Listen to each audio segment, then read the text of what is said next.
Good morning and welcome to the stream. We are starting today's stream on encounter 5851. Let's see if we can finally get the shiny.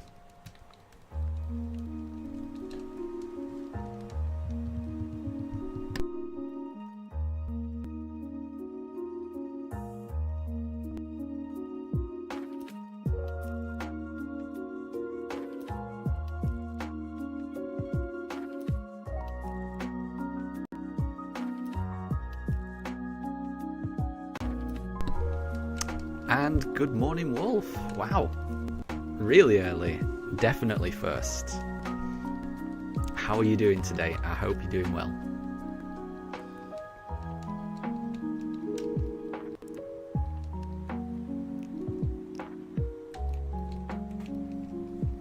Ah, that's awesome. I only put up the notification like 10 minutes ago, so thank you very much for stopping by. Do appreciate it, as always. Oh, the first encounter was not a shiny. That would have been good. So I got through 350 encounters yesterday. I don't think I'll get through that many today, but we'll see. I'm really hoping I find the shiny. I'm hoping to take inspiration from you, Wolf, with you finding the Yamper and the Zigzagoon. Both are really high odds. You know, the fact that you got them was so lucky. I'm hoping some of that luck rubs off on me. I've been hearing quite a few people have been getting shinies recently. Mello got their shiny Mewtwo, and Maskin, who was also doing a BDSP shiny starter reset, got their shiny Chimchar after about 140 hours 2 days ago. So it feels like there's some shiny luck going on. I want to get in on the shiny luck.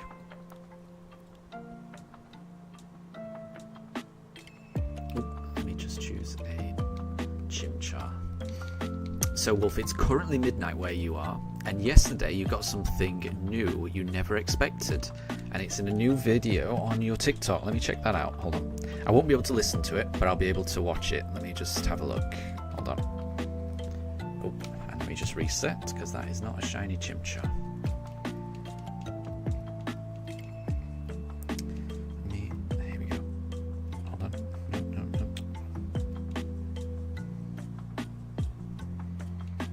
Oh, here we go. Right. So, let me just have a look at this. So, I opened a booster pack today, and I never expected to get this. Okay, so you're opening a Celestial Guardians pack. Let me just have a look. I'm just watching it now.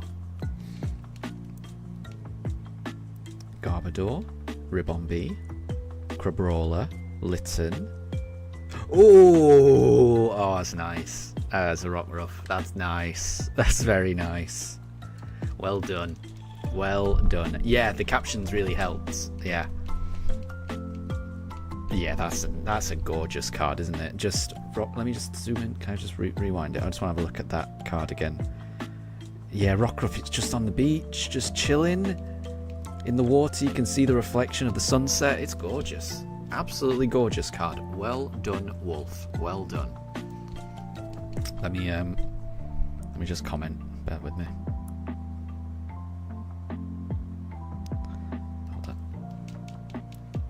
Difficult for me to do it one-handed. One of the best.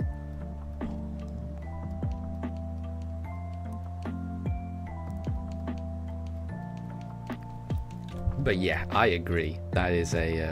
Oh, I know. I got the first comment as well. Nice one. Oh, how am I doing? Let me just quickly select a Piplup and James. Hi there. I hope you're able to sleep soon. It's awful when you can't catch up on sleep. And Wayfarer, hi. Hi there. Thank you very much for the comment yesterday, and thank you very much for stopping by. I'm a massive fan. I'm an absolute massive fan of your streams and your videos. It was so nice to get that message. I was not expecting it at all. At all. Thank you very much for stopping by. Yeah, I've been searching for this Shining starter for 2 months now, just over 2 months, for about 140 odd hours. Hasn't turned up yet, but it'll turn up eventually, and it'll be worth it when it does turn up. I'm just very eager to actually start playing the game. It does feel like I'm in limbo at the moment, just Groundhog Day, just reliving the first day over and over and over again. So I'm very much looking forward to just taking my first steps into Sinnoh. But thank you very much for the look. I really do appreciate that. I really do. It's lovely to see you, and I'll be seeing you in your streams soon. Because, like I say, Wayfarer, your streams are amazing, absolutely amazing. I don't know if you caught if you hatched the shiny Swinub, but good luck if you have not already got it. Right, I'm just going to go for a Turtwig this time. Let's see. And Shadow, hi there. Good to see you. And Ledisman, good to see you as well. I hope everyone's doing well. I'm really hoping I can get the shiny today. I should be able to stream for a while. I'm expecting to get through about 300 encounters at least. So there's a chance I can get it.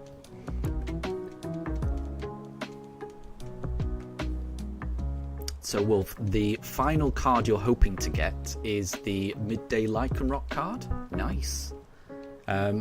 When you do get it, because I'm sure you will get it, be sure to make a video of that, because I would love to see it. I would love to see that.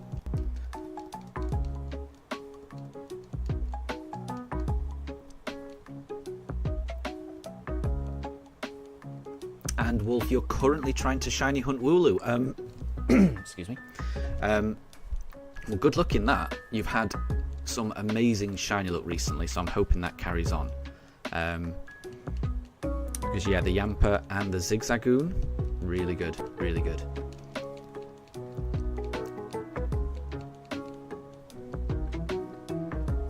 And Shadow, yeah, just keep going for those Safari shinies. I'm hoping you get it, and I'm hoping, was it the Parasect you were hoping to get? I do hope you're able to get it.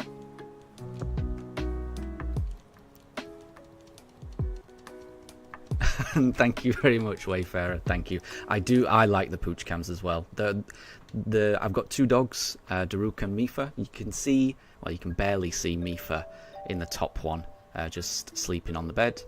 And then Daruk is, you can't really see him, but he's somewhere on the bottom cam, right in the corner in the second bed. They do move around a lot, so they're not always on camera. When they are, it's nice. It is just kind of nice just to do this with my dogs next to me. It keeps me company. It's quite nice. And I'm sure you know, because obviously Bucky joins your streams as well. I always love it when Bucky comes to join you. He's very cute.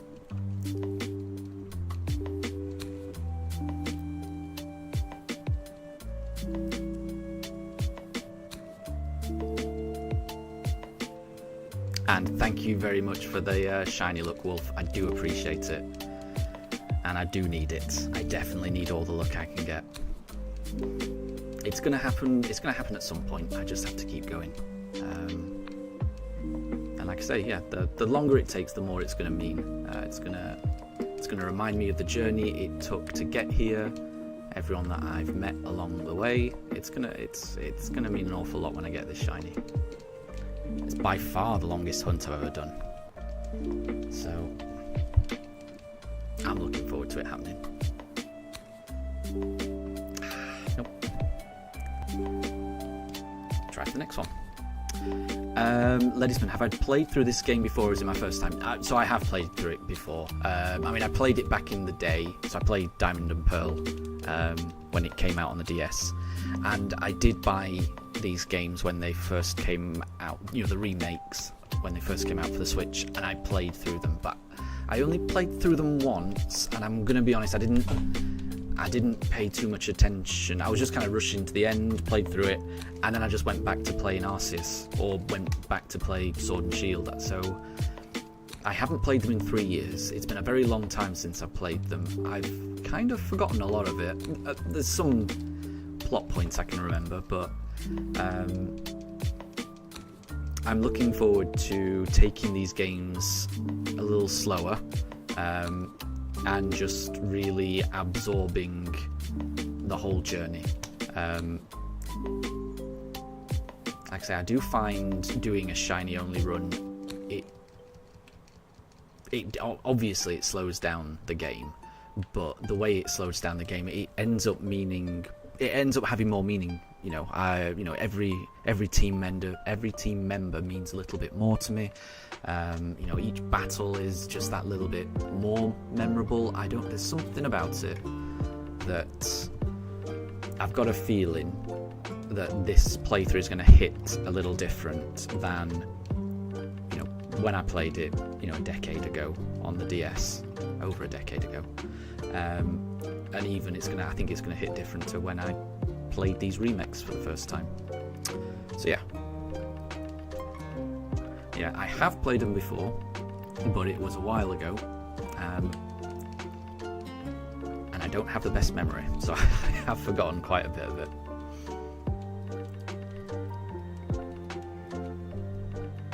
And Ledisman, no platinum content. I never played platinum. I never played Emerald either.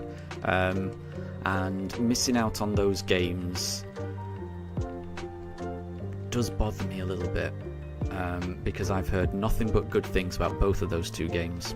I played Pokemon Yellow and Pokemon Crystal, so I played those kind of definitive versions, but I never picked up Emerald at the time, and I never picked up Platinum, so I've missed out on those. I was hoping that these remakes would include a bit of Platinum content, because of all the positive and good things I'd heard about Platinum, but my understanding is they don't. And this all seems, when I played through these games a few years ago, these remakes, it did feel very familiar. Nothing seemed too different, so it does feel like a bit of a missed opportunity not to include Platinum content.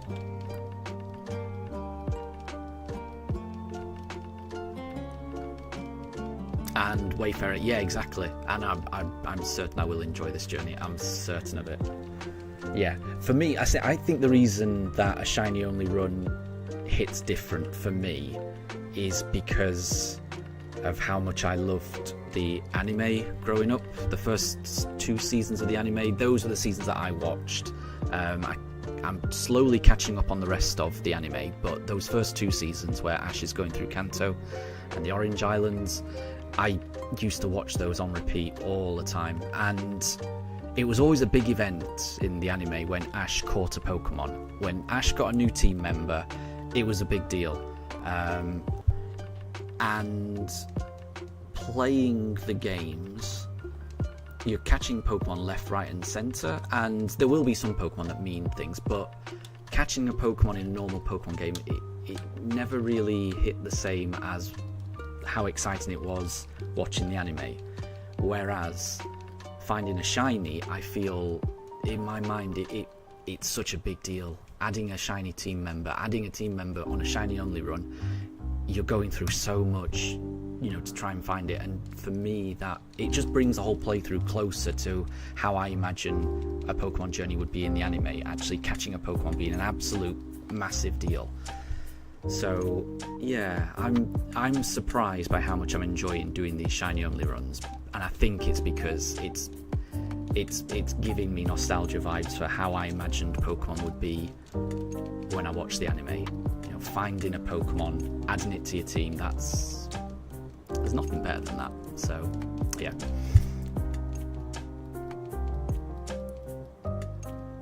And Wolf, there is a Pokemon Presents on the 22nd. I can't wait. It's Tuesday, isn't it? I think it comes out around about 1 PM or 2 PM in the UK. So I'm looking forward to it. I won't be able to watch it because I'll be at work, but I'll watch it after work. I don't know what to expect. I know a lot of people are not expecting any new Switch Pokemon games, but I'm going to hope for something. I'm going to hope. I always have sky-high hopes, so I'm going to hope for a Let's Go Johto, because I would love that so much. I'm going to hope for a remake of Black and White on the Switch, because I never played those games. I kind of stopped playing Pokemon around Generation 4, around this generation, and didn't pick it up again until it came back on the Switch. So I've missed out on Black and White, X and Y, and Sun and Moon. So I'm very much looking forward to those getting remakes. And I'm also hoping for the next generation. I'm certain that none of those things are going to get announced, but that's what I really hope. I really hope.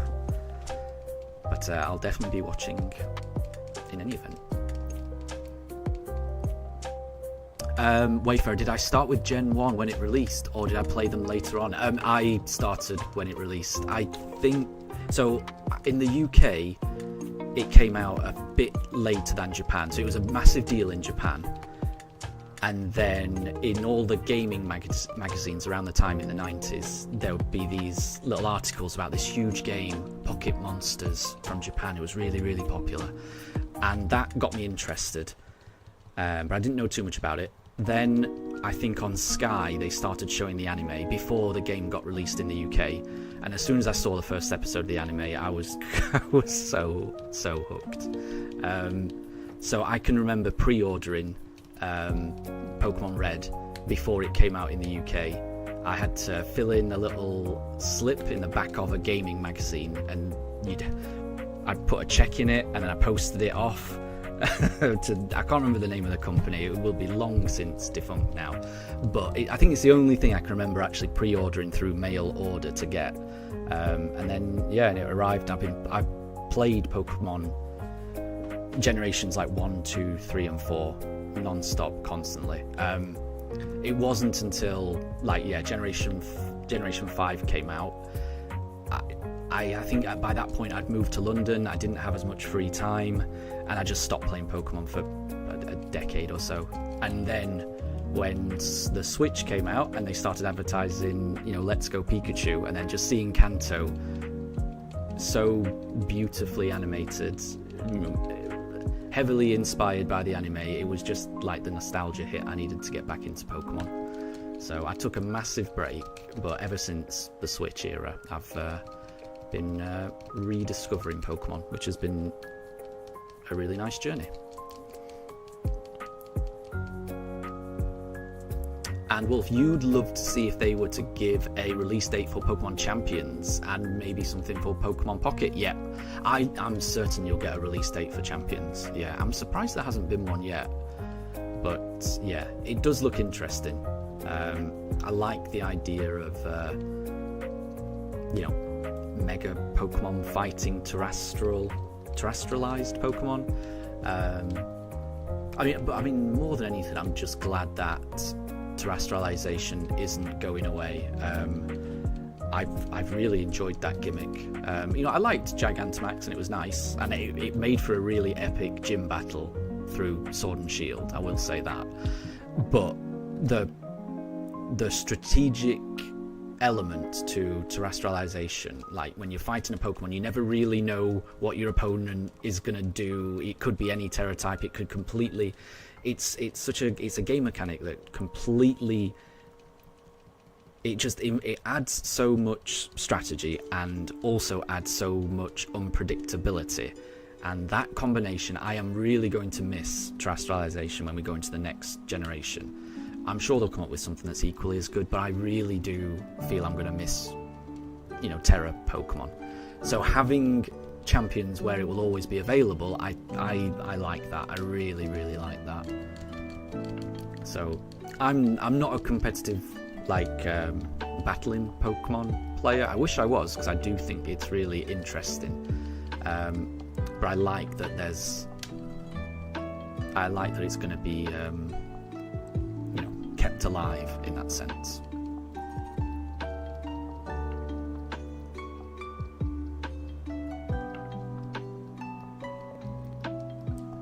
Let's go. I forgot which one. I always lose track of what I go for. Let's go for Piplup. Piplup is my secret favourite. I'm trying to do this random. I'm trying to choose a different one each time. But if I forget what I picked last time, I tend to just go for Piplup again. Nope.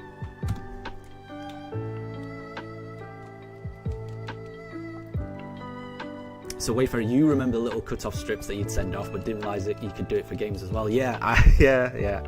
I don't think they were around for that long. Well, and I guess they would have been around for quite a while, but then it was around the era where, yeah, people were getting the internet more and more. I don't think I had the internet back then, and I certainly wouldn't have thought about using it to buy anything back then. Yeah, it was definitely mail order for me when the first games came out. I think by the time Gold and Silver came out, then it was, well, I mean, as soon as Pokemon released, it actually was really big straight away in the UK. But before it came out, I really didn't know whether it was going to be big or not. It was just, to me, it was just this, Saturday morning cartoon and a few articles in, what was the magazine I used to read? Nintendo. I think it was like Nintendo Entertainment Magazine. I think that was the name of it. It was like a play on Nintendo Entertainment System. That was it was a gaming magazine in the UK for Nintendo, because I used to, I was a big Nintendo fan back then. And I had no idea that Pokemon was going to be as big. But then as soon as it did get released, it was easy to buy the game, and I could have just waited and just bought it in the shops, but I had no idea how. I just didn't know whether I'd be able to get the game or not. So yeah, I tried to pre-order it, and it made for a good memory. Like I said, I don't remember buying a lot of games, how I bought each game, but I do remember buying my first Pokemon game.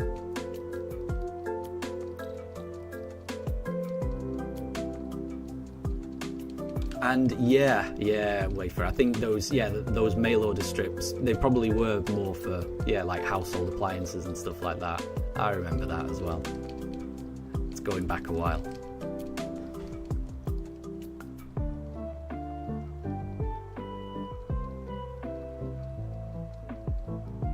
And Wolf, so Terra is your second favourite battle mechanic. Your number one favourite is Z moves. Interesting. Yeah, I know nothing about Z moves. I only know a little bit about Mega Evolution. What I know about Mega Evolution comes from, the very end of the Let's Go games, where you get those crystals and you can evolve your starter and your Mewtwo, and you have to fight your rivals, Mega Pidgeot. So I'm hoping that Legend ZA, when it comes out, I'm hoping to learn a fair bit about Mega Evolution. It's going to be a learning experience for me, because I don't know too much about it. So I'm looking forward to that.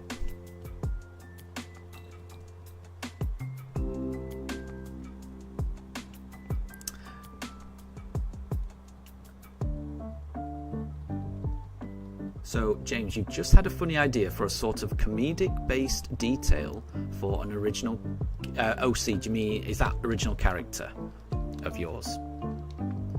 And then you've put, for context, it's what you were originally going to make an OC for your Hero Academia.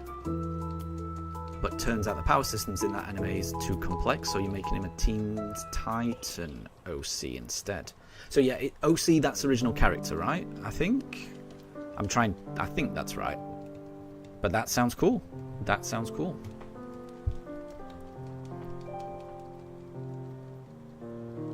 Because I saw, James, that you posted a character from like Super Mario. It was like the ghost Boo, but it was Boo with a weird hat. I can't remember it. I do remember seeing it. I forget the name of it. Bear with me. Let me just load it up again.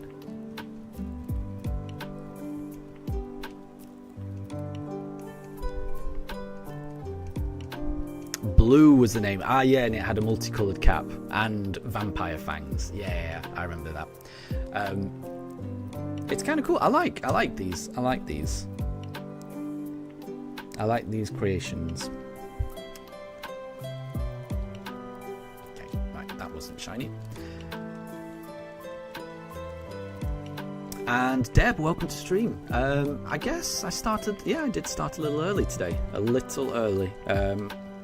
When my dogs want to wake up, they wake me and my wife up. So I can only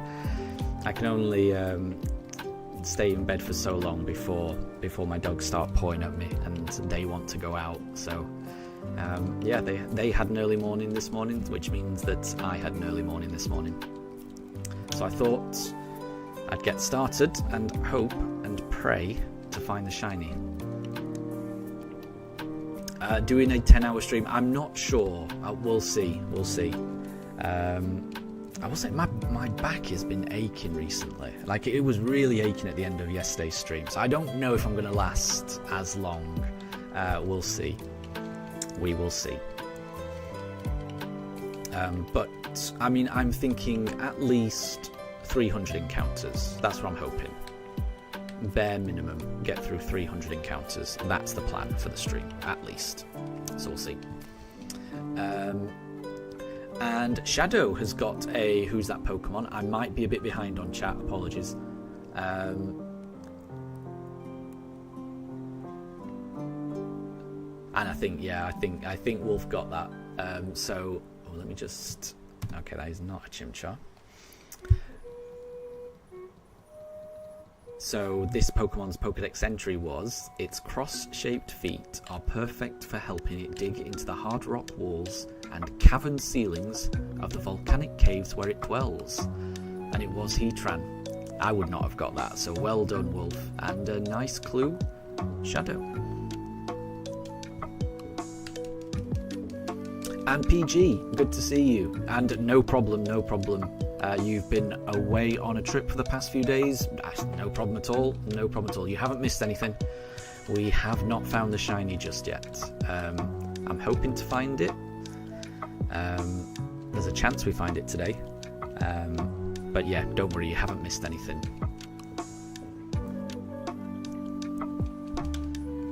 But I hope you're doing well.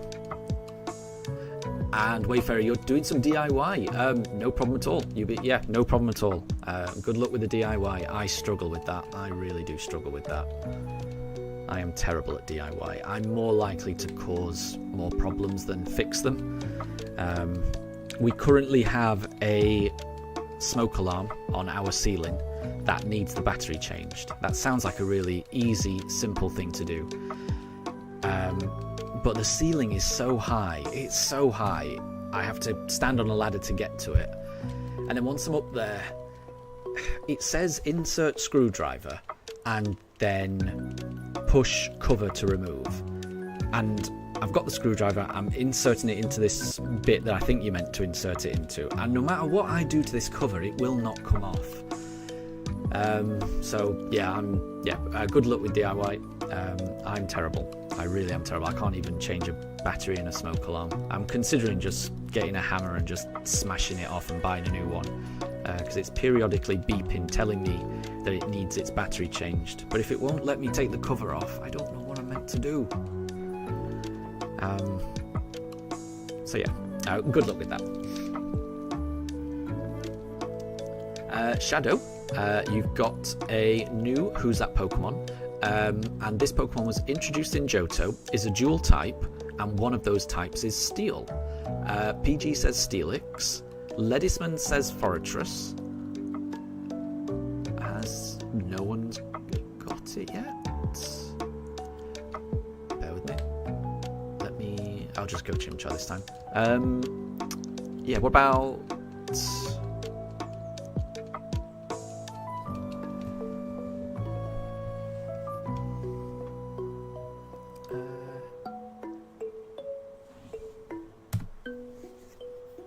What about Sizor? That's another Johto dual type.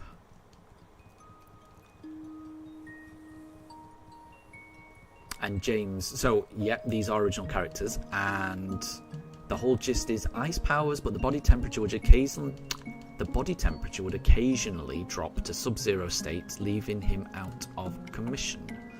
Okay, so the more this character uses their ice powers, the weaker they get, because the colder they get, and they can't do anything if they get too cold. That's interesting. It's a nice little. You always need a bit of a balance with heroes, don't you? They can't be too powerful, so they need a flaw, right? So I can see that working. Deb, you're reading manhwas. You were reading until 3 a.m. last night. Wow. Wow. Well, I hope you got enough sleep. I definitely can't stay up that long. Right, let's go Turtwig this time.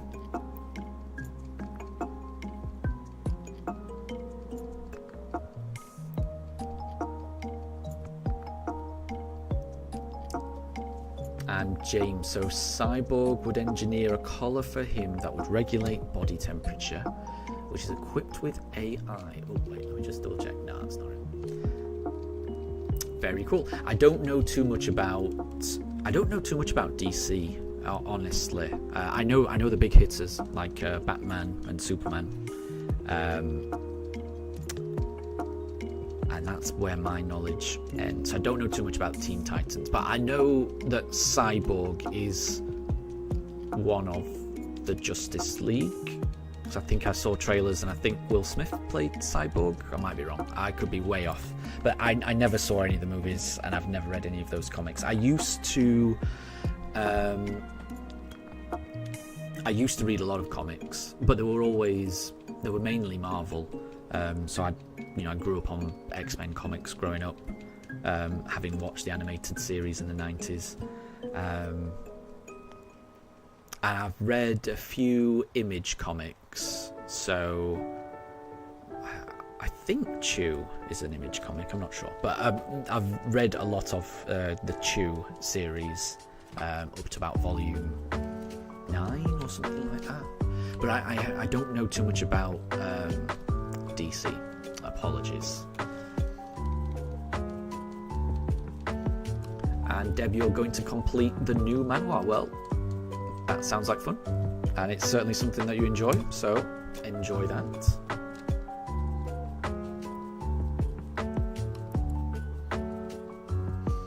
And PG, you think we're going to get it on encounter 5876. We're almost there now, 5 encounters away, so I hope you're right. I would be happy getting it at any point today. I'll be ecstatic getting it at any point today, but we will see. We will see.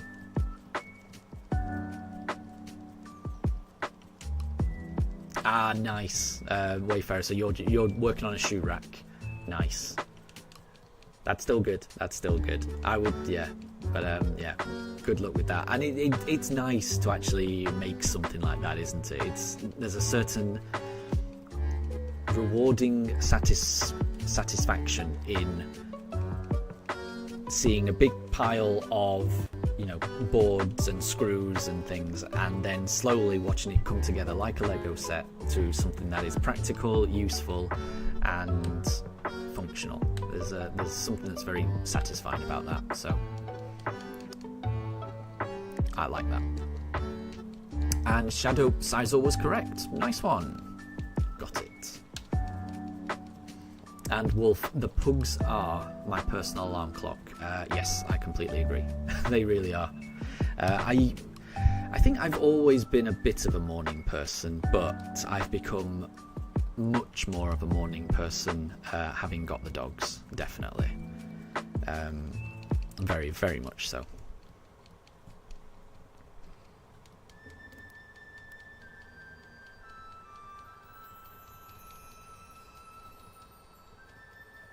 So James, what you're thinking for your character is the way it would notify him that he needs to manually reboot the system would be a voice kind of like how it does in the game Subnautica, if you know. I don't know that one, but I can imagine, yeah, so this character's got like an AI voice in their head letting them know what's happening and what danger they may or may not be in.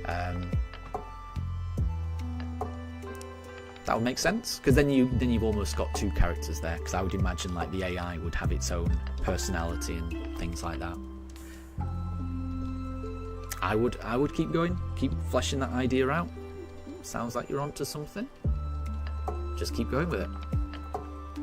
And it could be like a recurring comic relief. Yeah, I can imagine that as well. Yeah, like a little side character to add comic relief. Yeah, I think that works. I think that works. Wolf, did you hear the recent new trend that's been going on because of the movie character Crypto the Super Dog? Basically, there's a bigger surge in dog adoptions now. Okay, well that's nice. I mean, it's good that dogs are getting adopted.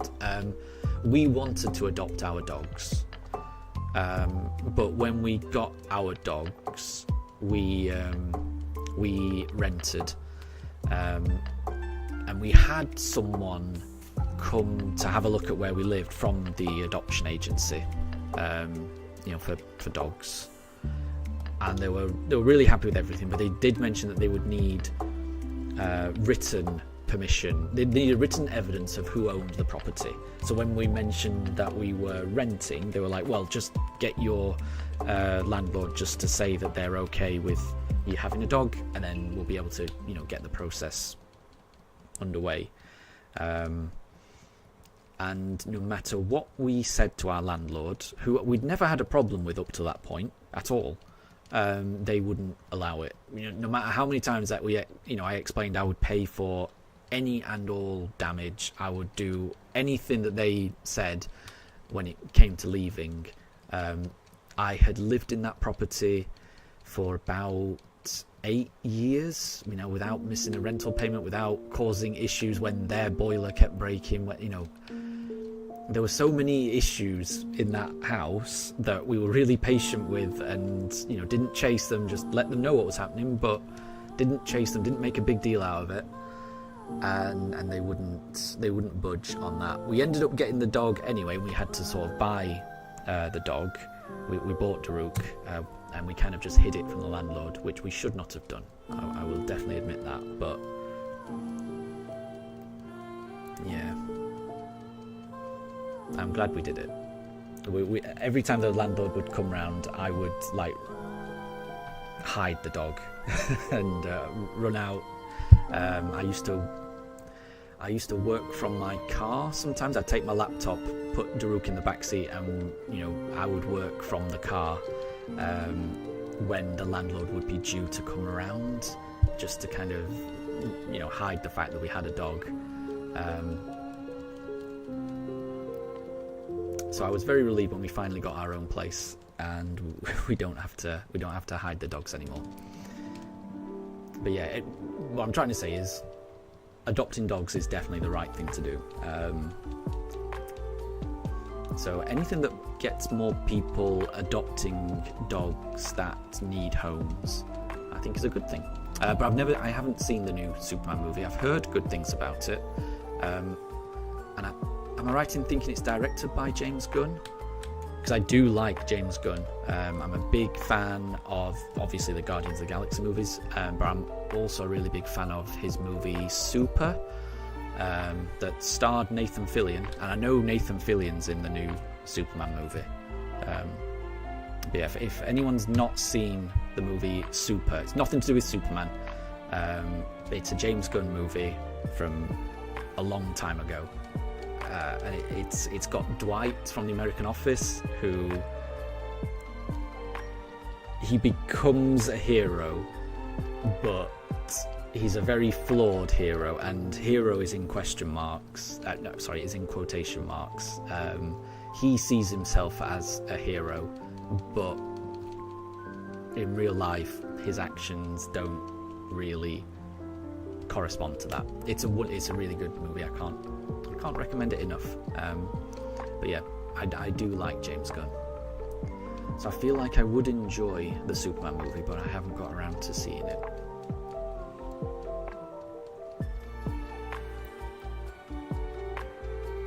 And Deb, your guess is that we get it on Encounter 5913. I'd be okay with that, because again, we're not too far away. Not too far away from that. And PG, I don't know anything about Roblox, definitely. I've never played any Roblox games. My understanding is that it's almost like a game within a game, or that there are a series of games within the game. But that's the extent of my knowledge of Roblox. I don't know too much about it.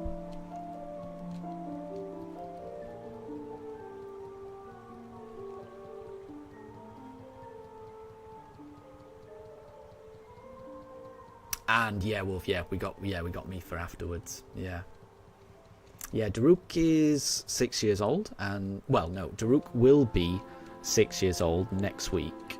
So his birthday's on the 29th of July, so a week on Tuesday. He will be 6 years old, and Mifa is 3 years old. Yeah. Shadow, if Jesse and James appeared in the Generation 9 series, what would be their partners? Ooh. That's a good question. It would have to be some Pokemon from Paldea. That's a good question.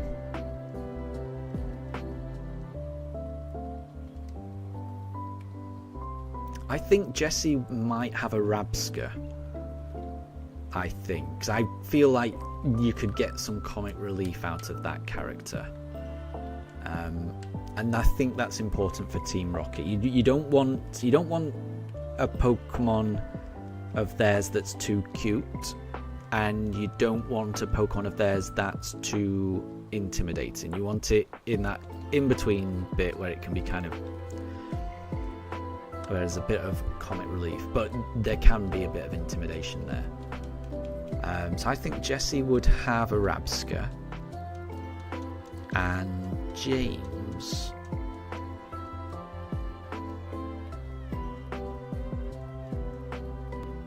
I'm not sure. Maybe a Capsakid, maybe. It's quite an angry looking Pokemon, and I could imagine James accidentally getting burnt by one of Capsakid's heads. That would be my guess, Capsakid and Rabska. But it's a good question. What would you think would be their partners, Shadow?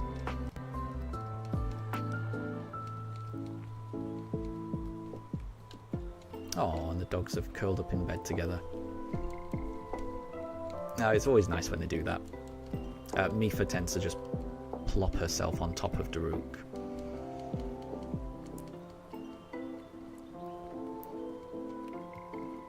Wolf, so the only movie you know by James Gunn was Guardians of the Galaxy. Yeah, those are good movies, though. Those are really good movies. I think he also did a movie called Slither that I liked, but it's a bit creepy. I wasn't. It's good. It's a good movie. I'm not crazy about it, though. But it is a good movie. But Super is a dark, funny movie. Yeah. Cannot recommend Super highly enough. But like I say, it is dark. I don't think it's for kids.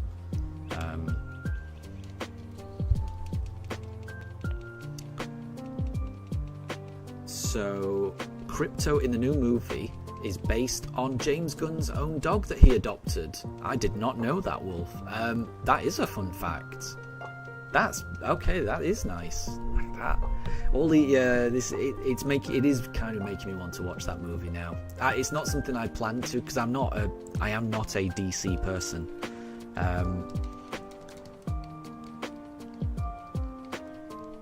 But it does sound good. I've got to be honest, that does sound good.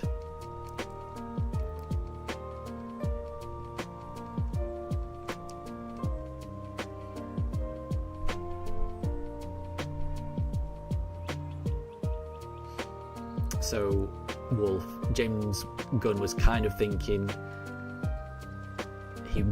as he was training up his dog, he wondered what it would be like how much harder it would be to train a dog that actually had powers. Yeah, I can imagine. It would be chaos. I've tried. I did try to train Daruk, the older one, of our dogs. We took him to puppy training school, which helped a little bit. We would go along to these classes with all these other, owners with puppies. It was useful to learn a few commands that we could teach Daruk, but I mean, more than anything, it was just a nice way to surround him with other dogs his age when he was a puppy, to get him used to dogs. That was the biggest benefit of it. But I will say, when we got Mifa, I haven't trained her as well. So Mifa's a bit of a free spirit. Daruk is better behaved, definitely, but Mifa's free-spirited ways have kind of rubbed off on Daruk, so he's kind of lapsed in terms of his training a little bit. Well, I say he's lapsed in his training. We have let it lapse. So yeah, I can imagine it's really difficult. I've tried. They're really friendly dogs. I will say that. They've never been aggressive or angry towards a person in their entire life. They're not a fan of noises outside. If they hear another dog barking, if they're in the house like now and they were to hear a neighborhood dog barking, they would freak out every single time. Or if they see a dog walking across the street and they are my dogs are in their house, and they see another dog walking past the house, they will freak out. Once they're outside of the house, they're a lot better behaved. But they have this weird defensive, like they have to protect the house mode that I can't get them out of. But if it was another person entering the house, they love it. They're absolutely fine. They're the friendliest dogs ever. It's just anyone outside the house. As soon as someone enters the house, they're really, really friendly. But yeah.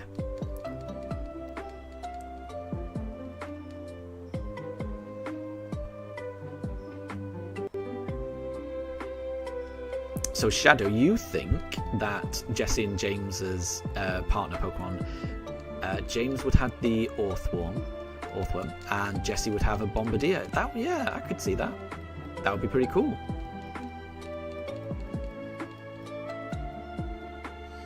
And don't worry, Wolf. I think what you're saying is, I don't think there's any spoilers there. You're just saying what the inspiration behind the character is. So I think that's fine. Don't worry. I think that's fine.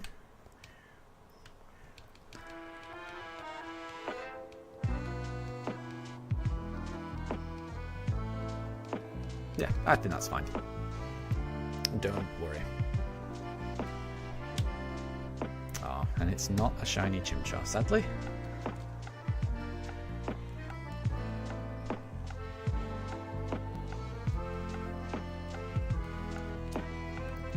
But yeah, I will say, after what you've said, Wolf, it is making me want to watch the movie. So we'll see. It might be one that I just wait to come out on streaming and then I watch it. Like I say, I am a fan of the director. I like how you've described the character of Crypto as well, because I wasn't sure what to think of Crypto, but then I think James Gunn does a really good job of anthropomorphizing small animals into really interesting characters in Guardians of the Galaxy, right? He does the same with Rocket. He does the same with Rocket and Rocket's friends in Guardians 3. I was heavily invested in Rocket's prisoner friends in the third film. So I think James Gunn does a good job of creating little animal characters. So I can imagine he does a really good job in this film with Crypto. And I do like Nathan Fillion as well. And like I say, I've heard that he is in the movie as well. So, yeah.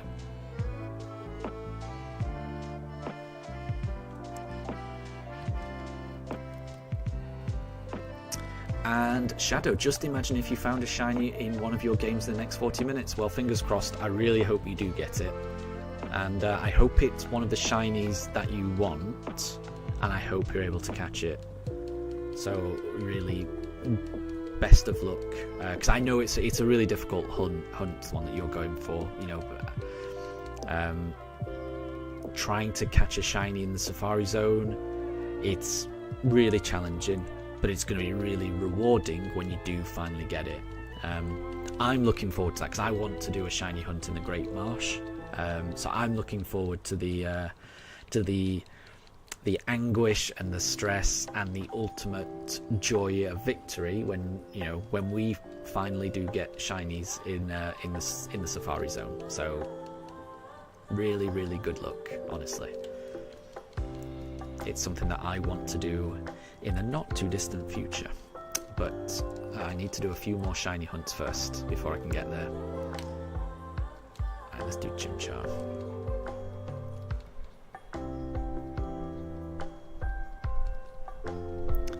And no problem at all, Deb. We'll catch you later.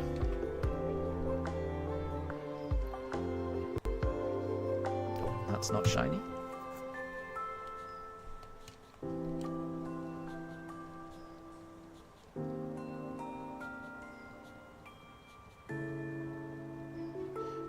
And Wolf, you think Crypto's funny because he's pretty much chaotic due to how funny it is knowing he doesn't listen.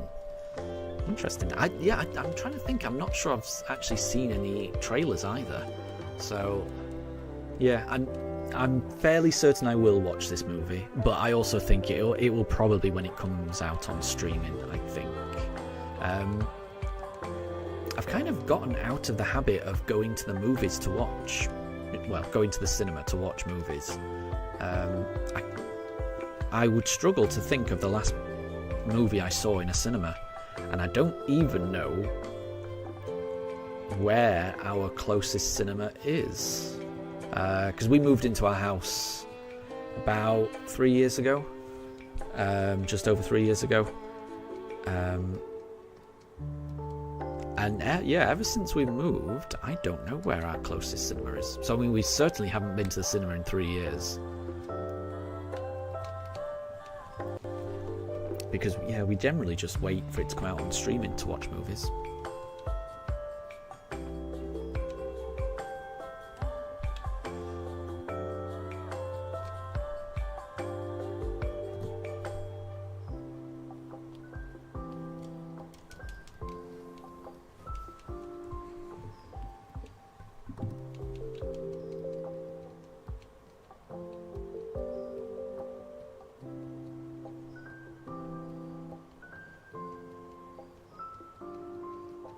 Oh, Wolf, the most recent movie that you saw was the live-action How to Train Your Dragon movie. Nice one.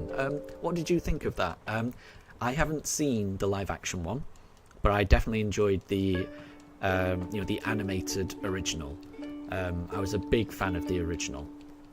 So how does it compare to the animated original, in your opinion?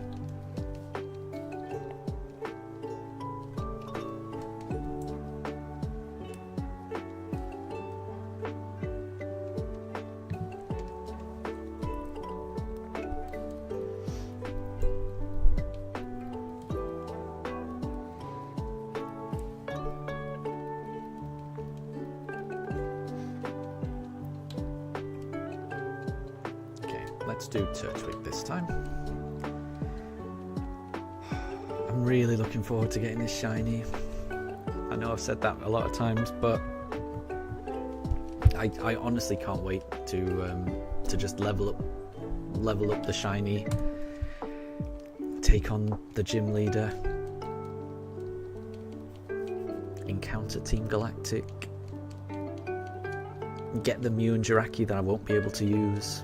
I'm just looking forward to all of it.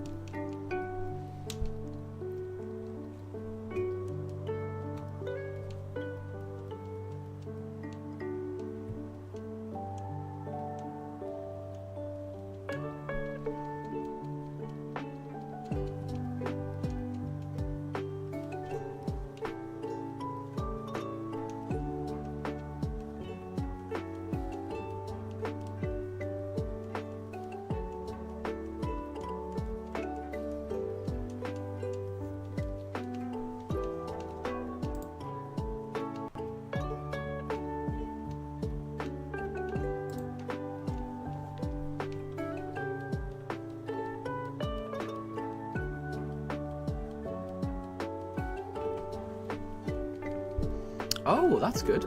So Wolf, you loved it. It's your favourite live-action movie ever. It completed you. That is high praise indeed. I'm really glad you enjoyed it. Because it didn't feel like watching live action. It felt like you were a young teen girl watching the movie for the first time. That's high praise, because I'm fairly certain that you were a really big fan of the original as well. So for someone who was a big fan of the original to have that much praise about the remake, I think says a lot. So yeah. And you cried during the bonding scene when the flute started playing and then Hiccup was drawing Toothless. Very nice. No, that's really good. Well, I mean, that sounds like it's something I need to watch, because I definitely enjoyed the original. So it sounds like I would also enjoy the remake as well. It was pure nostalgia. Wow. Yeah. There you go. Yeah, I'll have to catch that then, definitely.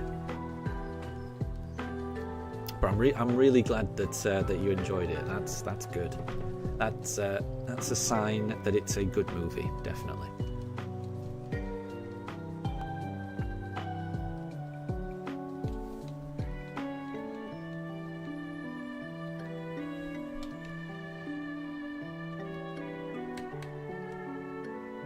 Okay, let's go for Piplup. Yeah, and that's the right way to be, Wolf. Yeah, you know, if it's something you enjoy, you should not worry about what other people think. Yeah, if it's something you enjoy, then you should absolutely embrace, passions like that. That's the right thing to do.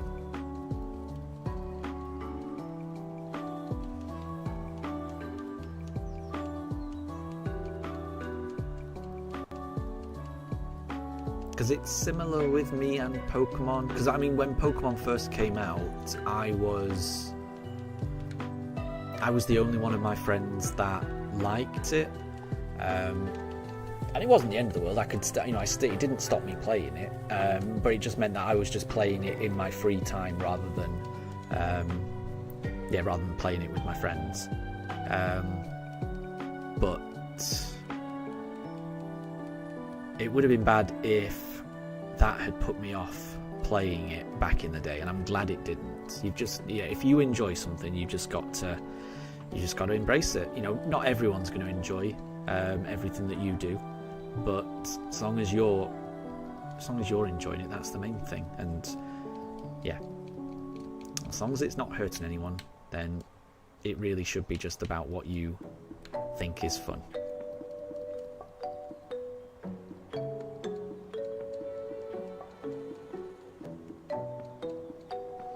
So Wolf, you played the games and you had a How to Train Your Dragon backpack with a shield lunchbox. Nice. And you have a How to Train Your Dragon shirt and pants pillow set. And you watched the shows too. I didn't know there was shows, to be honest. I just thought there were movies. But that does sound cool.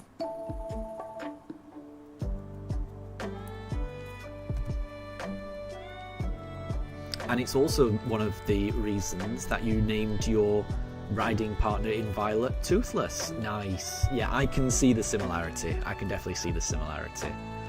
I think Scarlet and Violet did a very good job with the legendary Pokemon. The way that you bond with the legendary Pokemon all the way through, like, you know, I love Zacian and Zamazenta. I don't want to say anything bad about them. And I like that you encounter them at the start and there's this big mythology around them lurking in the background of Sword and Shield. So I think they do a lot of things right, Sword and Shield. But Scarlet and Violet, I think I bonded more with my legendary Pokemon because, you know, I was the one who went on a journey with that Pokemon. It felt like I was the one who was creating the legendary story about the Pokemon, rather than, you know, the legendary journey having already happened. In Scarlet and Violet, you're nursing your Pokemon back to health, seeing your Pokemon grow, and helping your legendary Pokemon to overcome its very real and very understandable insecurities in the face of a very violent other legendary Pokemon that it has to stand up to and defeat. It's a really nice journey. It's a really, really nice journey. And you're right, Wolf. You're bonding with that character all the way through the game, which I really liked.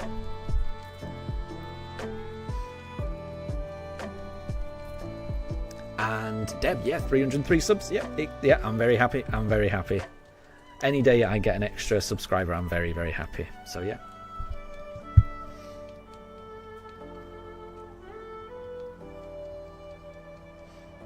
And Wolf, exactly. It's you bond with your legendary Pokemon in those games. It's always with you through all those picnics. It's a nice way to do it. I don't think I'd ever say that Scarlet and Violet are perfect games, but the things they get right by far outweigh the missteps. I honestly think the missteps are few. A little bit of level scaling, and maybe the Elite Four being a little more grand than just a few fights in the back of a warehouse. And I'd be thinking they're absolutely perfect games. I know a lot of people don't like the performance issues, but that never bothered me in the slightest. I'm an old man. I remember when video games were, only had a handful of pixels to rub together. So I think, how any modern game looks now is a miracle to me. So I think they're amazing.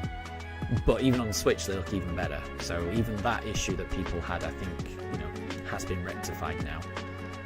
Yeah, Scarlet and Violet, I love them so much.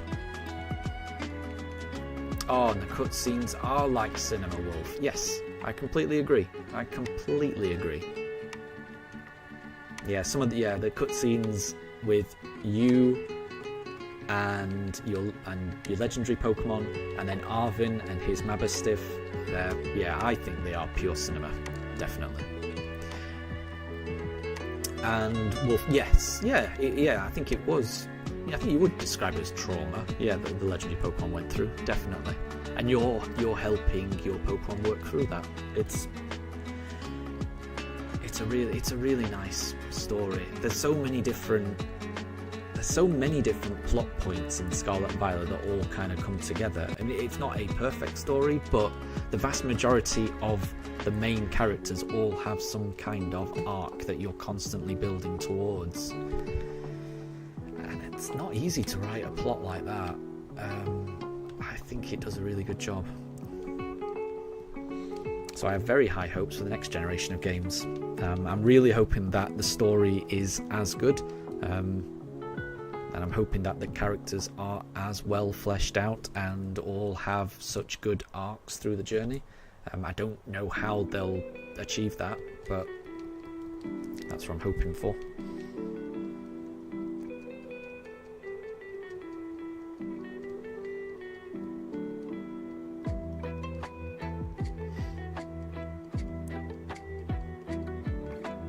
So Arvin even said that the legendary Pokemon has psychological trauma. Yeah, it's there's lots of characters in Sword and Shield that clearly have gone through a lot. But by the end of the game, everyone's gone on a journey and everyone's worked through their issues, which I think is a good story to tell, I think. We're approaching 5,900 encounters. No luck just yet. but it could happen at any point.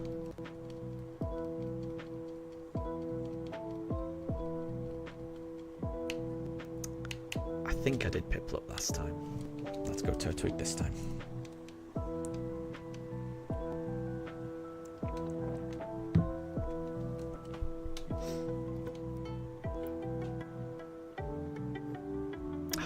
Nope.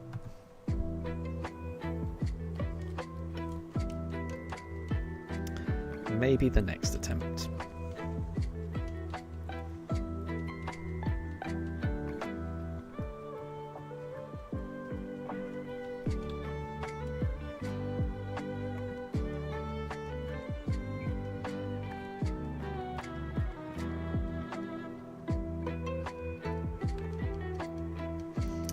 And Wolf, so that probably meant the legendary lost a battle and felt it couldn't recover mentally from it, but physically it has. But with your courage and strength to believe, your dragon is encouraged so much that it needed the encouragement to fight. Yeah, exactly. Oh, and it's similar to what happens in the anime. I did not know that. So I am trying to catch up on the anime. Yeah, I'm still in Johto. Ash. So yeah, growing up, I watched the first 2 seasons of the anime on repeat, back to back, loads and loads, but I never watched anything after that. I can't remember why. I think I just ran out of time, or yeah, never got around to watching them. So I'm now rewatching them, starting where I left off. So I've been rewatching the Johto Journeys, which is season 3, and helpfully all of them seem to be on YouTube. It's been really nice. I think it's the Pokemon TV YouTube channel has just got them all, so I've been watching them all. Ash has got 2 of his Johto gym badges. He's just left Azalea Town. He's on his way to Goldenrod, and he's got his team of Heracross, Cyndaquil, Chikorita, Pikachu, obviously, and then he's also got Squirtle and Bulbasaur. But then I think he had to send... well, he did temporarily send Heracross back to Professor Oak so that he could use his Tauros in a battle, and I don't know if that means that he's got Tauros now or whether he's going to swap back, but yeah, anyway, I'm enjoying the anime, so I want to catch up with that, but it's good to know that when I do finally catch up and reach Scarlet and Violet, which probably will take me years, it's good to know that it has similar emotional impact to the game, so that's something to look forward to. So yeah.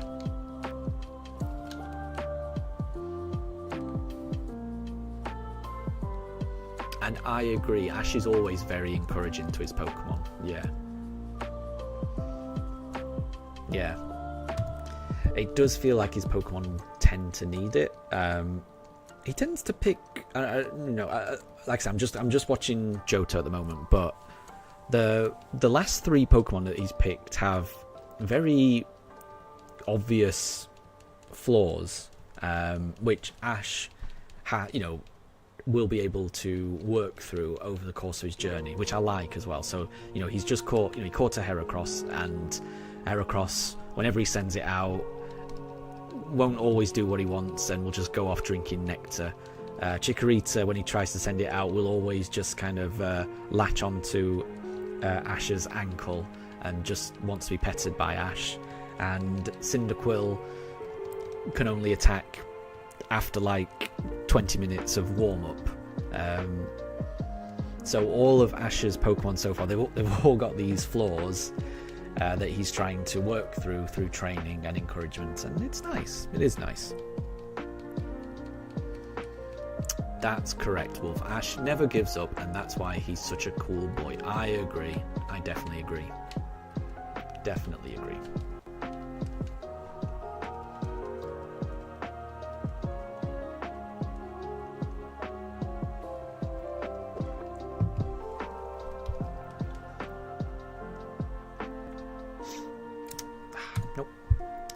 It's not a shiny Turtwig, so we'll go for the next one.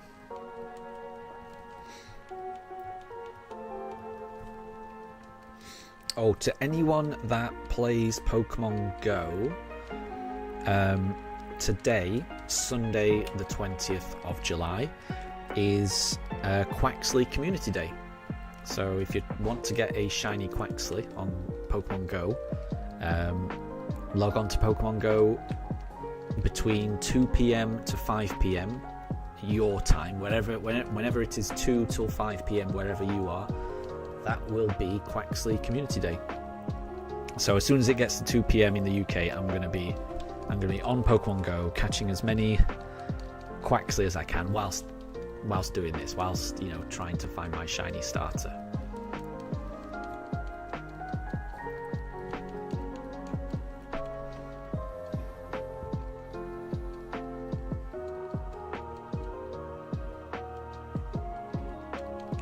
I did Turtwig last time, so I'm going to do Chimchar this time.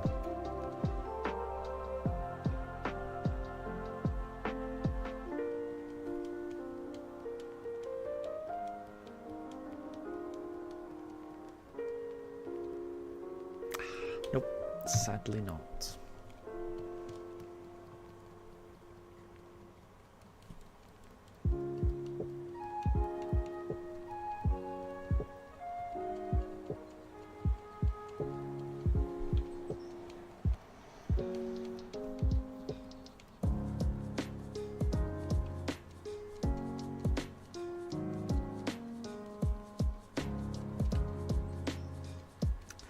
Go for Piplup this time.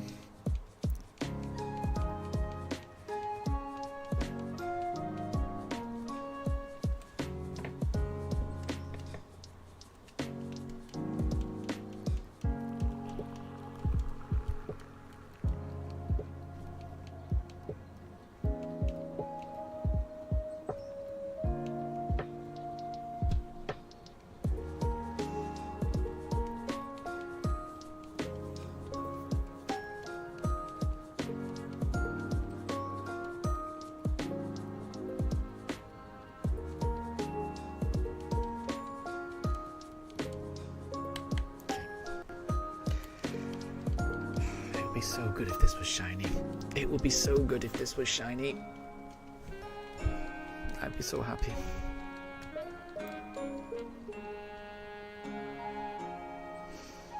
Nope. I always have to look twice at a Piplup, but no, that is not shiny.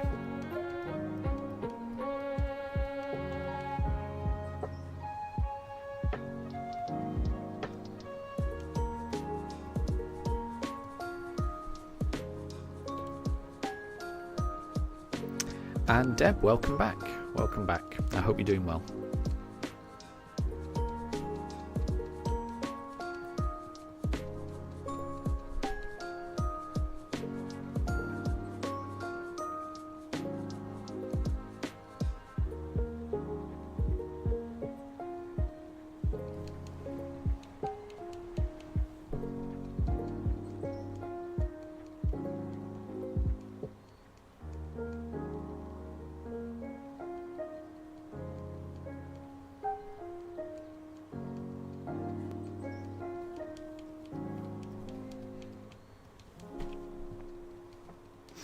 You haven't missed anything, Deb. We still haven't found it, but a shiny could always be just around the corner. This little guy could be shiny. Or gal.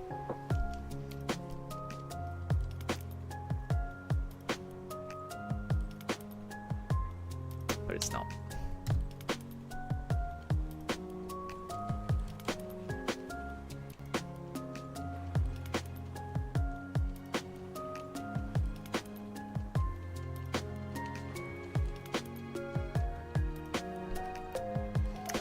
And Deb, you're up to chapter 80. Wow, that sounds impressive. You were up to chapter 50 yesterday, is that right?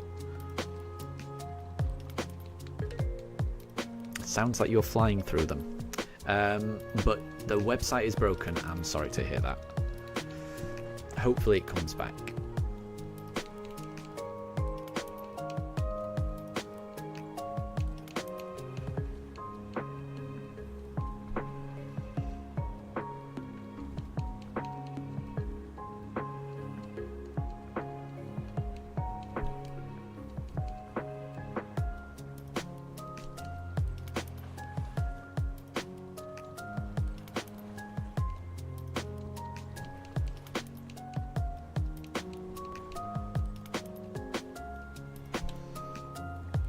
let's go.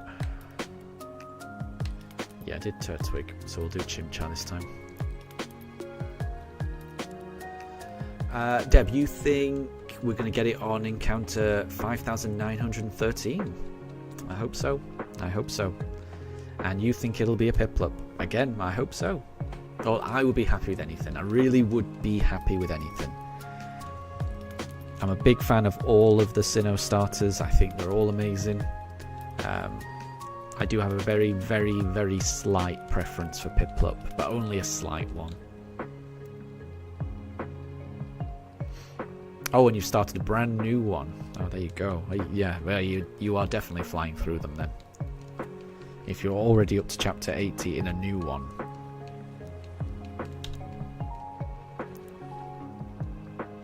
Okay, so this is encounter 5900. That's kind of a big deal.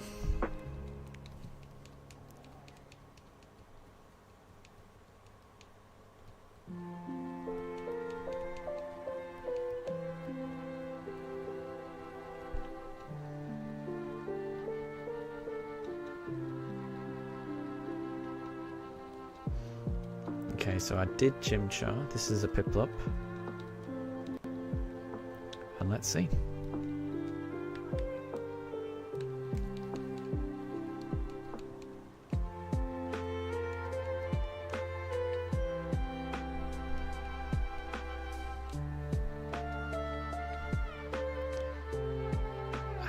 Nope, that's not shiny.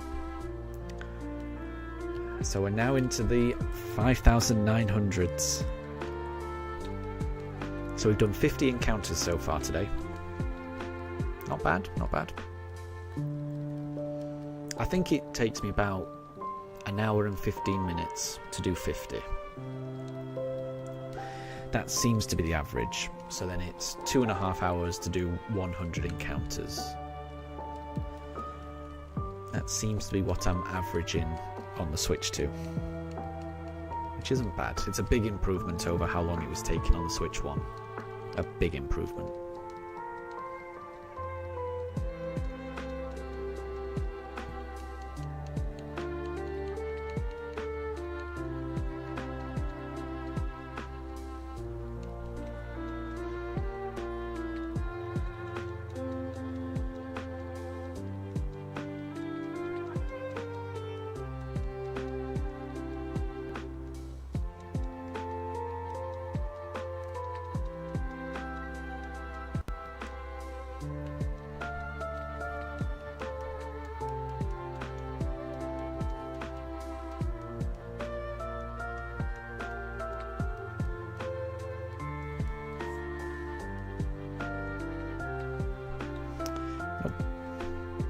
So we'll try the next one.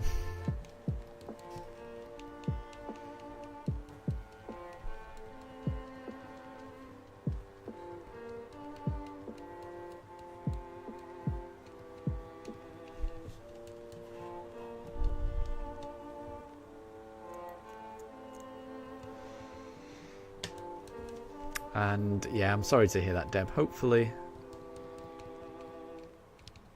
you're able to find a way of reading it.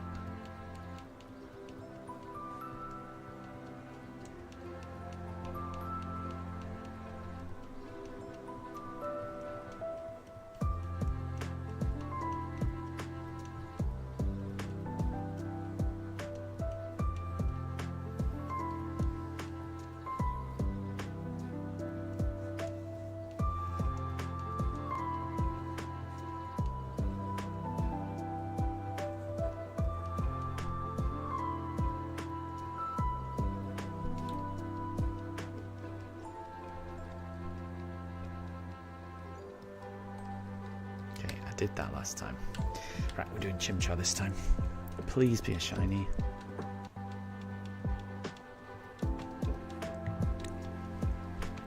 Oh, I wasn't paying attention to my Pooches. They're curled up together again. Sweet little things.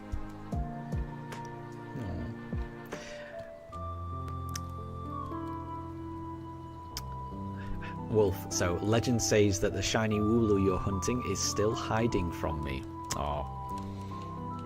Well, fingers crossed. I really hope you get it. Shiny Wooloo is a really good shiny, isn't it? I think it's a really good shiny. Obviously, it's a black shiny, and a lot of Pokemon look good with a black shiny. But I would say Wooloo, in particular, it works really well. I can't imagine a better one, to be honest. I think Wooloo shiny really does look good. So, best of luck in that hunt.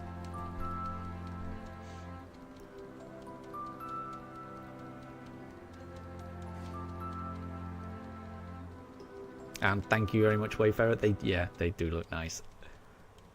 They are adorable. It's always the case that if Daruk is in the bed first, Mifa will sometimes just plop herself on top of him. If Mifa was in that bed first, Daruk would not want to disturb her and get in. But the other way around is not true. So yeah, if Daruk is in the bed and Mifa just wants to snuggle up, then yeah, she'll just park herself right on top of him, and then they'll both relax. But Daruk would be too concerned. If Mifa was already in the bed on her own, Daruk would never approach and try and worry about disturbing her. But Mifa has no such concerns.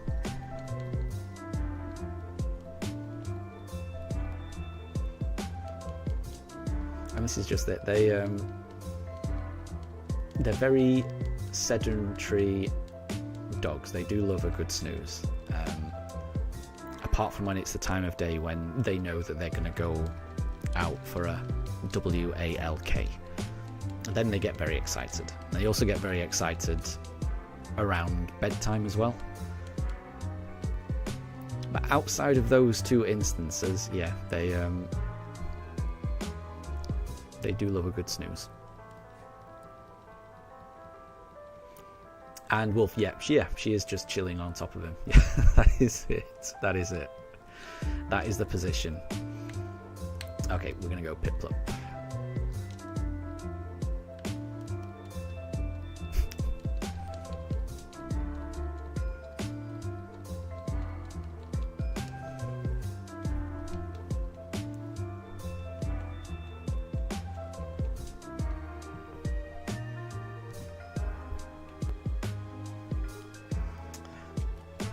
Sadly, it's not a shiny, so we'll try again.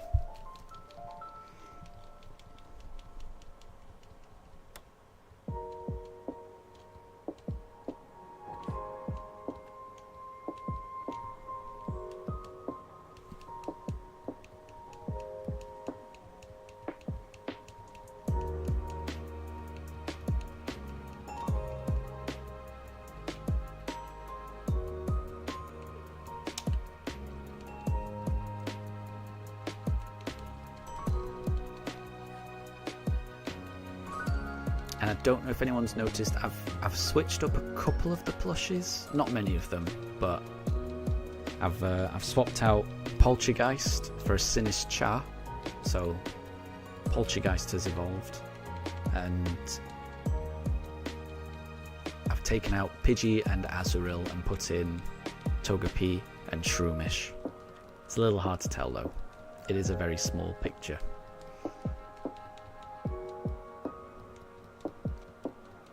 And the Shinx, which is right next to the dogs, has not been knocked out. The Shinx is still there. Neither of the Pugs have knocked it over.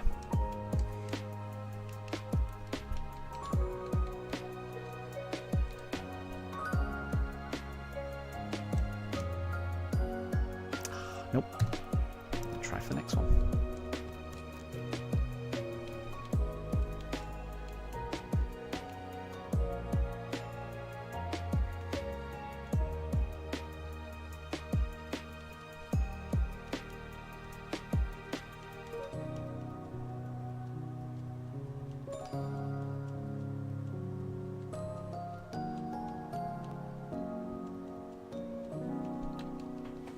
Okay, Try a Chimchar this time.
No shiny just yet.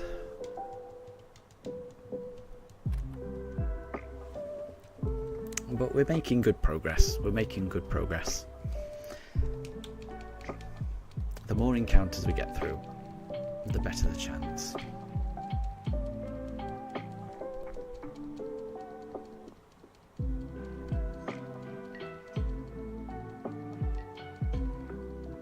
Even if that's not technically true, but the shiny's out there. I just have to keep opening that briefcase to find it. And it could be this one.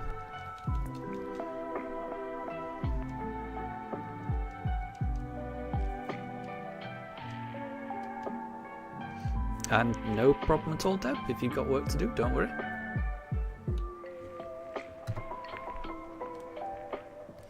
And Wolf, yeah, I think obviously the odds are the same every time I open the briefcase, but the shiny is out there. So the more times I open the briefcase,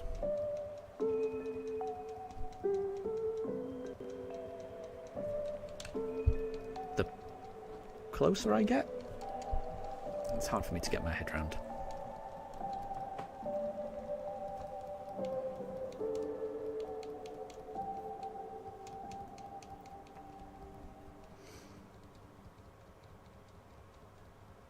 I do kind of wish the game knew how many times I'd done this, and that the game had some kind of pity system where if you did it so many times it would just, oh, this guy's been trying for so long, let's just give him the shiny. I wish there was some kind of pity mechanic built in. That would make me feel better.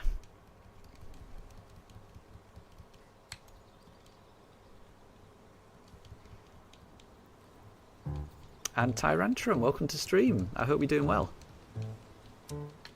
How are things with you?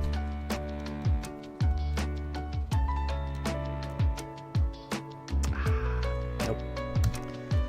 I'll try for the next one.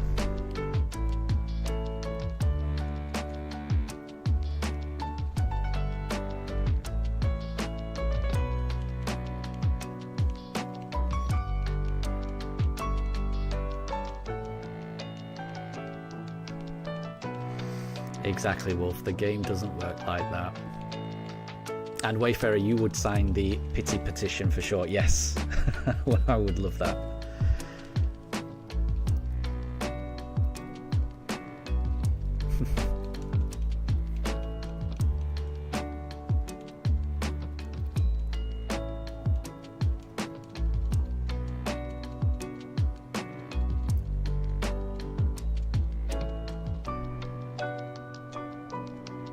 I just have to keep going, because I do know that when I do find it, it will all be worth it, no matter how long this takes. So Just have to keep telling myself this.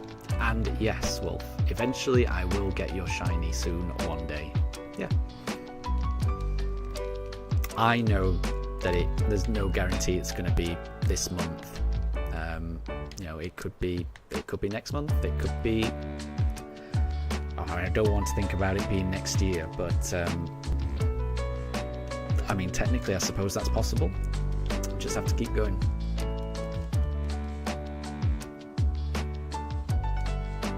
Oh, I'm Bopo. Welcome to stream. I hope you're doing well. After around 7,000, you finally had a shiny Starly. Not the right one, but at least it shows your game isn't broken. Wow, you got all the way up to 7,000. I hope you... Are you still searching? Or did you finally find it shortly after that? If you're still searching, I wish you all of the shiny luck, honestly. That's even more than me, isn't it? So I can't complain. Really, if you're still searching, I wish you all the luck, because I'm sure you'll get it soon. But yeah, the shiny Starly, I've encountered the shiny Starly as well. I've encountered it twice. So I found the shiny Starly in the very first stream I did, on encounter 77. I found a shiny Starly, and then I found a second one on encounter 600 and I can't remember, 650, something like that. So inside the first 700 encounters, I had already found 2 shiny Starlies, but I haven't had one since. I haven't had a shiny of any kind since then. But yeah, I was kind of thinking my game was broken because it seemed like I was getting far too many shiny Starlies at the start. But then they've disappeared. So yeah, 2 shiny Starlies inside the first 700 encounters is wild.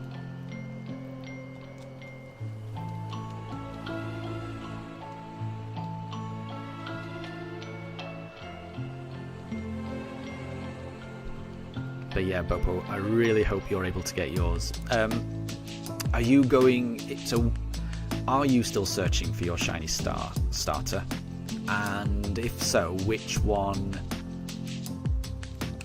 starter are you going for? Are you... I mean, I'm assuming you're not doing a random one like me. It seems like most people just pick a particular one. So I'd be curious to know which starter you're going for, Bopo. And Wayfarer, yeah, it was very crazy. Sadly, when the shiny Starlies appeared, it was before I had a microphone, so I could only react in chat by typing. But yeah, I was freaked out when I found 2 shiny Starlies so fast. I wish that I had my microphone when that happened. I've only had my microphone for about a month and a half, and both of those Starlies were in the first couple of streams, really, without a microphone. And Bopo, you are still hunting on 2 switches. I did try that. So I was originally shiny hunting on the Switch 1, so this hunt began before the Switch 2 came out. And I got a Switch 2 on launch day, and I did try shiny hunting both at the same time.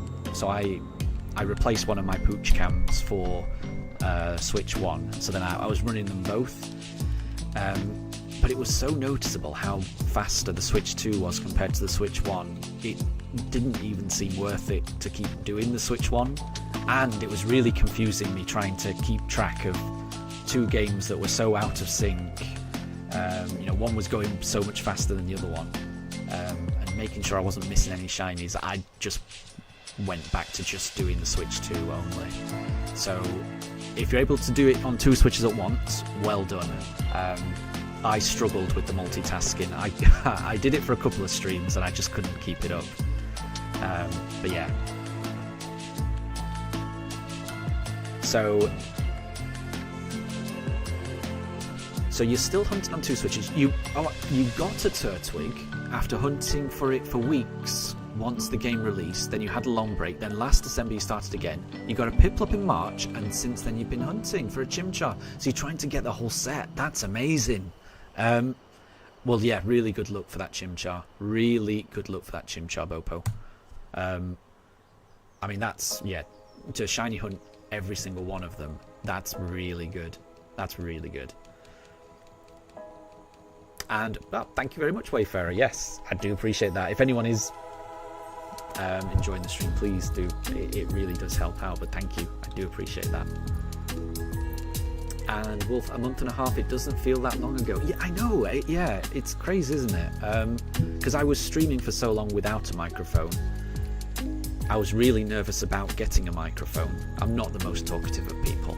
I'm much more of a listener than a talker. So I was really nervous about getting a microphone. But I do think it has helped the streams in terms of when I was trying to chat to people, I'd always have to put my controller down and then type a response in chat and then pick up my controller, go back to, and it was getting really difficult to talk to people. So just having a microphone is a lot easier to try and, you know, in order to keep up with chat, it's a lot easier. But it feels like a long time ago, you know, not having the microphone. It feels like an eternity ago. Even though I don't think it was that long ago.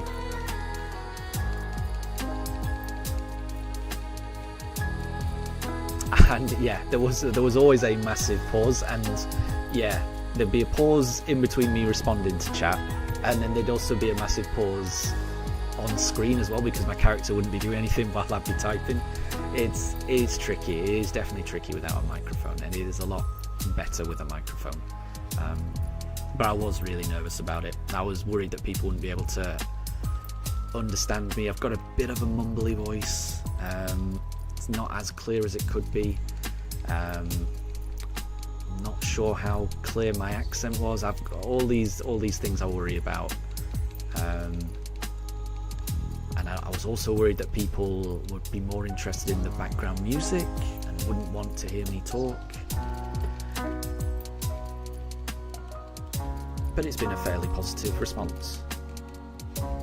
And Wolf, you've gotten so used to you talking now over time. Yeah, exactly. Yeah, it was definitely a big change at the start, definitely. It was a big change for me. But yeah, I'm more used to it now as well.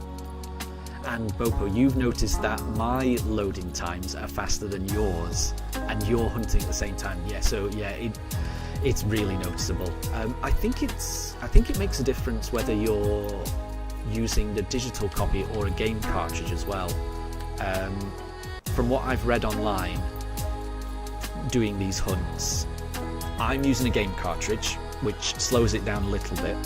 Obviously having the Switch 2 speeds it up massively, but if you're using a digital copy, that does speed it up a little bit compared to a cartridge. But yeah, the Switch 2 is a big improvement. I love it. I do love it. I'm not crazy about the colour scheme. I do wish it was a bit brighter. And I know a lot of people do like black consoles. That seems to be what is in fashion for the past decade or so. But you know, as someone who grew up in the 90s, I've always enjoyed colourful buttons, colourful consoles. So I'm really hoping they actually do some different designs for the Switch 2. Not just Joy-Cons, but I just, for some reason, I just really want them to just change the colours of the buttons. That would be a big improvement to me. That would just make them look a lot more fun and playful, which is what I want from a games console. I don't want something that looks serious. I want something that looks fun.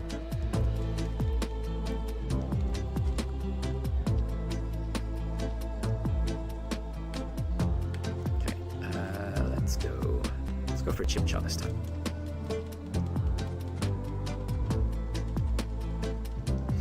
Wayfarer, yeah, the long pause while you sit back in your chair, head in hands, contemplating life. Yes, that was me.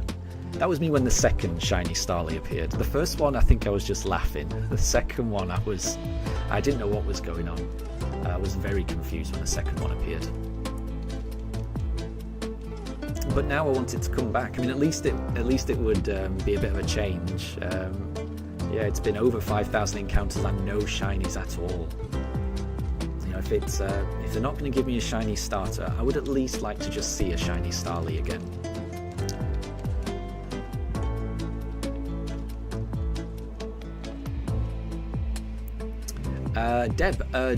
Deb has a Who's That Pokemon? So this Pokemon is known as the Land Wall Pokemon? Land Wall? I don't know what Land Wow Pokemon. I don't know what that one could be. The Land Wall Satitan? Could it be? Is that meant to be the Land Whale Pokemon?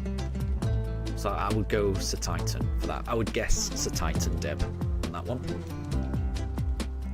And Fluffy, welcome to stream. I hope you're doing well. How long am I streaming for? Quite a while. I don't know exactly, but probably at least another 7 hours or so. But I will say I'll have to take some breaks in between. So it's currently 10:30 in the morning in the UK. My dogs like to have their lunch around midday, so in about 2 hours I'm going to have to take a little bit of a break, get my dogs fed, give them a run around the garden, probably get something to eat myself. So I'll be taking a break in a couple of hours, and there will be another break around the 4 o'clock UK time, when again my dogs will want to go for a WALK, and I will be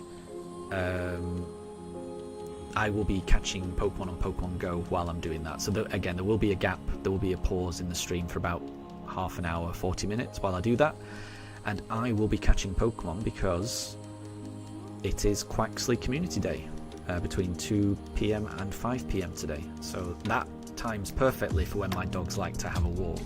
So yeah, I'll be taking them on a walk somewhere where there's lots of Pokestops, and I'm hoping to get lots of shiny Quaxley. So even if I don't get the shiny starter on this stream today, I'm hoping to at least get some shiny Quaxley from Pokemon Go. So I'm looking forward to that. And thank you very much, Wolf. Thank you. That's really nice of you to say. Thank you. Right, that is not shiny. I do have to double check Piplup sometimes. If I don't see Piplup emerge from the Pokeball, I do have to just double check.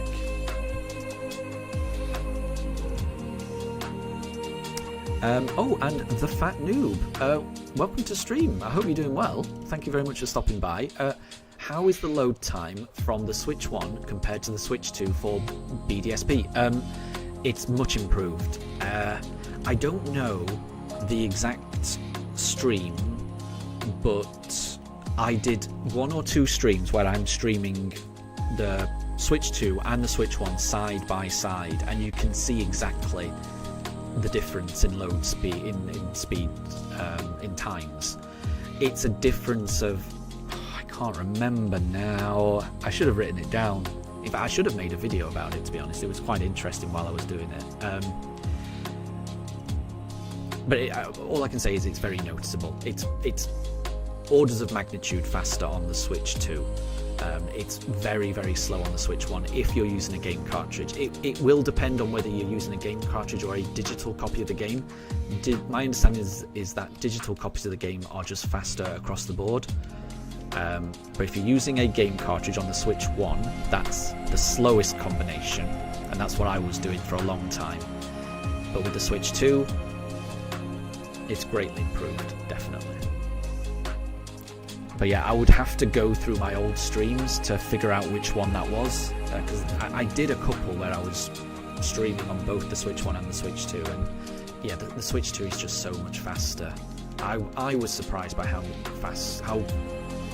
much faster it was, because when the Switch 2 came out, they announced all of these upgrades like Scarlet and Violet, like Tears of the Kingdom, like Breath of the Wild, all these updates for these specific games that would run better on Switch 2.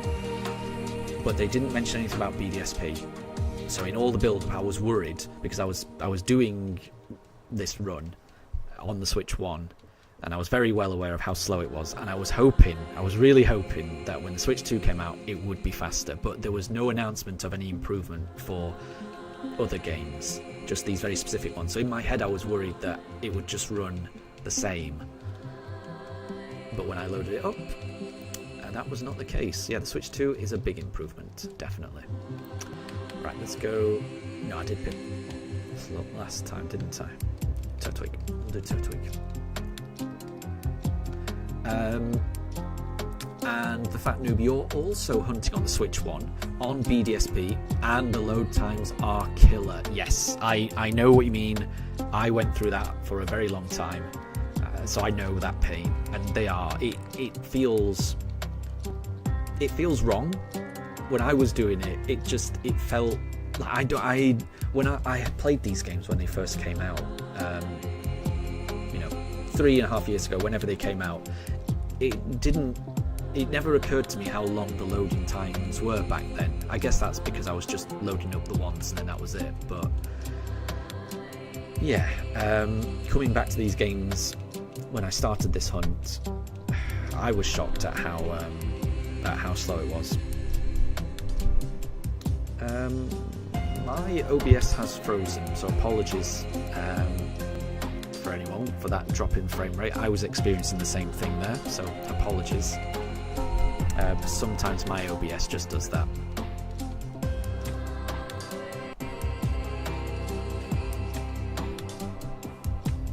So Bopo, you think that each reset is around 20 to 30 seconds faster on the Switch 2 than on your Switch 1? And you've got the digital one, right? Okay, so that's not... Okay, that's good. So I think yours is a little bit faster than what mine was. But yeah, so for each one being 20 to 30 seconds faster, that adds up fast. So yeah. Yeah, for anyone that is doing this hunt on the Switch 1, I feel your pain. I know your pain. I have lived your pain. And I know... And I guess this is what has made... Even I'm over odds now, but it hasn't felt so bad because of how bad the first half of this hunt was. Before the Switch 2 came out, it was awful. So even though I'm going over odds, it still feels like I'm going through these encounters really fast because I know how bad it was on the Switch 1. So I would say, Bopo and the Fat Noob, just keep going. You'll get there. You will get there, and it will be worth it. It definitely will be worth it.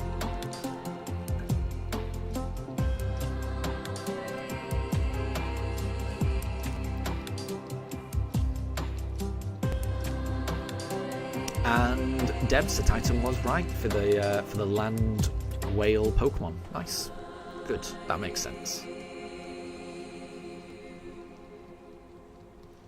And the Fat Noob, is anyone else a full odds hunter? So I guess at the moment I'm doing this full odds hunt, and I'll be doing a couple of others. I don't know why my OBS is so slow, but yeah. So I'm doing a shiny only playthrough, and there's a few hunts I'll be doing that will be full odds like this. But wherever possible, wherever I have the power to lower those odds, I will. So I'm planning to do a Masuda egg hunt for something. I haven't decided what. I'm hoping to do a Pokeradar hunt as well. So those two should lower the odds. But I think other than that, I'm going to be faced with full odds as well.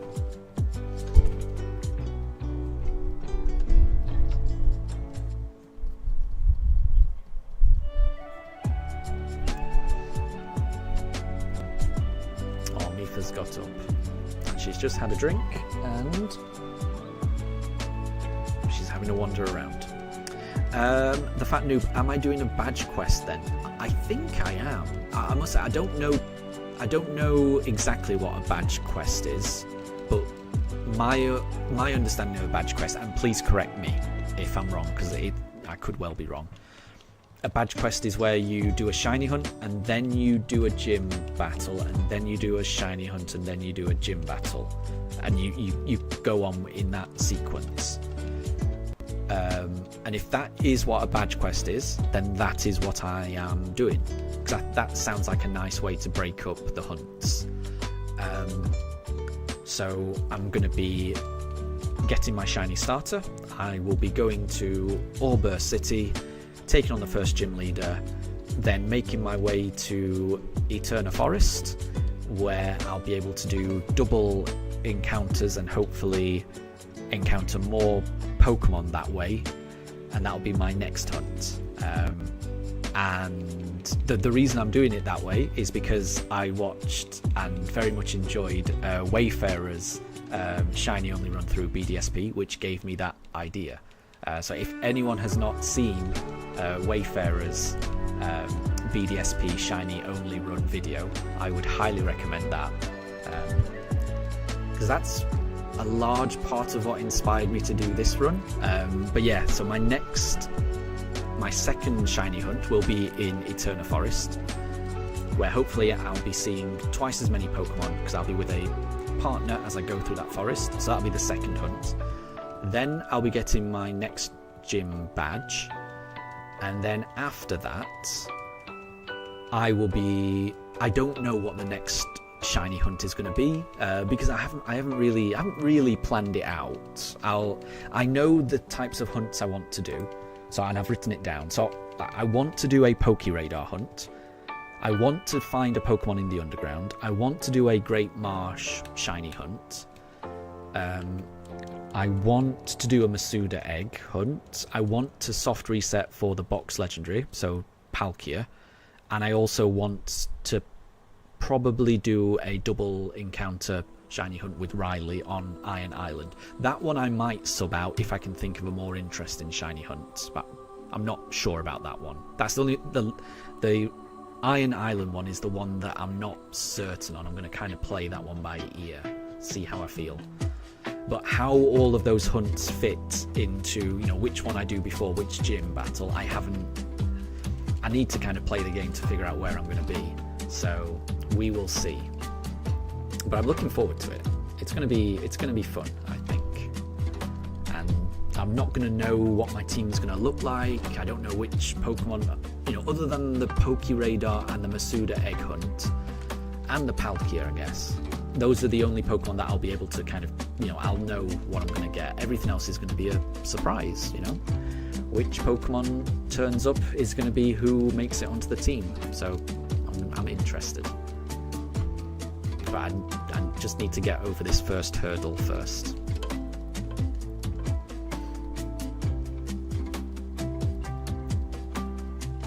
So, Wolf, is it a little bit of a certain type of Nuzlocke? Yeah, I don't think it's a Nuzlocke. I've never done a Nuzlocke before. I've never done a Nuzlocke before. They've always seemed a little bit intimidating to me. It might be something that I do eventually, but I've never done anything like that. Yeah, this one, I think it's more of a badge quest, but I don't know too much.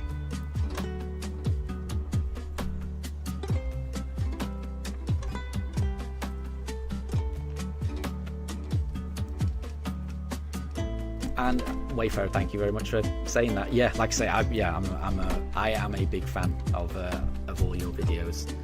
My wife and I discovered them, I think it was around Christmas, last Christmas, and we kind of binged all the videos. And it's your streams, it's always nice just to kind of watch in the background. It's nice.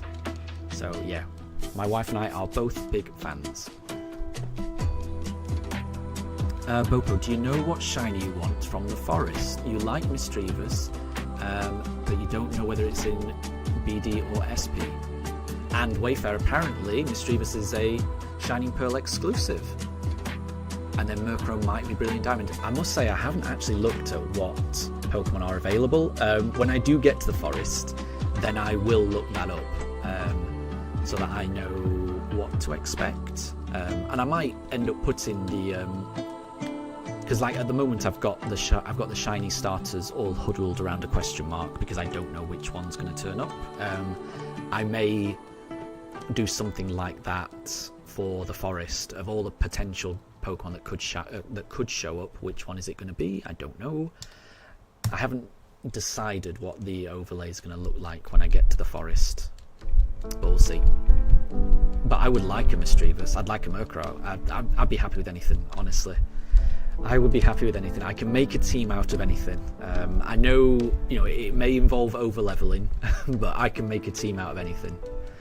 And there's something about the randomness and not knowing what the team is going to look like. The thing I'm hoping the most is that the Pokemon I end up with, I'm hoping they're Pokemon that I haven't used before, because that's something I do enjoy. I do enjoy using a Pokemon for the first time in a playthrough. I find that quite fun.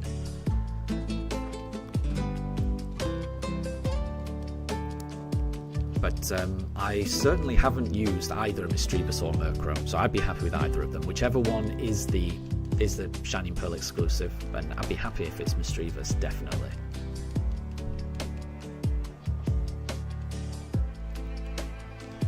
Okay, I don't think I've done Piplup recently. Let's go Piplup.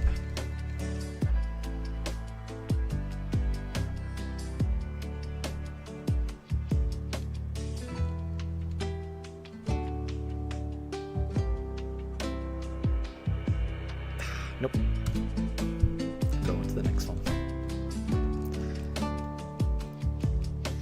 So Wolf, you thought it might have been a Nuzlocke, but it's good. Otherwise, it'd be sad to lose your shinies. Imagine, I can't. Yeah, this is the thing. I don't think I have the mental fortitude to go through a journey like I'm doing right now. 2 months looking for a shiny. Imagine finally getting it, getting into a battle, and then not thinking about what's happened, and suddenly it gets knocked out and I can't use it anymore. I don't know if I could recover from that.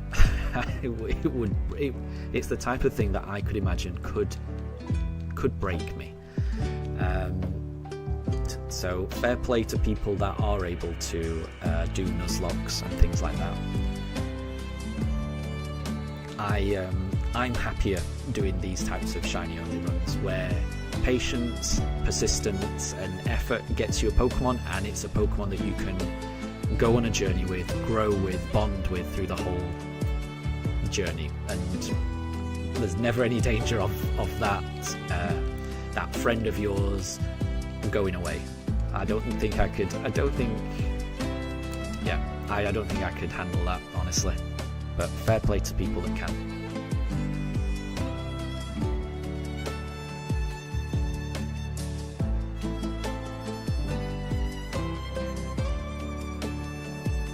And Wayfarer, so yeah, you love doing them randomly too. It's cool to have a target, but you prefer using the Pokemon that appears, even if it's one that you didn't necessarily want. Exactly, yeah.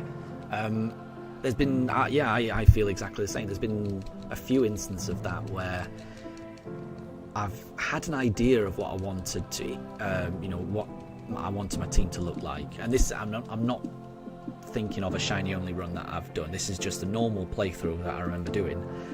And then suddenly a shiny just appeared that I wasn't expecting. And then suddenly I'm finding myself building my team around this shiny, and suddenly my team is completely different than what I expected. And it just makes the whole journey more interesting. So yeah, I completely agree. I love the randomness, and I think it's the randomness and making a team work using different strategies that you're not used to. Yeah, that's what does it for me. That's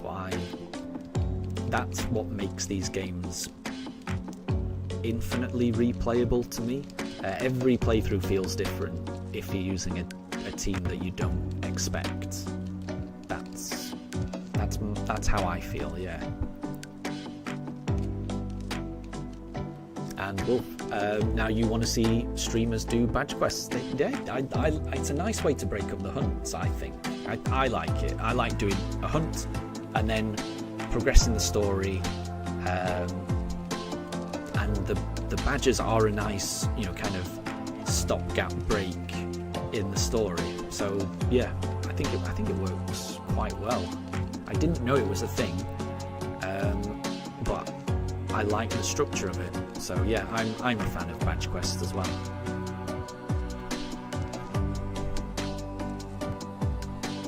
And Wayfarer, so it kind of makes you more attached to Pokemon that you didn't originally think much of, which is cool. I agree. Yeah, there's loads of Pokemon that I've never used, that I don't know all the moves that they know. I don't know all of the abilities they have, and being able to discover something new about a Pokemon is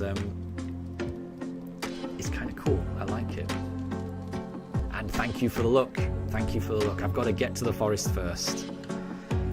I can't wait to get to the forest. It's in my mind, it's going to be so much nicer to reach the forest. I've got a feeling, I don't know if it will feel like this, but I just feel like once I've got the starter, it will feel like the journey has begun. Because at the moment, I haven't really gotten anywhere yet.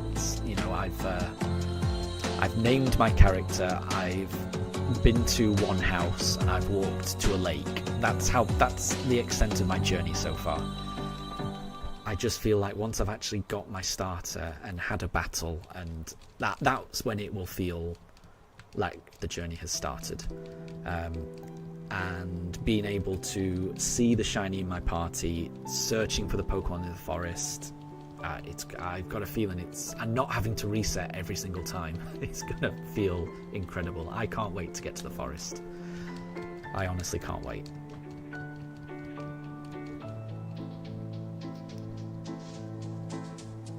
And that's really nice to say, Wayfarer. Thank you. I really do appreciate that. I really do. I'm smiling as I say that. Thank you very much. Like I say, that's lovely from someone who I've spent many, many, many hours watching. It's really nice to say. Thank you. And Wolf, I agree, it would be heartbreaking because it's a shiny. Yeah, this is the thing I could not do. I can't do a Nuzlocke. I know that about myself. Especially not a shiny Nuzlocke. But I mean, even if it wasn't a shiny Nuzlocke and it was just a normal Nuzlocke, I know I get attached to my Pokemon that I play through. If a Pokemon's doing well in my team, yeah, I get attached to it. And the thought of it getting knocked out and then I can't heal it and I can't use it anymore, and I can't. Yeah, that's not something that I'm cut out for. But I do respect others that can do that. And no problem at all, Deb. Enjoy your lunch. Bon appetit. I'll catch you later.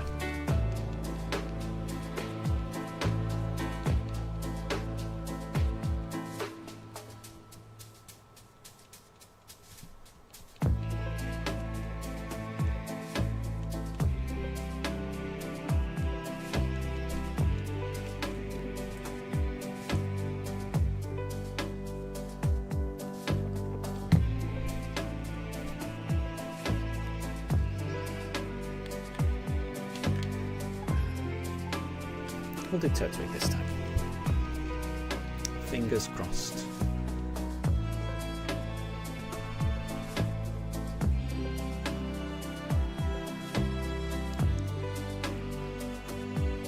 Nope, not this time, but maybe next time.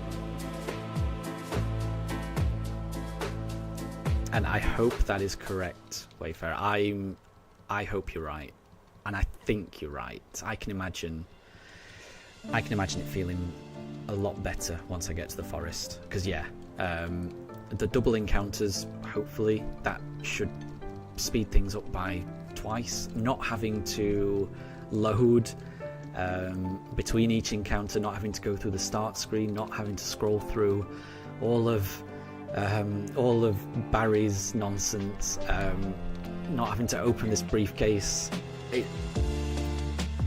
I would imagine it's going to feel so fast. So I'm hoping that's how it feels. In my head, exactly. In my head, I just can't wait to get there because of how I'm imagining it being, and how I'm imagining the encounters going so much faster, it being so much nicer just encountering Pokemon rather than having to reset. Everything about it, I'm looking forward to it.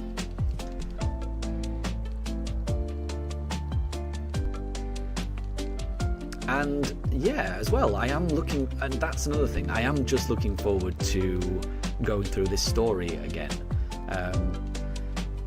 I can't remember everything about it, and that's the thing. So a lot of it is going to be about just rediscovering it, because I do remember I've got to get to Jubilife, and then I've got to get across to Auber City, and then I've got to go up to Floroma Town, and then I think it's up again to Eterna City. But after that, I can't remember. I know a lot of it's just going around Mount Sinnoh. So I'm just looking forward to just remembering where I've got to go, rediscovering the land, and actually stopping to absorb the plot a little bit more. Because I will say, in the past, what I've done is I've kind of just blown through the plot and not really absorbed it. And I'm hoping to stop and absorb it a little bit more. Oh, and Mifa is about to just jump into the bed. You will see.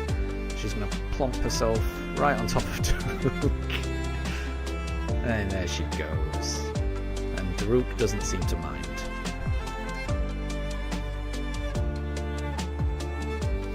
And so Wayfarer, apparently it's bizarre. It's a bizarre feeling to play 2 hours or so of a story after months of looking for a shiny before you go after looking for your next shiny. But we love it. Yeah, I can't imagine what it's going to be like. This is only the second time I've ever done a soft resetting shiny hunt before.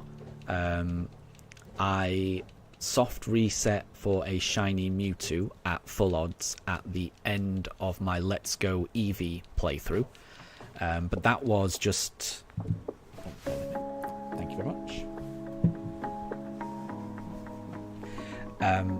But that Mewtwo hunt that I did at the end of my Let's Go Eevee playthrough was kind of like an afterthought. It wasn't something I was always planning to do at the end of my run. It was just I enjoyed my shiny only playthrough of that game so much. I was surprised by how well it went. I was surprised by how much I enjoyed it. I just had such a good time with it, and I just thought, well, I'll just give soft resetting a go. I had never soft reset for anything in my life. It was full odds. I didn't have the shiny charm. I didn't know how long it would take. And I was really lucky that I got the Mewtwo well under odds. I think it was like 2,700-ish encounters for it. And I don't know if... I'm assuming because that soft resetting and seeing... It was such a big adrenaline rush seeing that shiny Mewtwo. It was like nothing I'd ever experienced before. Even though it was under odds, it still felt like a long time, and it just made me think, well, if I can do that, I want that again. I want that buzz again, and that's what's kind of prompted me to try this. This one has gone a little bit over odds, but because I was so under odds for the Mewtwo, I think that's to be expected. but I am glad that Mewtwo went the way it did, because yeah, if that Mewtwo had gone badly, I'm not certain I would have attempted this run, and I know I haven't got very far with this run, but I have enjoyed it. So yeah, I can't imagine what it's going to be like after this run. I can't imagine what it's going to be like after this hunt, I should say. Once I've got the shiny, what it's going to be like just playing the game, I can't imagine. But I'm certain I'm going to enjoy it. Bopo, you want to try the Poke Radar, but you think it will be tedious to get every Pokemon first? Yes. So what I'm going to do is I'm going to transfer Pokemon from home to get the Poke Radar. So I will be doing that. So like I'm planning on doing a Masuda egg hunt. I'm going to be getting a foreign Ditto from home. And yeah, for the Poke Radar, I'm planning on just chucking in a whole load of Pokemon from Pokemon Home just to get the Pokedex and then chucking them out again. So I am going to be doing that. So I'm not going to be trying to complete the Pokedex in this game before getting the Poke Radar. I will be getting the Poke Radar as soon as possible. Yeah, like I said, by just using Pokemon Home.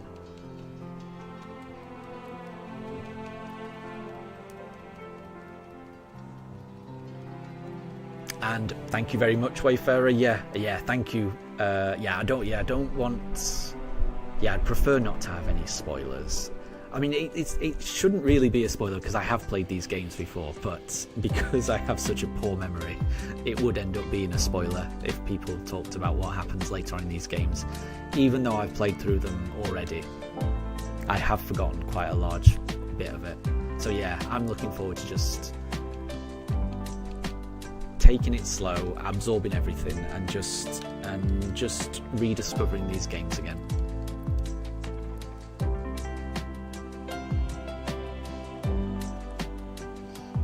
And Wayfarer, so yeah, you know the feeling about catching the shiny bug with Mewtwo.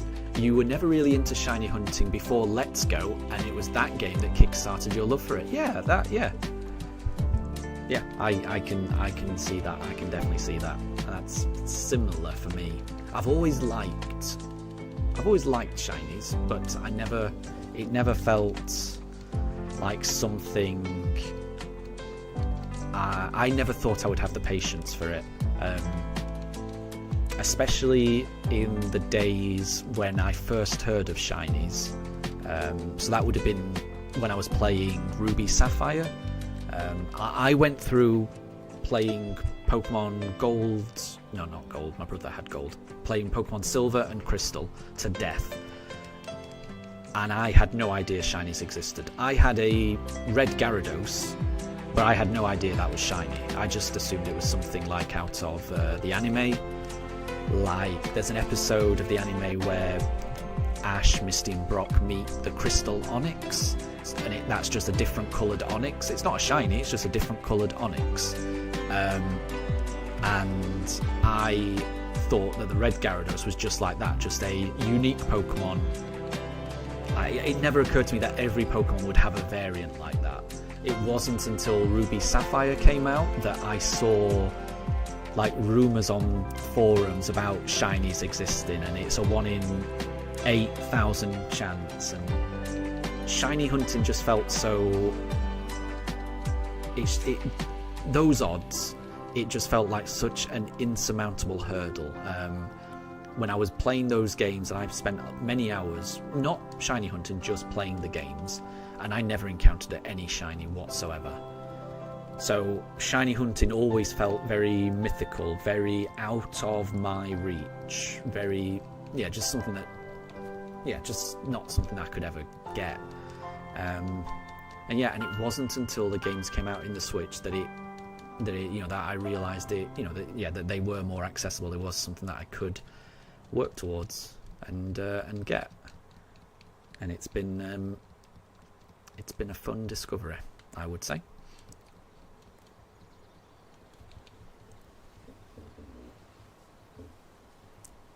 Because I think the first shiny I ever caught not including the red Gyarados, because I don't include that, because that was a guaranteed one, and I didn't even know it was shiny when I got it. So the first shiny that I ever caught in a Pokemon game that wasn't Pokemon Go, so that would have been on the Switch, and it would have been Let's Go for me as well. And I think we found a shiny Geodude through catch comboing. I was never very good at catch comboing when I first played those games, but I was able to get a shiny Geodude. I was very happy with that.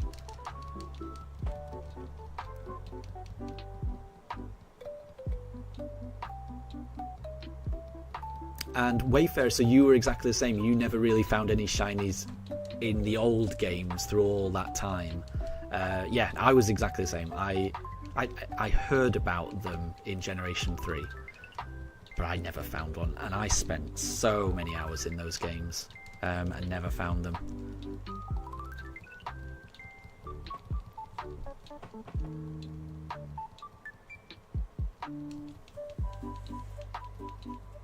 But I must say, I do prefer these odds. 'Cause I think in the old games, the odds were 1 in 8,000, and to me that feels too high of a barrier. I think these odds, 1 in 4,000, that feels better to me. I know it's taking me a long time to find one, but this feels like, to me, this feels like the right odds. This feels like, the right trade-off between effort to find a shiny and the thrill of getting a shiny. This feels right. If I had to deal with 1 in 8,000, I can't guarantee that I would be able to do that. Again, I would be worried about my own patience and ability to do that. So again, I've got a lot of respect for people who were able to shiny hunt on those old games and are still doing shiny hunts on those old games even now. I've got a lot of respect for people like that, because I think, I'm not certain it's something that I could do. I think the people that do that are really impressive, that can do that.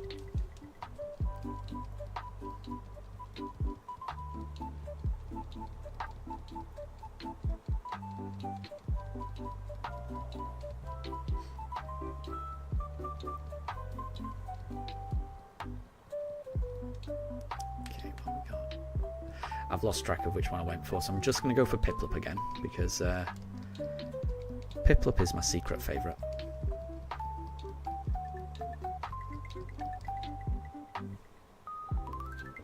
And oh, that's not shiny. And Bopo, your first shiny was also a Geodude. You were not hunting, it was just random. But you are about to head off, so thank you very much for stopping by. Really, really best of luck in getting your Chimchar to complete your set. I really hope you get it. Yeah,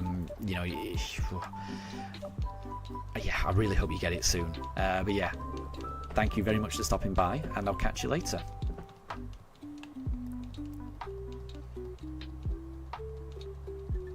But yeah, and Wayfarer, yeah, you must have racked up hundreds of hours of playthrough without getting a shiny as well. It's crazy to think about how long I would have been playing those games for, and how many times over and over I played them without finding one. It is strange, but again, yeah, the odds were just so much more difficult back then. And I agree, yeah, that shiny hunters who deal with odds of 1 in 8,192, thank you. Yeah, they are a different gravy. I would agree.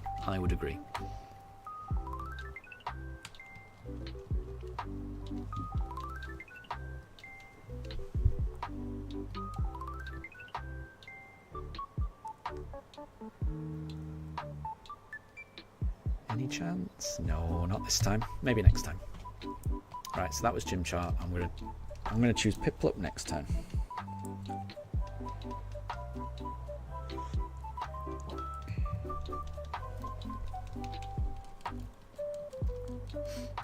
And LuTube, how are you doing? Thank you very much for stopping by. I hope you're doing well. Have you pulled any more amazing trading cards? because I know you had some good luck recently.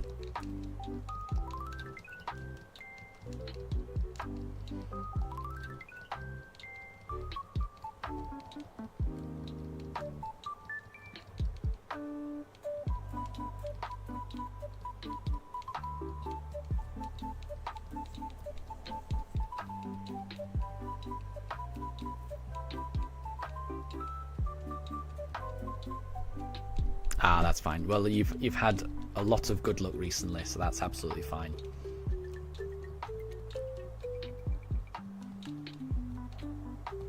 Right, let's go Piplup this time. Because yeah, I'm the same. Well, I haven't opened any packs for a while. I think what I'm planning to do is just wait until the end of the year and have a big December pack fest every day. Just open up loads of packs every day in December. That's what I like to do. Ah, so LuTube, you end up opening packs at your dad's. Fair enough. Well, that's a nice thing that you're able to bond over. That's good.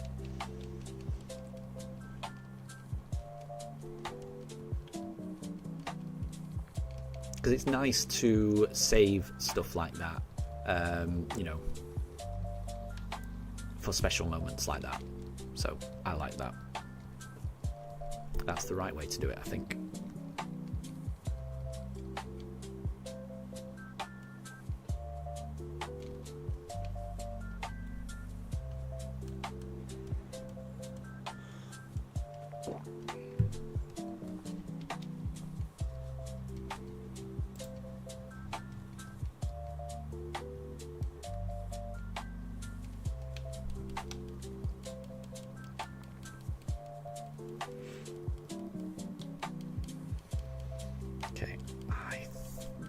Did I do Piplup last time? I think so. I'm going to do Turtwig this time.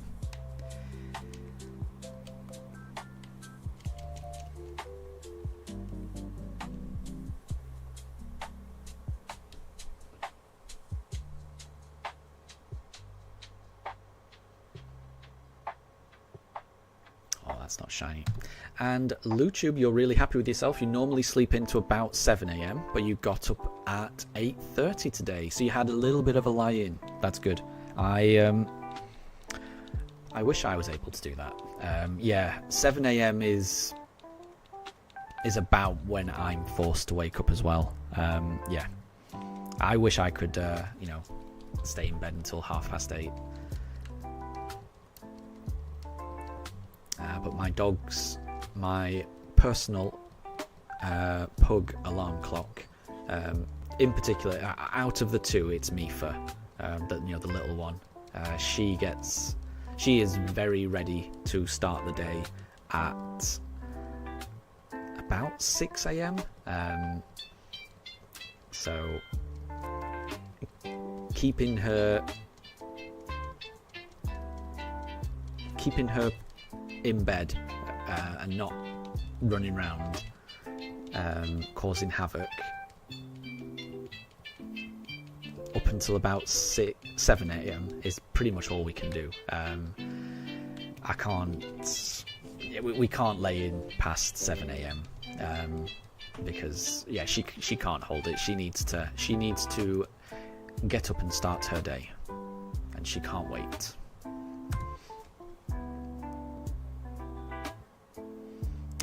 Wayfarer, do I have any spidey sense feeling of which of the three I'm going to end up getting?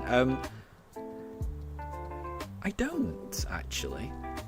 I'm trying to think.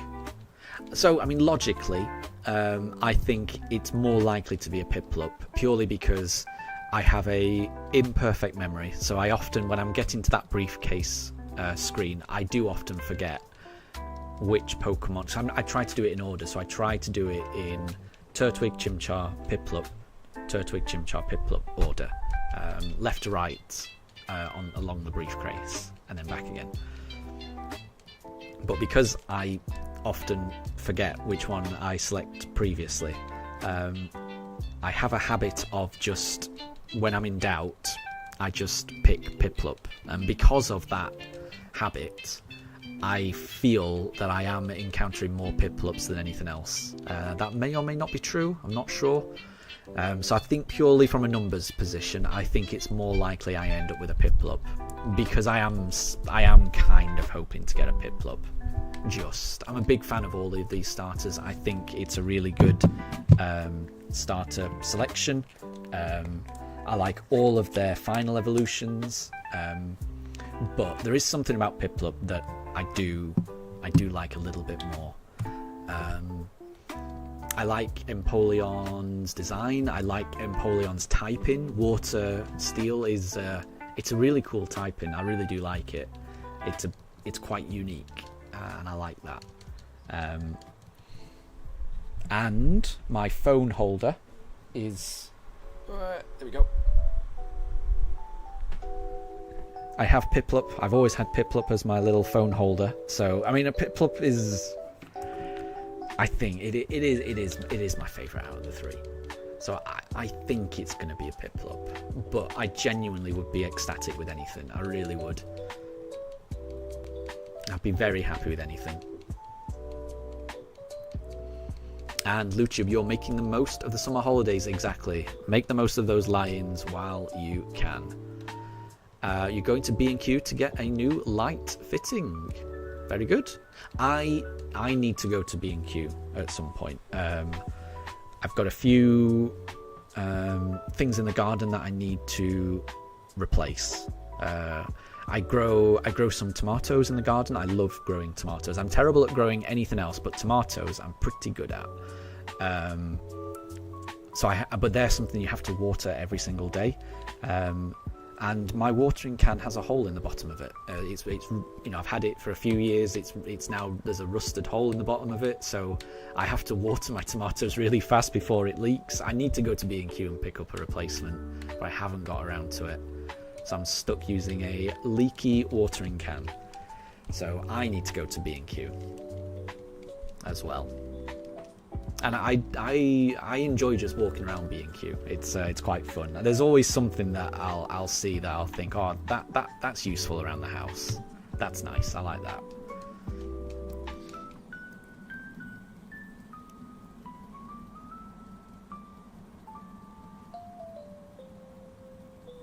And Wayfarer, you always forget where you're up to as well. Yeah, it happens a lot to me. Happens a lot to me.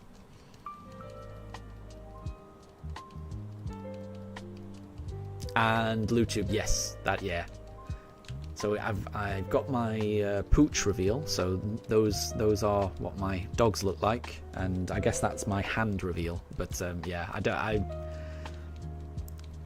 and I've done a voice reveal because I guess this is my voice. But yeah, I think that's the extent. I don't think I don't think I could do a face reveal. Luchub, your granddad grows veg in his garden. And that's the secret for his special gravy. That sounds amazing. Yeah, my granddad used to grow a lot of veg as well, and in particular tomatoes. I think that might be why I enjoy it so much, because it reminds me of going to visit my granddad. Whenever I smell tomato, it's something about tomato leaves. There's a very distinctive smell. Tomato leaves.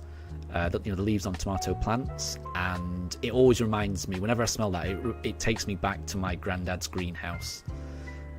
So yeah, I love growing stuff like that.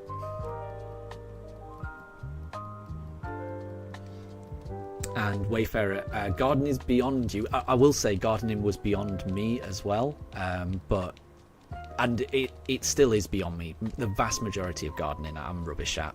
But there is something about tomatoes that at the moment I'm getting right.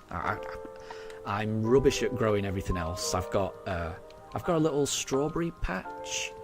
There's lots of strawberry plants, but there's also loads of weeds growing, and it's so difficult to pull out all the weeds and things like that. And I've got a few blueberry bushes that are doing okay. They're not doing bad, they're doing okay, and I'm also trying to grow like blackberries and raspberries, and again they're doing fine, I guess. They don't look that healthy. Pretty much everything else that I try and grow just about barely clings on to life, but never thrives. Whereas tomatoes, I've done, they seem to be okay. And I've only been growing them, you know, in the past 3 years since I've, you know, got the house. So, you know, I never had a garden before then. But yeah, I'm enjoying that. I'm enjoying it. But you agree that B&Q is a fun shop to visit. It's just dangerous for the bank account. Yeah, I agree. Completely agree. Could not agree more. So do I grow anything else in the garden? Yeah, so yeah, I do have a little bit of a strawberry patch, but it doesn't do very well, the strawberry patch. I find, like, I do get strawberries, but there's, you know, slugs will get at them. We've got foxes that come into the garden and they'll just walk through the strawberry patch and trample stuff, and yeah, trying to keep it free of weeds I'm not great at. So I would say the only thing I grow with any slight degree of competence is tomatoes, and I've got into a nice little routine. I like starting the year. So on New Year, you know, in the first week of January, I'll buy some really fancy tomatoes from the supermarket, enjoy them with, you know, have a nice salad or sandwich or something like that, but I'll keep the seeds. I'll then plant them just in soil, water them every day, keep them on the windowsill. By May time, they're reaching the ceiling. They're absolutely massive. When the weather is nice, I just stick them outside and water them each morning, and then they just give tomatoes all the way up till early October. I find it quite nice. It's a nice way to structure the year. I quite like it. I'm a big fan of Stardew Valley, so there's something about growing and harvesting and eating things that I've grown that just hits right with me, I would say. But yeah, the only thing I grow well in my garden is tomatoes. Lutube, you grow carrots. Nice. But you had an infestation of poison ivy. Oh no. And you're focused on clearing that. Exactly. That's the thing. You've got to keep on top of like weeds and things like that. And I do struggle with it. I do struggle with that.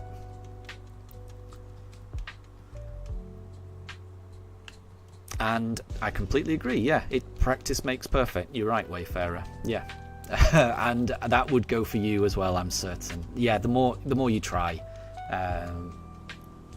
the easier it gets. That's life, isn't it? You've got to put the effort in, and it doesn't matter if you make a mistake,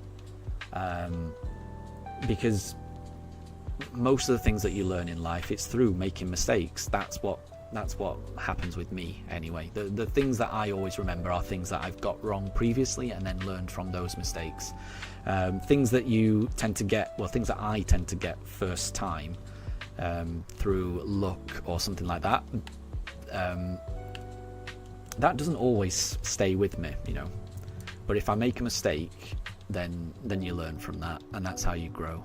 At least that's how I grow anyway.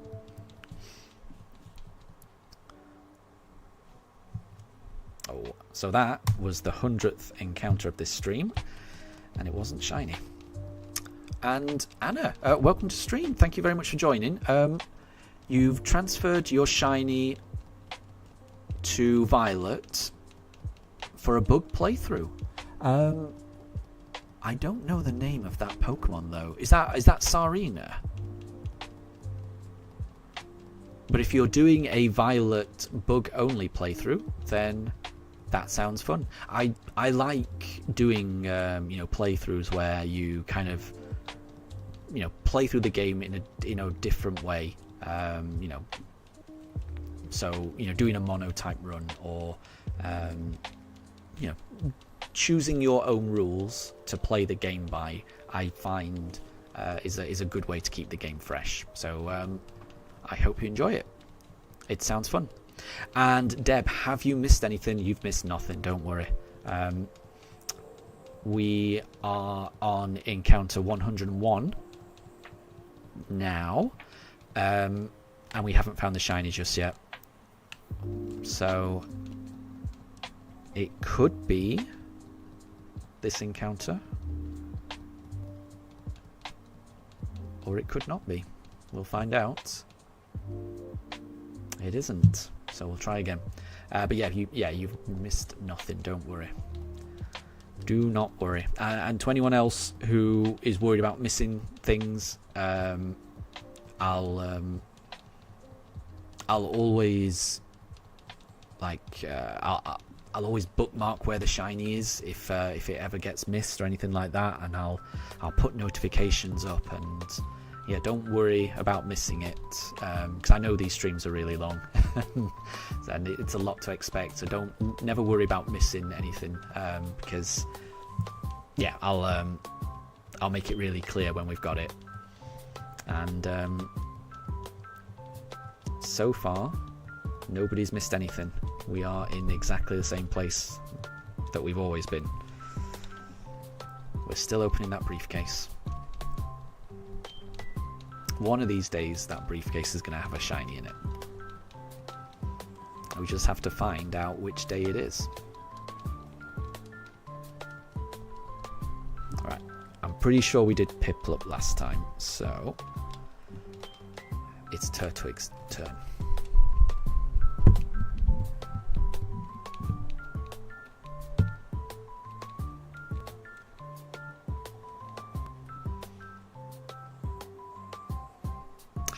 Nope. So maybe it'll be the next one. I'm assuming you guys can't hear that because it is quite quiet, but Mifa is fast asleep. She is snoring.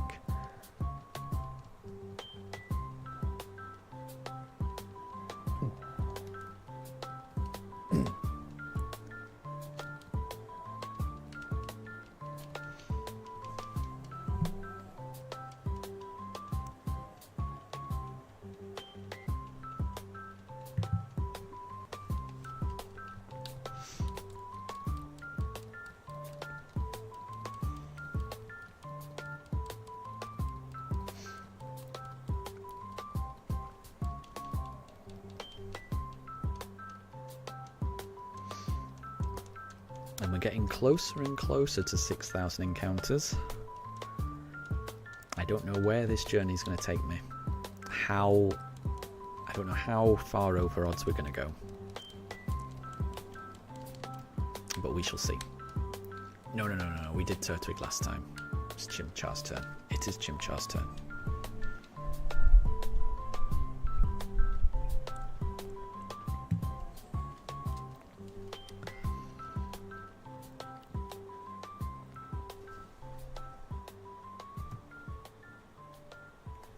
That wasn't shiny.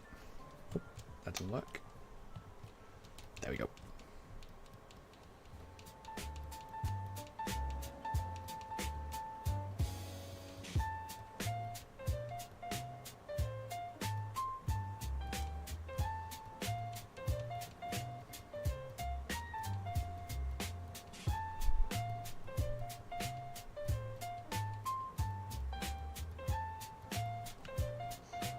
Oh, Anna, you mean the shiny yarn bug, the one that looks like a ball of yarn? Yes, I know what you mean. Tarantula. Yeah, I get. I can see where it was now. Yeah, that is a nice shiny, actually, isn't it? It's bright red, isn't it? It's a gorgeous shiny. Well, that would be a very fun way to play through Scarlet and Violet. So yeah, I hope you enjoy it. I know what you mean now. Yeah, as soon as you said shiny yarn bug and the bug that looks like a ball of yarn, yeah, it's Tarantula, isn't it? It's the one that evolves into Spidops. But I love Tarantula, definitely. I'm not sure I like it as much when it evolves into Spidops. But Tarantula, I think, is absolutely gorgeous. It's a wonderful design. I'd forgot how much I liked it, actually, until you just mentioned it. Yeah, I don't think I've ever done a playthrough with it, and I kind of want a plushie of it. The more I'm thinking about it, the more perfect that Pokemon would be as a plushie. Yeah, it's a really nice one. It's one that I've always thought was very nice, and I've always wanted to do a playthrough with it. But again, it's just I always prefer it in its unevolved form. When it evolves into Spidops, there's something about it. It just loses its cuteness for me. And Deb, you have a Who's That Pokemon quiz. So this Pokemon's Pokedex entry reads, its amusing movements make it very popular. It releases the psychic power from the pattern on its belly. So it's clearly a psychic Pokemon, I would hope. But it's a psychic Pokemon that's got patterns on its belly.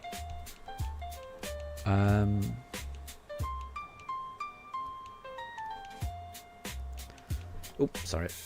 Yeah, we'll do Turtwig. I'm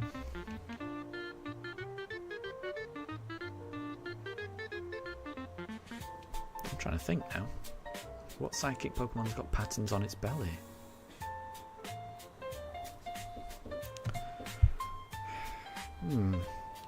It's not really a pattern, but is that Drowsy?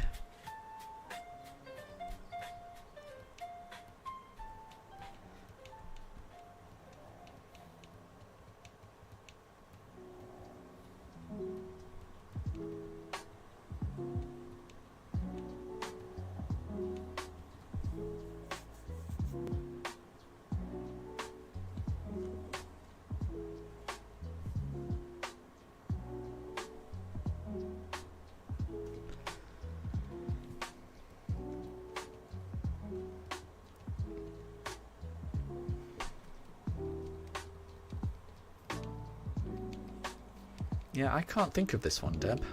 I'm trying to think of... So it's not Drowsy. Yeah, I wasn't very confident with that, I'm going to be honest.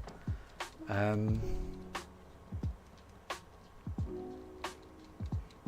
think I might need another clue. Ooh, Luke, welcome to stream. I hope you're doing well. Luke is guessing Mr. Mime. That's not a bad shout. That's not a bad shout. Because I'm struggling to think of a Pokemon that's psychic and has like patterns on its belly. I might be wrong about it being psychic, but since it mentions that,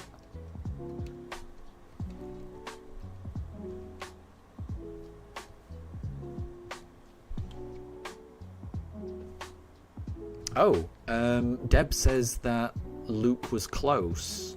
So when Deb says that we're close, that tends to mean that the answer is within the evolution line that you've just guessed. So Luke, you said Mr. Mime, and Deb said it was close.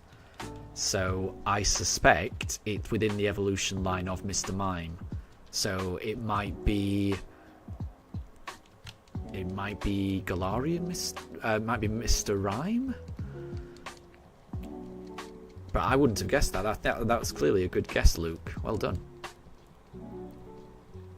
Anna, the real challenge in a bug playthrough is finding a female Combi. Yes, it's tricky. I know what you mean there.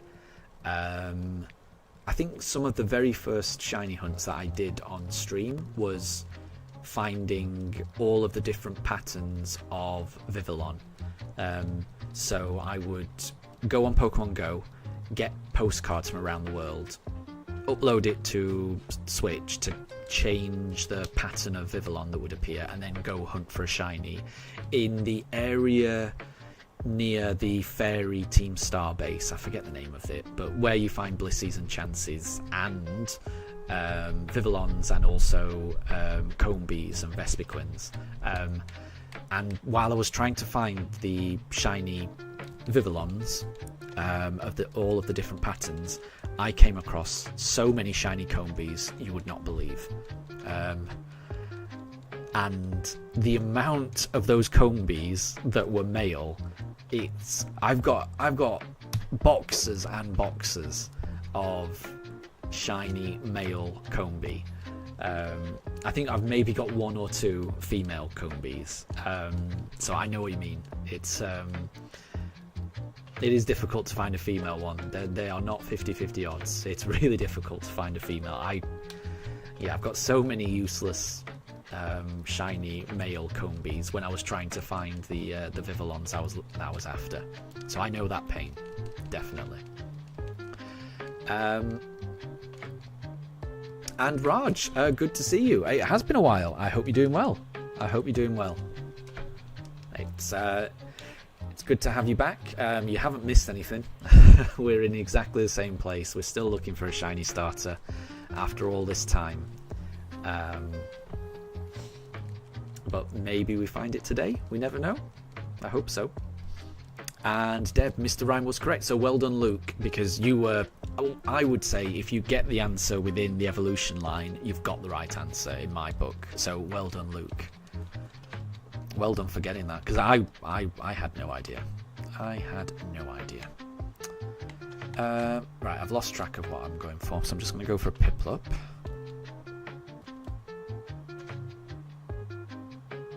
Oh, and Wayfarer, you've got to get going. No problem at all. Enjoy your walk with Bucky, but thank you very much for stopping by. That's really nice of you to say, and I'm looking forward to catching your streams in the future. Like I say, I love watching your streams. They're really good, and your videos and everything. So thank you very much. But yeah, thank you very much for stopping by. I really do appreciate it, and I'll catch you later.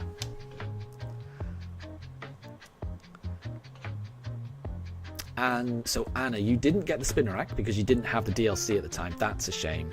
The DLC is quite good, I would say. Especially the Blueberry Academy. I really enjoyed the Blueberry Academy. All of the double battles. There's something about double battles that I really enjoy. So yeah, I think the DLC is pretty good.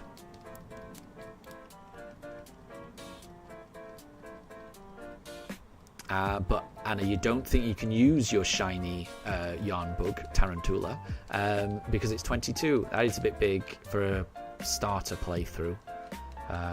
But it'll be good to use later on in your run, so you'll enjoy it when you can use it. And Raj, yes, we're almost at 6,000. We're so close. Yeah, we're not far off, are we? We've gone a little bit over odds, not massively, just a little bit. And Raj, how are the little ones? They're doing really well. We've had some warm weather in the UK recently, but this weekend it's not been too bad. It's a lot cooler, they're a lot happier, and they're just chilling. They're chilling as always. So yeah, the pugs are doing well. Right, I did Piplup last time, so let's do Turtwig this time. And Chmeeze, good to see you. I hope you're doing well. Thank you very much. Thank you. Yeah, you do need some patience to do this. I agree. But I hope today's the day as well. So thank you.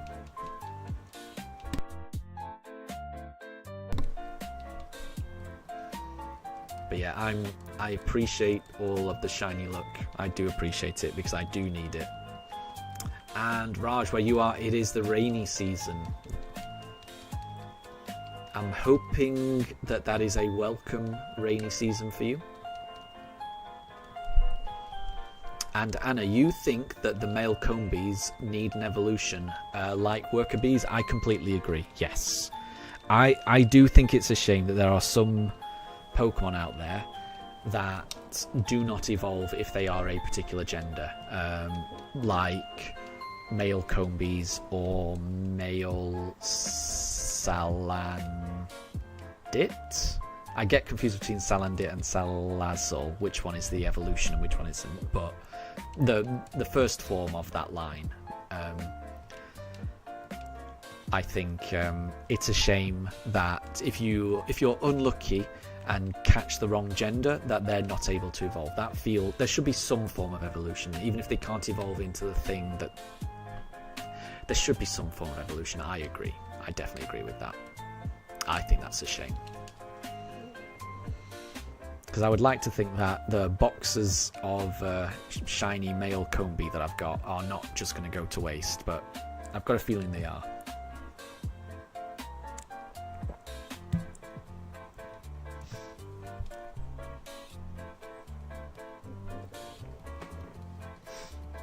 And Anna, speaking of Combi, the first one ran into you, and it was a male. Yep, doesn't surprise me. Doesn't surprise me. I don't know what the odds are, but it's definitely you're definitely more likely to encounter male Combis than female ones, in my experience. Again, I don't know the odds. All I know is I've done an awful lot of shiny hunting in that area of Scarlet and Violet, where I've been hunting Vivillons, and yeah, you get a lot of male Combis, I will say.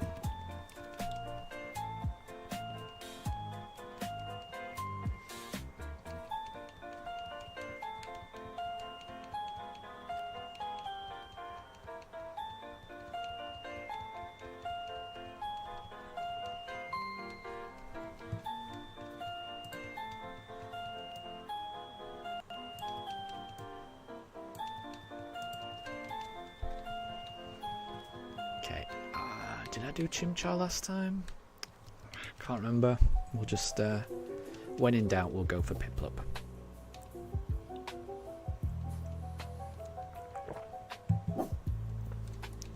Oh, Daruk is barking. Not quite sure why. That is not a shiny Piplup. So we will go again. We'll go again until we find it.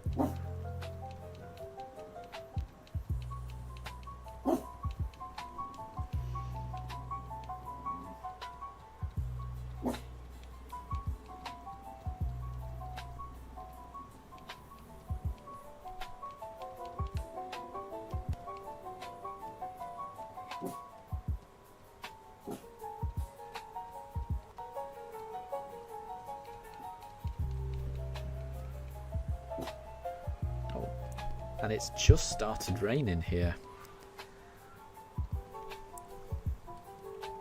which is a shame, because in about half an hour I was planning to take the dogs out. Chmees, do you think Daruk's bark sounds like little hiccups? Yeah, it is very similar. I think that's his. That isn't his full bark. That's his. I can hear something outside. I don't know what it is. Don't make any more noise, or you're gonna get a real bark. I think that's his little. Those are his little mini barks. Those are his little warning barks to whatever he can hear outside. He's got better hearing than me, so sometimes I don't know what he's hearing or what he's trying to bark at. But I do agree, his little mini barks do sound like little hiccups. I agree.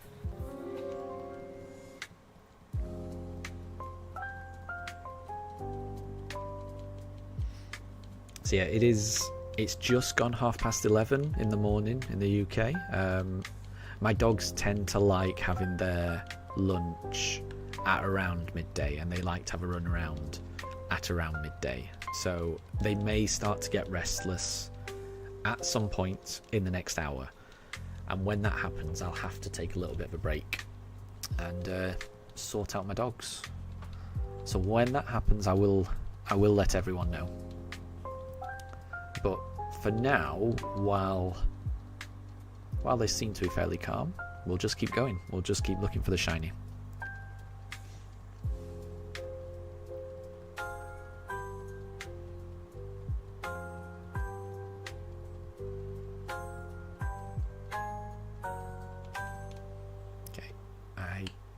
I did Piplup last time.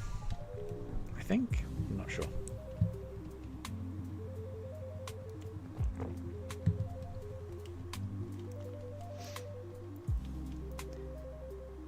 Nope. That's not shiny. Ooh, Anna, so your Generation 10 hope is for a male Combi evolution type thing. Yeah. I think that's a very fair hope.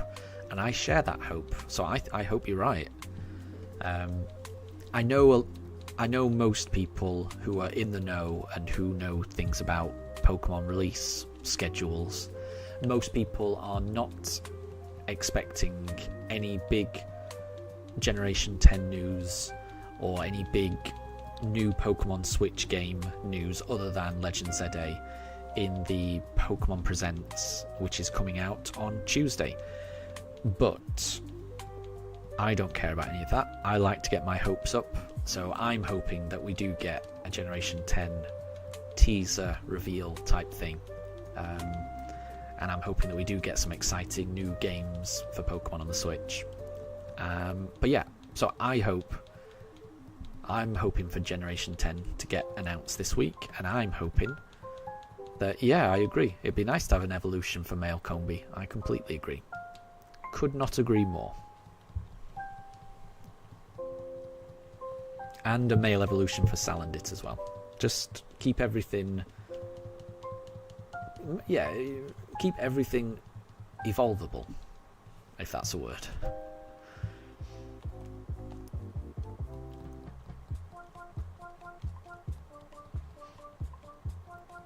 And Anna, so when you get to Kitakami, you're definitely going to get a Yanma. Yanma is a cool Pokemon, isn't it? I love its speed boost ability.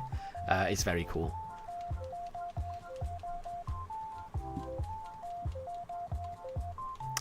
I've been playing Pokemon Mystery Dungeon Rescue Team DX on the Switch. I've never played a Pokemon Mystery Dungeon game in my life, but I got the Switch remaster a couple of days ago. I've been playing through it, and I've been enjoying it. And I rescued a Yanma as part of one of my rescue operations last night. So I added a Yanma to my team, which I was very happy about, because I'm a fan of Yanma as well.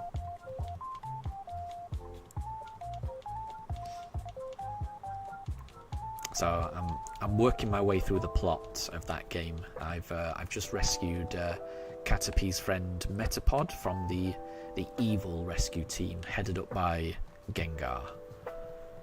That was the last thing that I did. But yeah, I'm enjoying those games.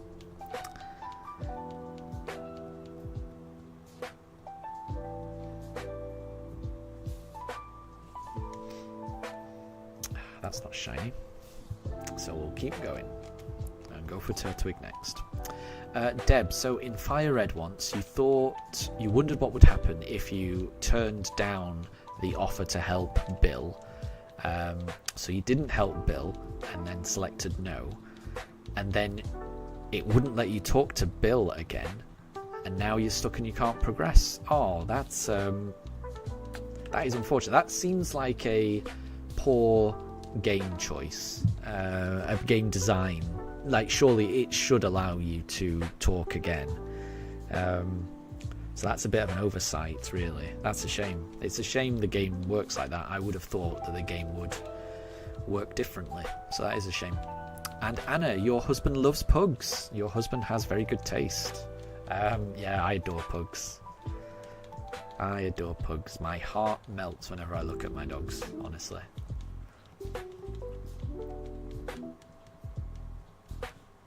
They are lovely dogs. They're very loving.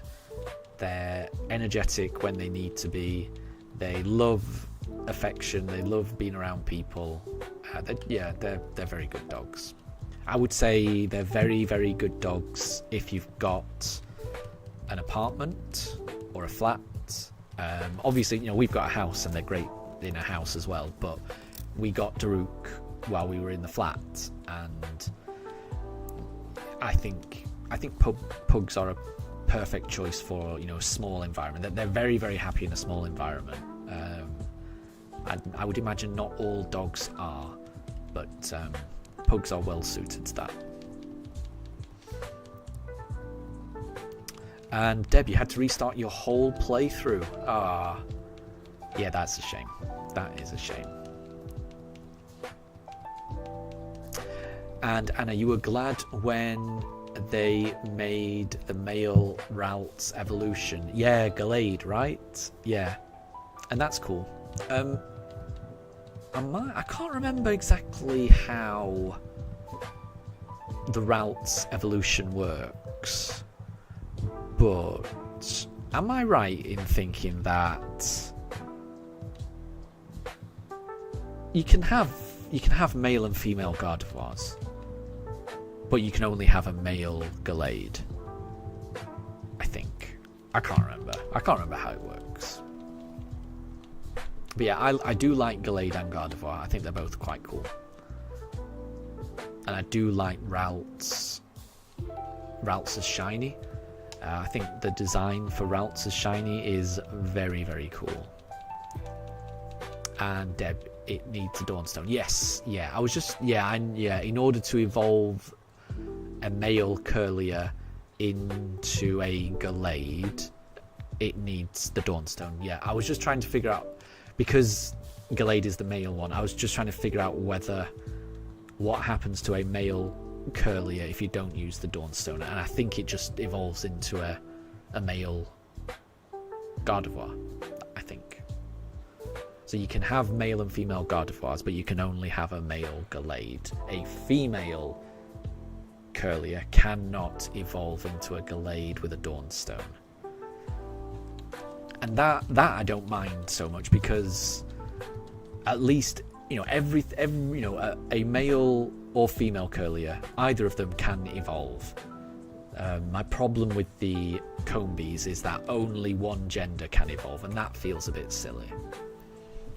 There should be, I'm not saying that the evolutions have to be identical, but if one gender gets an evolution, then the other one should, surely, in my mind. So Anna, it's bug flying, so it's good for the first gym. Very good, very good. And Anna, you love Mystery Dungeon because you get to be an Eevee. Nice. So when I answered the questions, it said that I was a Psyduck. I was a bit upset because I think I wanted to be either a Bulbasaur or a Squirtle. Or I think I would have been happy with almost anything other than a Psyduck. But it said I was a Psyduck, so I am a Psyduck. You know, I listened to it, so I am a Psyduck. But I've chosen Bulbasaur as my partner. So we're Psyduck on Bulbasaur on the rescue team Pugs, and we're going through the game. And I'm coming to appreciate Psyduck now. It definitely would not have been the choice I would have made if I had the choice. And I know you can pick what you want, but by answering the questions, it tells you who the game thinks you are. And you know, because the game thought I should be that, I went with it. It felt wrong to go against what the game was suggesting. So yeah, if anyone wants to know what type of Pokemon I am, apparently I am a Psyduck. Which is not what I would have thought. I would never have guessed that. But I guess it kind of makes sense.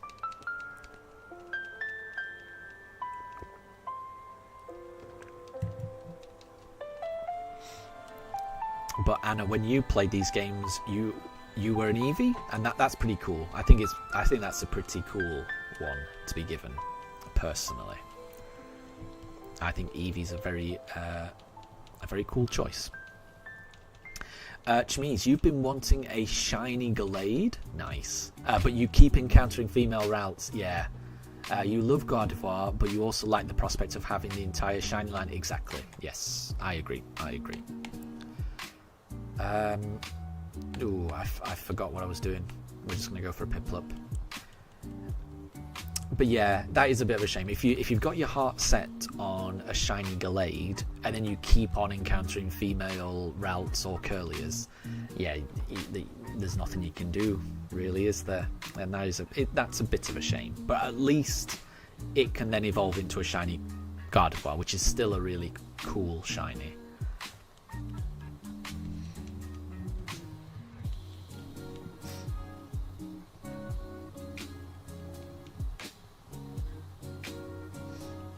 Anna, so male needs a stone. You don't like male routes because it looks like a guy in a dress. There you go.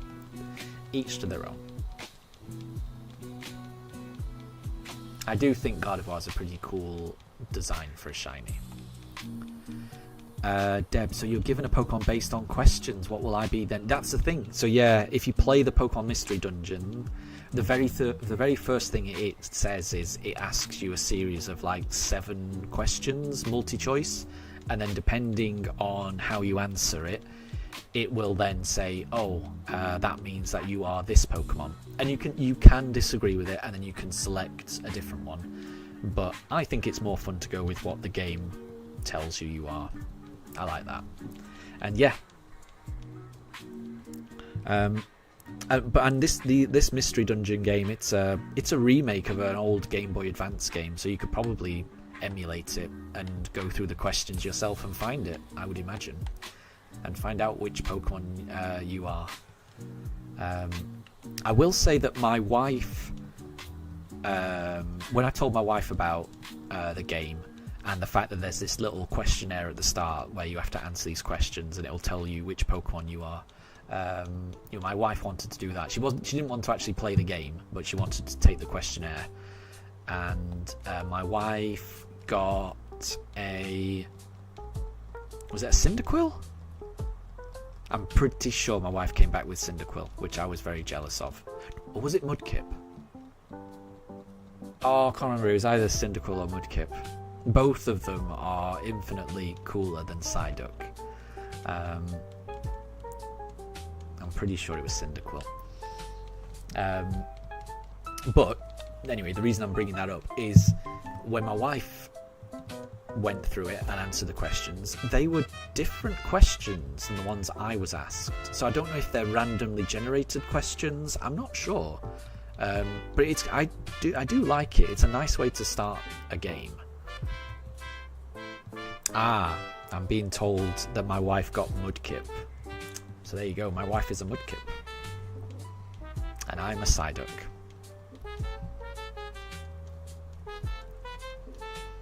And Anna, wish you well. You're near a horde of Combies. Well, good luck. I hope you're able to find a female Combi.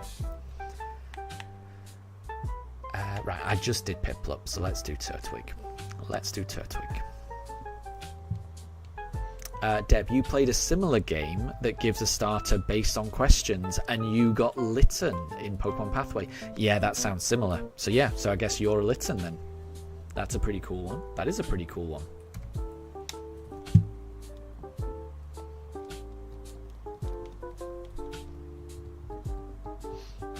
Tempest. The questions are random.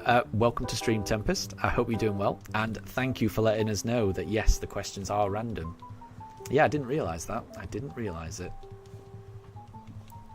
But yeah, I am enjoying Mystery Dungeon. I'm not too far into it. About 3 hours in, something like that. But I am enjoying it. I'm building up a nice little rescue team at the moment.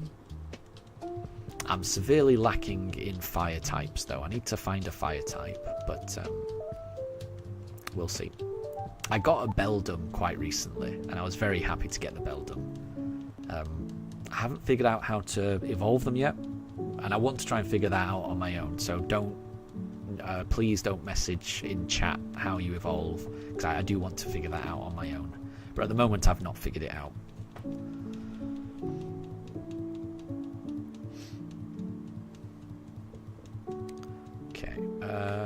Right, I think I did Turtwig, so let's do Chimchar this time. Deb, what's the game can you type? Oh, okay, yeah, the game that I'm playing. Yeah, let me type it in chat. So, Pokemon Mystery Dungeon Rescue Team DX. So this is the Switch. This is the Switch remaster of an old Game Boy game, Game Boy Advance game, GBA game. Oh, there goes Mifa. She's just going to settle in and snuggle up to Daruk and plop herself right on top of him. There she goes. Oh, look at her. Oh, look at them. All snuggled up together. All cozy. So, we are almost at midday in the UK. So we're getting towards a time where my dogs like to have lunch, but they seem very calm and cozy right now. So I'm not going to disturb them when they're like this, but when they do get restless, I'm likely to need to take a little bit of a break. But I will leave that to the dogs to decide when that happens.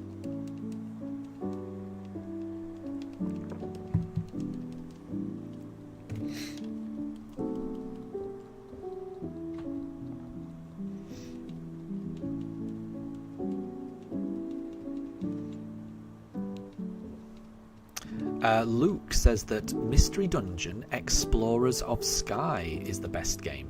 Very cool. So from what I've heard, this Switch game is the first one in the series. So I'm hoping that they remaster the rest of them in the series. Or maybe I'm hoping that they just put the rest of the games on the Nintendo Switch Online. Because that sounds good. I'm enjoying this game far more than I expected to.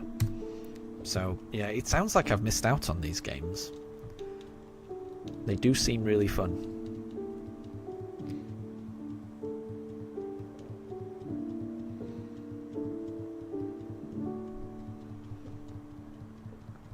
I mean, how many games are there in the series? I honestly didn't know there were so many.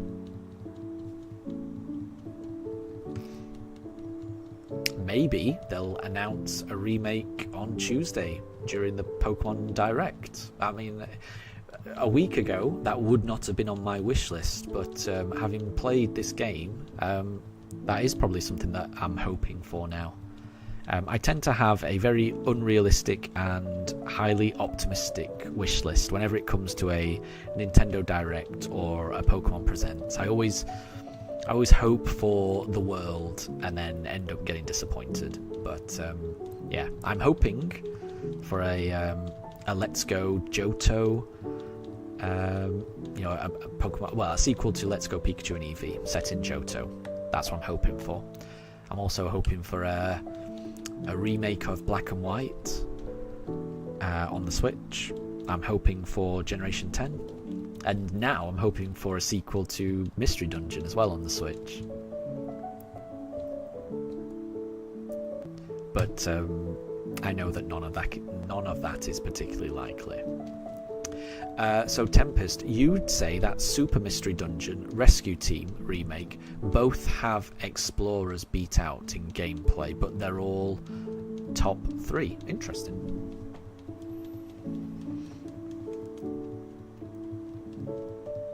But honestly, there's not a lot of them. Yeah, so I hope they put them all on the Switch personally. But I don't know how well this Mystery Dungeon remake did. I'm hoping that it did well and it was profitable for them. Because I mean, if they made money off them, then there's a chance that they redo them all. So I'm hoping that they do. We'll see.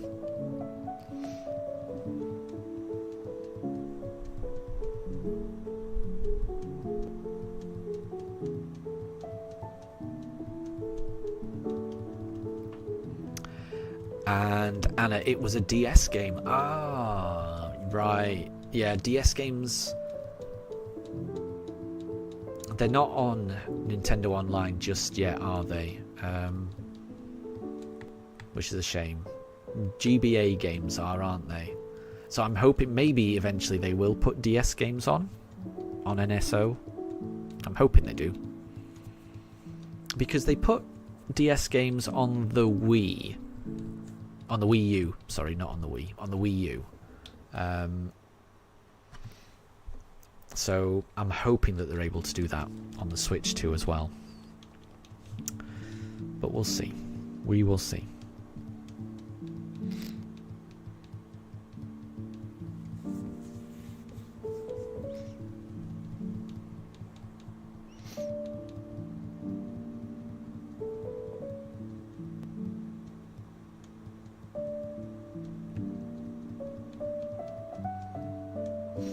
So Tempest, you think it'd be nice to get more games for it, but you don't think it's super likely. Yeah.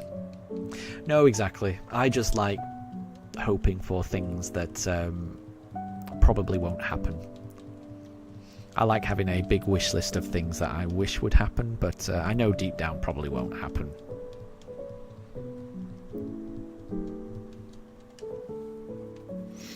So Anna, you may end up just transferring your female Combi from online. Yeah, I don't blame you. I don't blame you. If you're struggling to find it, then I think that's fair. I think that's fair.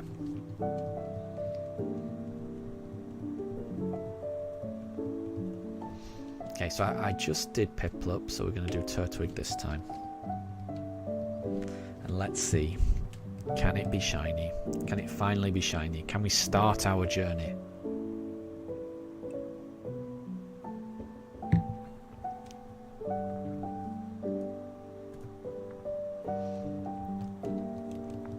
And Deb, you found Pokemon Mystery Dungeon Red Rescue Team Game Boy Advance. Yeah, I think, yeah, was there a red one and a blue one? I don't quite know how they work. I'm assuming the Switch one is like a combined of them both. I might be wrong, but that sounds like it.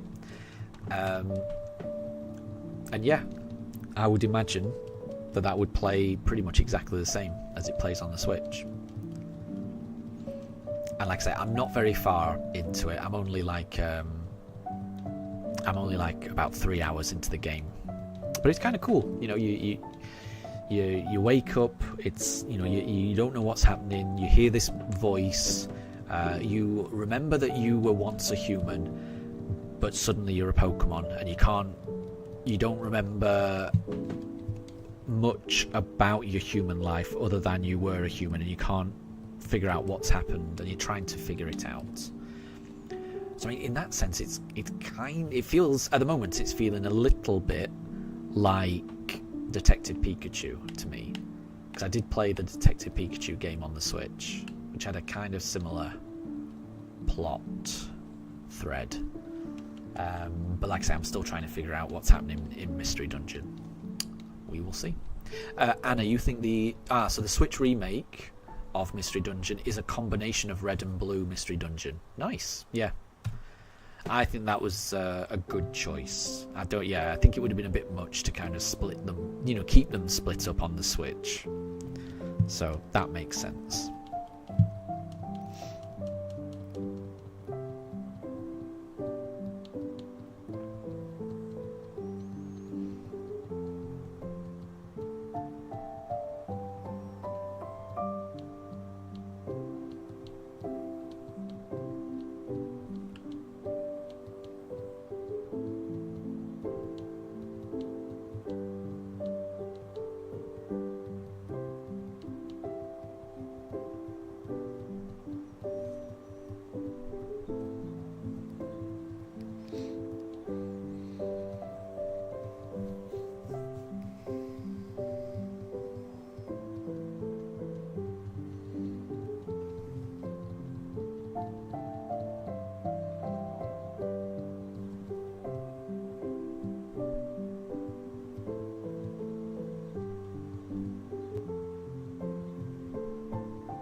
Let's go Chimchar this time, and let's see if we can get it.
We did Chimchar last time, so now it's time for Piplup.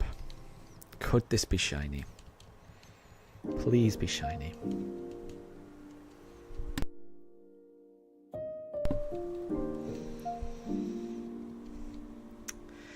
That Doesn't look shiny to me.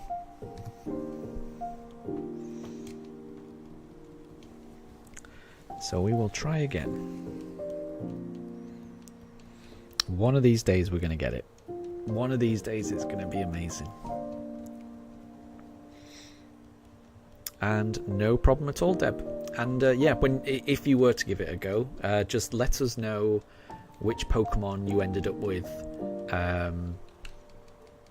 Yeah, which Pokemon the game recommended for you. Because I think that's kind of cool. It's a nice feature, I think. I was impressed with it when it started asking those questions. Although one of the questions, it was so weird. One of the questions was all of the other questions seemed to make sense to me, and I could see why it was asking that and what it might be trying to, what it's trying to say between the lines, what it's trying to get out of you. So a lot of the questions made sense, but one of the questions was, you're about to go to the toilet and a hand emerges from the toilet bowl. What do you do? Run away, close the toilet lid, or shake its hand? Those were the options, and I have no idea what that question. I don't know what was going through somebody's mind when they put that question in. Like when I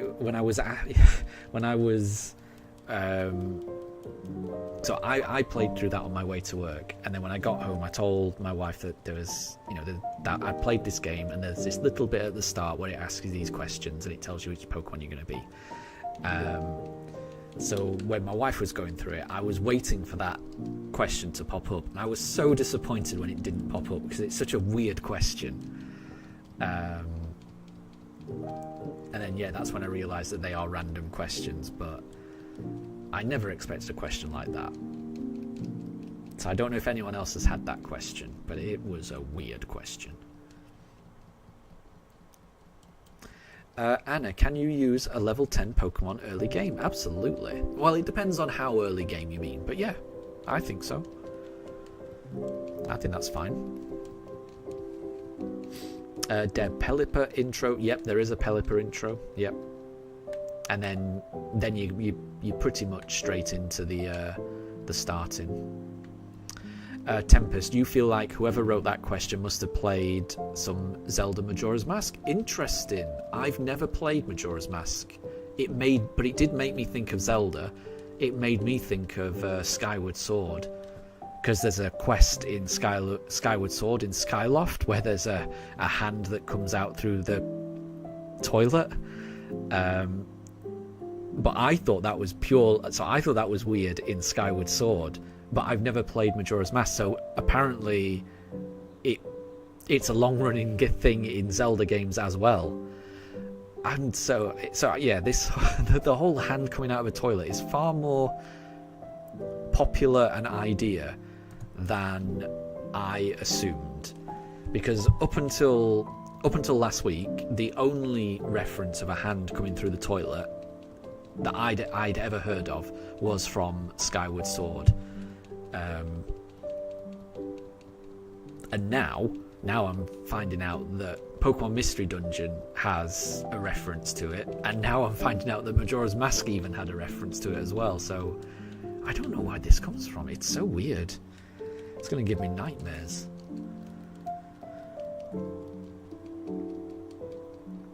Yeah, it's a far more prevalent idea than I ever thought.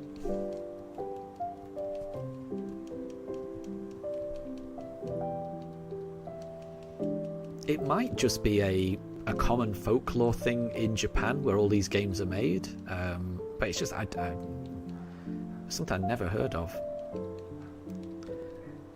Just so you know, I can hear a dog barking outside, so I would imagine that's the type of thing that's going to frustrate Daruk, but he didn't hear it.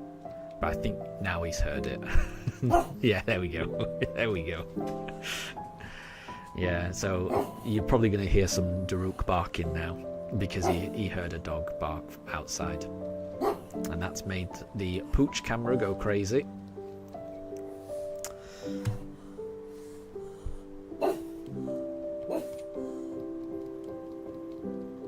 So that's his full bark for anyone interested. That's what he sounds like when he's trying to scare something away.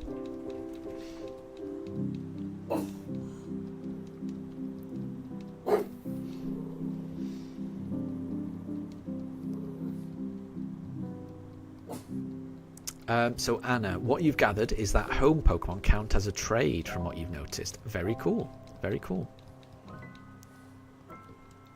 Oh, and Daruk has just knocked over Shinx with his... He kind of did a bit of a shake, and I think that was like almost an earthquake attack. Yep, Deb, Shinx is gone.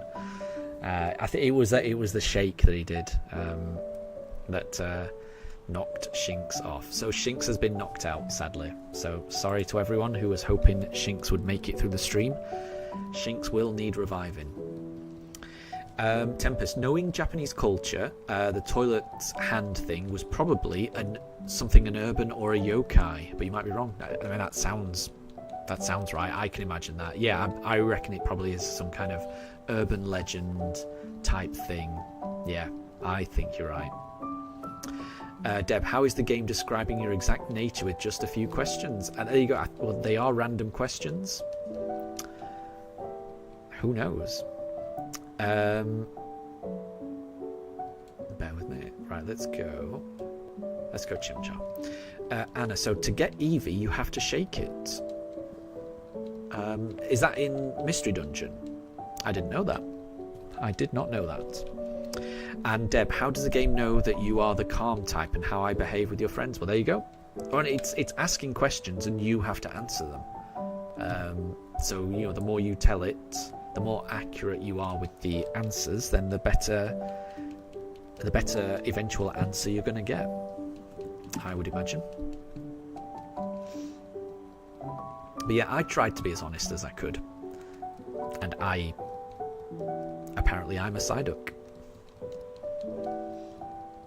Which I'm okay with.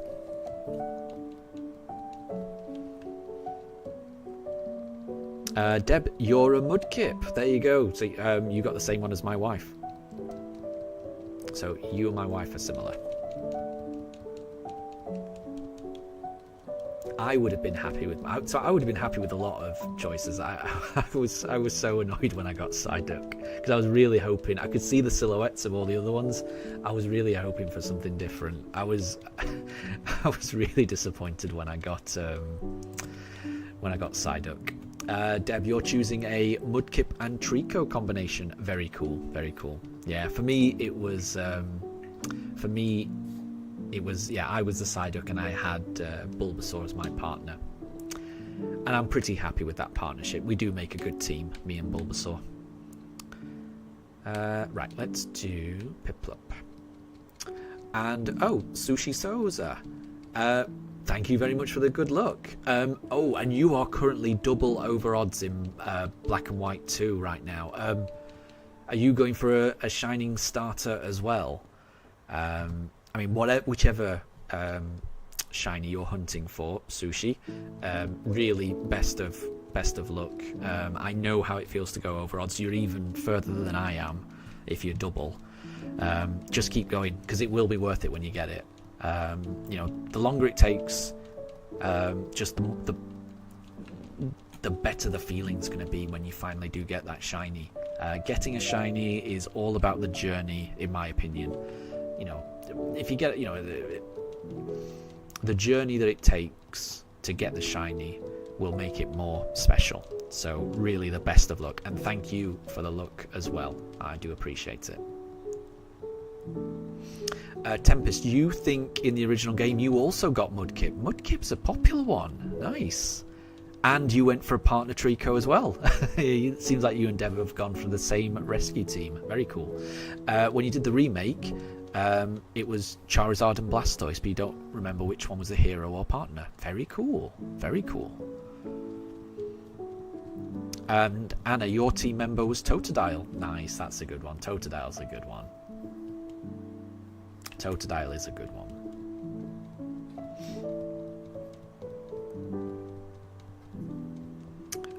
So Sushi, your Generation 5 starters are all done. You're hunting in Viridian Complex for more encounters per minute. I must say, so I need to apologise because I've never actually played Black and White, and I've certainly never played Black and White 2. So I missed out on generation, the Black and White generation, X and Y generation, Sun and Moon generation. I missed out on all of those. So I didn't know. So I don't know about this Viridian Complex in Black and White. When I hear the word Viridian, I immediately think of Kanto and Viridian Forest. But Black and White don't return to Kanto, do they? So that must be... It's probably just called the same thing as a coincidence. But, I mean, Viridian Complex sounds very cool. And I hope you're able to get the shiny. I really do. Deb, Trico makes fun of my name. Yes, he makes fun of my name. Yeah, he said that my name was funny as well. Yeah, well, it was the Bulbasaur that did that for me. It's just what happens. You just got to keep going. You got to keep going. But yeah, I'm enjoying those games, the rescue mystery dungeon games. Like I say, but I am very early on.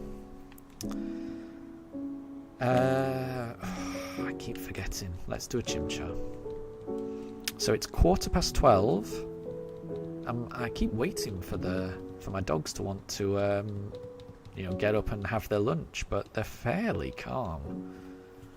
So I'll keep going. I'll keep going while they're like this. Deb, how are you supposed to save? My understanding is that it's constantly saving all the time. There is a button. I think if you press X, it should come up with the options. And then if you just go down, I think there is an option you can select that says like save and return to main menu. But my understanding is the game is constantly saving. So even if you were to turn it off, it would just load up. Sushi. Oh, it's called Verbank Complex. Got you. Okay, no worries. I was kind of thinking it might have been like a reference to Kanto, so I was thinking that might have been quite cool. I love connections to different regions in games. So obviously that's not the case here, but like I love the connection of when you're playing Scarlet and Violet and you get to know Penny a bit more, you find out that her father is this eccentric adventuring type, and then in one throwaway phone call that you overhear where Penny's talking to her father, you hear her father mention an adventure, hyphenated adventure, which makes you realise that Penny's dad is the guy from the Dynamax layer in Sword and Shield, who always referred to Dynamax adventures as adventures. And there's loads of examples of that where the games kind of connect to each other, and I love that. I love the idea that all these games take place in the same world. There's references to different areas and characters, and it just makes the world feel more intertwined, and I like it. But obviously that's not the case here, but I was hoping it would be like that. Tempest, so you go to bed and you save from the bed in Mystery Dungeon. I didn't realise. I thought it was just constantly saving.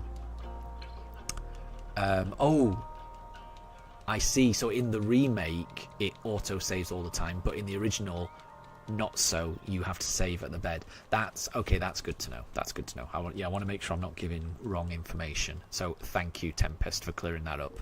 I do appreciate that. Yeah, I never played the original, so all I can go on is the couple of hours that I've played of the remake. So I know very little about the remake, but I know nothing about the originals. So yeah, don't listen to me. Alright. Let's go Piplup. Let's go for a Piplup. Please, let's get a Piplup.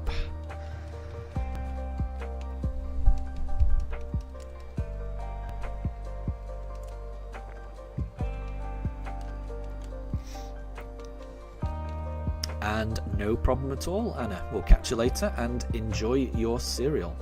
I hope it's nutritious and delicious.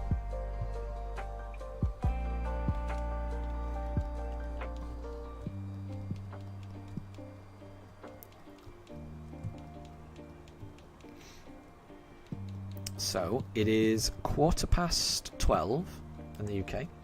My dogs are still calm, but we're going to have to take a break at some point. But once again, I'm saying this every now and again, just for anyone that's for anyone around the world. Today is Quaxley Community Day in Pokemon Go. So wherever you are in the world, at 2 PM until 5 PM, Quaxley will be appearing in Pokemon Go. You can just open up your app and there'll be Quaxleys everywhere with an increased chance to be shiny.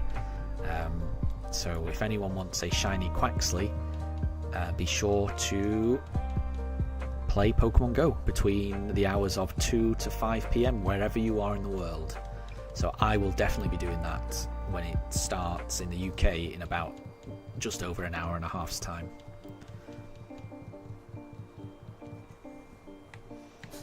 Alright, let's do a Turtwig.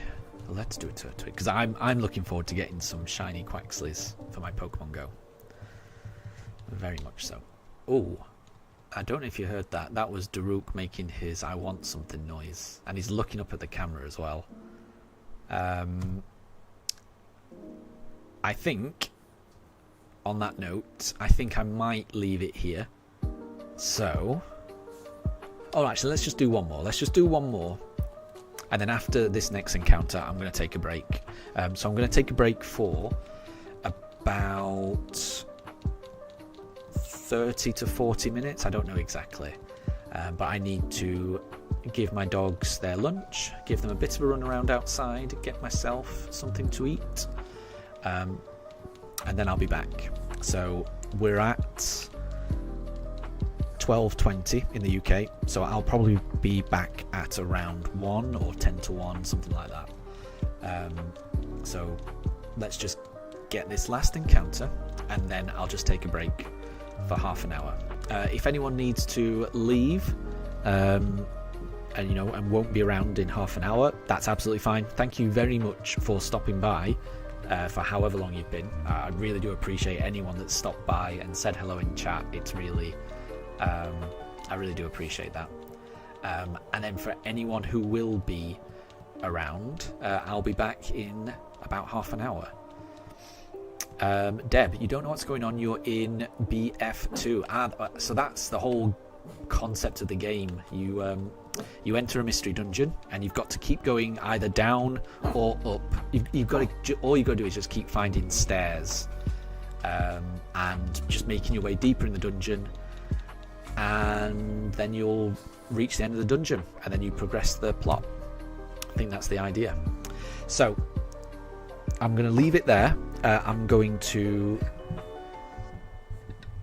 get my dogs some food, give them a run around, and make myself a nice cup of tea and a little bit of a snack. And that will probably take me about half an hour-ish. So I will be back in about 30 to 40 minutes. So once again, if anyone needs to leave, thank you very much for stopping by. And if not, then I will see everyone in about 30 minutes time. Okay, so see you in a bit.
And I am back.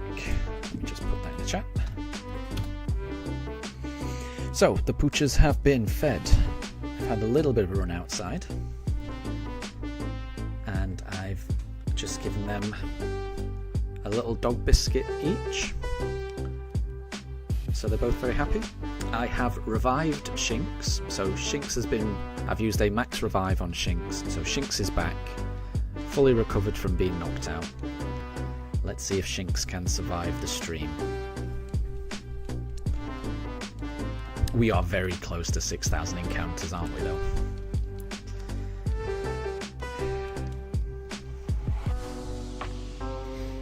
I would dearly love to get the shiny this stream, but we shall see.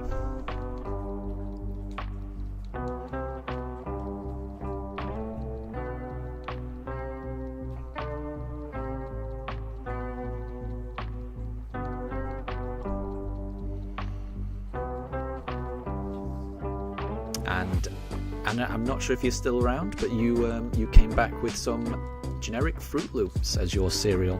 I hope that was nice. Sounds nice. I don't think you get Fruit Loops in the UK. I've never seen it in the UK.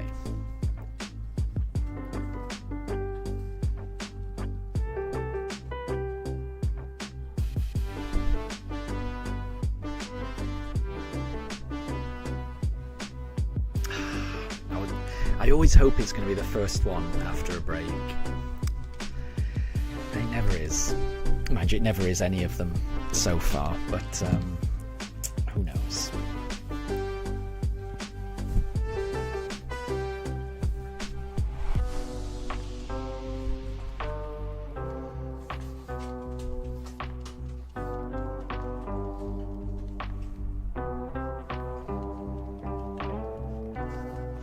So it wasn't Turtwig, so we'll try for Chimchar.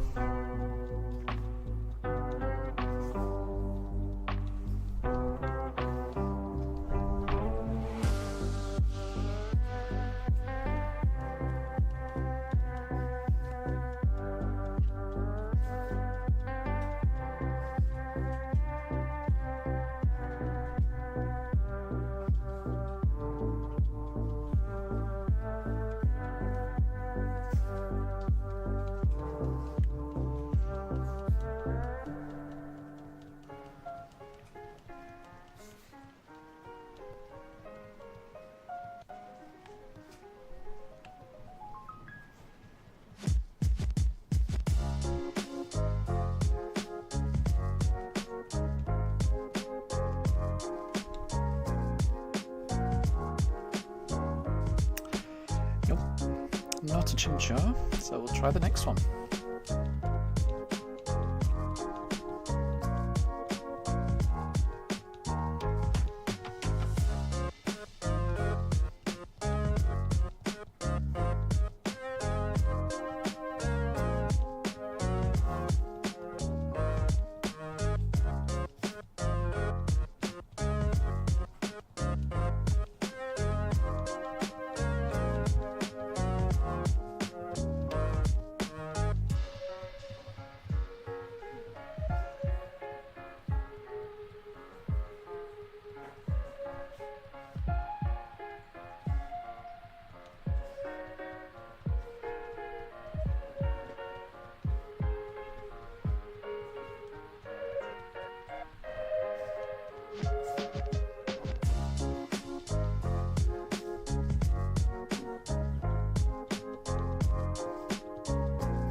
And hi there, Deb. I hope you're doing well. Okay, we're going to go for a Piplup this time. Could this be shiny?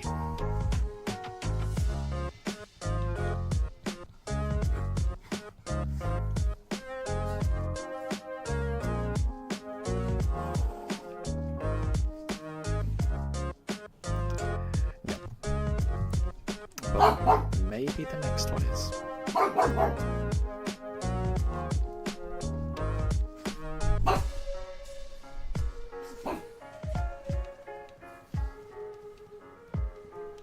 I'm not quite sure what Daruk is barking at.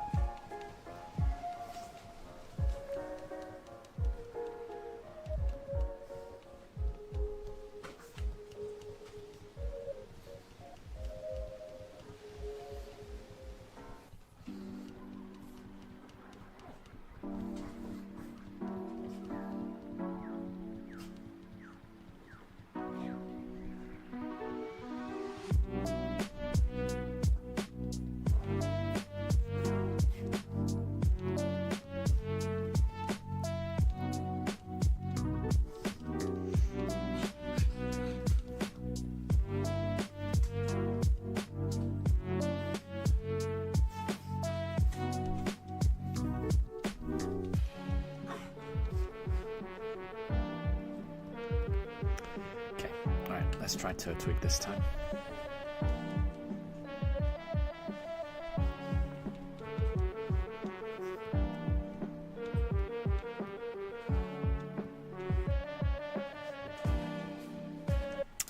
No.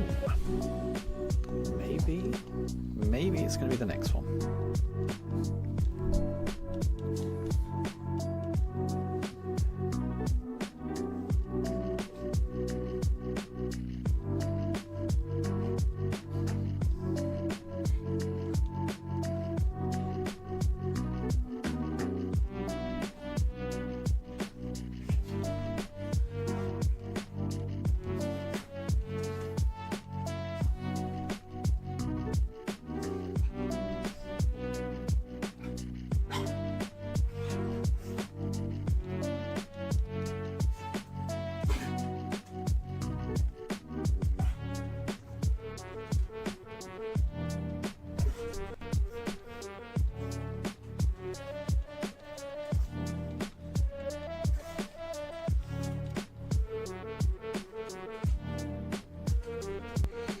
Okay, let's try a Chimchar.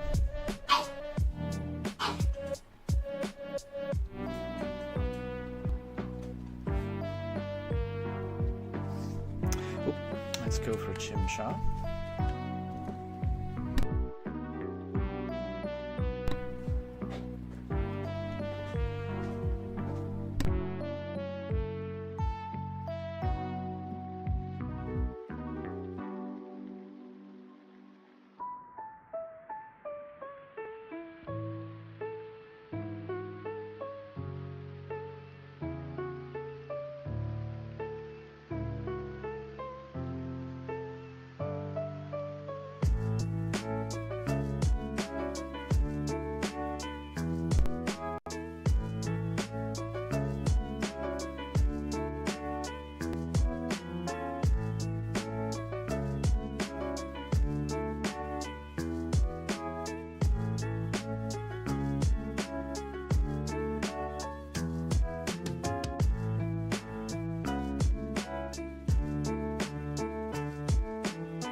So Anna, I've just realised I've been talking, but I think I've been putting myself on mute, so apologies if nobody here heard that.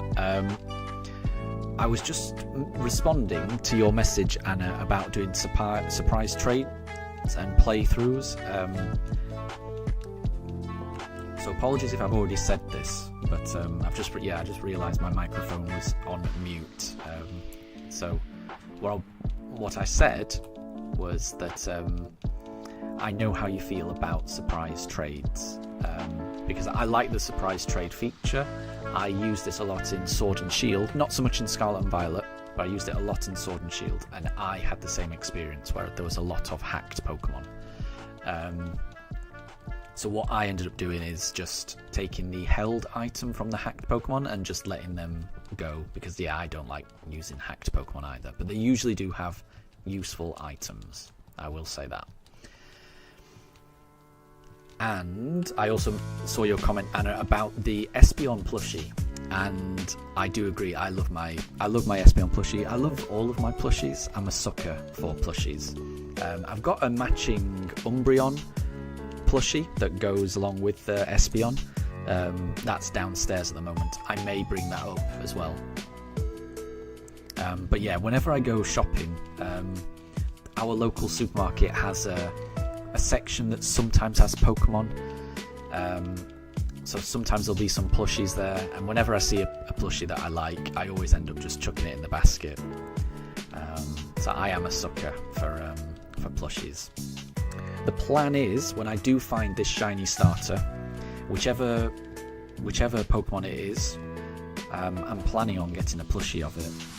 So, when I get, if it's a Piplup, if it's a Chimchar, if it's a Turtwig, whichever one it is, I will be getting a plushie of it. It won't be a shiny plushie, because it's difficult to get shiny plushies.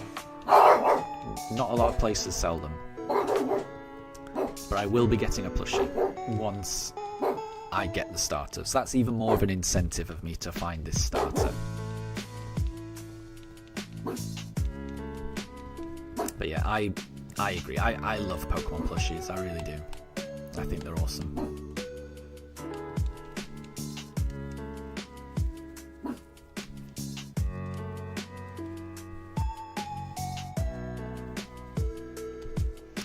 Well, we've gone through encounter 6000. That was encounter 6001. We haven't found it yet. So that just means we have to keep going.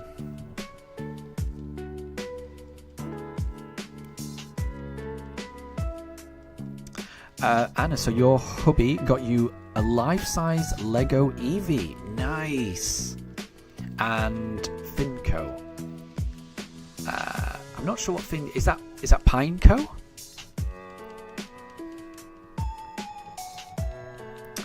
And you have an Evolution plushie yourself. Nice. Which one have you got?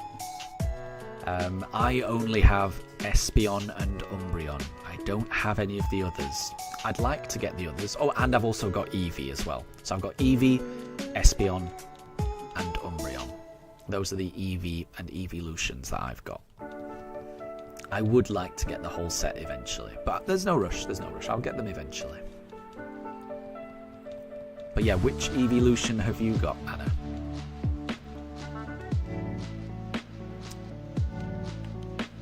Let's go Chimchar this time.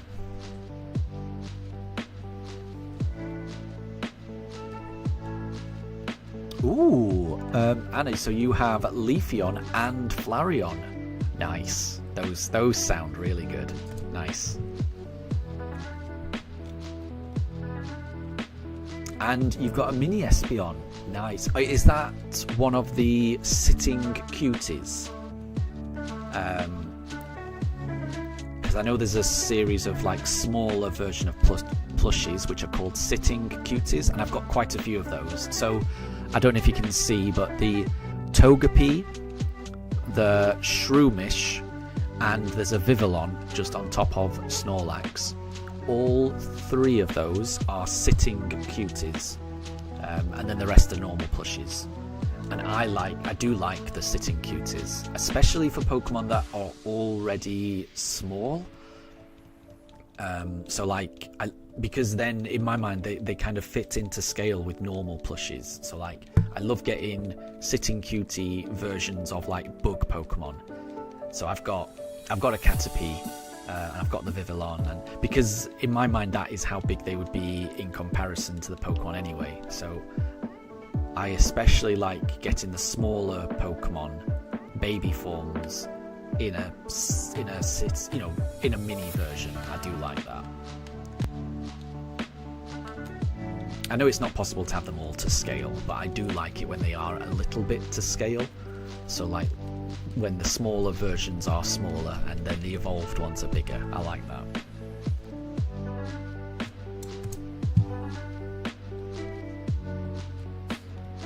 And Anna, you will also collect Minions stuff.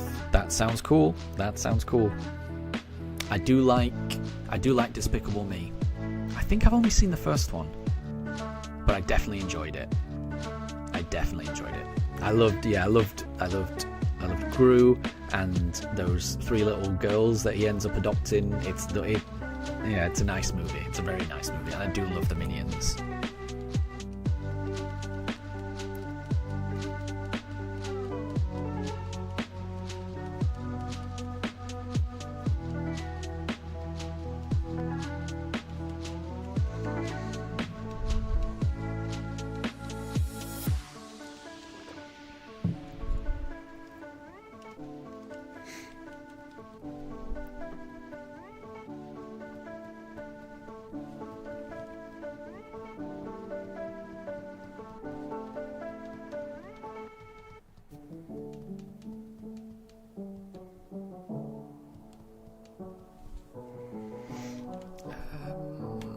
I've lost track.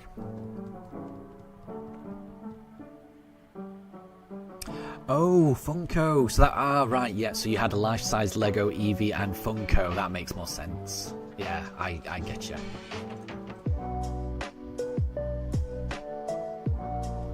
I do like those as well. Your other Eevee is a Funko. Very cool. Very cool.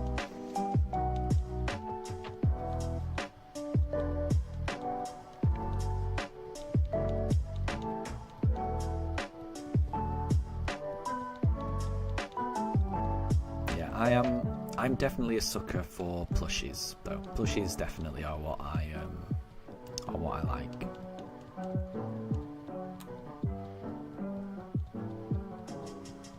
There's one Pokemon that I'm really looking forward to getting, and I can't remember which one it was.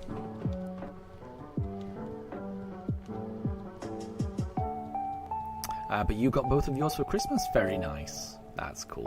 That's cool. That's a nice gift as well.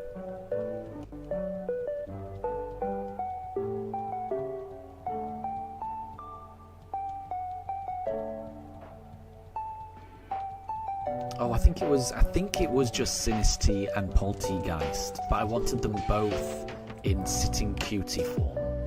That's what I was hoping for, but I don't think they've released them yet. So, yeah, I'm looking forward to Sitting Cuties releasing a few more different types, because like I say, I do like smaller plushies of smaller Pokemon.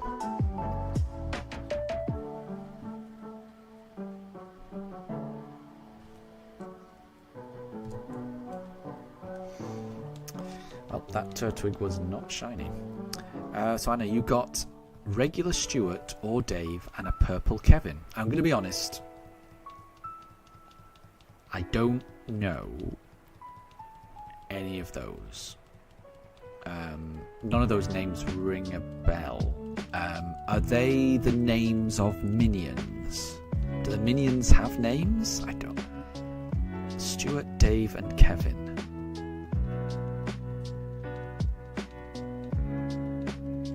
Yeah, I'm not sure what that is.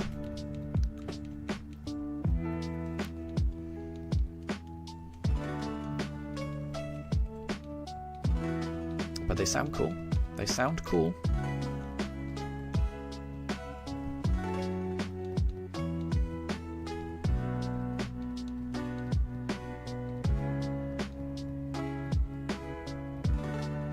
And some of them do. There you go. I didn't know. I didn't realise that.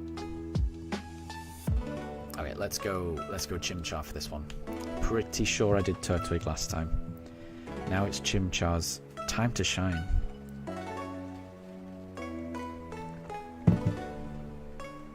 Oh, it's raining. No. It's raining outside here in the UK. It's 1:05 in the afternoon in the UK. The reason I'm a bit annoyed about it raining now is I'm really hoping that it's not raining when I have to take these pooches for an afternoon walk. Because I was hoping to take a long walk so I could catch more Quaxley during Community Day. But if it's raining, I won't be able to do that. The dogs will not want to be out in the rain. So hopefully it clears up. We'll see. So Anna, you always get movie plushies when you go to Universal for your annual trip. That sounds great. I like the idea of having like an annual trip. That sounds really nice. That sounds really nice.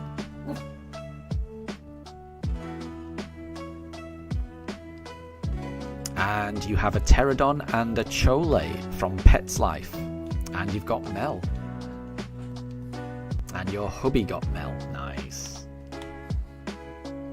But that's just a nice routine to have. I like that. Tempest, praise be to the rain. So Tempest, you're really happy about the rain. Ordinarily I would be happy about the rain, but today, when it's Community Day, I did want to go out and catch a few Quaxley. And the problem with the rain is my dogs, they drag their feet in the rain. They don't particularly like going out in it. But who knows? You never know with the weather in the UK. It can change within 2 minutes. So we never know.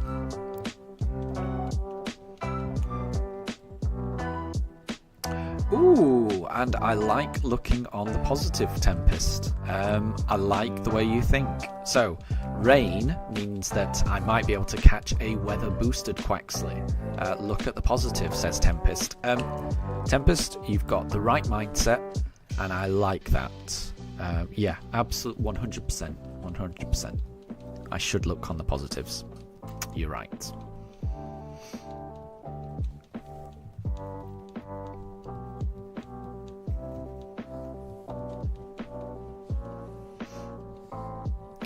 Let's go for a Piplup.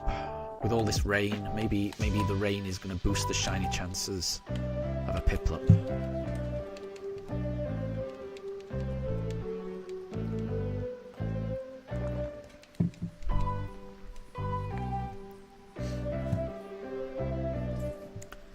Well, that's not shiny, so let's go on to the next encounter.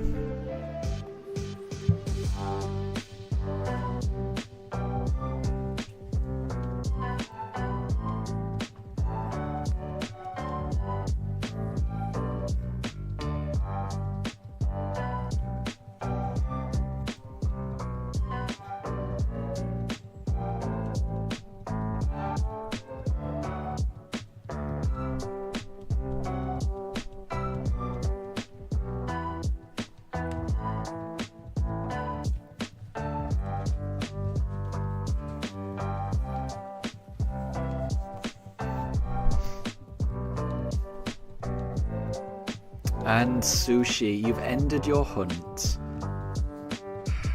It hurts me to read this out. You've ended your hunt at 17,611 encounters. Wow. Since your last shiny. Good luck, it's time to sleep for me. You definitely deserve that rest. I really, really hope you get that shiny soon, because you have been put through the ringer in that hunt. Yeah, good luck. But yeah, definitely get some well-earned rest. And I hope when you do return to the shiny hunt that you get it immediately, because you definitely deserve that. But thank you very much for stopping by, Sushi, and I will catch you later. But yeah, get some sleep. Definitely. Tempest, that hydro cannon gonna be better than average if you know it's weather boosted. Yeah. I'm gonna try and catch as many as I can. Evolve a few into a quaquavel. It's difficult for me to say that one. Yeah, it's I want to try and get at least 3 shinies so I can have one of each stage. That's what I like to do.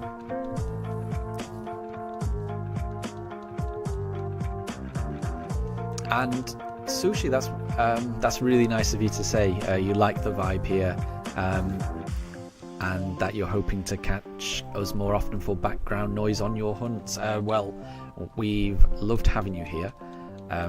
Really, once again, I really hope I can pass on as much shiny luck as I can to you. And yeah, just drop by any time.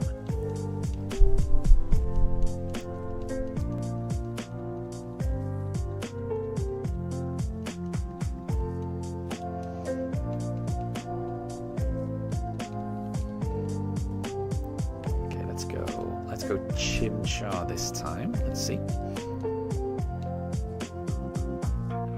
So Anna, you found out that Pokemon home traded Pokemon were boosted when you brought the Kanto Trio to one of your Brilliant Diamond Shining Pearl saves. Your Charmander evolved and wouldn't obey half the time. Yeah. That can happen. That can happen with a traded Pokemon, can't it? Yeah, I think you have to be the original trainer in order for a Pokemon to always obey you. I think that's the way it goes. And when I say you have to be the original trainer, I mean your trainer ID. It needs to match your trainer ID. So it's not. It doesn't just go on your trainer name. I think it goes on the Pokemon ID and your trainer ID. I think. I'm not sure. At least that's my understanding. Yep, Deb, where is that shiny? Who knows?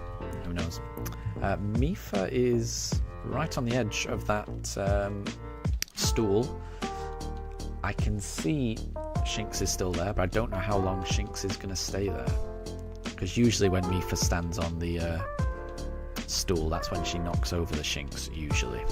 Oh, she's down, and Shinx has remained. Okay, right, we did Chimchar, so now it's time for Piplup to save us. Deb, your new guess is that we get it before encounter 6,100. Well, I hope so. I definitely hope so.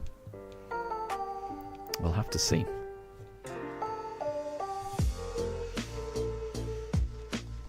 Well, we're making our way through these encounters. It's slow going, but we're making our way through them. And we will get there eventually. We will get to this shiny eventually. And when it happens, I'm going to be very happy. Because I can't wait to progress this story. Because I do feel like it's gonna feel different once I'm actually playing the game. Battling trainers with my shiny starter, whatever it is, it's gonna be exciting.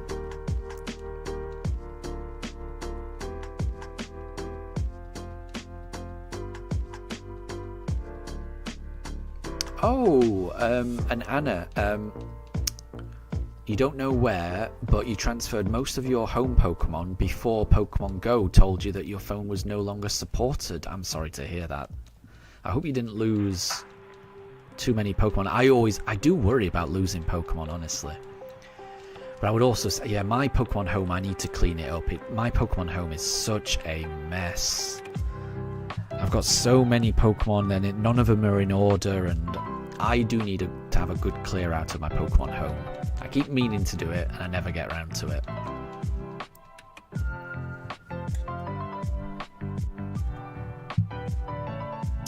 But Anna, Pokemon is no longer playable on your phone. I am sorry to hear that. That's a shame. That is a shame. Yeah, I hate it when that happens.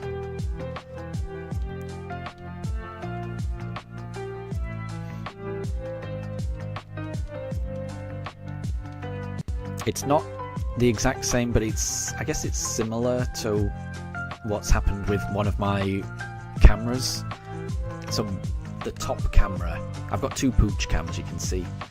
The top one isn't really a webcam. It's a device. It's a Facebook portal that's designed to be plugged into a TV to operate like a TV webcam. So it goes into a HDMI port of a TV. So it's not technically a webcam, but Facebook have stopped supporting it and have actively stripped out all the applications on it. So it barely functions at all. And I'm using it as best I can, but it's frustrating when technology companies stop supporting something that was clearly working before. I think it's a shame. Okay, we'll do Turtwig this time.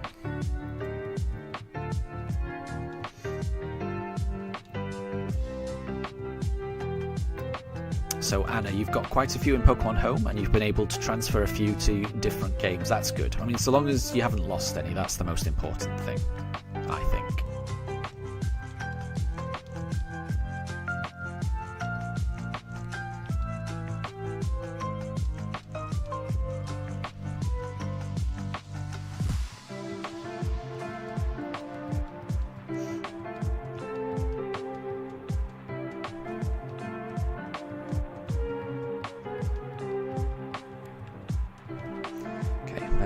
Let's try for a Chimchar this time.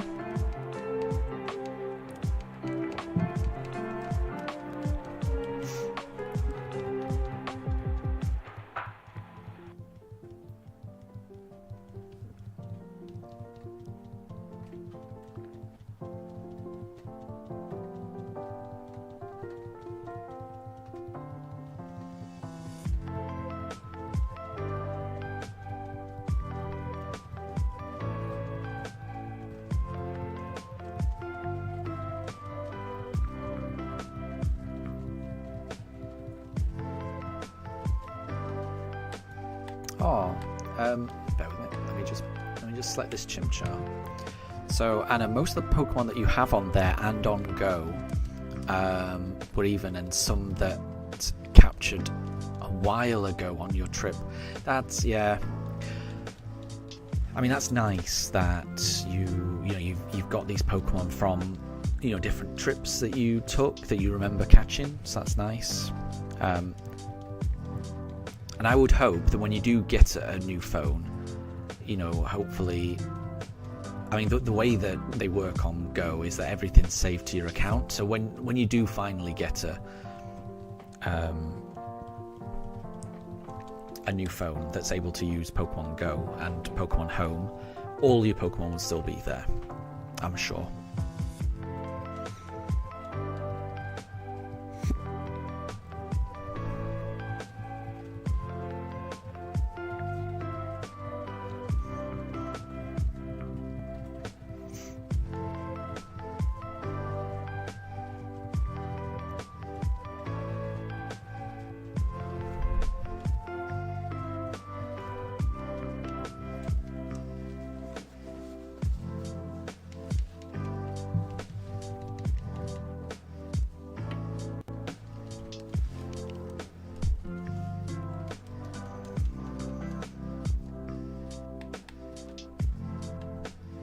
Ooh, and you've got a bunch of Go event Pokemon. Yeah, I bet that's really cool. Yeah, they'll be there waiting for you. So don't worry. They will be there when you come back. But it's just a shame when when an application just stops working. Because of an update or something. I know how you feel, because it is frustrating. I definitely agree. And it's always annoying, because you're very well aware that it was working just fine previously, but because of an update and because the technology company didn't want to spend time or resources on that particular model,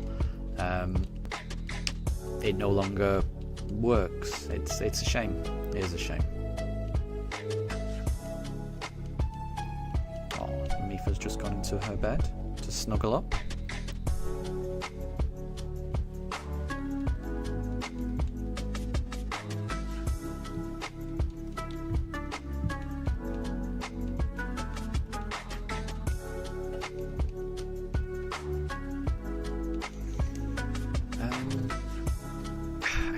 keep forgetting which one I went for. I'm gonna go Piplup. I'm gonna go Piplup. Let's go Piplup.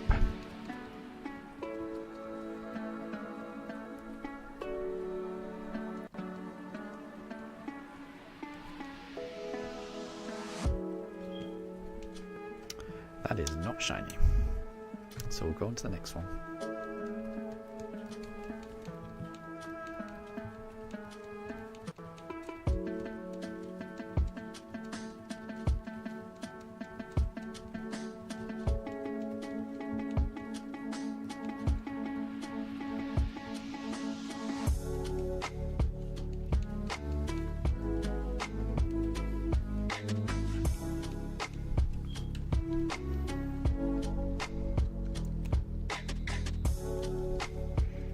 Okay, so we definitely did Piplup last time, so we're going to do Turtwig this time.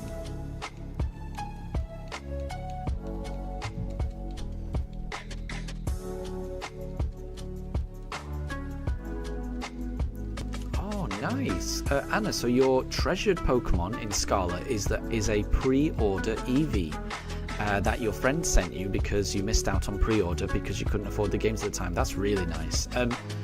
Am I right in thinking that the pre-order Eevee was the Terra Flying type Eevee? That rings a bell because I think I picked up one of those as well. Turtwig. Yeah, Turtwig. That was the next one. But that's really nice. That's really nice.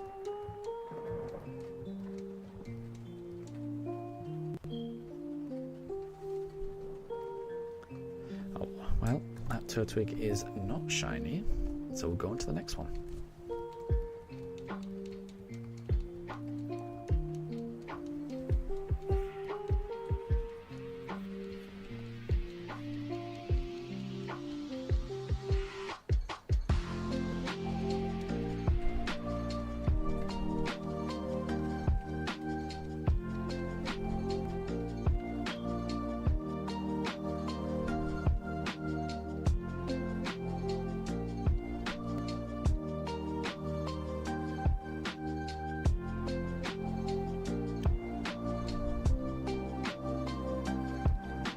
And Anna, you also got the GameStop one while it was ongoing. I don't know what the GameStop one was.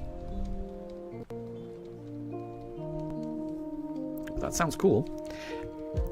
In the UK, we don't have GameStop, but we do have we used to have a company called Game, and they used to do giveaways in the Sword and Shield era. I can't remember if they've ever done one for Scarlet and Violet, here in the UK at least.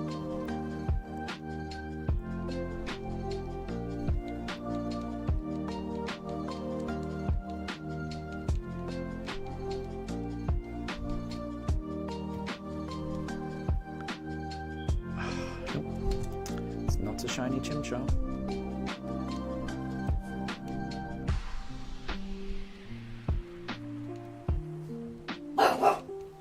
Daruk is barking at something. I don't know what. No idea what he's barking about. It was another flying terror. Interesting. There was a. I feel like there was a Pikachu that was given away as well. I can't remember if that was a flying Pikachu or a water Pikachu. I can't remember. I feel like there was a giveaway for Pikachu as well. A special Terra Pikachu.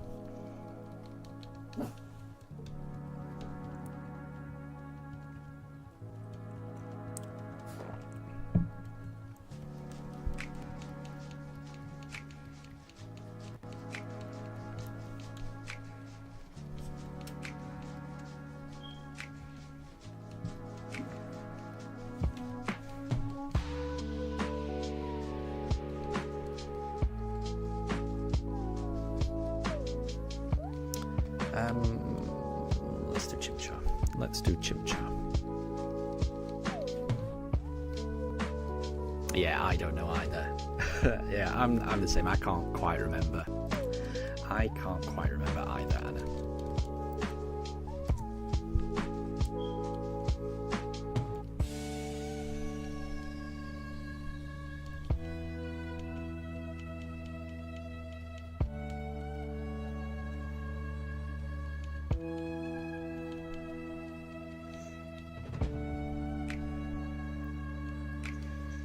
we did Chimchar last time, so now it's Piplup's turn. Can we finally get the shiny?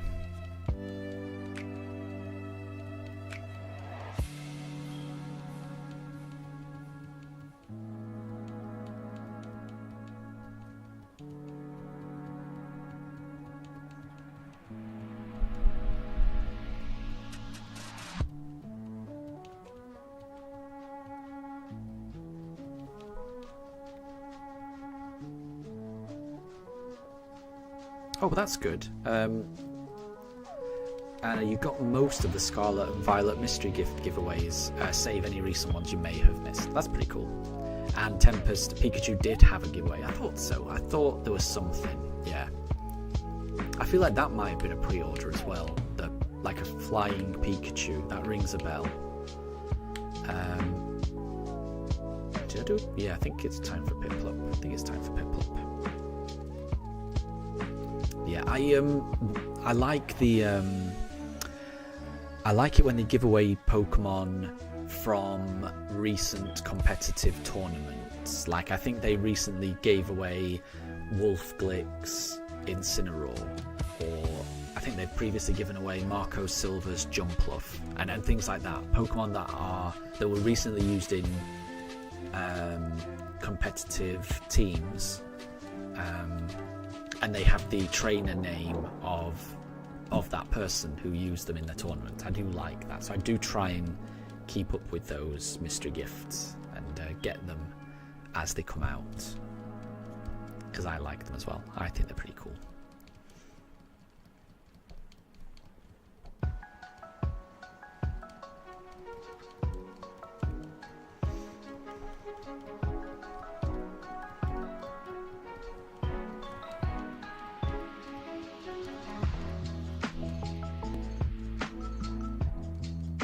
Anna, you got the Sylveon competitive team. Nice. I'm trying to remember if I got that. I'm not sure. I might have. Can't remember if I got a Sylveon one. I may have missed that one. Right, let's go. Let's just go Piplup, just to make sure.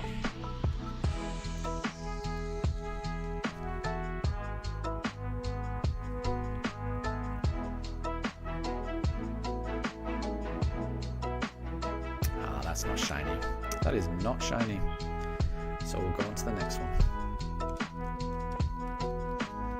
Anna, you don't think you got the Jumpluff? That's a shame. Yeah, I remember getting the Jumpluff.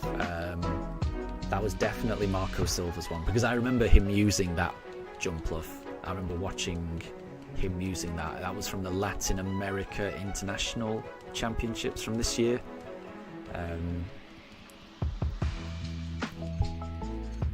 Because it was on a team with Charizard and Torkoal, and those three synergized very well together. It was pretty cool. Saley, welcome back. I hope you're doing well.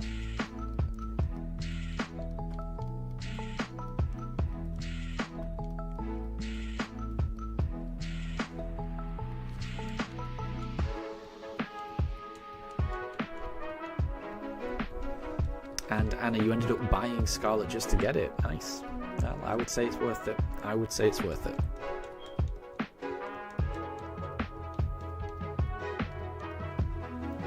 Okay, now it's time for Turtwig. Now it's Turtwig time.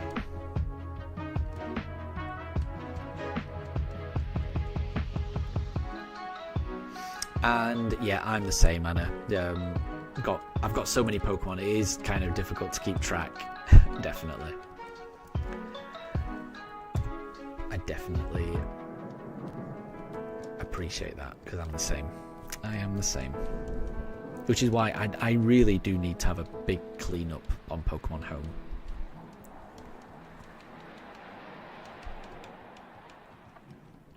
Apologies for the Pooch cam. Not sure why it's zooming in like that.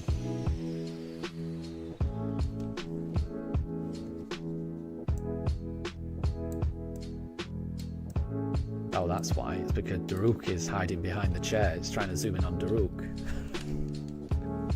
I didn't notice him there.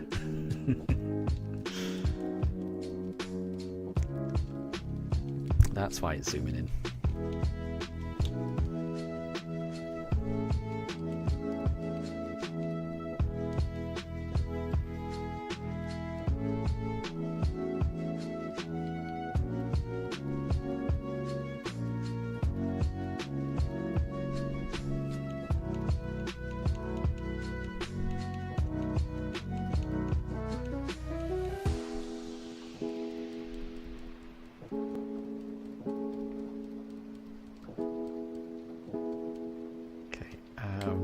Turtwig. We're going to do a Chimchar now.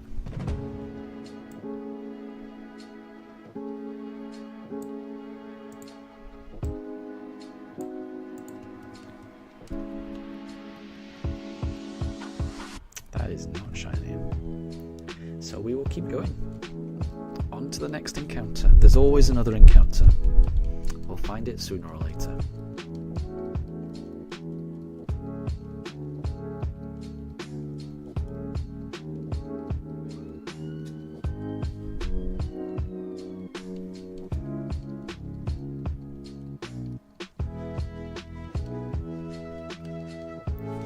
So it's going to be Piplup next, right? I just did Chimchar. It's Piplup next. It's Piplup time.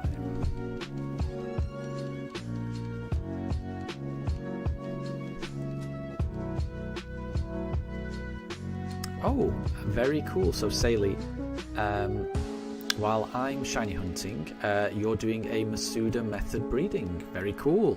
Which Pokemon are you hatching eggs for? Good luck on your own shiny hunt for your shiny egg. Yeah, let me know which Pokemon you're trying to get, because I hope you're able to get it.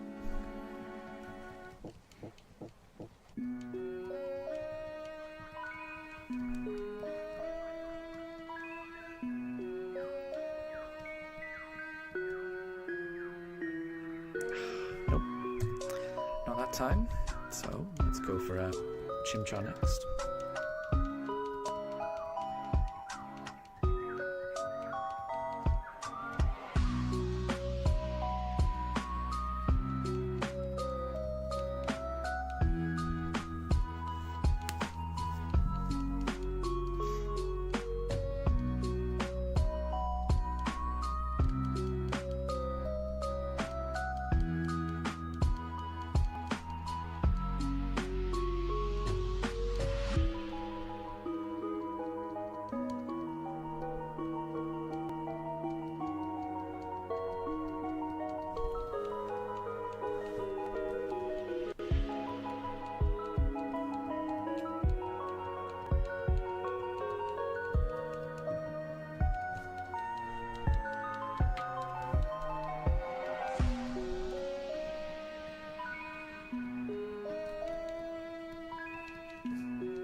Let's go Chimchar.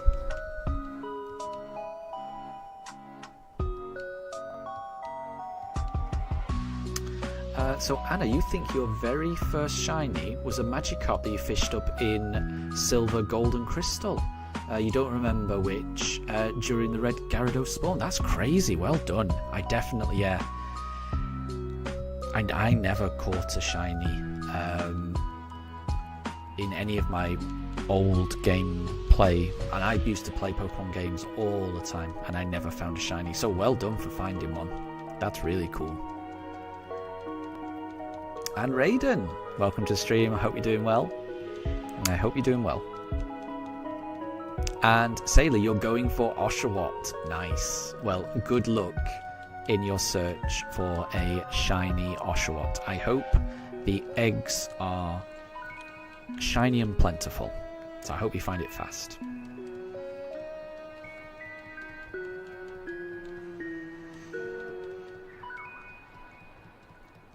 I'm very much looking forward to my Masuda egg hunt. I'm very much looking forward to that stage of the playthrough. Can't wait. Okay. Oh, no way. So Anna says that there's increased odds of a shiny Magikarp while Red Gyarados is out. I had no idea about that. I had no idea about that. Yeah, like I say, I remember catching the Red Gyarados, but I had no idea that it was shiny, you know, back in the day. Because Gold, Silver, Crystal, those are the first generation to introduce shiny. Shinies were not a thing in the first generation. But they didn't make a big deal out of it like, I know that the red Gyarados was shiny, but you know, in the manual, or it never, I don't remember it saying that any Pokemon could be shiny. Or I only found out about shinies much later, in Generation 3, I think, when I was playing the Hoenn games.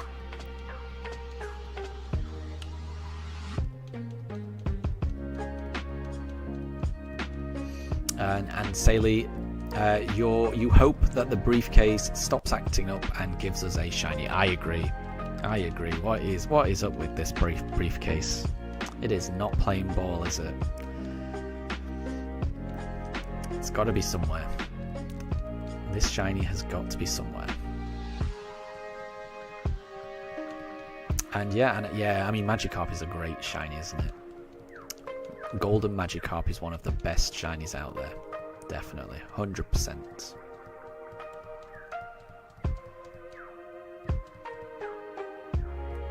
Okay, let's go Turtwig.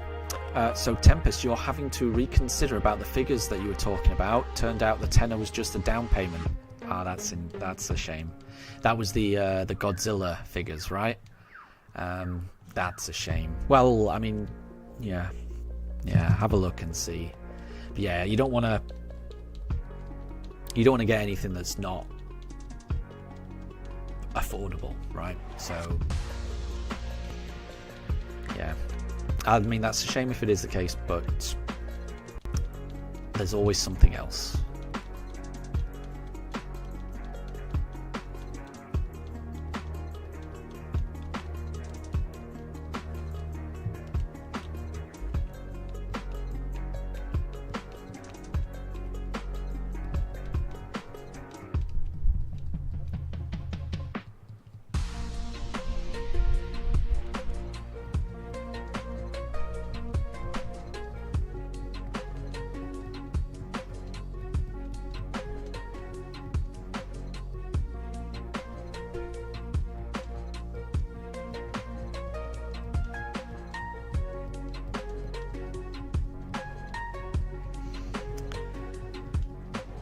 I have forgotten what I did last time, so when in doubt, let's go for a Piplup.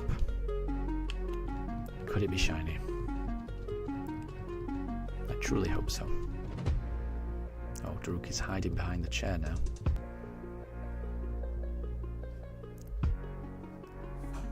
Oh, he's angry. He's angry. He's angry. He's been spotted. He's angry. He's been spotted. No, the camera zooms in on him.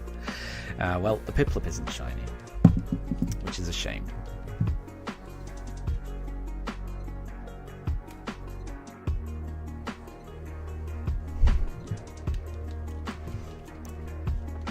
It seemed like he was angry that his hiding place had been discovered.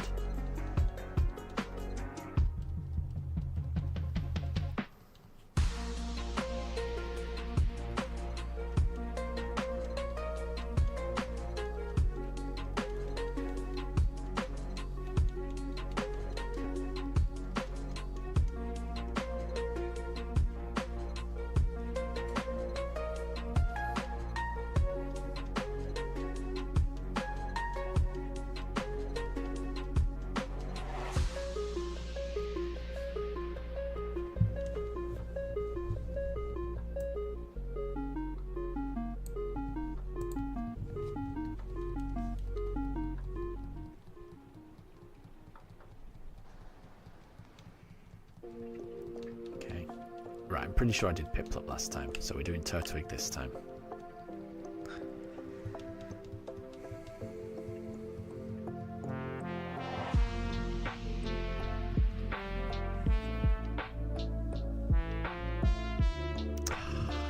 No, it's not shiny. Saley, are the Pugs siblings? They are not. They're not related. We got them. We got them from different people. They do look like. I mean, they have the same colour coat, but I will say their fur is very different. It's, you know, there's no way to know by looking at them, but when you stroke them, Mifa's fur is very, very, very soft, very, very soft and thick. Daruk's fur is more wiry. And also Daruk is a lot taller than Mifa. His legs are a lot taller. Mifa's legs are very short. I mean, she is just naturally smaller than Daruk, but Daruk is a lot taller than her. Like, Daruk's legs are a lot bigger, which means he can jump up on things that Mifa can't. Mifa tries to jump up, but and she can sometimes, but yeah, Daruk is a lot more athletic than her, just because he's got longer legs. Right, let's go Chimchar. So Anna, so far you've got a Combee, a Surskit, a Scatterbug, and a Yarn. Is there any bugs you can get before Nemona? Nice. Oh, that's a good question. I mean, before I answer that, I just want to say Scatterbug is a great choice. Love Scatterbug. Vivillon is my favourite Pokemon, so nice. Good choice on the Scatterbug. What other bug Pokemon can you get? Let me have a think. Because, I mean, you've done well to get what you've got so far. Because I didn't even know you could get Surskit, I'm going to be honest.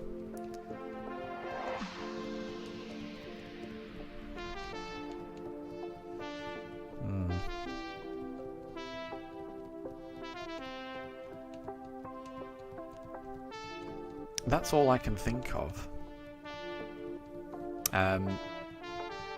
Saley's saying Tarantula. I think that's the Yarn Pokemon that Anna's mentioned. Ooh, Nimble is a good shout, says Saley. Yeah, I feel like you might be able to get a Nimble. I can't remember where, but Nimble feels like the type of Pokemon you'd be able to get early on.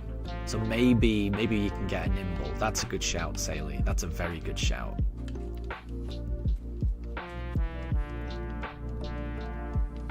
And Anna, you don't know what dog you'd end up with from your local shelter. Yeah, exactly. I think it's worth just having a look and see what there is. I would imagine in a situation like that, that when you speak to the shelter, they will know the dogs that they have the best. They will know the temperament of the dog, what type of environments they would like, and the more you tell the shelter about your circumstances and the environment that you're able to provide for that dog, I would imagine the shelter will give some really good advice on which dogs would suit you best as well. So let's figure out where we might be able to get Nimble from. Let me have a think about this.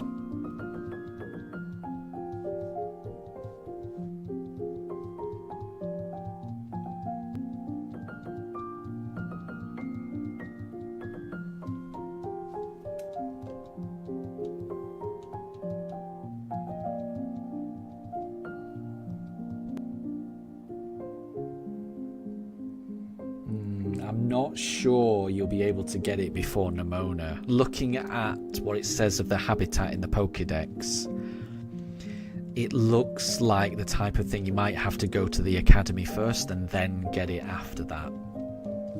But, so, I mean, it may be that you've caught all of the bug Pokemon that you can get. I'm not sure.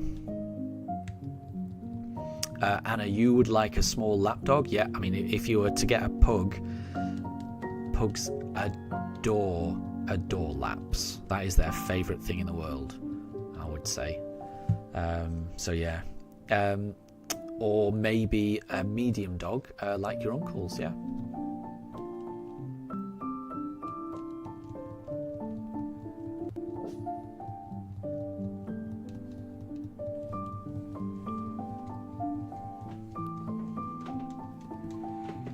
But yeah, I'm not sure. I kind of think you may have caught all of the bug Pokemon that you can catch on Poké Path, and it may be that you just have to go to Blueberry Academy, open up the rest of the world, and then you can catch. You know, after you've been to the academy, after you've been through Nemona and the, and the Penny Fight and the Team Star and all the classes, and then getting through that academy, then the world opens up and you can really get anywhere. Anna says that Surskit can be found in the water around Lacoste City. Is that Los Platos? Yeah, nice. Yeah, I didn't realise that. I don't think I've ever found one before.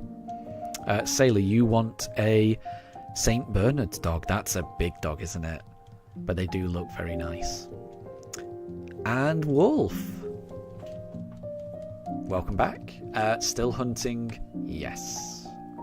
We haven't found the shiny yet, so you haven't missed anything. We are still hunting. We haven't found it just yet. But there is still hope. There's always hope. This next encounter could be shiny. This Piplup, that could be shiny. It's not. It's not. So we'll go on to the next one, but it could have been. It definitely could have been shiny. So we've just done Piplup, so we'll do Turtwig next if I can remember that.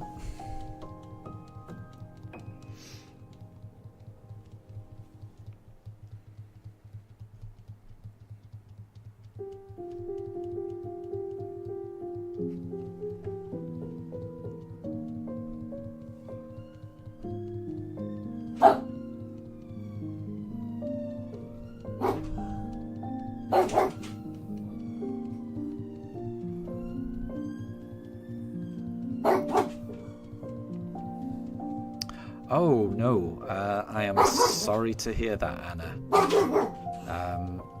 That sounds awful, and that's understandable. If you've ever had a bad experience with a particular dog, then that's very understandable to have a bit of apprehension and a bit of fear. So yeah, I understand that. I mean, when I was young, I was chased by a dog. I think I can remember playing like football in the park with my parents, just kicking a ball around, and then suddenly a dog started chasing me. And I think it may have knocked me over, but I don't think it bit me or anything like that. It chased me and it barked at me. And I was terrified, as a kid, and I was terrified of dogs for a long time. Even as a young adult, I feel like that bad encounter I had with a dog kind of made me a bit wary and skittish around dogs. And it's only really since I've had Daruk that I've got more comfortable around dogs. So I would say having a dog can help you get over stuff like that. Because yeah, I can totally get where you're coming from there, Anna, and I would be exactly the same. If I was actually attacked by a dog, it would have definitely impacted me even worse than just being chased. And being chased was enough to, really impact me. So I can understand that. But yeah, like I say, not all dogs are like that. When you find the dog for you, it just melts your heart, honestly. So yeah, let's go for Turtwig. So Saley, already done 2 months. What about 2 months more? It could take 2 months more, definitely. I mean, it could take longer than that. I mean, there's an alternate dimension in which case, in where we're still searching for this in a year's time. There's no guarantee that we find it. Well, there's a guarantee we'll find it if we keep doing it, but there's no guarantee that we find it anytime soon. So hopefully, I'm hoping that we find it soon. We just got to keep opening that briefcase and rolling the dice, and eventually we will find it. And I've got a feeling that we're going to get it soon. I'm optimistic. I'm always optimistic. And right side up Pikachu. Hi there. Good to see you again. I hope you're doing well. Anna, you worked at a shelter for a while and was one and had a nervous breakdown every time you saw that, a St. Bernard. Yeah, I get you. I would be the same. I would be the same if I had an experience like that.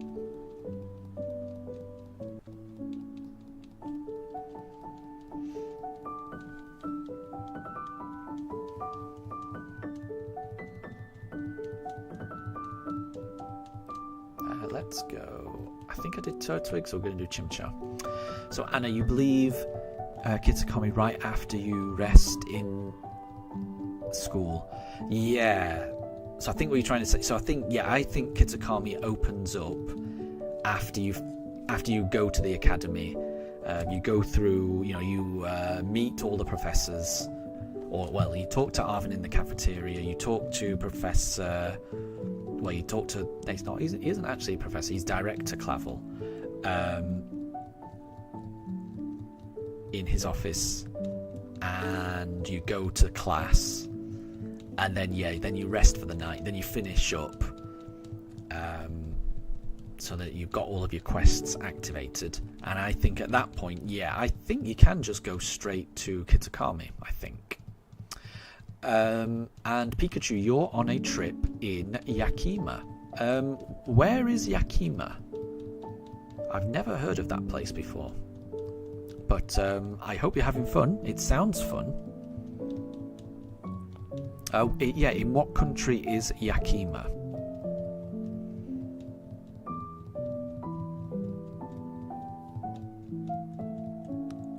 It sounds Japanese, if I had to guess, but I don't know. Okay, we're going to go for a Piplup this turn. Could this one be shiny? No, we're not going for Turtwig. It's Piplup's turn. And for anyone in the UK, it is 10 to 2, which means it is 10 minutes until the start of Quaxley Community Day.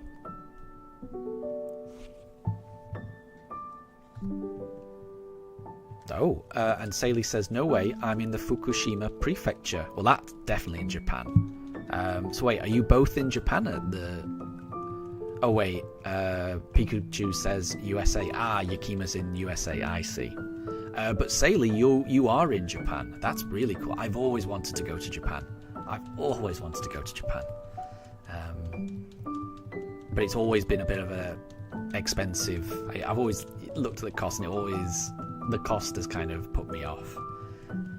Plus, now we've got the dogs, it's a little bit trickier for us to go on, long holidays. But Japan looks like... Japan would be a dream holiday for me. It really would.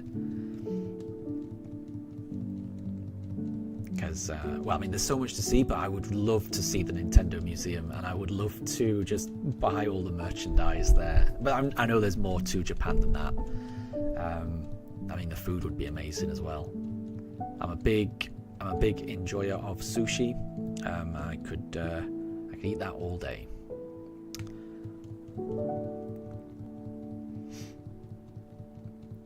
And Anna, what is funny is that you can watch all of the Beethoven movies without any issues. Yeah, I don't think I've ever seen any of those movies, but I know that the Beethoven movies are... It's all that, the Saint Bernard dog is front and centre. He's like the main character, isn't it?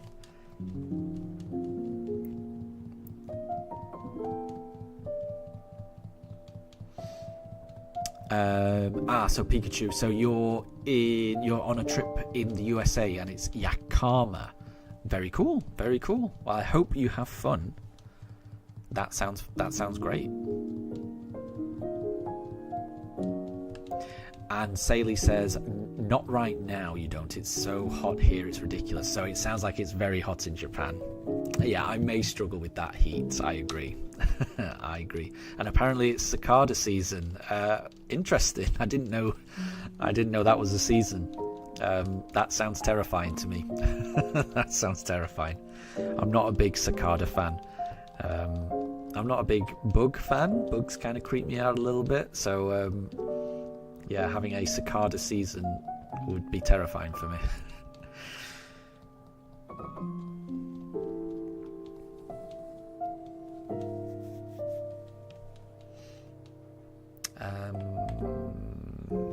Again, I keep losing track. Apologies. I'm going to go for...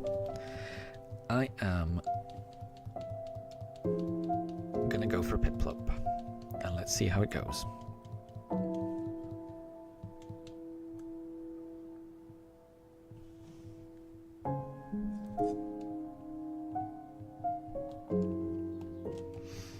So, Saley, it's 29 degrees there. Yeah. Yeah, that would be uncomfortable for me. That would be uncomfortable for me, definitely. Especially being out and about in that weather. Yeah.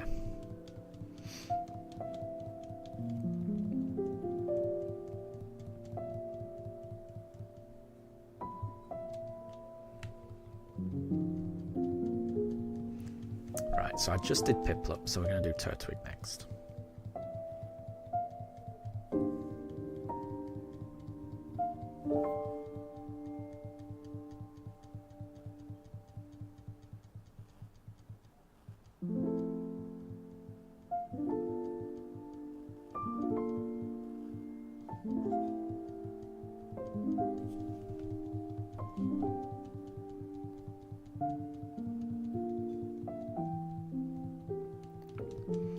So, Anna, you forgot about a bug in your Shield playthrough that evolves into a different bug. Oh, okay, which one's that?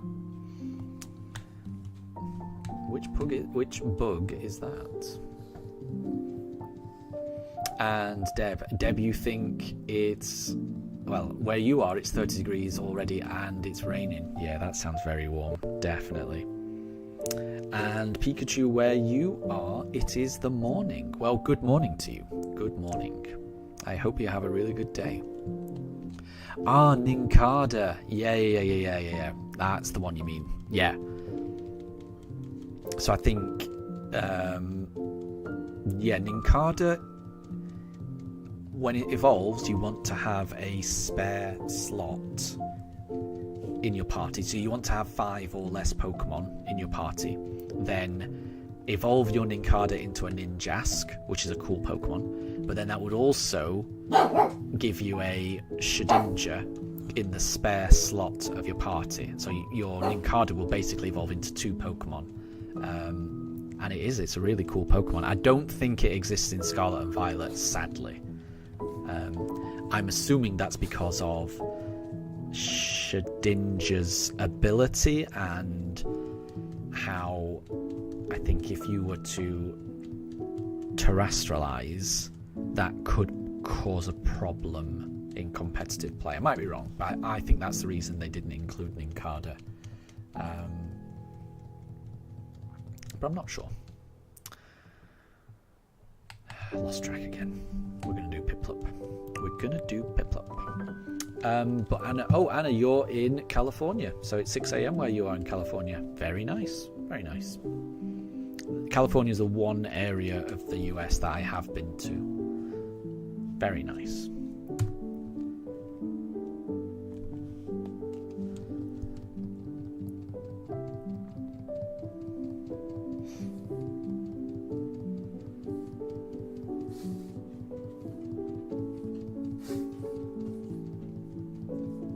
And yeah, Tempest is right. Yeah, people deal with heat differently. Yeah, in the UK, 29 degrees would be I would be complaining. I have complained. So I was complaining yesterday about the heat, and I think the temperature was about 24, 25, and I was suffering. And it's to do with your environment. It's to do with the building that you're in. It's to do with the humidity levels. I don't know what it is, and it's also just to do with physically just how you're able to deal with heat. Just people are able to deal with heat differently. I struggle in the heat, definitely.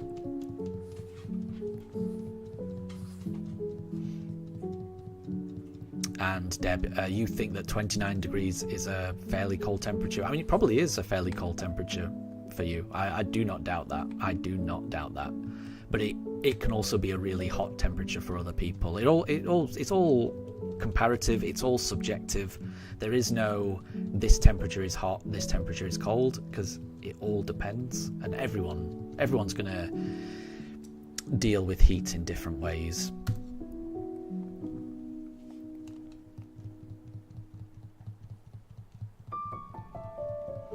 And Sailor, you're not particularly good with the heat. You prefer colder regions, but you went on vacation to Japan because you wanted to see how it was, and you're going home tomorrow. Well, I hope you're really enjoying your stay. I've always wanted to go to Japan. I think it's amazing.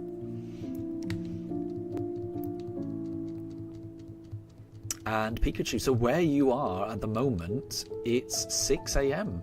Nice. That's really early. Oh, it is, actually, bear with me 1 second. It is 2 p.m. in the UK. It has just turned 2 p.m. So I'm just going to open up my Pokemon Go because it is now Community Day. So for those in the UK, Quaxley Community Day has officially started. It's going to be Quaxley Community Day for the next 3 hours. And oh, look at these Quaxleys. I've just opened up my game. Let me just show you guys. Look at all these Quaxleys. Let's click on this one. It's not shiny, but I'm gonna check all the others. Okay. So yeah, for anyone that plays Pokemon Go, it is now Quaxley Community Day, at least in the UK. It will be from 2 till 5 p.m. in your local time. Right, let's do Piplup.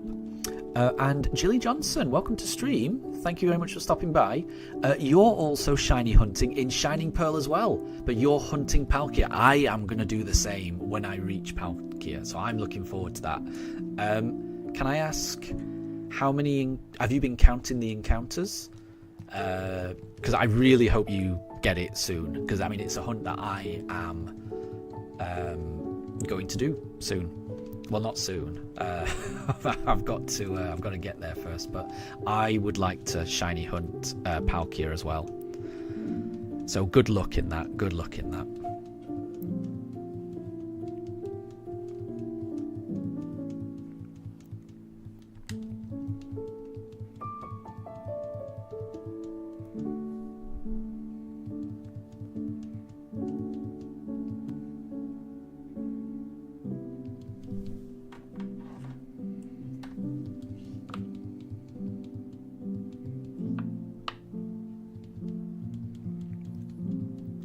Oh, and Jilly Johnson, you've not been counting. That's fine. That's fine.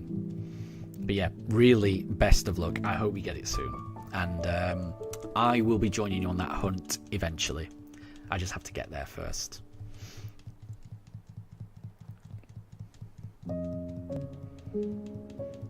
Tempest, you prefer the cold weather? It's something that you can actually get comfortable in. Yep, I agree. I agree. Definitely. I do not disagree. But Jilly, you were counting for shiny Mewtwo, and you got over 1,300 and then gave up counting. Nice. I got shiny Mewtwo in Let's Go in 2,700 odd encounters, and that was the first resetting shiny hunt I'd ever done, and this is the second ever resetting shiny hunt I'd ever done. So yeah, my extent of shiny hunting experience is the Mewtwo in Let's Go and this starter.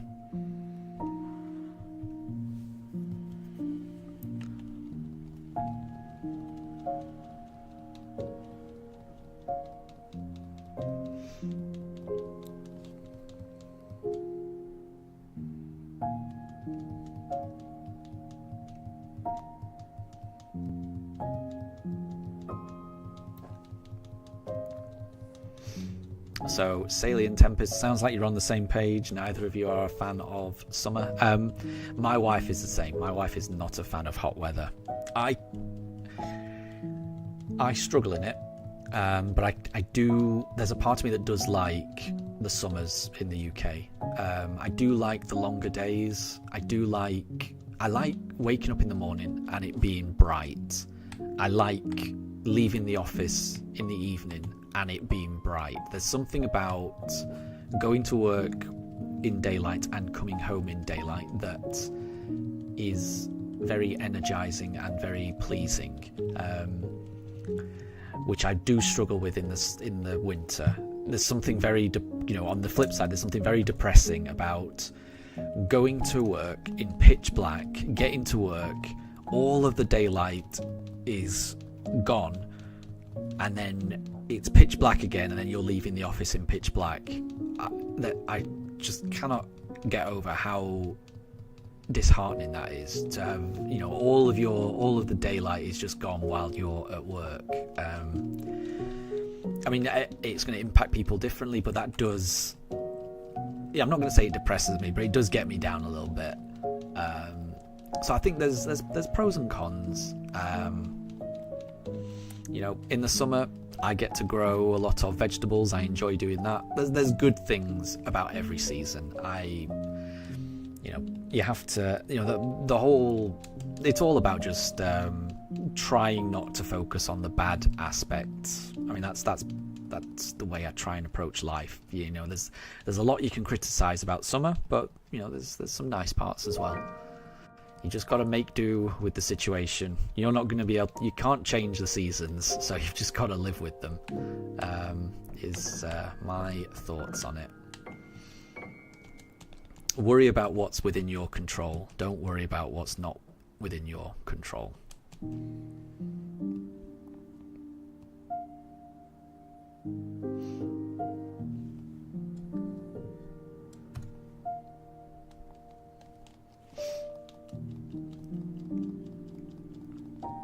So, Tempest, winter is your #1 best season. Autumn can be cool, depends if it brings leftover summer heat or not.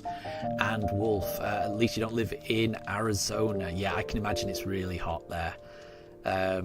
So Wolf, it's too hot in Arizona, but you're indoors most of the time because you're an indoors person. Nothing wrong with that. Exactly. And I'm probably the same. I'm probably the same. So Anna, you ended up resetting quite a lot to get a female Pikachu and Eevee. Nice, nice. A lot of people hate the summer. Pikachu, you don't like the summer because there's no school. That's a shame. Yeah, you don't get to see your friends, do you? So yeah, I mean that can work both ways. I can remember being very excited about the summer holidays when I was a kid.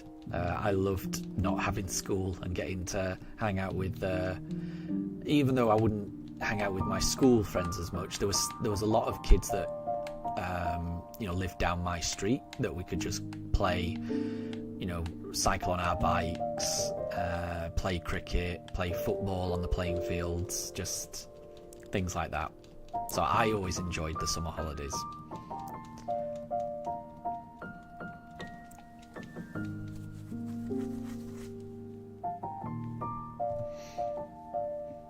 So, Deb, you don't particularly like either summer or winter. Both of them can be harsh. Yeah, I agree. I agree.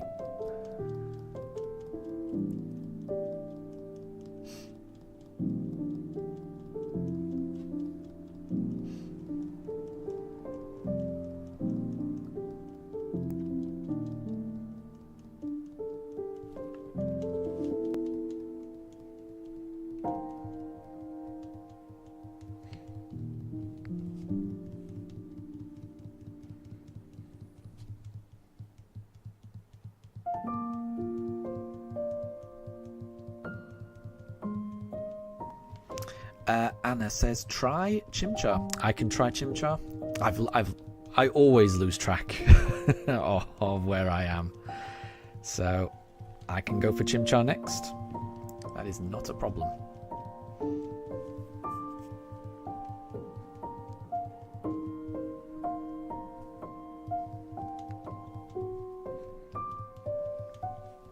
Let's go Chimchar. No. Let's go Chimchar next time.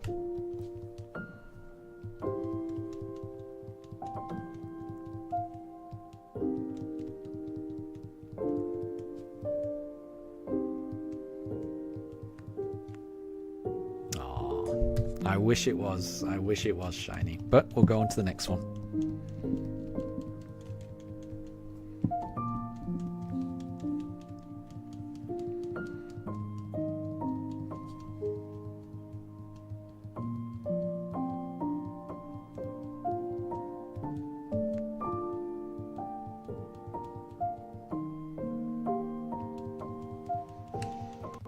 So we'll go for Piplup next turn, and let's see. Can it be shiny? We've got to get it at some point.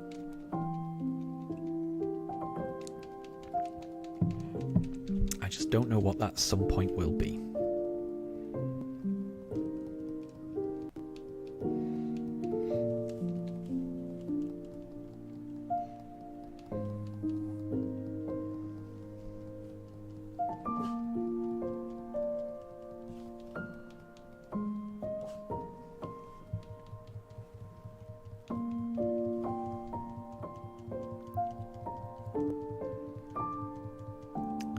Okay, let's go. I said Piplup, didn't I? Oh. Has OBS frozen? Yeah, it froze a little bit. Right, let's go Piplup. Anna, Piplup is so hard to tell whether it's shiny. Yeah, it is a bit tricky, and I think it gets more tricky as the day goes on, because the lighting changes in these games. Each hour the lighting changes a little bit as you get closer to night, and I think the Piplup and the Starly in particular, both of them appear more and more shiny as the evening draws on. So I do have to double check Piplup. So Deb, your friend is in the south near the ocean, and the weather where he is 26, and you are further north near mountains, and it's 31 degrees. That's strange. I would have thought it'd be the other way around. I would have thought it'd be more hot the further south you are in India. I'm surprised about that. Very surprised, especially if you're near the mountain, but I'm not sure how elevated you are, but I would also imagine the closer you get to mountains and the higher up you go in the mountains, it's going to get cooler. Strange. Not what I was expecting.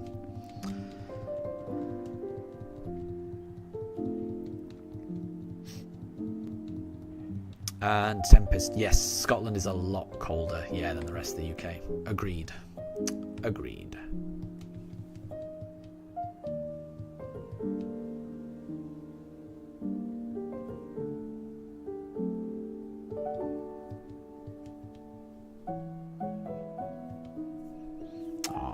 It wasn't Chimchar. So, right, we'll do... I think I may have missed out Turtwig, but we're going to do Piplup next. And we'll see how it goes. I haven't found a shiny Quaxley yet, which I'm a bit sad about. But only 12 minutes have gone on Community Day. There's still plenty of time.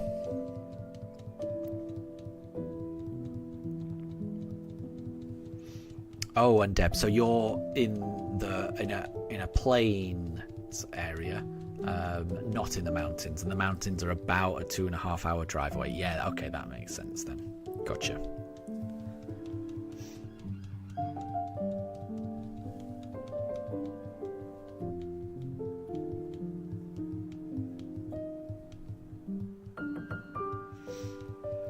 And Pikachu, how much more trees are we going to try until the next video? I'm assuming that's tries. So how many attempts are we going to do? I don't know, actually.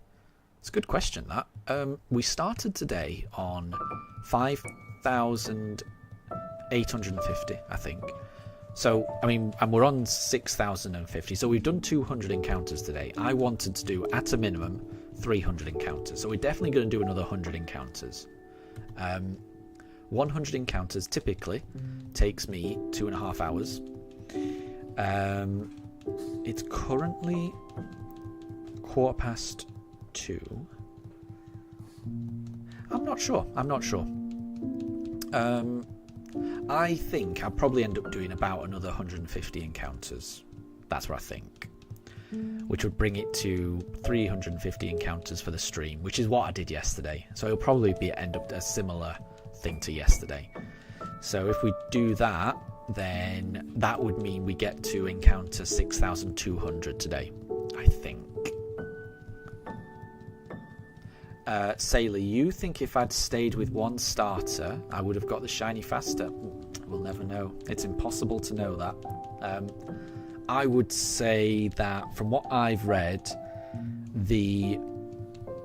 when you look at the briefcase, none of them are shiny at that point. It's only when you select the Pokemon that it does a check as to whether it's shiny or not. So in my head it doesn't matter which one you pick, because it's only at this point now that's when it decides when it's shiny or not. So it's not like I'm missing out by not picking something else. But, you know, we'll never know. So we'll never know. But I do like the randomness of it. Of not knowing exactly which shiny I'm going to get. There's a part of it that really appeals to me.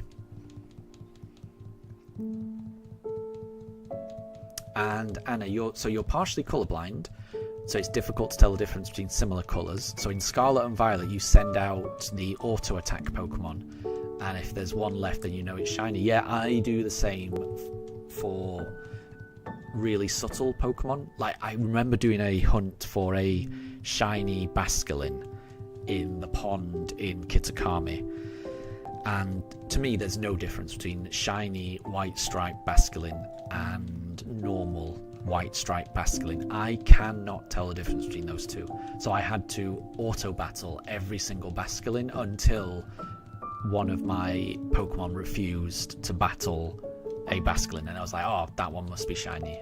I encountered it, and it was, but it took hours. It took hours to find that. I wish that the Pokemon games carried over the shiny sparkles and the shiny noise that they had in Legends Arceus. I think that was a really good quality of life improvement. Yeah, I'm surprised they didn't include that. I think it's a shame. I'm hoping they do that for Generation 10, because yeah, it helps people who find it difficult to notice subtle differences. It would just make it more accessible. So I completely agree, Anna. Deb, you need to go. It's tea time. I'll catch you later. Enjoy your cup of tea.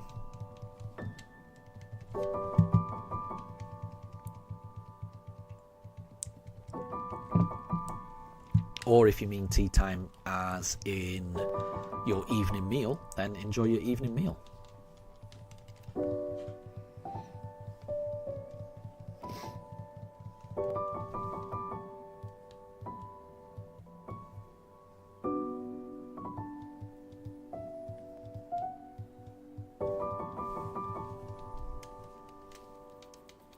And no problem at all, Pikachu. Thank you very much for stopping by. We'll catch you later, and enjoy your trip.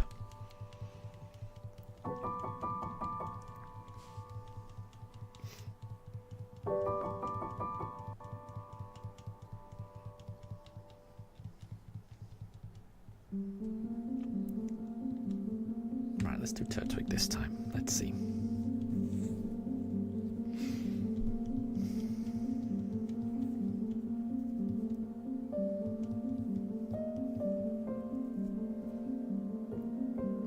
That's not shiny, so we go on to the next one.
Let's try Chimchar.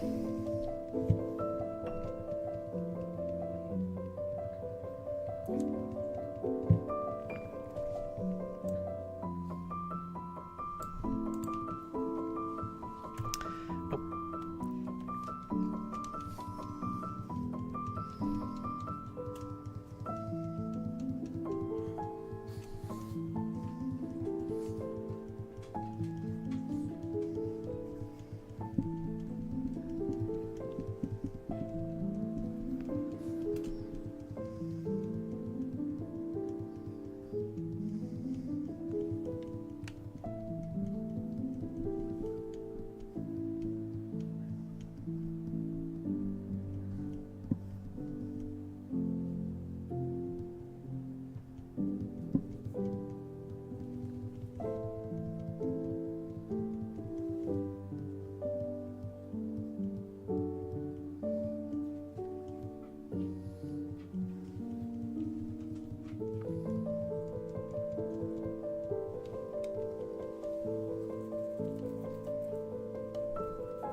Oh no. Daruk is upset about something. I'm not quite sure what he's upset about. Okay, let's go Piplup.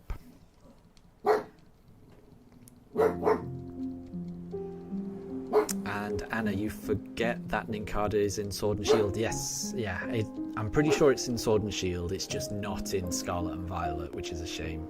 Yeah.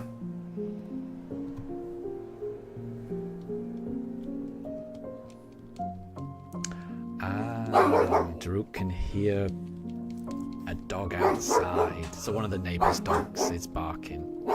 That's why he's having an argument with a dog.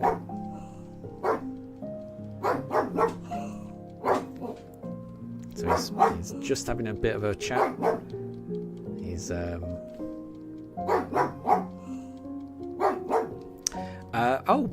Vihan, welcome to the stream. Thank you very much for stopping by. Doesn't choosing a different starter every time make shiny chances low? So I don't know for certain.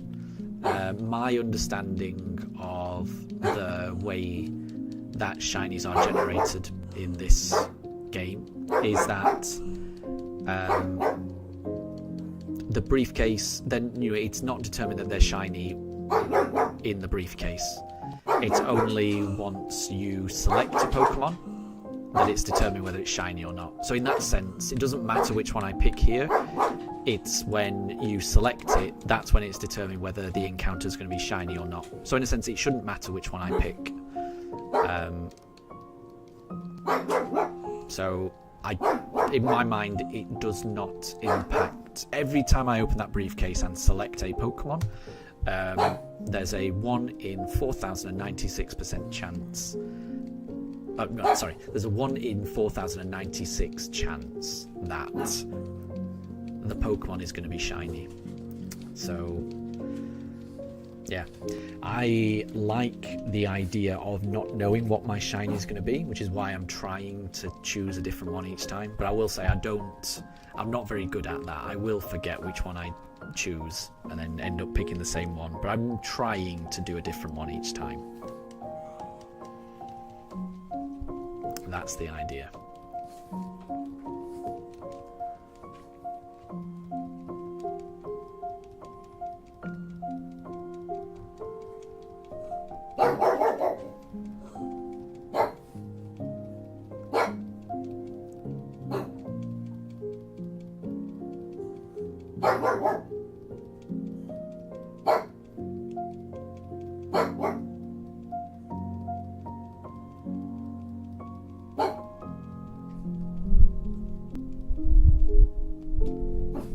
Okay, let's go Turtwig this time. And let's see. We've been hunting for this shiny for quite a while.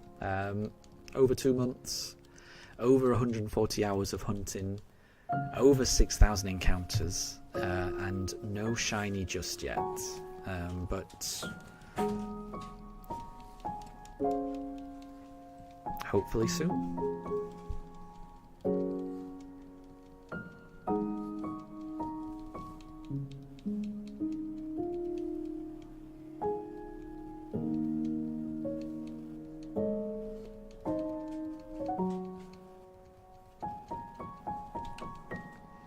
And Anna, you wonder what gimmick is going to be in Generation 10. Yeah, I wonder that as well. I am going to miss Terra because I really have enjoyed that as a mechanic. But yeah, I'm intrigued what they're going to do. In my head, I don't know how they could improve on Terra. I think Terra's been a wonderful gimmick. But Pokemon always... I can never predict Pokemon, so we'll have to find out. Saley, you think it could probably be fusions? Interesting. That would be interesting. Okay, let's go Turtwig.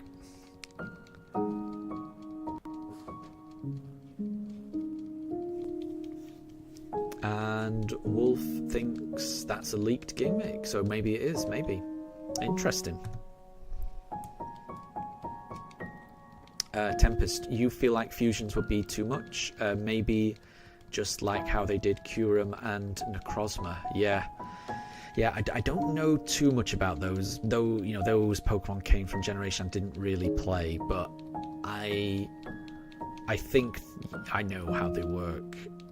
Like, there's Reshiram and Zekrom, and they confuse to one. Each of them confused to Curum, and then similarly you've got Lunala and Solgaleo, and each of them confused to Necrozma. Yeah, I don't know too much about it because they come from Pokemon games that I didn't have the chance to play, but that rings a bell.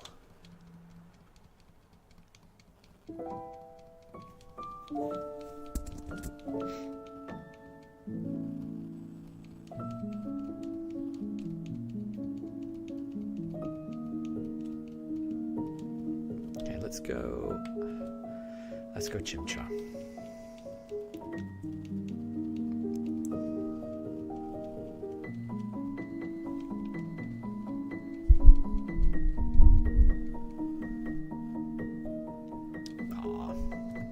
Chimchar, not this time.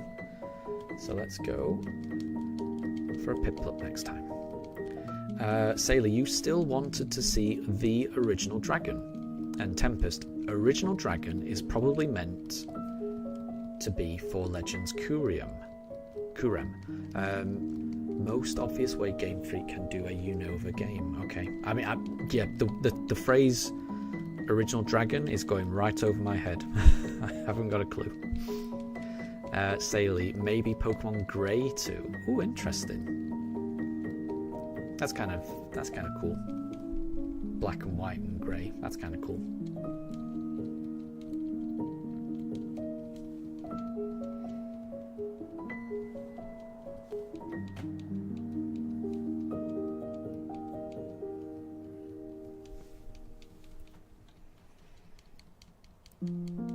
So Tempest, you doubt we'll ever see Pokemon Grey. It was cancelled, if you remember correctly. But Legends is still possible. Interesting. Okay, let's go Piplup. So, Saley, original dragon was the combined form of Zekrom, Reshiram, and Curum. Okay, I did not know that.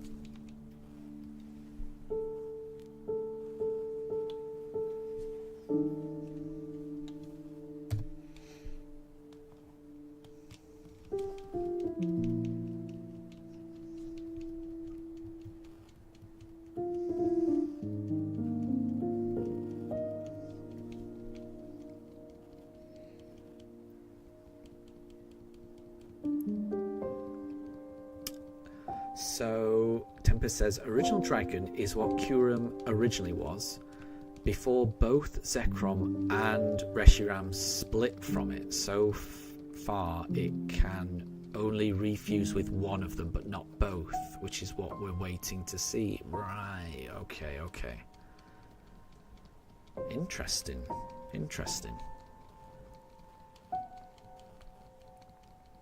Yeah, I'm looking forward to Black and White getting re-released on the Switch too. I'm hoping they do a good job with that, and I'm hoping, because I'm looking forward to actually playing those games and understanding all of the lore. Okay, right, we're going Turtwig this time.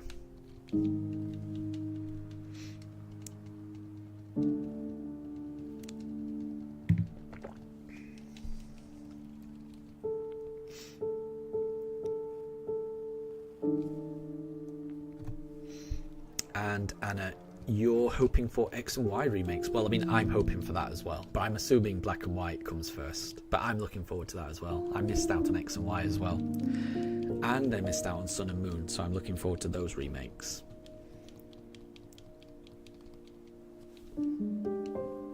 It seems to be the way that they just do one remake per generation. So for the Switch, they just did Generation 4, so I'm assuming for Switch 2 they'll do Generation 5.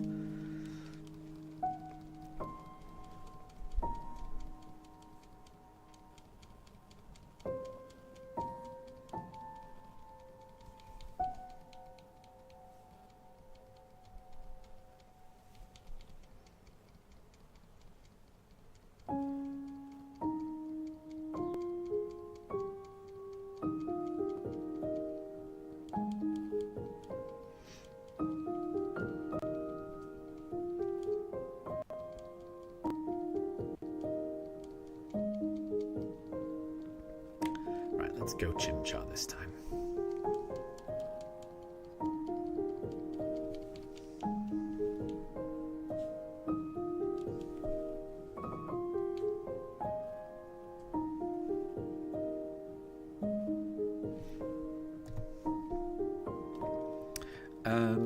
Tempest, so you think that the Switch had 2 remakes and that Let's Go counts as a remake of Yellow? I'm not sure I'd agree with that. Having played Yellow, there are some story beats that are similar, but it's a very different game, in my opinion. In my opinion, Let's Go is its own thing. And I'm really hoping that they do a Let's Go sequel, but I'm not sure. In my mind, because it is so different, the catching mechanics, everything. And all of the stats, it's so, I don't know. I know what you mean, but in my mind it's difficult for me to think of that as a remake.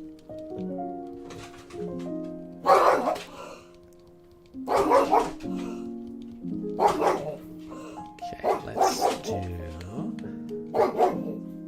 let's do Piplup.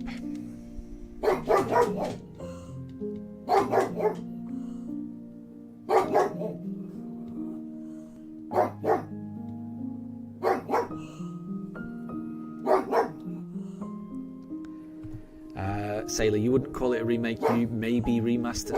I don't know, I'd struggle to call it either. To me, it feels very different. So Tempest, Masuda has said he considers Let's Go to be a remake of Yellow. Yeah. I mean, everyone can have, I appreciate that. It's just I can't think of it like that, just because of how different it is. Like I say, it's just my opinion. It's really difficult for me to think of that as a remake or remaster because of how different the catching mechanics are. It feels like a completely different game. Even though the map is the same, even though Team Rocket's there and Team Rocket's in Yellow, and you start with a Pikachu if you choose the right one, and you can encounter gift Pokemon of the, Squirtle, Bulbasaur, Charmander on your journey through Kanto. So I get there's those similarities, but that's where it ends for me, and then it's its own thing. But again, that's just my opinion. I really like it. I really wish that they would do something with the Let's Go series, but I'm not sure if they will.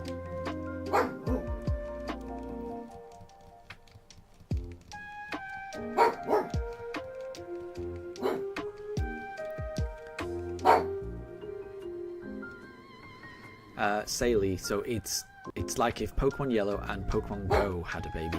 It's definitely, and that's the thing I'm worried about, is that it's very heavily influenced by Go, and the cynic in me is thinking that it only existed as a way for Nintendo, the Pokemon company, to capitalize on how popular Pokemon Go was at that moment in time. And because Pokemon Go is not as popular as it was back then when it came out and when it was being developed, they probably aren't interested in doing another Let's Go. I hope that's not true, but it's, for me, Pokemon, the Let's Go games felt like just a way to capitalize on the popularity of Go more than anything else. And that's what worries me, is that because that popularity isn't there anymore, they may not do any more Let's Go games. I hope that's not true, because I do love them. Luke, out of the 3 starters, which do you like the most? I like them all, definitely. I think all of the starters in this generation are wonderful. I think all of their evolutions are wonderful. I really like the starters in this generation. But I think I just prefer Piplup. I'm a big Piplup fan. I really like Empoleon. I like Piplup. And Sailor, you've got 175 Oshawott eggs right now, and you're going to breed some more eggs. Good luck, good luck. I hope that Masuda egg hunt goes well. Oshawott is a great shiny. So Tempest, Pokemon Go is still sort of popular. It's just in its own corner and not everywhere. Yeah, exactly. I think that was the thing. It was everywhere when it came out, and I think that's what prompted Nintendo and Pokemon to capitalize on that, and it is still popular. I mean, I'm playing it right now, so I mean, Pokemon Go is still popular. It's just not as you say, it's just not everywhere like it used to be. And I think if Pokemon Go was everywhere like it used to be, then I think that would increase the chances of there being another Let's Go game. Luke, you like Chimchar the most, and then Piplup. Chimchar's a really good shiny. Chimchar's a really good Pokemon and a really good shiny, so I can see why you'd go for that. It's hard for me to disagree.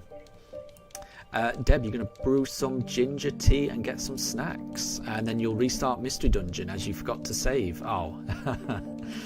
And yeah, you may end up with a different Pokemon, because certainly in the Switch version, the questions change. So even if you answer it honestly, you may end up with different Pokemon, just because the questions might be different. Because the questions are definitely different in the Switch game, but I don't know about the GBA game.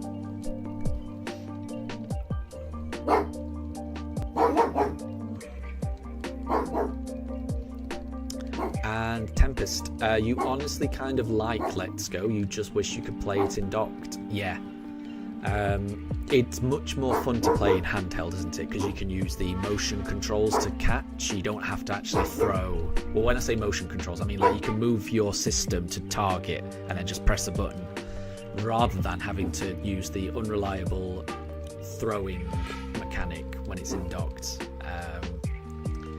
Yeah, I just wish you could use a Pro Controller as an option, which I'm sure that would be an option in any if they were to do a sequel, which is another reason to want one. But yeah, I'm a big fan of the Let's Go games, definitely. Right, let's do Turtwig.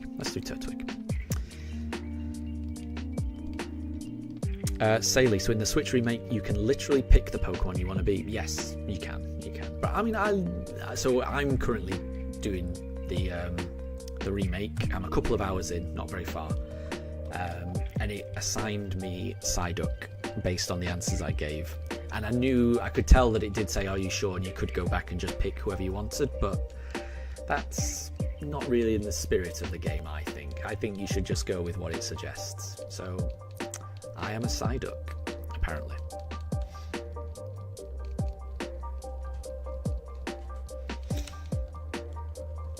So, and Deb, let's open up Mystery Dungeon and see. Yeah, well, good luck. I hope you get a good Pokemon.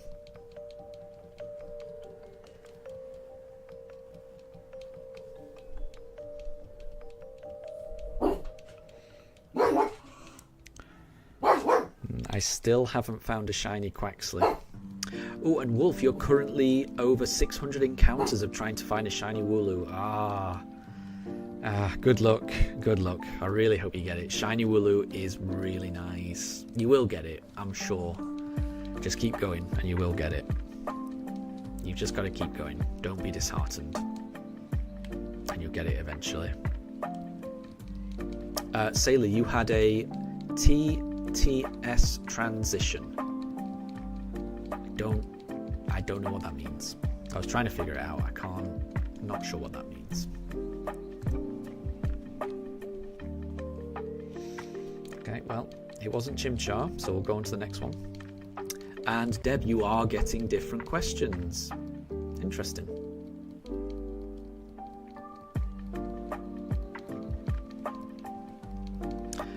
Tempest, what's my favourite way to experience Kanto? For me, the answer was Fire Red, Leaf Green.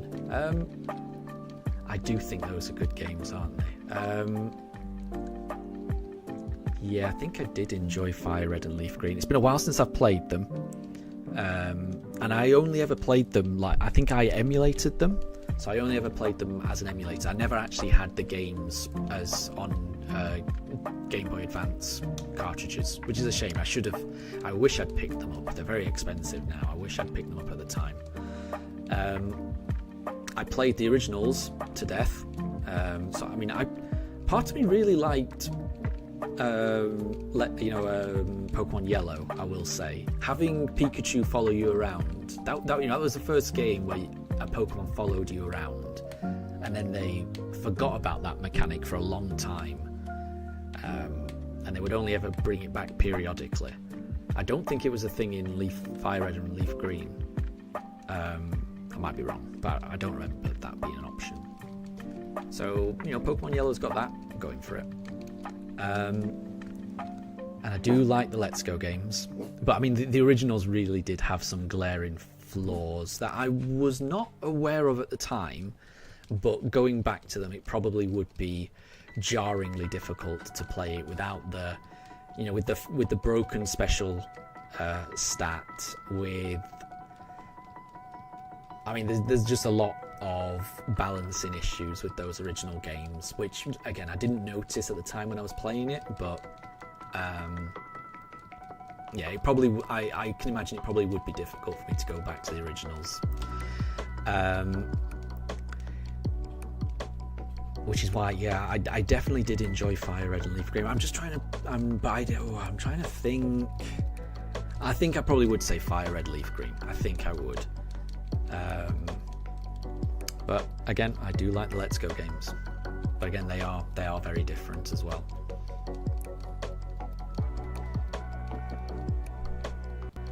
Luke, you think Kanto is nice in Heart Gold and Soul Silver? Yes, I did play those games. Well, I played Soul Silver, and that is, Generation 2 will forever be a wonderful generation just because it included both regions. I don't know why Pokemon stepped away from that, because that was such a good idea.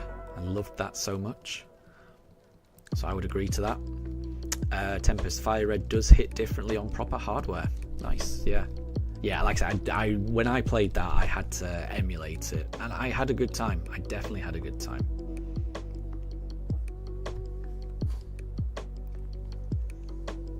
And Anna has found a Spupa. Well done. Very cool.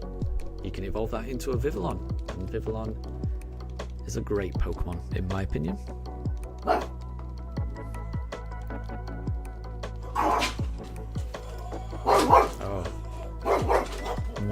I don't know what my dogs have heard, but they're very, very unhappy about something. Apologies for that.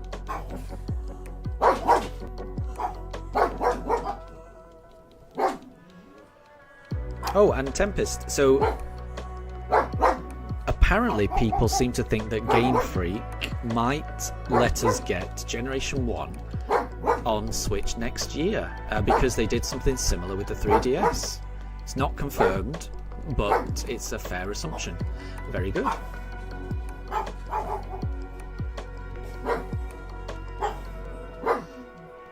I hope so. I would like to play them, definitely. I'd like to, I would definitely love to play those games. I'd love to play Gold, Silver and Crystal as well. All of them. Daruk, there's no reason to bark. It's okay. Right, let's go for a Piplup. Oh.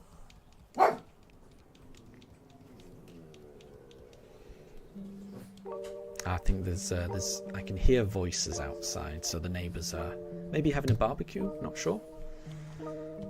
But I think it's that Daruk is a bit upset about. Yeah, it's our neighbours to the rear, so behind our back garden. I think they're having a barbecue because it's suddenly become sunny. Today it's been either raining or brilliant sunshine. It's very, very strange weather in the UK. Changes from hour to hour. And Tempest, you're hoping that we're allowed to buy all the generations from 1 to 3 on Switch. You love those ones. I agree. That would be good. I would enjoy that. I would enjoy that a lot. Yeah. I'd love to be able to play Emerald, because I never played that. So I would love to be able to play Emerald. A chance to play that for the first time. So I agree. I completely agree. Fingers crossed. And Luke, you think that you're Irish weather. Yep, sounds about right. Sounds about right. I think we all have very similar weather. And Anna, you found a second spuper. Nice. Nice. I hope your bug-only playthrough is going well.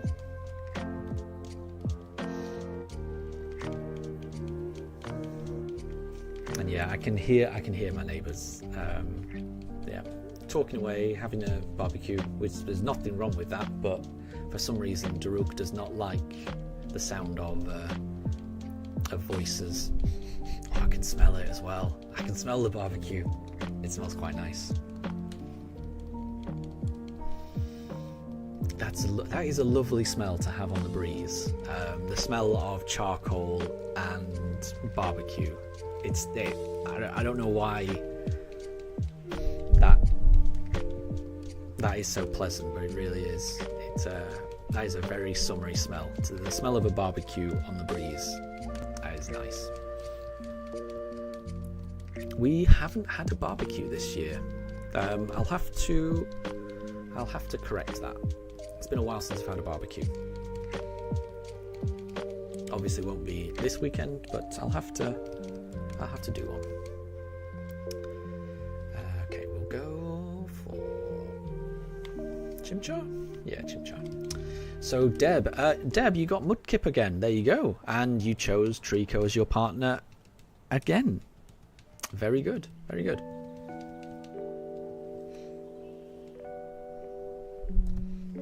And Luke, you think it depends. You like the smell of a barbecue outside, but not so much inside. Yeah, that's fair enough. That's fair enough. Although I will say I'm inside at the moment, and I'm catching the scent of the neighbour's barbecue, and I'm enjoying it. It's nice. It's making me very hungry. But that's not a bad thing, in my opinion.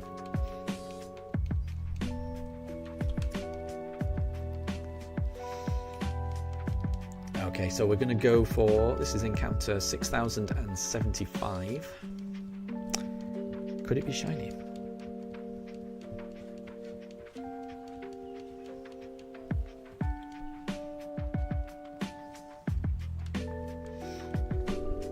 And Anna, should you use your Combi or leave him in the box? I mean, that's up to you, I don't know. I would say whichever Pokemon would benefit your team the most. You could try try with a Speeper, try it with a Combi, and just see which one you prefer. It's a shame if you've got that male Combi that won't evolve, though. That is a shame. I mean, I would say if it was a female Combi, then I'd be saying, keep that in your team, evolve it.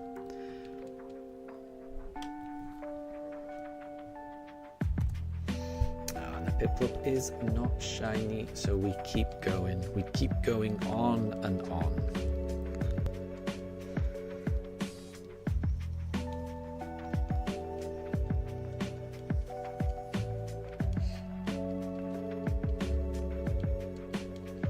Right, we're just on Piplup. So now it's time. Oh, and Anna, you have a female now. Very good. Well, at least that one can has the option of evolving. That's good.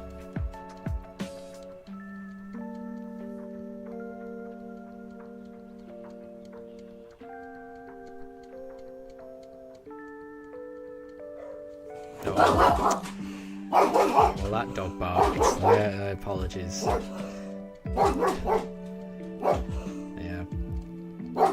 Daruk definitely heard that dog bark, so apologies. Yeah. So now the dogs are having an argument again.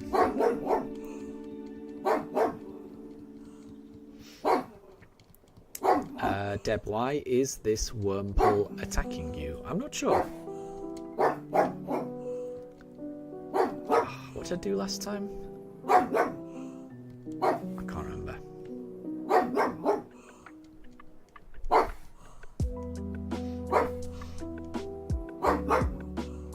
Okay, let's do a Piplup. I can't remember what we were doing, but yeah, Daruk distracted me with all his barking.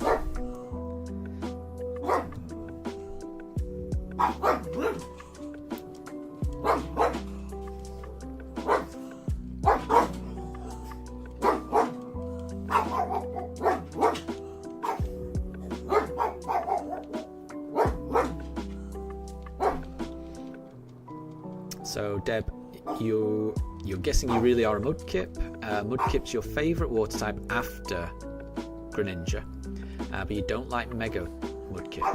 And Saley asks that you don't like Hulkbuster Swampert. Yeah, yeah, it does. I know what you mean. I don't know too much about Megas, but I think I have seen Mega Swampert, and it does remind me of Hulkbuster now you've said that. I know what you mean. And Deb, why is this Wurmple attacking you? Yeah, I'm not sure. Is that must be in Mystery Dungeon? But I can't remember. I think all of the Pokemon you encounter in the dungeons will try to attack you, so you've just got to attack it. You just got to attack them. Daruk. No. No. Sit. Sit. Sit. Daruk, sit. Sit. Good boy. Good boy. Yeah, good boy.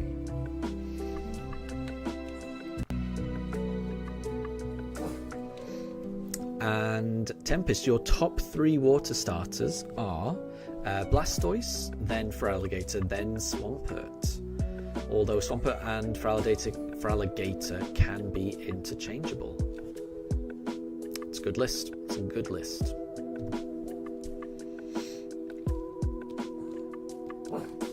Samurot's pretty cool, but you don't care much for the newer water starters. Fair enough. Fair enough.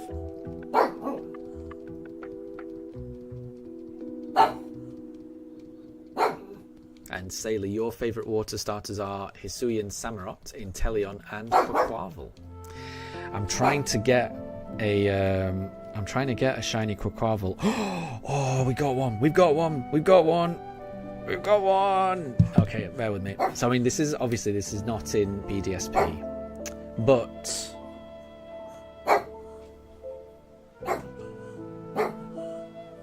it's kind of hard to tell.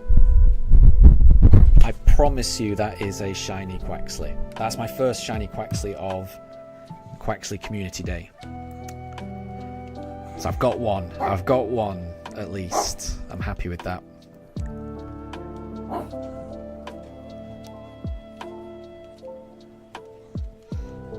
Okay.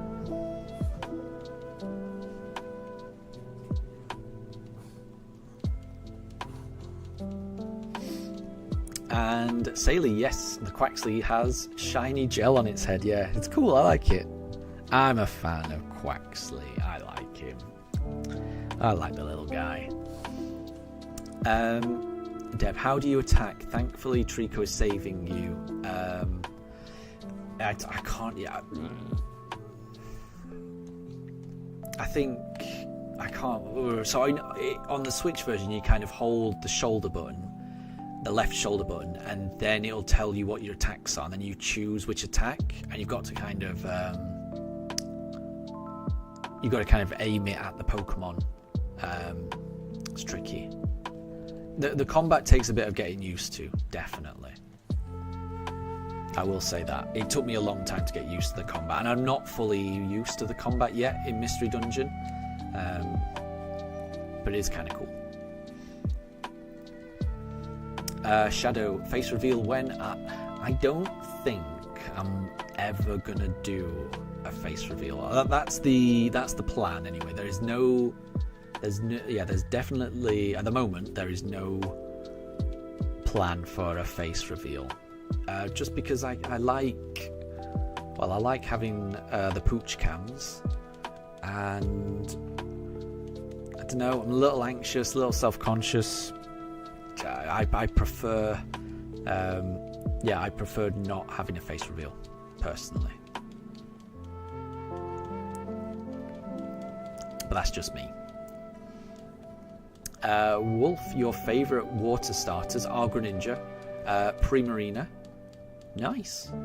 I like both of those. I do like Greninja. I've never really used a Poplio. I feel like if I use a Poplio on a playthrough, I feel like I would like it more.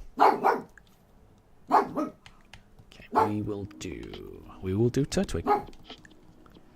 And Anna, you're thinking of using your shiny Dratini from your Go.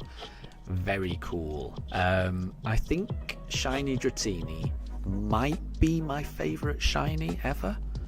If not, it's in my top 2. I think my favourite shiny, it's either shiny Mareep or it's shiny Dratini. I love those 2 shinies. I think they're great. So yeah, I would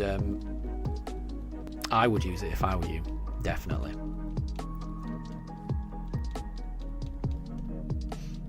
And Jilly Johnson, still no shiny Palkia. Keep going, honestly, it will be worth it. And from my understanding of shiny Palkia in these games, it's a little subtle, so pay attention. And yeah, it hopefully should be okay.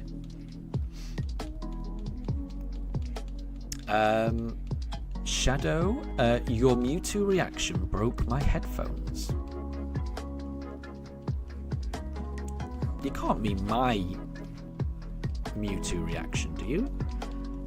Because I mean, I did stream me finding shiny Mewtwo, but I didn't have a microphone at that point, so it wouldn't have been loud.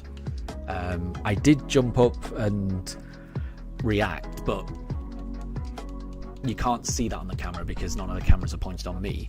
But when I did start jumping up and screaming, it did disturb my dogs, and you can see that the dogs were just calm, and then as soon as the Mewtwo appears, they start jumping and barking, and that's because I was jumping around and shouting.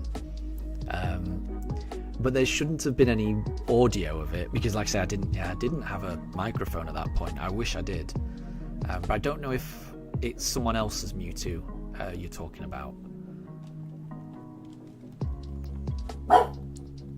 But I do hope that your headphones are okay, because it's never good to break something, is it?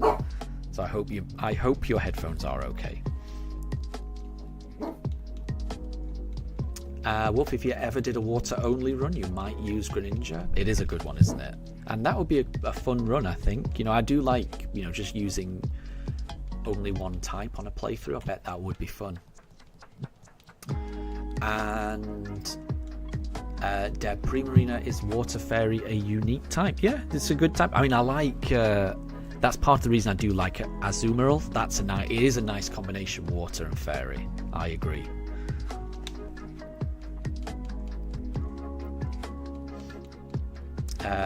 And Jilly, you're planning on shiny hunting Dialga as well when you get Brilliant Diamond later in the year.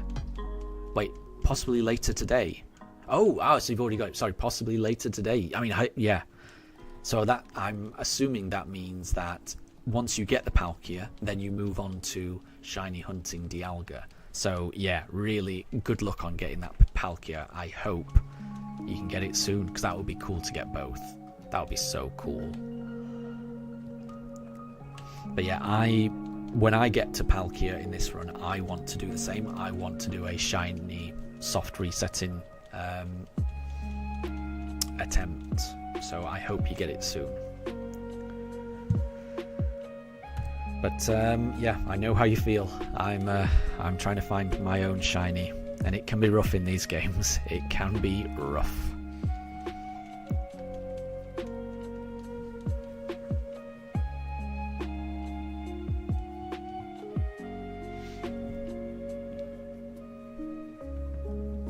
And Wolf, you've never actually done a only like a mono type run, a single type run before. I didn't know that. I kind of thought you had. I'm surprised. In my head, I thought you had.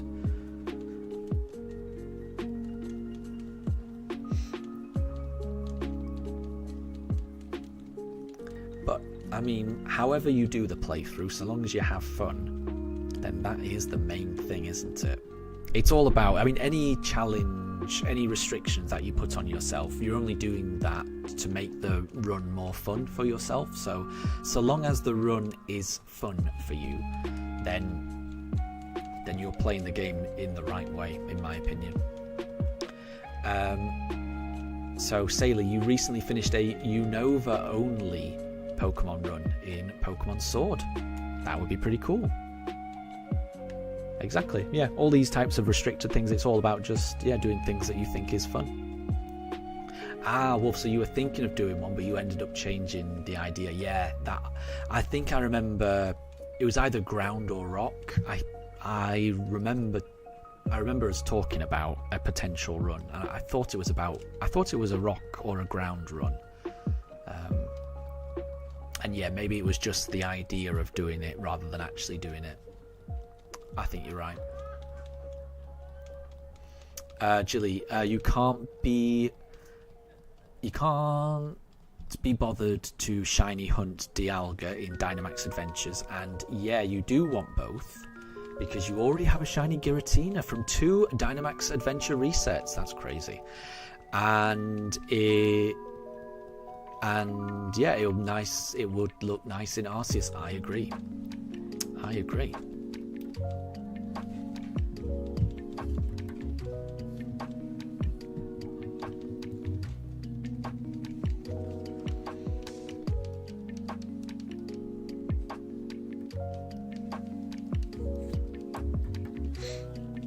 So, Anna, you're going to use a female something against Nemona's Palmy. I don't know what Pokemon that is. Ascent? I'm not sure. Right, let's try Piplup. Could this be shiny? Finally. After all this time. Could it be shiny? Doesn't look shiny to me. So we keep going. Sailey, so your Unova Pokemon team was Liepard, Scolipede, Cofferegus, Palpitoad, Gigalith, and Scrafty. Very nice. That sounds cool. Good team.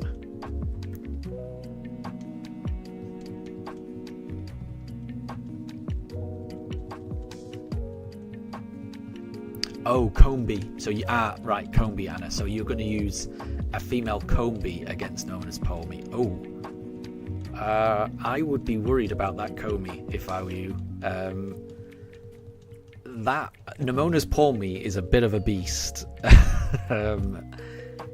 So good luck in that fight. I would be worried about Combee because isn't it part flying, part bug? I would be worried about what Palmy would do to that poor Combee. But hopefully it goes well. And Jilly, you had crazy luck shiny hunting with this group of people, and you got... Well, let me just pick this first. Let's do Turtwig. You got 5 Dynamax Adventure Path resets, and you got a shiny Zygarde after 5 tries. That's amazing. Shiny Zygarde is a wonderful shiny.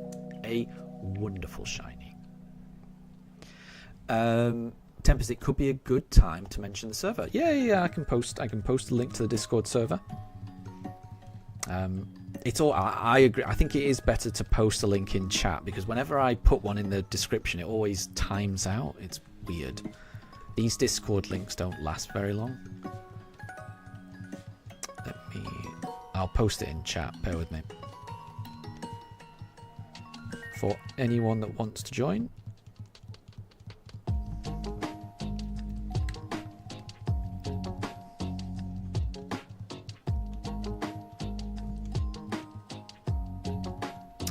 There we go. I've just posted it. So bear with me.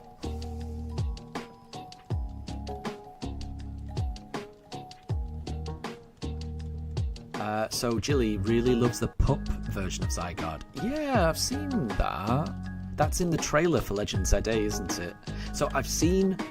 So my only experience of Zygarde is from Dynamax Adventures, where it's that big, scary-looking snake that just kills me every single time. But it does look different sometimes, so I am a bit confused. So I don't really understand Zygarde, to be honest. I'm assuming that Legends ZA will explain Zygarde a bit more, because, like, as I've said a few times, I've never played Black and White, X or Y, or Sun and Moon, so Zygarde is a bit of a mystery to me. But yeah, I have seen Zygarde look like a bit of a puppy, and it does look cute. So yeah. Strange one. It's a strange one to me.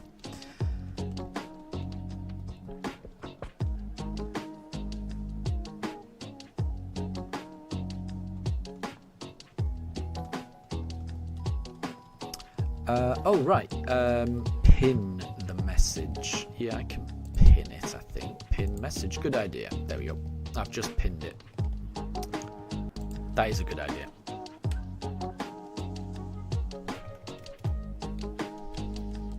So, Wolf, the Doberman puppy version of Zygarde is your favourite version of Zygarde. So it's the 10% form. Interesting.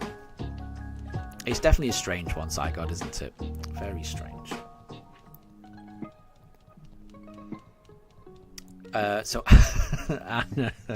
Anna's plan for beating Nemona's Paw Me is to keep healing until she runs out of Thundershock. Okay, well, I mean, good luck with that. Good luck with that. I really hope it goes well.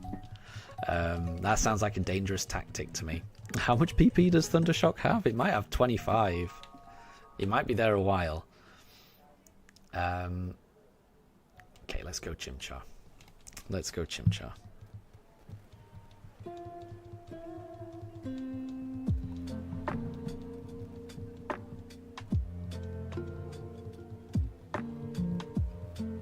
Oh, not a shiny Chimchar. So we'll keep going.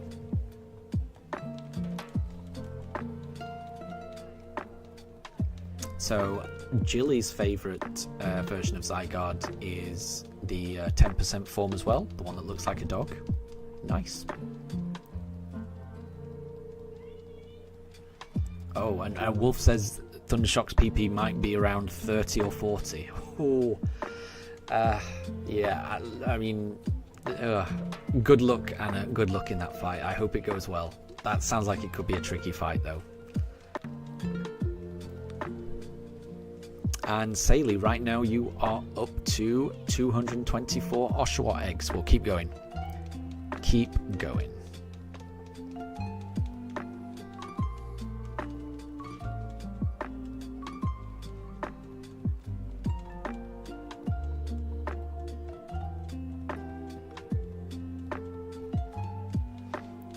Deb, so I need Streamlabs. It can give access to chat commands like Discord. Interesting. Yeah, I don't know. I'll look into it. If it's a free bit of software, then I'm happy to look into it. If it's something I've got to pay for, then no, there's no way I can do that. So we'll see. I'll have a look. But if it is a free if it's a free program, then I'll look into it.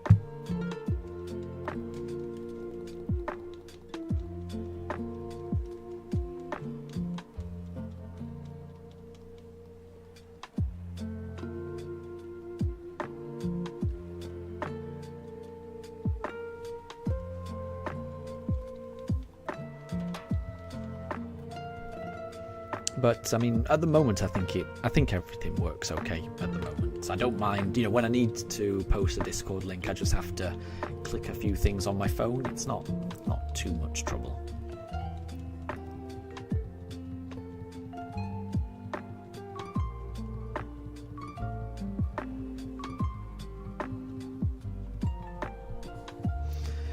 So Nemona's killing all the bugs that you have. Oh no. Yeah, Nemona can be a bit of a menace in the early game. I agree. You may need to level up a bit, Anna. It might be tricky. It might be tricky because a lot of bug Pokemon that you have right now are probably part flying or part water, so it's gonna be an uphill battle against a Pawmi. That's the problem, isn't it? Pawmi is a bit of a nightmare.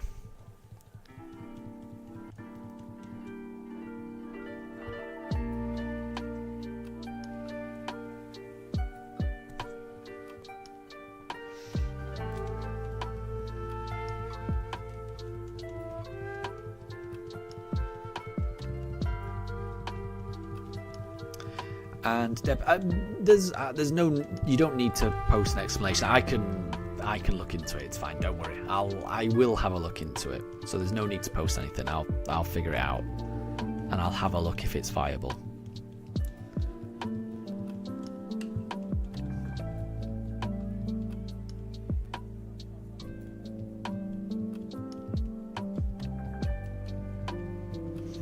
And Anna, if you can't get past the fight, I would just let her beat you. There's no shame in that. And I can't remember if it lets you just go on. I can't remember, or whether you have to battle her afterwards. I can't remember what happens actually.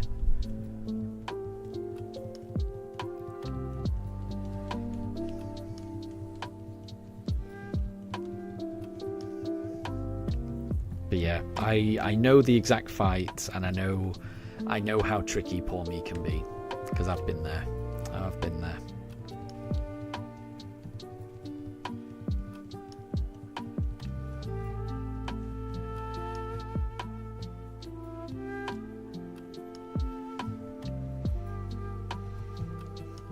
Well, it's not a shiny Turtwig, so we'll keep going. We will keep going.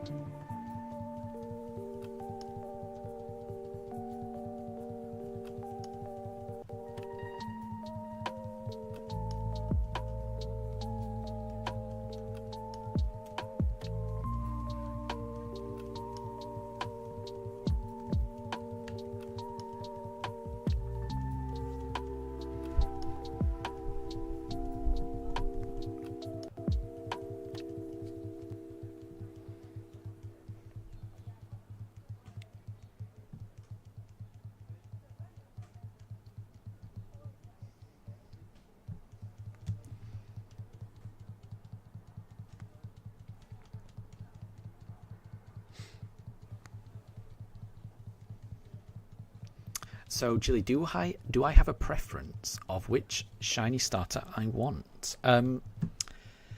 Officially, no. Part of the reason, well, the main reason that I'm switching between them is because I would be happy for any of them. Whichever one I get, I'm going to be really happy. Has the music stopped? Yeah, no, it's playing. Yeah, so whether I get a Piplup, Chimchar, Turtwig, I'm going to be ecstatic. So any of them I'm going to be happy with. I love all of the first forms. I love all of the final evolutions. I think all of the shinies are great. I'll be ecstatic no matter what I get.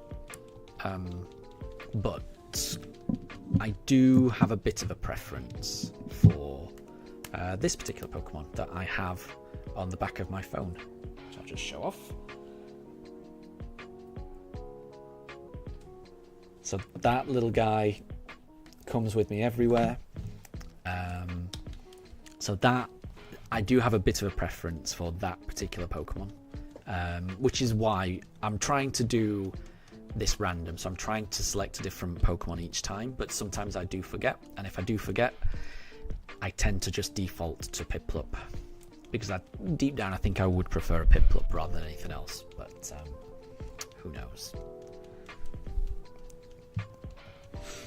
And Anna, after Nimona murders all of your Pokemon, she does give revives. That is considerate. That is considerate of her.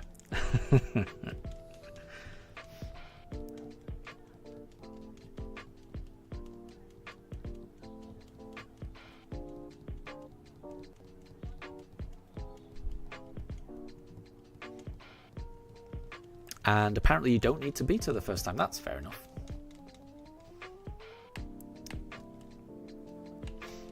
And Wolf, you didn't know that Piplup was on my phone case. I've shown that off quite a few times. You must have just been missing each time I've done it. I think I've already shown off that phone case twice on this stream already, and I've shown it off quite a few times. I do. It's I like I do like Piplup. I do like Piplup. And yeah, Piplup comes with me everywhere.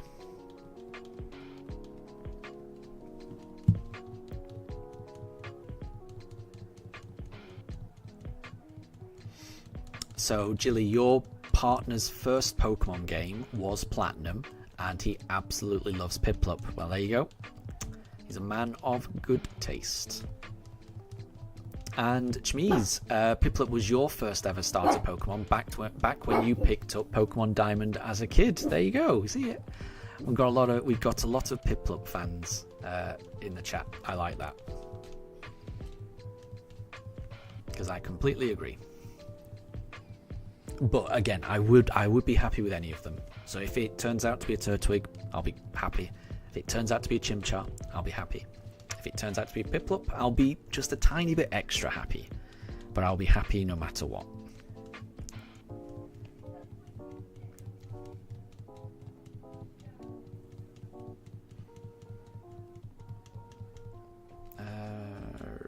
Right, we'll go Piplup this time.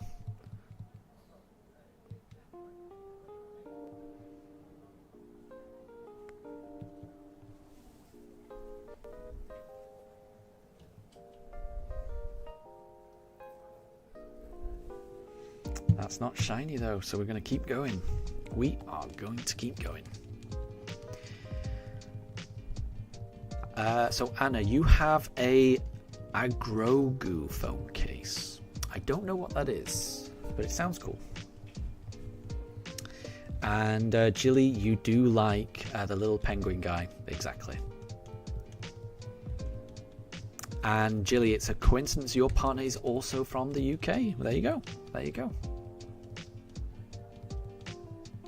The world is full of coincidences, I find. Oh, and Wolf, you have a Grogu shirt as well. Oh, Grogu is Baby Yoda. So I do know, right, and then I do know what it is. Okay, thank you, Saley. So that's from The Mandalorian, right? I've seen a few episodes. I haven't seen too much, but I've seen a few episodes.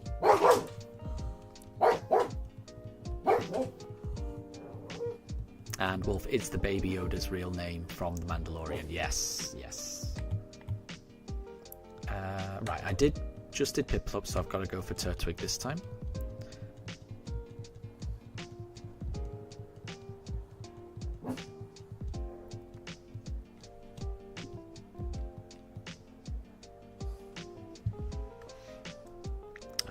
Well, that wasn't a shiny Turtwig, so we'll keep going. So Anna, you named yours either Gloria or Mambo from Happy Feet because it's a penguin and the movie that your husband and you saw on your date. That's nice. That's really nice, actually. And that's a nice first date movie to go on as well. And that's a lovely story. That's nice. And Jilly, yes, yeah, the Pooches are starting to get a bit restless. So my dogs like to go out around 4 p.m. This is still a bit early for them, but Yeah, Daruk in particular is getting a bit restless. I'm hoping they can hold on for a bit longer, because this is a bit too early. But we'll see. We shall see.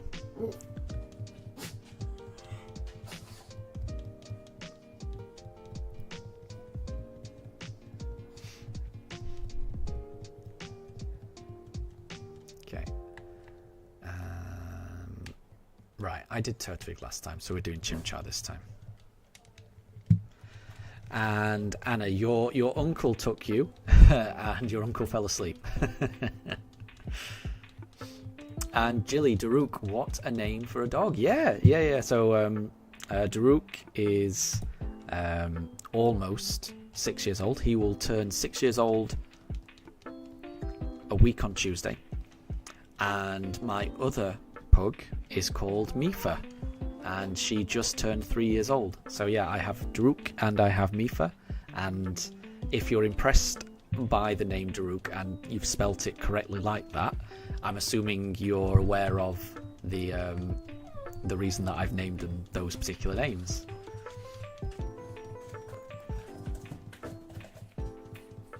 And yeah, Saley and Wolf, yes, yeah, they're named after Breath of the Wild champions.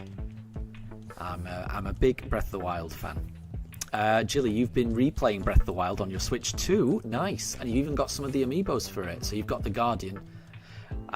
You've got the Guardian Wolf Link, Abosa Kid Link, Twilight Princess Link, and Zelda. I am a big fan of the Guardian amiibo in particular. The Guardian amiibo is awesome. You can move the legs around, can't you? It's such a cool amiibo. So very, very cool. Right, let's do Turtwig. You're planning on beating Breath of the Wild and then moving on to Tears of the Kingdom. That sounds fun. I wish I could do that, but I need to get through this playthrough. There's loads of games I want. I do kind of want to play Breath of the Wild and Tears of the Kingdom again on Switch 2, just to see the improvements and the Zelda notes function, and it does sound fun. But I only have so much free time.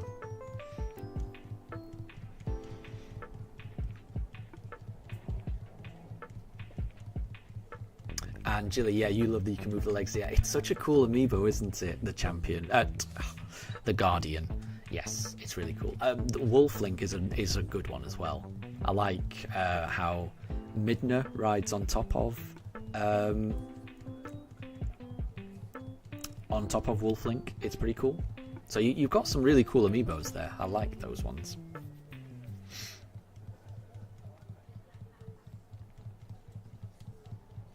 But yeah, I'm a big fan of the Guardian amiibo. By far my favourite amiibo, that one.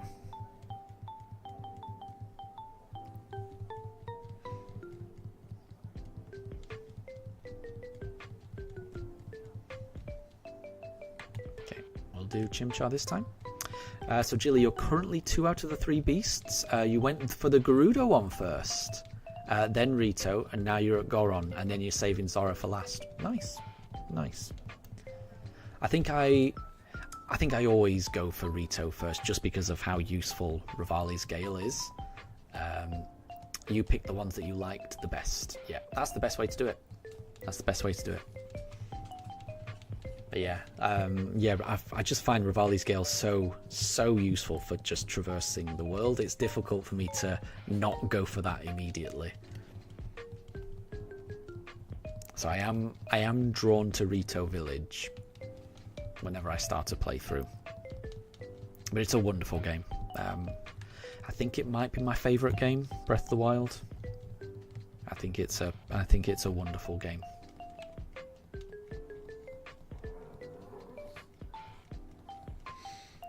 Daruk is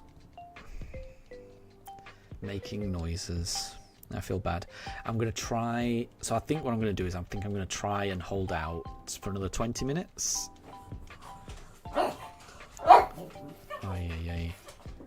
But I don't know if I'm going to do that, because he's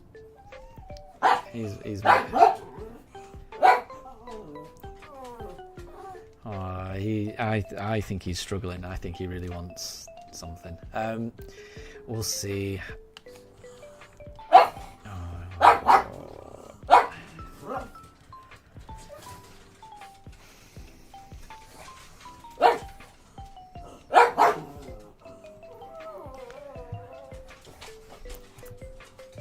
Well, that's not a shiny Turtwig. And Jilly, yeah, I think he heard me. I didn't say anything strange, but it seemed like as soon as I mentioned 20 minutes, he seems to be like he can't wait that long. Yeah, I think he's won this argument. I didn't want to have a break now because this is pretty early, but I'm probably going to have to. So what I'll have to do now is take a little break. I'm going to have to give my Pooches a little bit of a walk. I will be back in 40 minutes after I have fed and walked the Pooches because he's decided now is the time. So I'll be back in about 40 minutes. So it's about 3:30 now. So I think, yeah, about 4:10 is when I should be back. So if anyone needs to go, thank you very much for stopping by up till now. It's been wonderful, and I hope you have a wonderful rest of your day. But if anyone will be around in 40 minutes, then I will see you then. So I'll see you in 40 minutes, everyone. Bye. See you in a bit. And yes, Jilly, he is in charge. I agree.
Okay, I am back.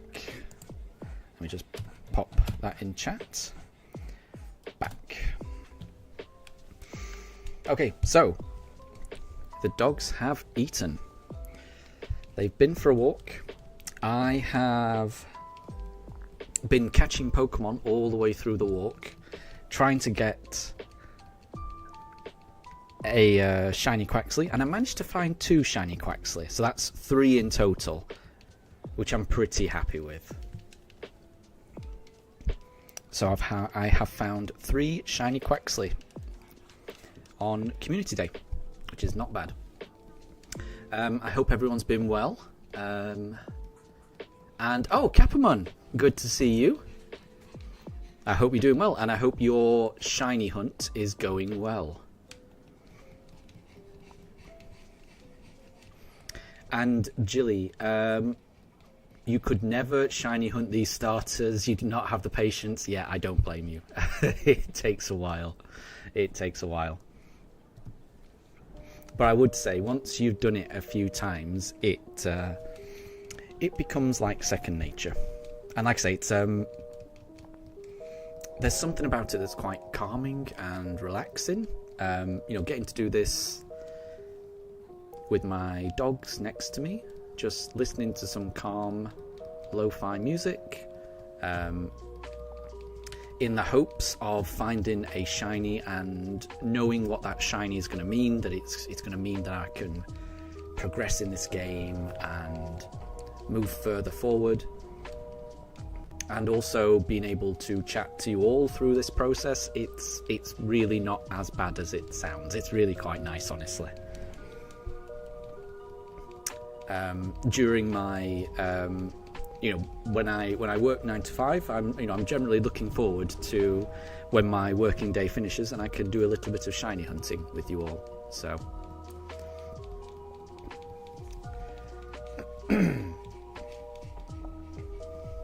right, we've just done Turtwig, so let's do Chimchar. Deb, you won and lost a game. Very good, very good. I hope you had fun.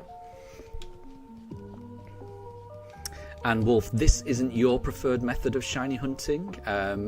You prefer to do a Masuda method. Yeah, I mean, I'm definitely looking forward to the part of the run where I get to Masuda method. I'm looking forward to that.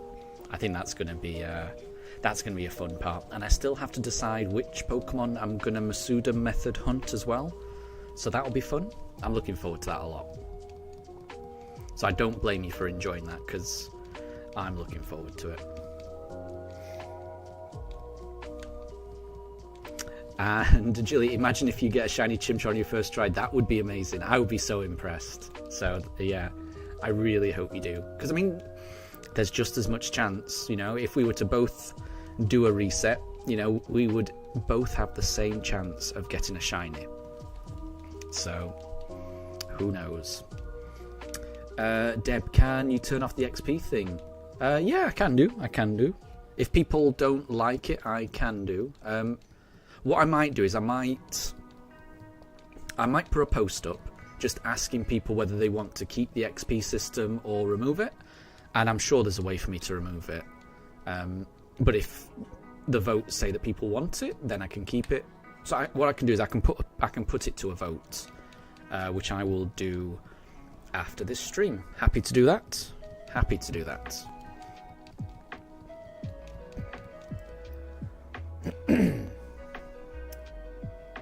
Oh, that is not a shiny Piplup. So, oh, and we're up to 6,100 encounters.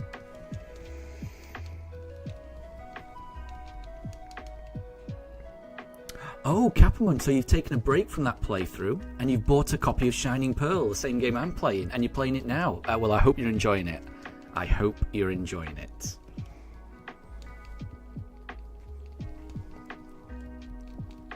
Capamon, is this your first playthrough of Shining Pearl? Because yeah, like I say, if so, I really hope you enjoy it. I'm really looking forward to playing these games. Oh, and Tempest, I should probably look to see. Yeah, that's a good point. So Tempest writes, can you first look to see if there is a way to turn it off? It wouldn't be a lot of sense doing a poll if there's no way to actually turn it off. Yeah, no, that's a fair point. I'll look into that first.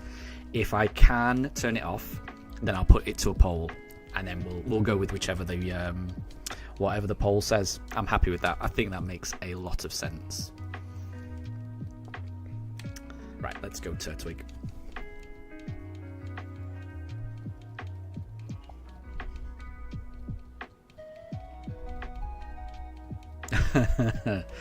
So Jilly, after you get your starter and look what you have to do next, it says you better go and return that Pokemon. Imagine if there was some glitch, imagine we finally find the starter and then Professor Rowan demanded it back.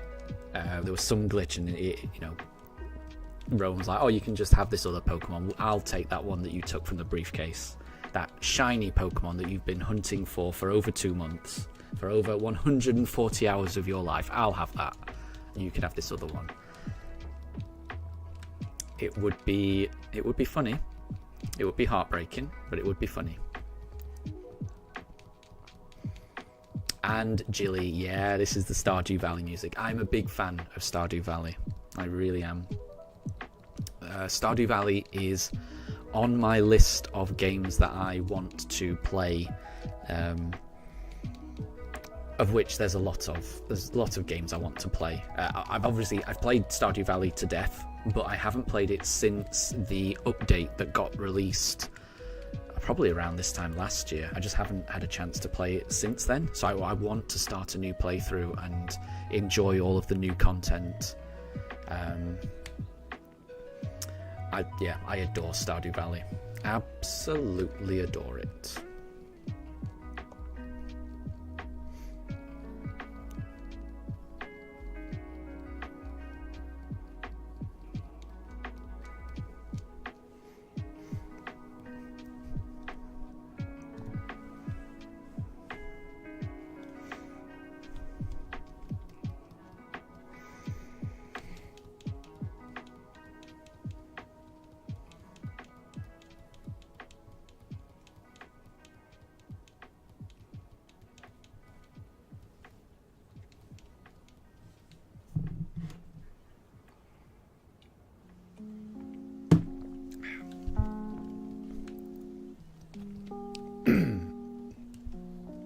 Oh, and Jilly, you ended up marrying Haley in your last playthrough just for fun, but it was such a pain getting her to like you.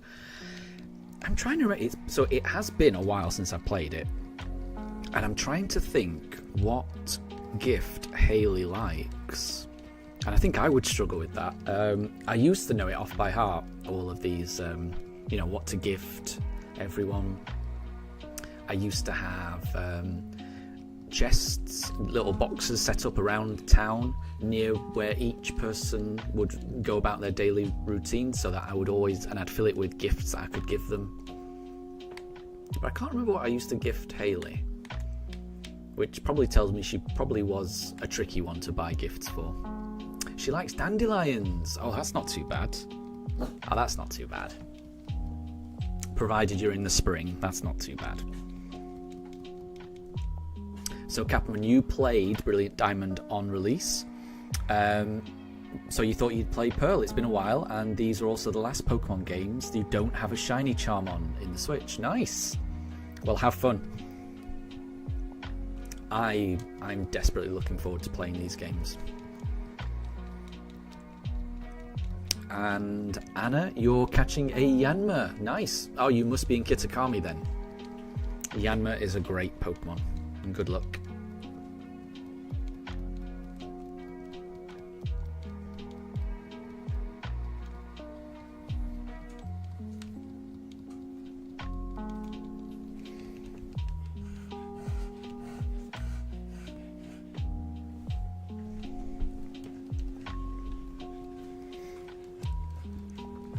And yeah, that's the thing. Everyone's in different time zones. I think for Deb, it's pretty tricky to be on towards the end of these streams, because it must be pretty late where Deb is. So yeah, it is crazy to me. You know, everyone from across the world, you know, is able to come together to enjoy Pokemon, which I do like. I really like that.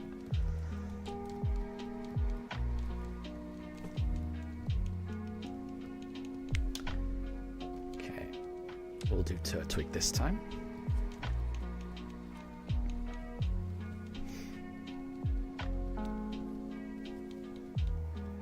And Deb, apparently you can turn it off. You just checked. Nice one. Well, then I will be able to do the poll. So I'll do the poll after this stream is finished, and I'll leave it up for I'll leave the poll up for about a couple of days to give people a chance, because I won't be streaming tomorrow because I'm going into the office tomorrow. Because it's a Monday. I tend to go into the office on Mondays and Fridays. But I should be streaming on Tuesday. So depending on the results of the poll, Tuesday I'll either turn it off or leave it on. Anna, is Sawaddle a bug? I'm pretty sure. Oh wait, Jilly's saying that it's a grass type. I thought it was a bug type. Wolf is saying it's bug and grass. Interesting. I always assumed it was bug, but I honestly don't know. Oh, it is also bug. Right, there you go. We'll go Chimchar. And so Deb, it's 9 PM where you are. Oh, that's not too bad. That's not too bad. And you usually sleep around midnight, so don't worry. Yeah, I have a much earlier bedtime than that. I am fast asleep by midnight. I can't stay up till midnight anymore. I'm definitely a morning person. Now that I've got the dogs, yeah, I'm usually fast asleep by 10. Usually, and then I'm up at 6, so I still get my 8 hours. I like to have 8 hours sleep, but yeah, my sleeping time is usually, you know, around from 10 PM till 6 for me, but everyone's different.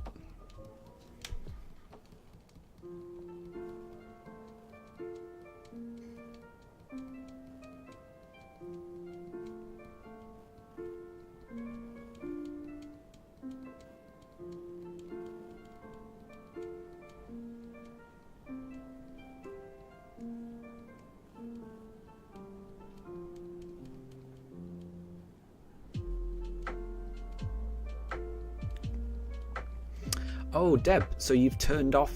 When you say you've turned off yours, you mean you've turned off the XP system? There you go. So, yeah, I guess you can just do it on a individual basis. But like I say, I'll put the poll up and see what people say.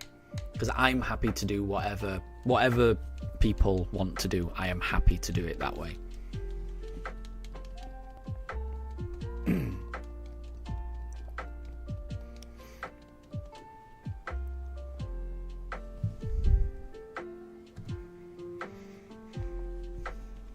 Because yeah, really, I just want it whatever people want it to be. Then I'm happy with. So yeah, I have no preference either way. It doesn't really impact me at all. So we'll see. So Jilly, you've got Brilliant Diamond and you're wanting to get Dialga. Yeah, it's pretty cool. It's nice to have the full set. Although, I think if you're just looking to complete your Pokédex in these games, you can do it by just looking at a picture of the opposite box legendary. The town where Cynthia's grandma lives, if you go to Cynthia's grandma's house, you can look at a picture on the wall, and I'm pretty sure the picture is of the opposing box legendary. I think it's been a while. So if it's just the Pokédex entry you're after, I think you can get by without it, but I like having both copies just so I can catch both. So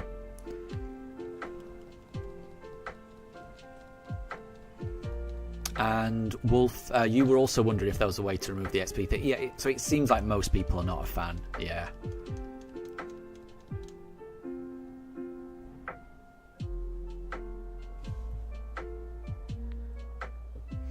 Yeah, it seems like most people aren't a fan. So, like I said, I'm going to put the poll up, but yeah. It may end up being unanimous that we get rid of it, which is fine. I'm happy for that. Oh, and Jilly, you want to shiny hunt Giratina and Arceus? Oh, that would be cool. And the lake spirits. One of them's a roaming one, isn't it? I think two of them are static encounters, and one of them is a roaming one. That sounds tricky. I'm sure there's a way of doing it. But that sounds like it would be fun to do, definitely. Oh my gosh, you'll never guess what I found in Pokemon Go.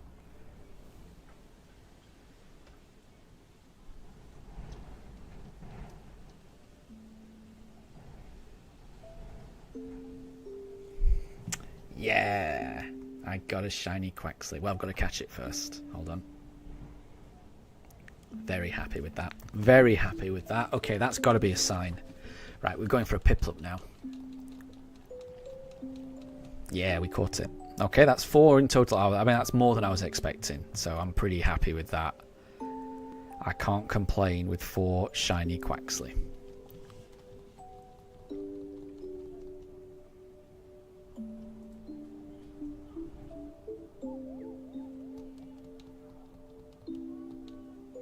And interesting, so Wolf, if you've got the Master Ball, that might be the best bet to catch the Mesprit.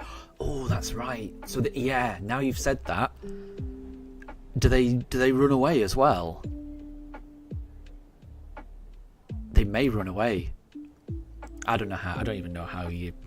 Yeah, maybe it has to be a Master Ball. Tricky, because if they run away, that would be. Imagine a shiny legendary running away. That would. I'm sure there's a way of dealing with it. I just can't remember what it is.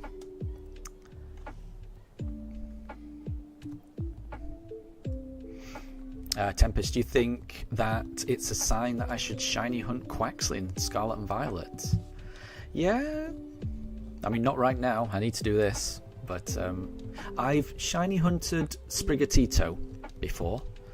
So I did the Masuda method hunt for Sprigatito once, but that's the only Masuda method hunt I've ever done on stream.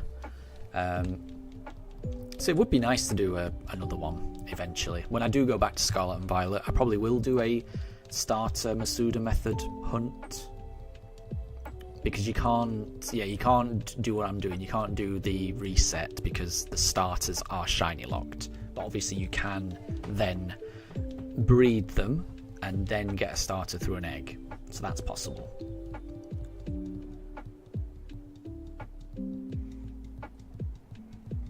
The Tempest, the one Quaxley you saw was not a shiny. That's a shame.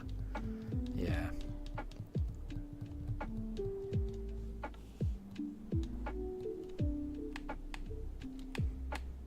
Okay, let's go Piplup.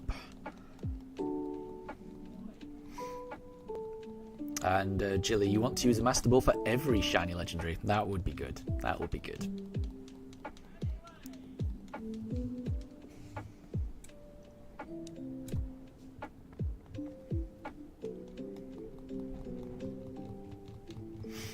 Oh, bear with me. So, James, you're broken at the moment. Please check Discord. Let me just have a look. Hold on. I'll have a look.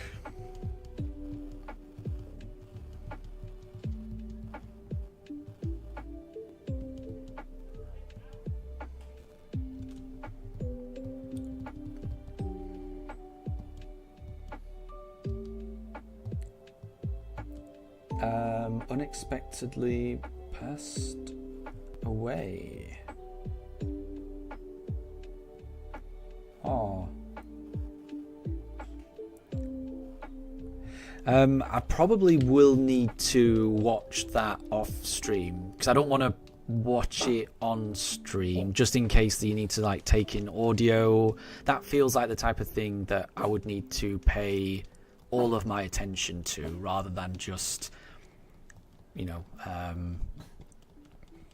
so I will have a look at that afterwards, but it definitely sounds, I mean, by the title I can see that is sad. So I'm sorry to hear that, James. But I don't know. I'm not going to know all of the context until I've actually watched the whole thing. So I'll watch that this evening. But yeah, that sounds really sad.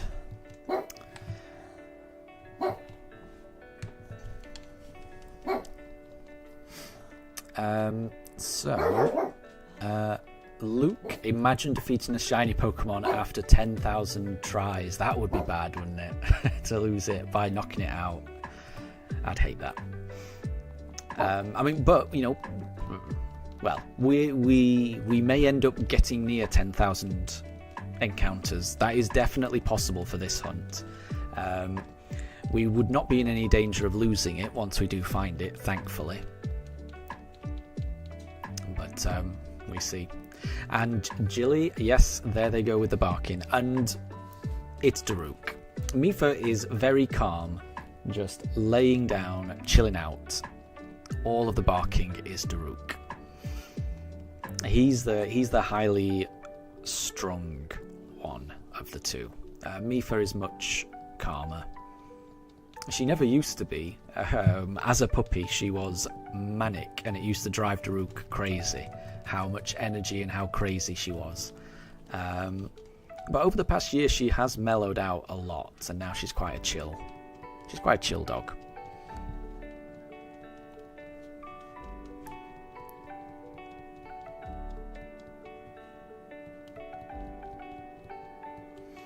Okay, let's go Chimchar. Let's go Chimchar for this one.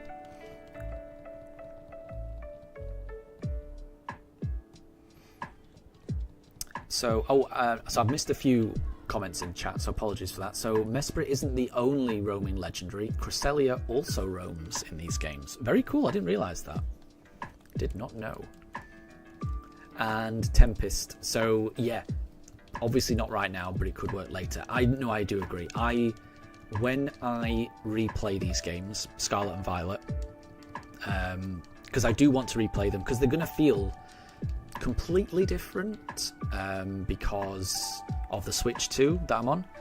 So I am looking forward to replaying Scarlet and Violet, and I will do a shiny only run in it. And you know, one of the first things I do will be a Masuda egg for the starter, and it won't be Sprigatito because I've already done that. So it'll either be Fuecoco or Quaxley, and I'm open to either of them.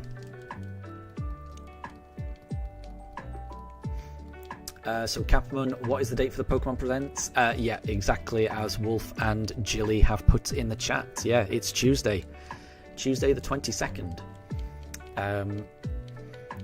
And I think it comes out around 1 PM in the UK, I think. Oh, let's go for Piplup.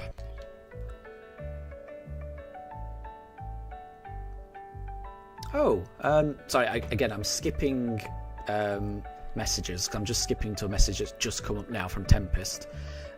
We could do a poll in the stream rather than on the channel. Yeah, I don't think that's a bad idea. Let me just bear with me.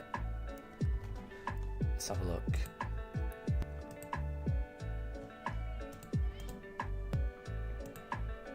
Start a poll. I can do, yeah. Yeah, okay, hold on. So, should we get...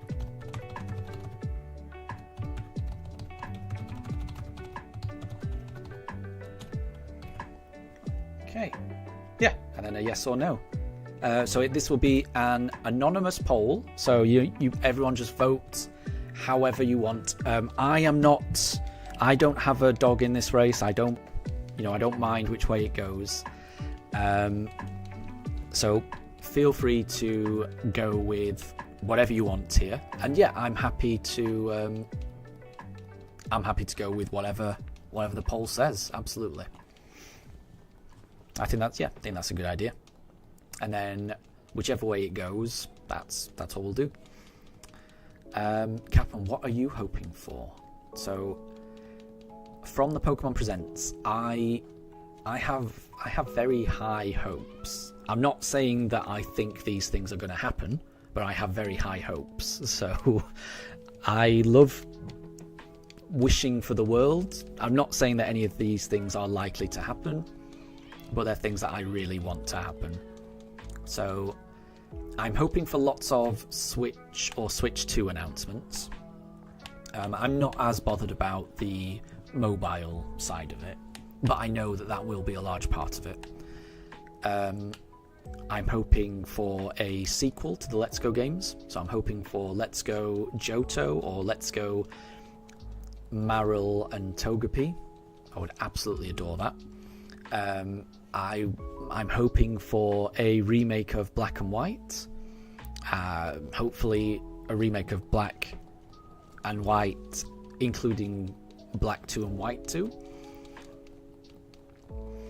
I'm hoping for another remake of one of the Mystery Dungeon games, because I've only recently discovered Pokemon Mystery Dungeon, but I'm already enjoying it, and I'm hoping that they remake the next one on Switch. And I'm hoping for Generation 10 or some announcement, some teaser trailer for Generation 10. And Catherine says, I pray Pokemon voice acting. I could not agree more with you. Absolutely. It breaks my heart that when you encounter a Pokemon like Charmander or something in Scarlet and Violet, it still sounds like, a Game Boy game. It's they update all of these graphics, but the sound still it's the same. And I get that there's a nostalgia hit to it, but I really want the Pokemon and the characters, but mainly the Pokemon. I want them to sound like they do in the anime. I want, like, they've updated Pikachu's voice. Pikachu in the games, says Pikachu. I want all of the Pokemon to be like that, which feels like a high hope, but I completely agree, Captain. I want voice acting. I want the Pokemon to sound like they do in the anime. So yeah. So yeah, I've none of that's going to happen, I'm pretty sure, but I hope all of that. I think it would be amazing.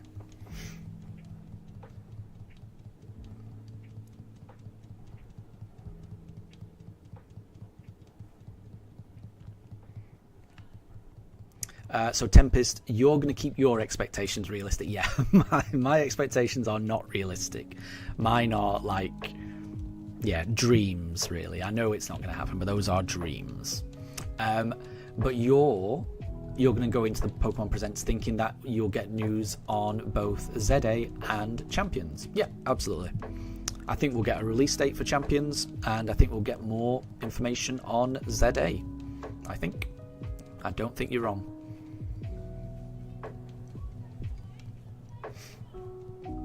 Luke, you're hoping for a remake of Pokemon Emerald. I would love that. I missed out on Pokemon Emerald. I never played that game. I played every Pokemon game up to that. So I played, Red.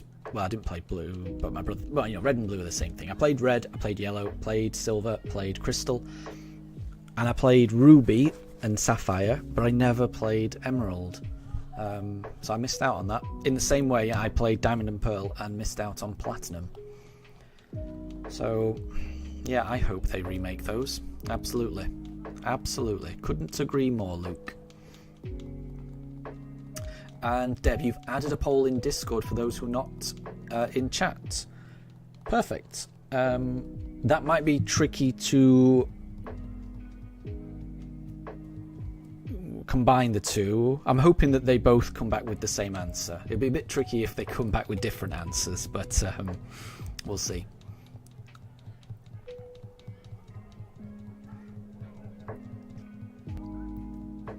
And Jilly, the Scarlet and Violet cutscenes without talking is kind of bad. Yeah. I definitely think the cutscenes would be improved with voice acting. Just everything.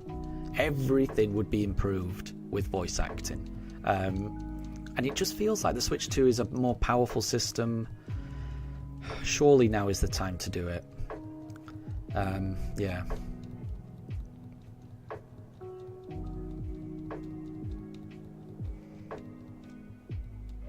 Okay, let's go to... I keep forgetting which one I've gone for. Jilly, they reverted the Pikachu and Eevee thing. They sound electronic in Scarlet and Violet. No. That's not true, is it? Do they not do the actual... Oh, I'm shocked. I thought that they'd actually updated those. Oh well, I mean, I don't know why they would do that. I don't know why they would go backwards, but yeah. I mean, if they did that, then I don't hold out much hope for voice acting. But in my head, I thought they had permanently updated Pikachu and Eevee's voice. Oh well. But yeah, again, my hopes and dreams are exactly that, just hopes and dreams.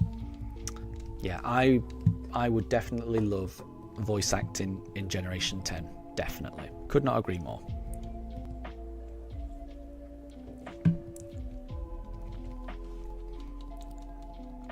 And Jilly, you may be right.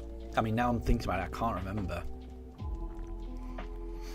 Capman, Pokemon music is great. What is your favourite, or the one you best remember? I think in general, I think my favourite music is just the music from Legends Arceus. I think that's got a really good soundtrack. I love that.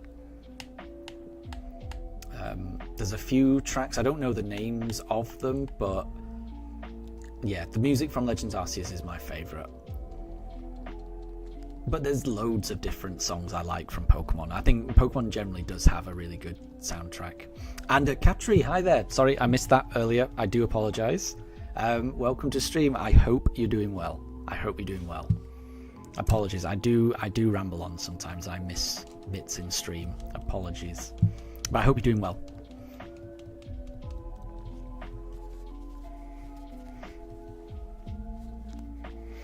Luke, you were never a fan of Mega Evolutions, and the wristband didn't look great. Yeah, well, I mean, so I've never really used the Mega mechanic, other than right at the end of the Let's Go games. You can play around with it a little bit. So I am looking forward to Legends ZA to hopefully educate me on what Mega Evolution is, and how the gimmick works. Yeah. And Jilly, you're currently actually playing Legends to level up your Chimchar. Very cool. Yeah, I'm a big fan of Legends Arceus. I think it's great. And Katri, you are fully awake now. Well, I hope you're feeling good and ready to have a great day. Right, let's go Chimchar. Capman, you like the Hall of Fame themes and Lavender Town. Lavender Town's good, yeah. Lavender Town's a classic. The Hall of Fame themes, I might need to refresh my memory on what that is, but I've got a feeling I like that one as well. There's a song that plays as you approach the Elite Four building in Diamond and Pearl, and I like that song. I don't know if that's classified as the Hall of Fame theme, but just as the music stops when you actually go into the building, but as you're stood outside the building, it plays, and it's a banger. There's loads of good music in Pokemon.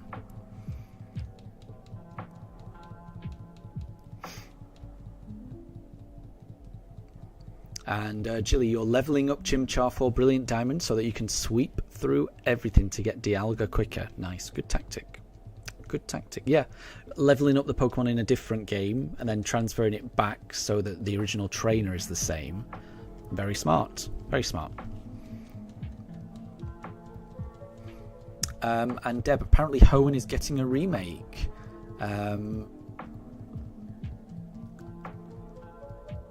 It's called Gamma Emerald, and the demo is released, but the game is still in development. I'd be surprised, but maybe. I'm not sure.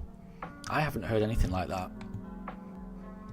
And maybe we'll find out in the Pokemon Presents.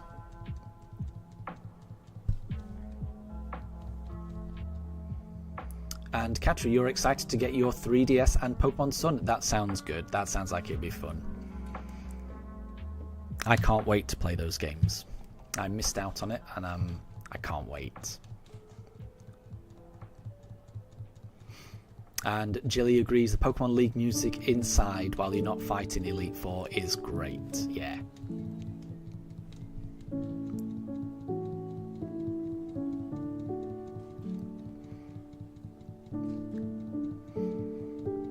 Oh, and apparently Gamma Emerald is a fan-made game. It's not an official remake. Okay. Right, sounds good. And Capmon has seen that, and it looks amazing. There you go. I'm happy with any Pokemon game that I can play on the Switch. So I did used to be able to emulate games, because I think I played Fire Red and Leaf Green on an emulator on a PC, but nowadays I've been spoiled with the Switch. I'm just so used to being able to just put it on the TV, sit back, play it on the big screen. It would be difficult for me to play Pokemon any other way now. I've been spoiled by the Switch. We'll do Piplup. We will do Piplup.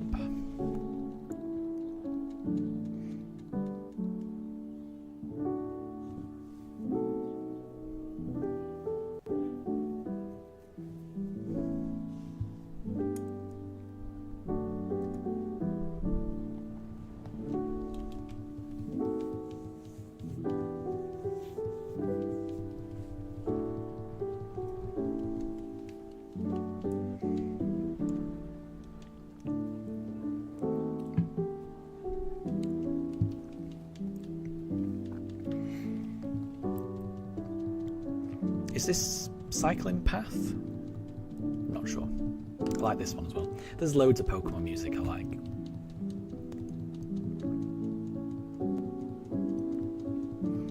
So Jilly, you've got a level 38 Infernape and still going. Well, keep going. That will destroy Sinnoh.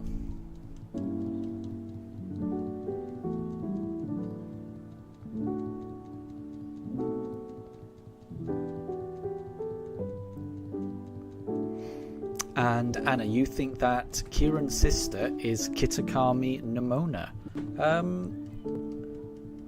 No, I think they're quite. I don't know. There's similarities, but they are quite different. I do like. Oh, now I've forgotten Kieran's sister's name.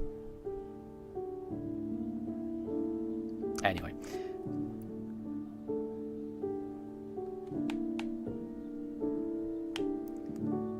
Let's go. We'll go Chimchar this time.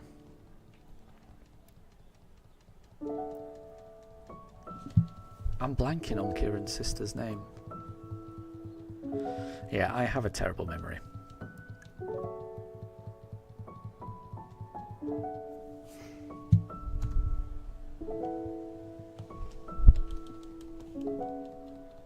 Carmine, thank you, Wolf. Thank you. That's it. Yeah, Carmine and Nimona, they are quite different. They are quite different. Especially when you get to the post game and you see them interacting with each other. I think all of the characters are well developed and well fleshed out.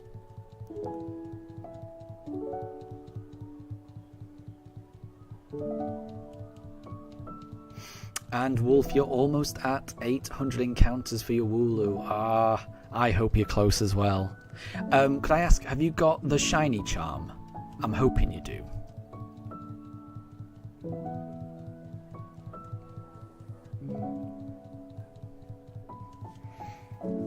And Anna, the poltergeist is annoying you with its mega drain. Yeah, but I do like Sinister and Poltergeist. I am a big fan of them.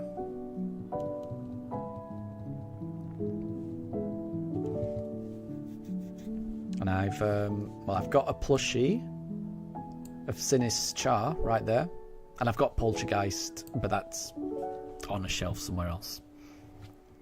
Ah, good, Wolf. You do have the shiny charm. Good. Then I'm hoping you're not too far away.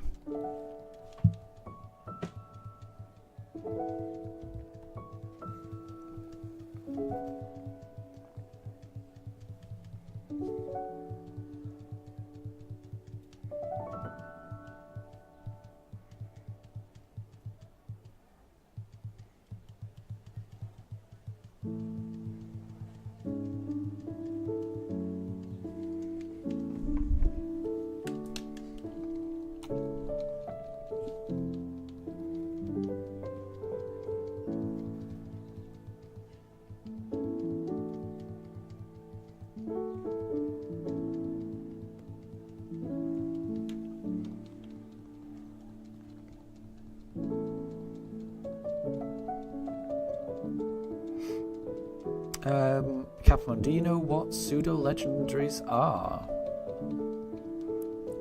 Yeah, like Dragonite and Tyranitar and Metagross, those type of Pokemon. I'm assuming that's what people mean when they say that. I'm assuming. Okay, we will go Piplup on this one.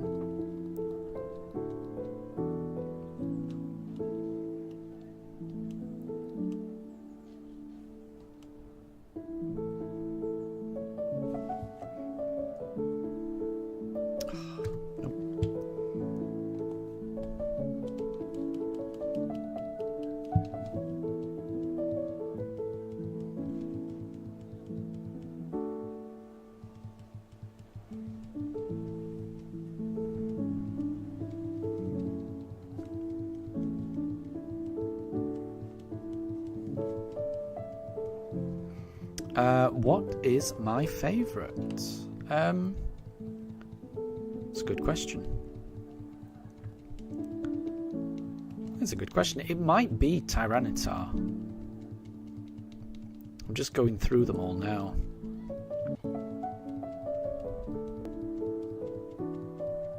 I think it might be Tyranitar. I mean, it's either Tyranitar or Metagross, and I think it's Tyranitar. Just because it was, when it came out, it was such a big deal. Because psychic types just felt so overpowered in the first game that when Tyranitar came out, it was it was really, I loved it basically. So I would say Tyranitar. Okay, we'll go Turtwig on this one.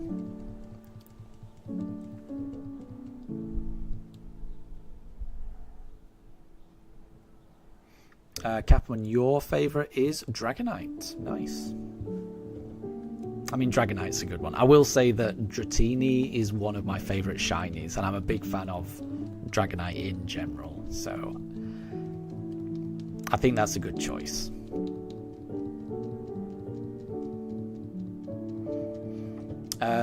And Tempest, you always thought that pseudo-legendaries should be the term for the kind of lesser legendaries like Raikou, Articuno. I know what you mean, definitely. Like, it does feel like, say, Mewtwo and Kyogre and Pokemon like that, they are a little bit more legendary than, say, Regirock or the Lake Trio or yeah, as you've said, you know, the birds or the beasts from Johto. So I get that. I get that.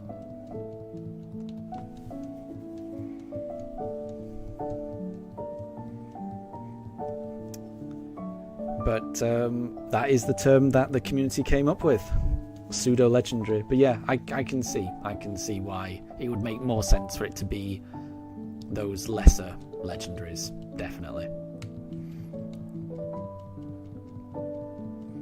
And Wolf, yeah, what's cool about Tyranitar is that it's a little bit based on Godzilla, which is pretty cool. Yeah, I like that as well. I think that might be why I liked it when it came out.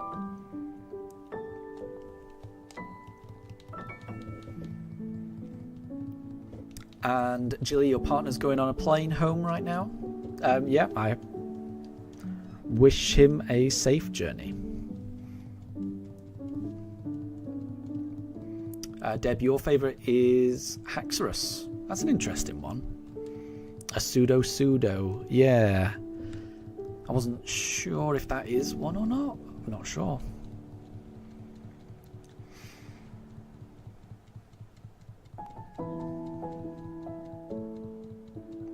Oh yeah, and Tempest says that Baxcalibur is a way better Godzillamon than Tyranitar. It even does something like the drop kick.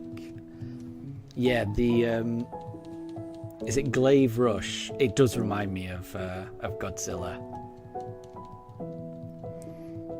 And Katri, you're currently playing Minecraft. Very cool, very cool. I hope you're having fun.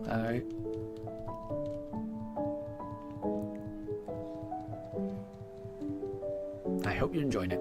I've never really played Minecraft, so I don't know too much about it, but I hope you have fun.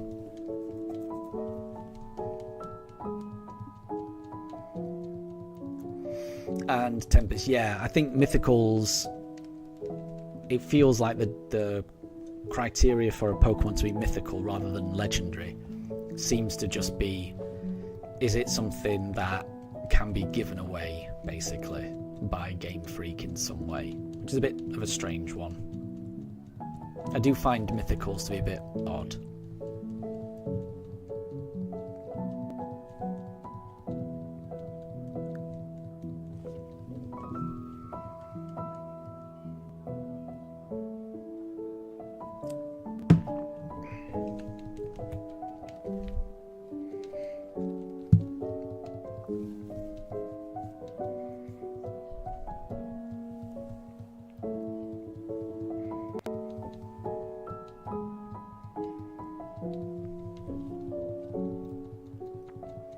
Ooh, and Jilly, your favourite mythical Pokemon is Victini. You love that little dude. It is a good design. It is a good design. It's difficult for me to think past Mew. Whenever I think of a mythical Pokemon, I'll always think of Mew and how utterly unobtainable it was in the original games. So Mew will always be a bit special to me. Let's go Turtwig for this one.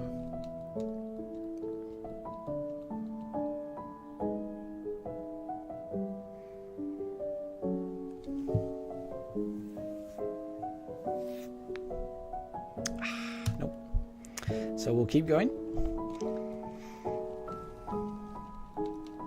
Oh, and Jilly, you have a plush of Victini. Very cool. Very cool.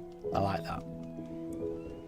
I don't think I've got any legendary or mythical plushes. Oh no, I've got an Ogerpon.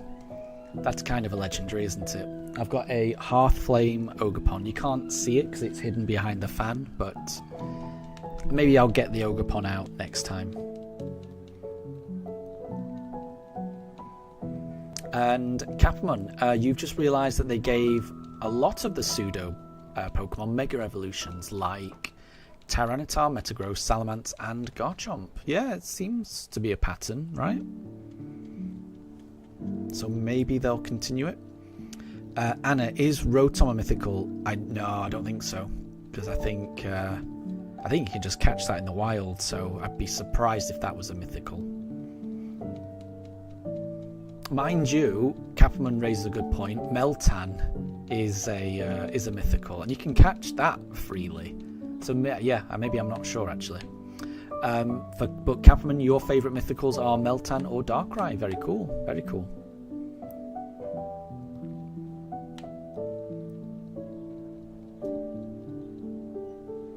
And Wolf, your favourite is Zeraora.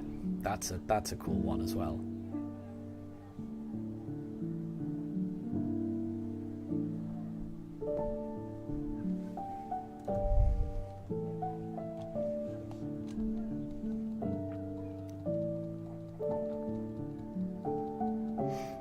And Luke, did the creator of Mew name it because its face kind of looks like a bald cat?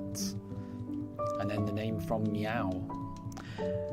Not sure. I don't know where it came from, to be honest. I think it's a decent design. I don't have a problem with it. I think it's quite a cute design. And Jilly, you also used to have a really big Mew plush. Aww.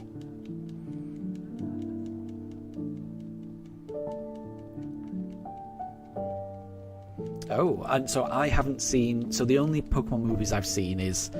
I've seen Mewtwo Strikes Back. I've seen that a few times.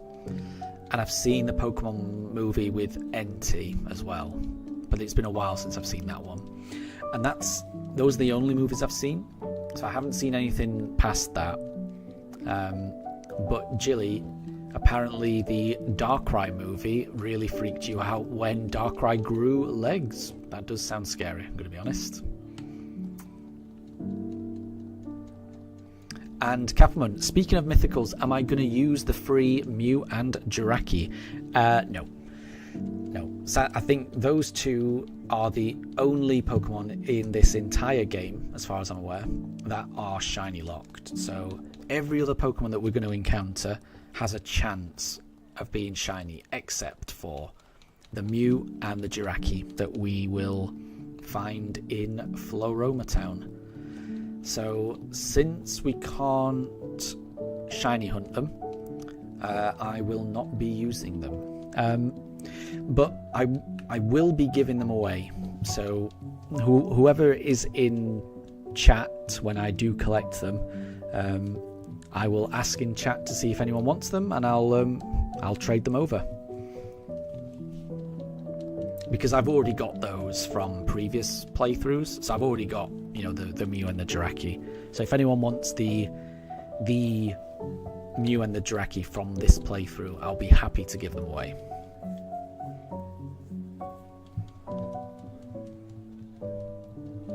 And Tempest, speaking of mythicals, you're still bitter that they made Darkrai and Shaymin in these games limited time events. Yes, I could not agree more. I could not agree more. It's a real shame that. I was lucky enough that I got the Manaphy egg mystery gift because that was released for the first few months of these games. But now you can't even get that either. So yeah, I think the Manaphy egg, the Darkrai and the Shaymin, it's a real shame that you can't access those anymore, I think. Really sad.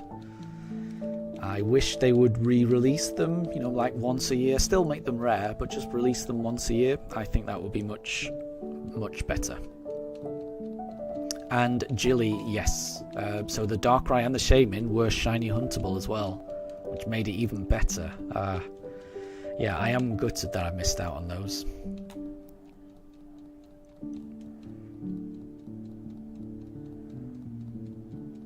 So, Jilly, you've got quite a few movies that you like. Lucario and the Mystery of Mew. And the Hooper movie. Very good.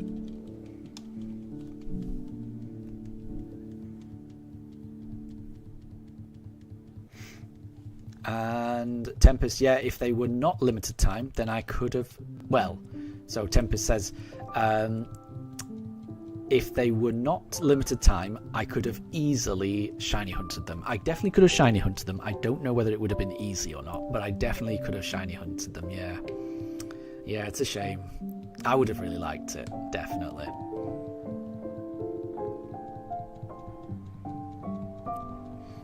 Deb, your favourite mythical was Darkrai. Its Dark Void move was so overpowered that it had the accuracy reduced down to 50%. There you go. I didn't realise that. I did not realise that. Capon, you didn't watch Detective Pikachu. I'm not sure who... Oh, that might have been to Jilly. Because, I mean, I watched Detective Pikachu and I very much enjoyed it. Definitely.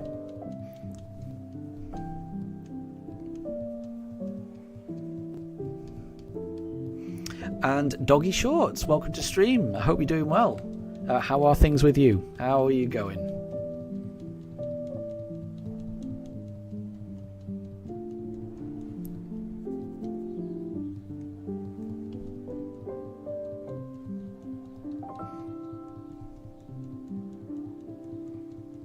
And Tempest, so you meant easy as in accessing it, maybe not the number of encounters. Yeah, exactly. With my luck, I would imagine it would be a lot.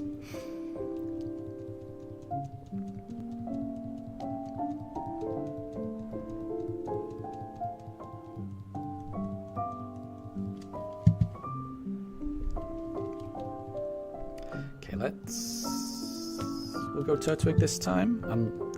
I'm forgetting which one I did last time.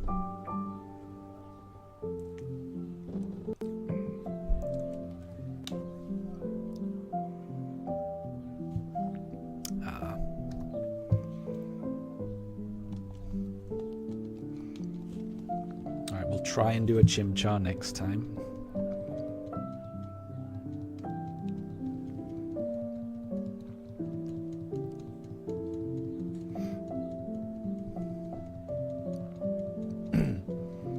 Oh, Doggy's asking, does anyone want to grind BBQ on Scarlet and Violet?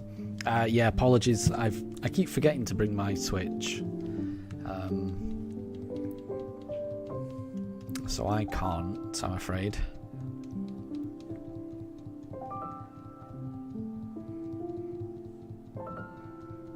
And Jilly says the Rise of Darkrai was the movie with Dialga and Palkia in it. And it's such a good movie, highly recommend. So I'm currently catching up on the Pokemon anime. So I'm currently watching season 3, which is the season where Ash goes through Johto. He's got 2 badges so far. I'm up to about episode 30. He's got a team of... Well, actually, I'm not going to say his team because I don't know whether he's got a Heracross or not. Heracross is in a bit of a weird position because he's either got a Heracross or he's got a Tauros. And he's got a Cyndaquil, a Chikorita, he's got Pikachu, and he's got Squirtle and Bulbasaur. And like I say, he did have Heracross, but then he sent Heracross back to Professor Oak to get a Tauros to fight in one particular battle. And I don't know if that means he's now going to keep Tauros or whether he's going to go back to Heracross. But yeah, Ash is on his way to Goldenrod City, and that's where I'm up to at the moment. But I'm hoping once I've caught up, then I'll be able to catch up on all of the Pokemon anime, including the movies, if I'm able to access them. So hopefully one day I'm able to catch up. But I do want to watch them in order. I definitely want to watch them in order.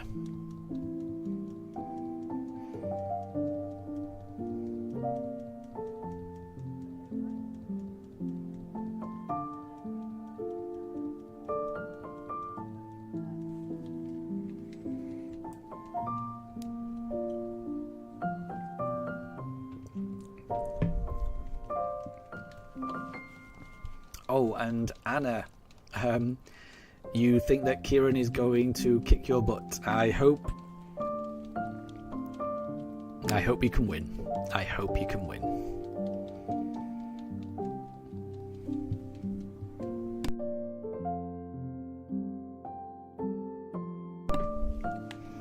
Okay, let's do Chimchar. Luke says they make it so difficult to stream the Pokemon series. So in the UK, I've found it pretty easy so far. on YouTube. I don't know the name of the YouTube channel, but it seems to have all of them on, and I'm hoping that it's an official Pokemon channel and not one that might get shut down, because I'm really enjoying it. Hold on, Pokemon anime series. Bear with me. Yeah, Pokemon TV. So there's this looks official. So the name is Official Pokemon TV.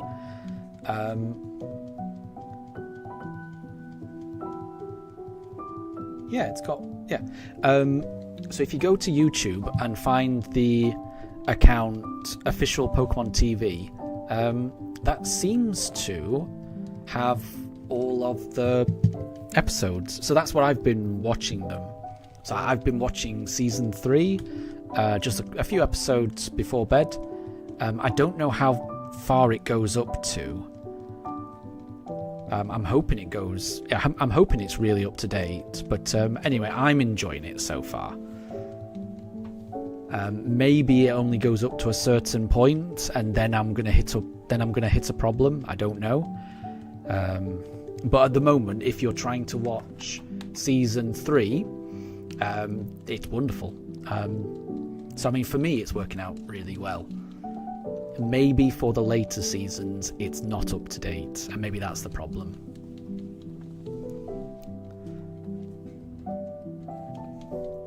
But hopefully they put them all on there. And apparently, well, yeah, and Netflix has half of season 1, just half. That's terrible. Yeah, they should have the full season, really.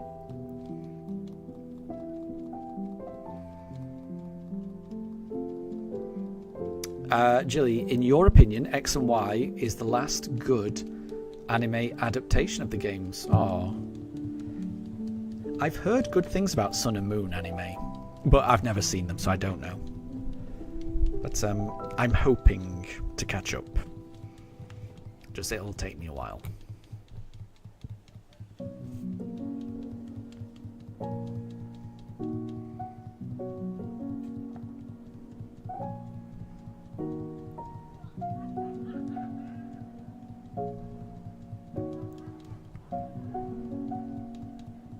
And this music right now, this is from Legends Arceus. I like this.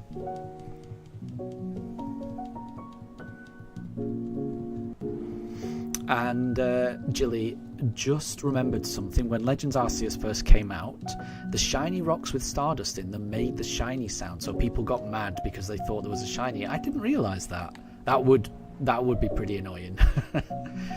Because I really love the shiny sound. And knowing that there's a shiny somewhere. Anna, so how many PP does Aircutter have? This Kieran's Yanma is aircutting everything. I'm sorry to hear that. It sounds really bad. And once Yanma gets going with the speed boosts, it can be difficult to stop it. Luke, so Pokemon TV only has 4 seasons. Well, I'm hoping they get more up to date. I hope. Because yeah. So that's working out quite well for me at the moment because I'm on season 3. But yeah, I can imagine I'm going to finish them quite quickly then. So then I'm going to have to find another way to watch them. Obviously, that's a shame. But hopefully they do add more seasons to it.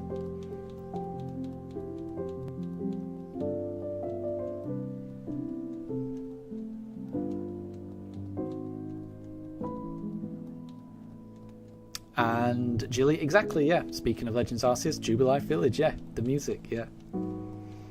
I love the music from Arceus, I really do.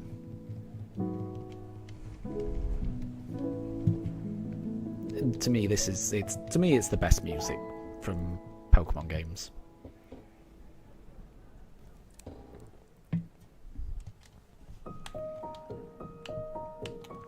And this is from Arceus as well. I like this one as well. Yeah, I like all of Arceus music.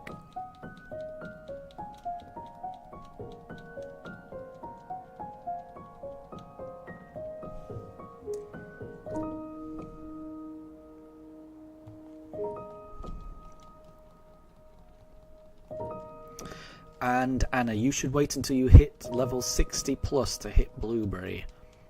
I think so. I might be wrong, but I think Kitakami scales to your level, and the Blueberry Academy doesn't. And the Blueberry Academy is just really tough. And Wolf says 80 to 90 might be best. Possibly, yeah. It is. Some of those fights are really challenging, but I do like them. I do like double battles. Deb, have I ever tried Jalebi? Yes, yeah, a few times. I do like Jalebi.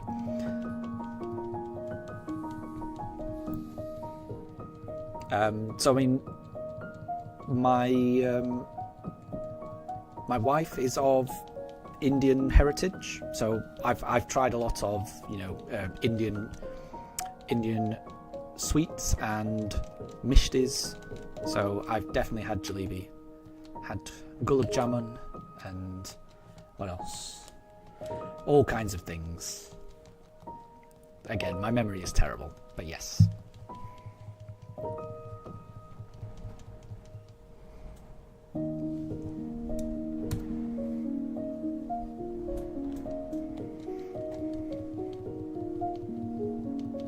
So, Luke, you think that Generation 4 had the best music? It's fair enough. That is fair enough. Like I say, I do like that music as well. I tend to like all Pokemon music.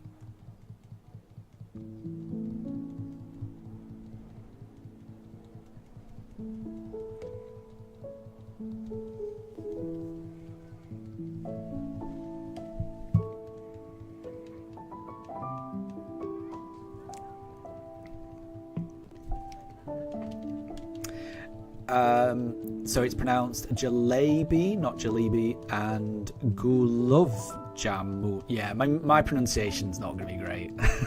It's never going to be great. Apparently, I've also had motichur laddu and kala jam and roshagola. My wife's telling me. But again, I may be terribly pronouncing those things. I will pronounce things terribly. So, in the same way that I will pronounce Pokemon awfully, I will pronounce a lot of things wrong. I am terrible with languages. I wish I wasn't, but I am.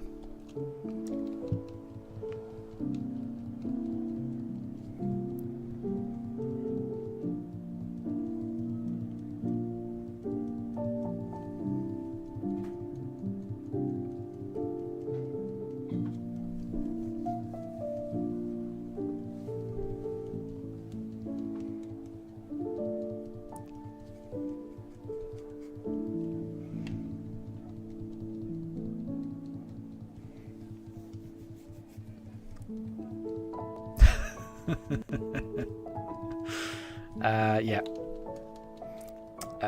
Deb, all the pronunciations were wrong. Yeah, my wife said the exact same thing. I try. My attempts are not very good, but I do try.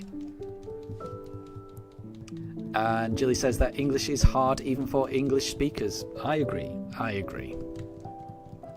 And thank you very much, Wolf. Thank you for the shiny luck. I need all the shiny luck I can get.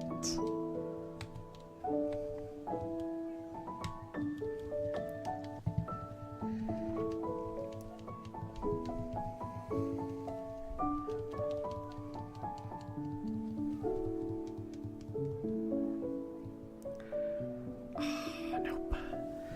One of these days it's going to be shiny and it's going to be amazing. But it wasn't that time. Maybe the next time.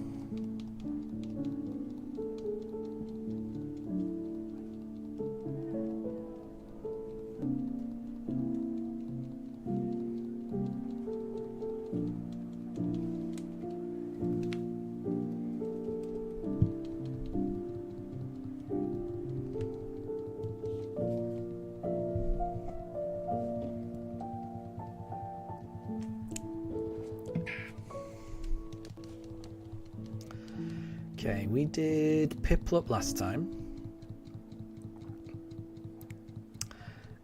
So Mo teacher Kaladu Rosogola. See, I'm not going to remember. So,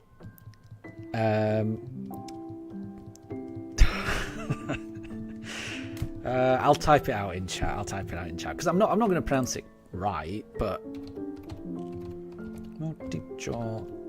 I thought it was all right. I would understand what I'm saying. Kalajan and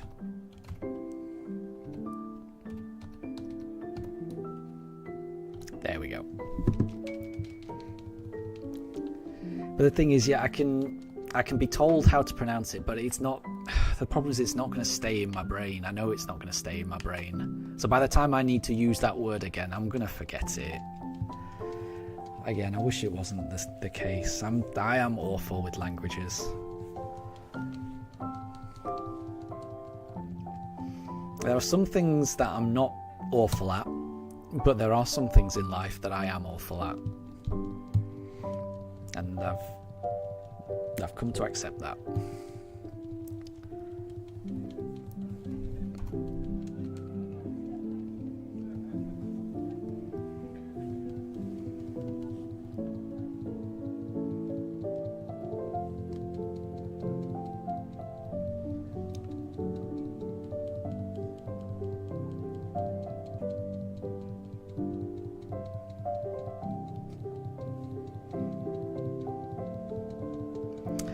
What kind of foods are those? So those are all Indian desserts that I have had.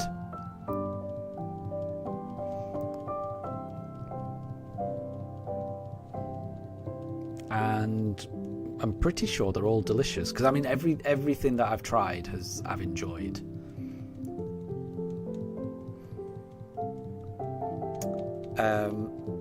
So Deb, you got some jalebi from Carnival. That sounds cool. That sounds fun. I like that. And Carnival sounds fun as well.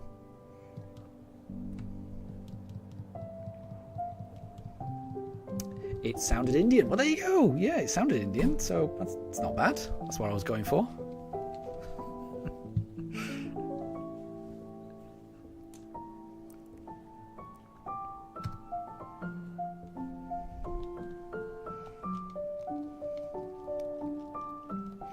So, Jilly, you're very annoyed with how short you are because you're short. Wait, this is a bit of a tongue twister. So, I'm very annoyed with how short I am. It's because my shirt sleeve always gets caught on my doorknob. Is that a being short thing? I would imagine that's just having loose sleeves. I'm not sure. I'm a little confused.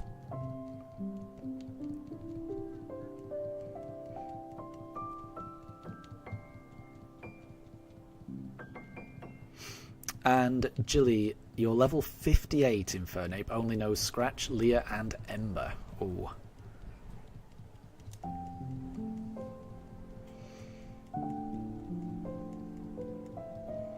Maybe, is there no way to teach it more moves? Feels like it should know more than that by then.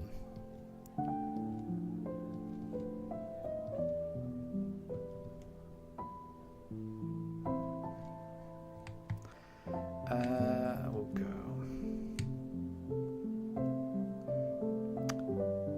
We'll go Turtwig.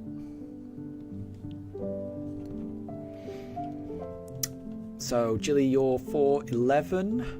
Wolf, you're 5'1". I think I'm about 5'8" or 5'9", something like that. So I'm pretty medium, I think. Medium on the short side for me.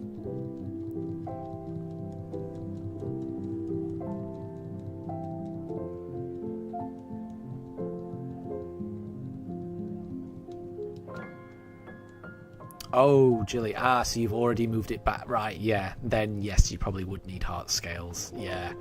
I was thinking... Yeah, I was thinking it was still in Arceus, because then you can just remember all of them.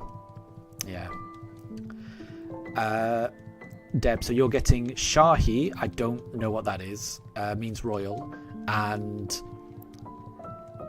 I'm assuming that's paneer, because we have paneer all the time in our house. So, yeah, the type of cheese. That must be paneer. Yeah, paneer is very nice. Paneer, we have... God, I hate my memory.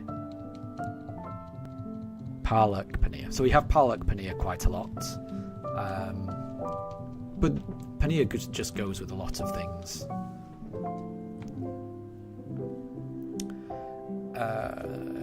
We'll do chimchar.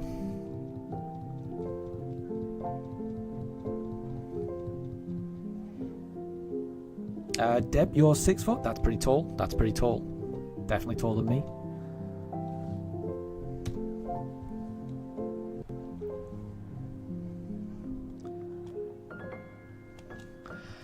Luke, what does everyone think about the group leveling system in this game instead of the older singular XP game? So I think you mean like, yeah, the XP charm where, yeah, the whole team levels up. I like it personally. I always found it a bit tedious to, throw out a Magikarp at the start of the battle, then swap him for something good, then battle, the only way to level it up. I did find that a bit tedious. But I know that not everyone did. So I do think it should be an option that you can turn on or off. So I think it's a bit of a shame that it isn't an option, and that it is forced on people. But I will say, I do like it. But I know that not everyone does like it. And I think there should always be options. If it's something that not everyone likes, then people should have the option of turning it on or off. But I definitely like it.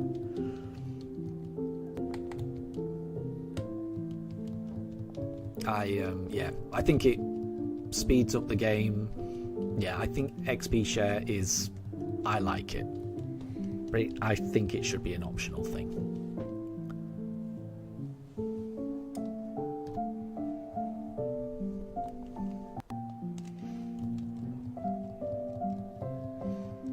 And Luke, also the Grand Underground is a bit too OP for leveling. Interesting.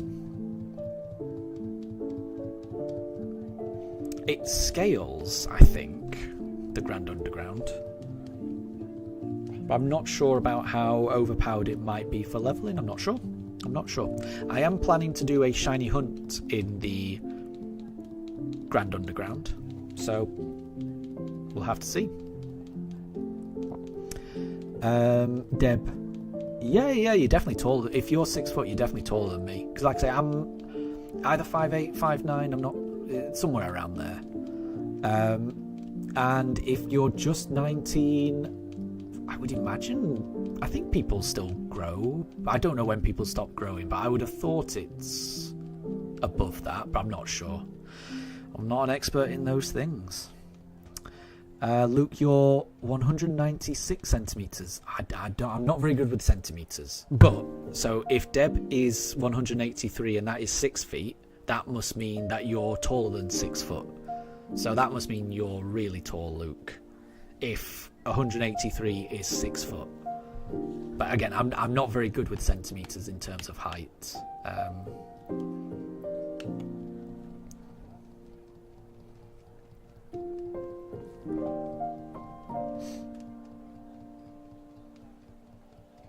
So, Wolf, sometimes you're hesitant on trying new things, specifically food, because you're scared you won't like it. But there's a bunch of foods that you do like. Yeah, I think I used to be like that. I think when I was growing up, I was pretty picky as a kid. But I would say...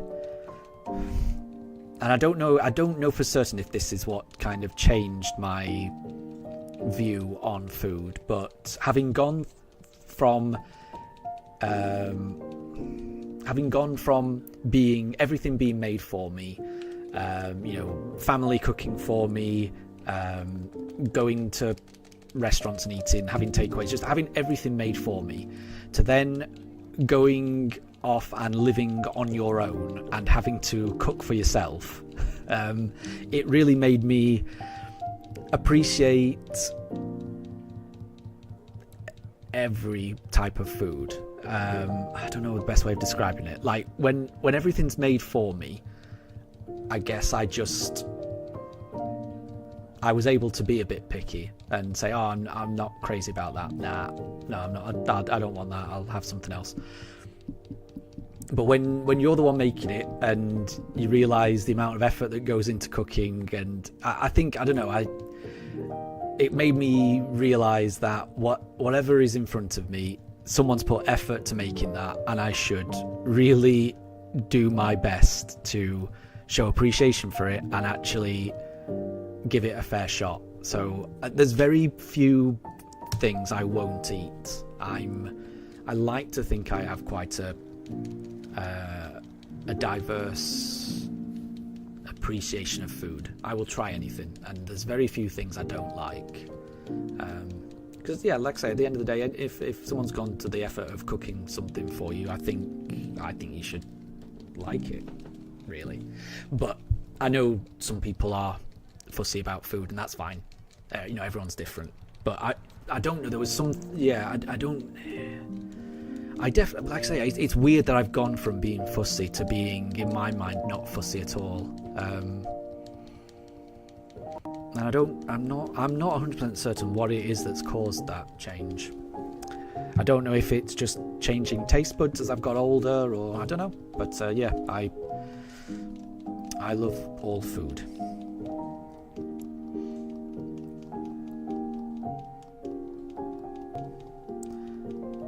So Wolf, men stop growing in height in their 20s and women stop growing in height around 18. There you go. Right, let's go Chimchar.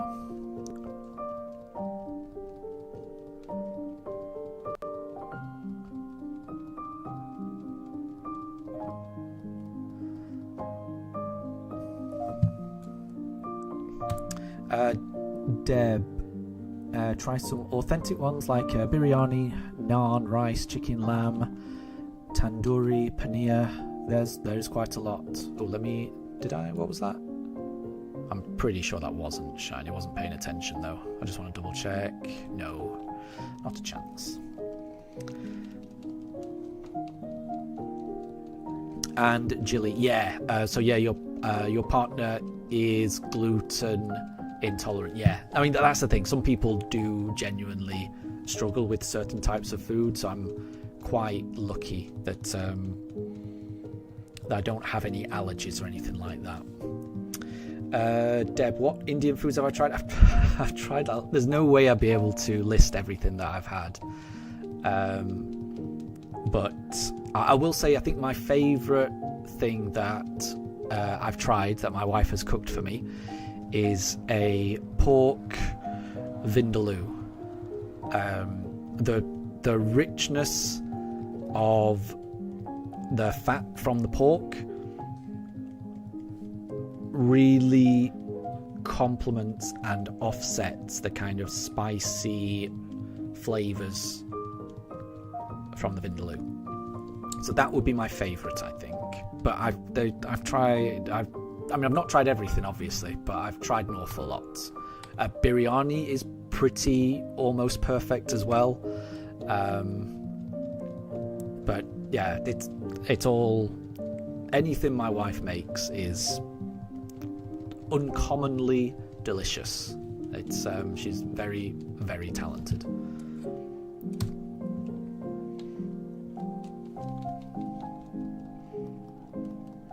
And Wolf, as a foodie, you will say that food is life. I would agree. It brings people together. It's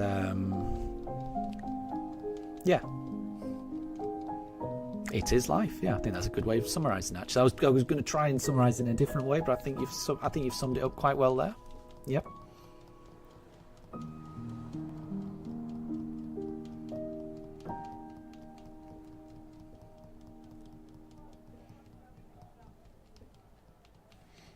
So, Deb, your best friend believed eat good, stay healthy, and you follow that, but you get scolded every time you eat late.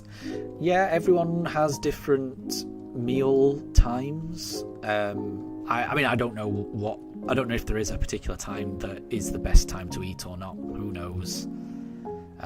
Everyone has a different body clock in terms of when they like to eat and when they don't. I know that very well. You know, when family comes to stay, sometimes they eat at different times than I would be used to, and I have to try and adapt around that, and that can be a bit of a challenge. But yeah, everyone's different. Everyone is different. Okay, that was encounter 6,150. We've done 300 encounters so far today. I think the idea is to do another 50, so that'll probably take us another 1 hour and 15 minutes. So that would take us to 6,200. And that's probably where we're going to leave the stream. So we'll see. So I think we'll do another 50 encounters, but we'll see.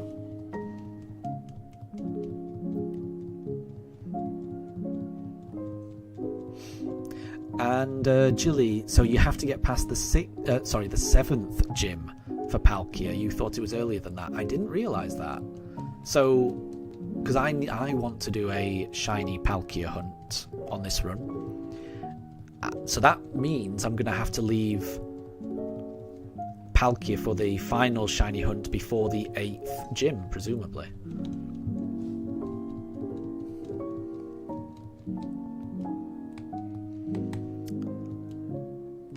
So I do need to plan the order of my shiny hunts.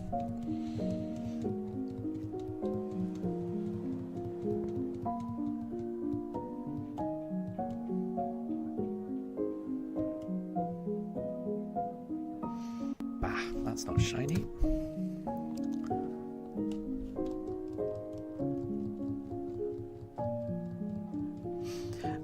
Deb, so pork is not Indian, only a few people eat it. Majority can only eat chicken or lamb. Yeah, no, I can understand that. I can understand beef being taboo as well. I mean, I understand that. But it goes really well in a vindaloo. I don't know what else to tell you, man. It's really good. All I can tell you is what I enjoy. I'm not trying to say I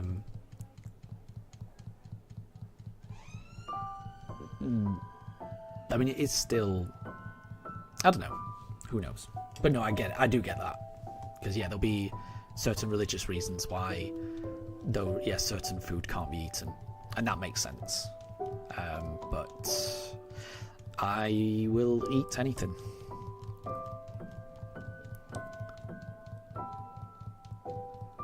And Alexander, good to see you. I hope you're doing well.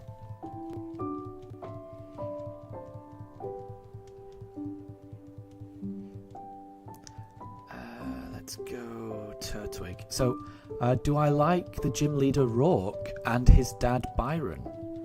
So I can remember Rourke, because he's the first gym leader. I'm trying to remember who Byron is, and I can't remember who Byron is. It's been a while since I played these games, so I don't remember Byron. I'm sure it will come back to me if once I do reach Byron. But yeah, I definitely remember Rourke, and I think Rourke's a pretty fun first gym leader. Deb, who's Alexander? You can't see him. There's a person in chat called Alexander Cooper. I don't know. All I can go is what I can see in chat. I can't comment on what you can see, Deb. Not quite sure. Oh, and Jilly. So Jilly's saying Steel Gym Leader. So is Byron the Steel Gym Leader in these games? I will have to see when I reach them. So, like I say, my memory is pretty bad. I can't remember all the way through these games. So we'll have to see. I'm sure it'll come back once I actually reach them, but at the moment it's not really ringing any bells.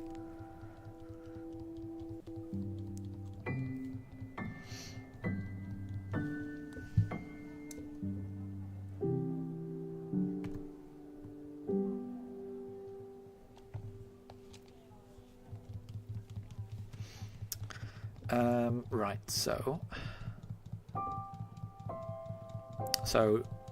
Jilly, you're wondering if you can solo most of the game with just Infernape? Possibly.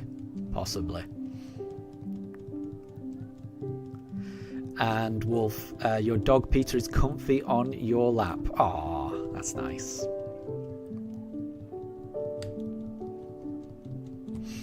And Alexander, so which Pokemon champions do I like? So, I mean, I do like Cynthia as a champion.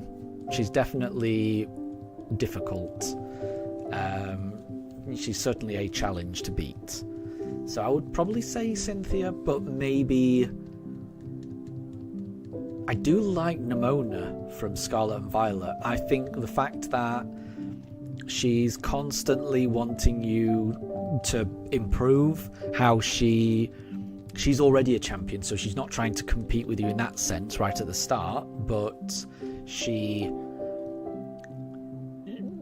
commits to just not using her Pokemon and starting a new team from scratch so that she can grow with you as you progress because she sees something special in you.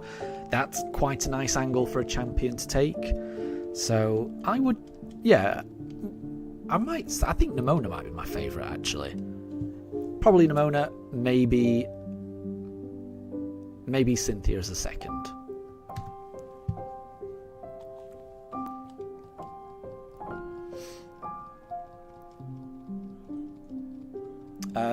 Jilly, one of your favourite things in this game is being able to clean the gym badges. I forgot you could do that. I will look forward to doing that once I finally get a gym badge. But it still feels a long way away. I need to get this shiny first before I can get my first gym badge.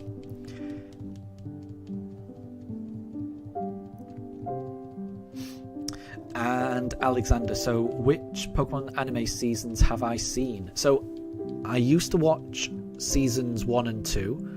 I watched those when they first came out, but those are the only seasons that I've watched. So at the moment I'm trying to catch up on the anime, and I'm currently watching season 3, which is Ash's Johto Journeys. I'm watching them on YouTube, and I'm up to about episode 30. Ash is on his way to Goldenrod, and he's got 2 badges so far, and I'm enjoying it an awful lot. So I will catch up on the anime, but at the moment I'm on season 3, and I haven't seen anything beyond that. And Jilly, you've already got your first gym badge. Congratulations. So I take it you've just beaten Rourke. I wish I could catch up with you. I'm still stuck opening briefcases, sadly. One of these days I will be able to challenge Rourke. One of these days.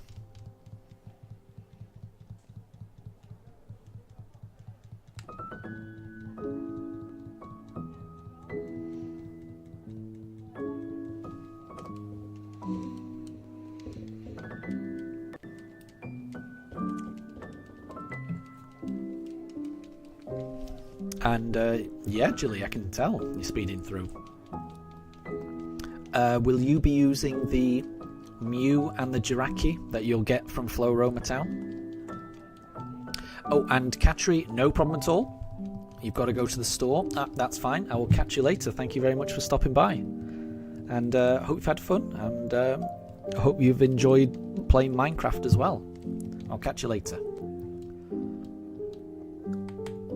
Okay, let's go with Piplup.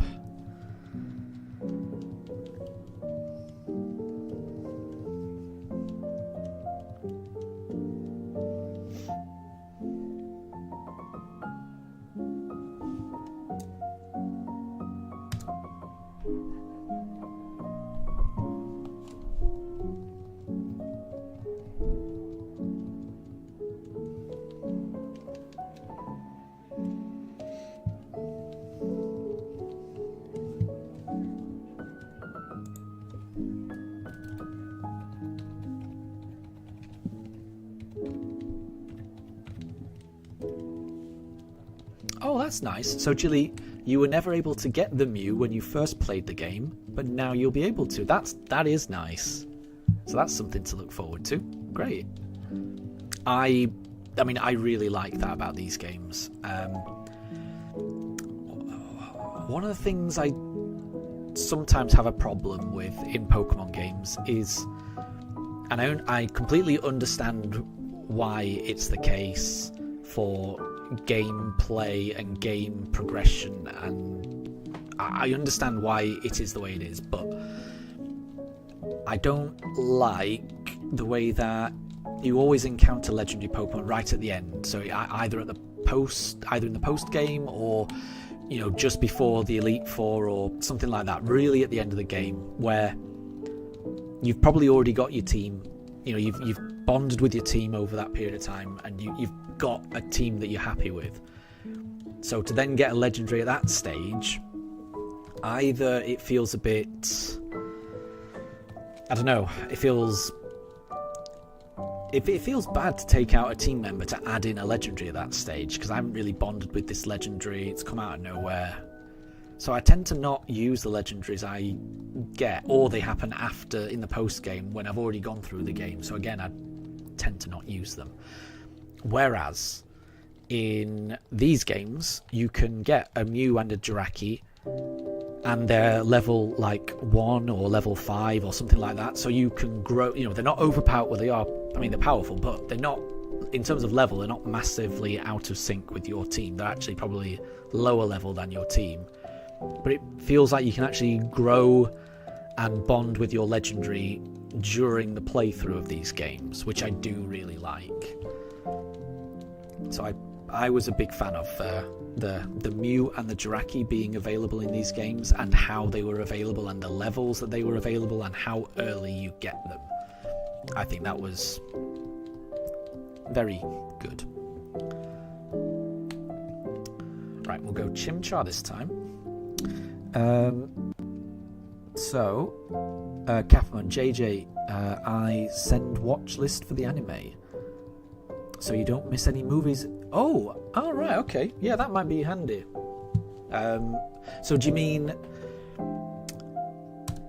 like a list of the episodes, so you know at what point the movies come in, so you know when to stop watching the anime and when to go and find the movie to watch, and then go back to the anime, like a list that kind of fits where the movies fit into the anime, because that would be kind of useful.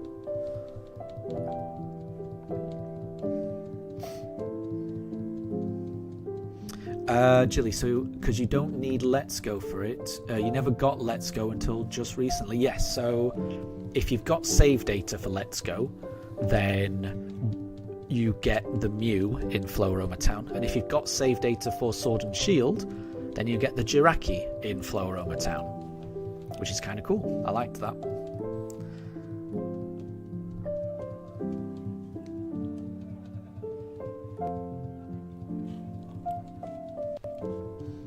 And Wolf, so sometimes you can't tell when you're hungry, when at the same time you know that your brain is saying go get food, you're starving. Oh wow. I am always I know when I'm hungry, definitely.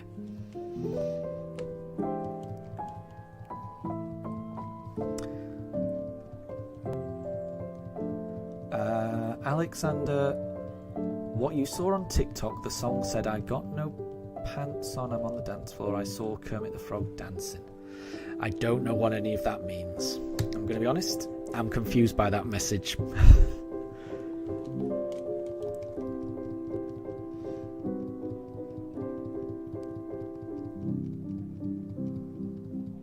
Oh, and Anna, you just got Cricketop just before your Switch 2 needed to charge. Nice one, congrats. So Capon, check Discord. Let me just have a look. Oh, there we go.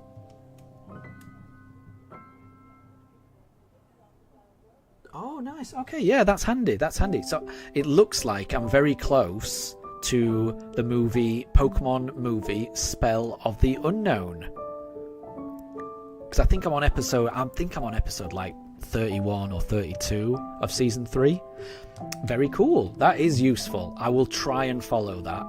I'll try and follow that. Thank you. That is really handy. Thank you. So thank you, Capman.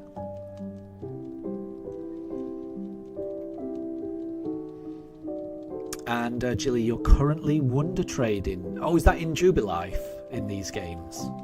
That is kind of fun. I like that. I remember doing that back in the day. I don't think I ever got anything good out of it, but yeah, it kind of tells you where the trade is from and things like that. And Deb, so Spell of the Unknown is the NT movie. Oh, so I've probably seen that. I will probably watch it again because I don't remember too much about it. But that'd be quite cool. Yeah, nice one.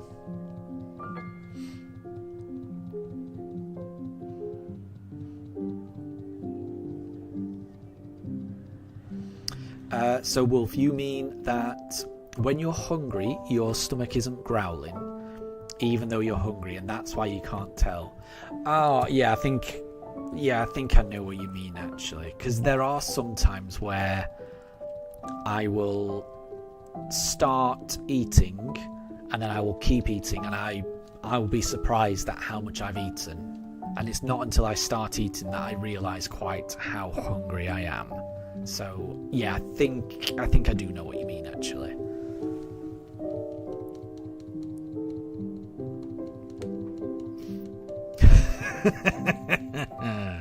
Sorry. Capman, I just read your message there. It's a whole new world we live in. Do. It's a whole new place to see. Yeah, I've had that theme tune in my head quite a lot. I'm pretty sure I've been annoying my wife because I have been singing that theme tune a lot. It's a catchy theme tune, I'm not gonna lie. Season 3, the Johto Journeys, is a banger. It's a certified banger. And Anna, you have some DVD Pokemon movies. Nice. I don't think I've got anything like that, but that would be cool.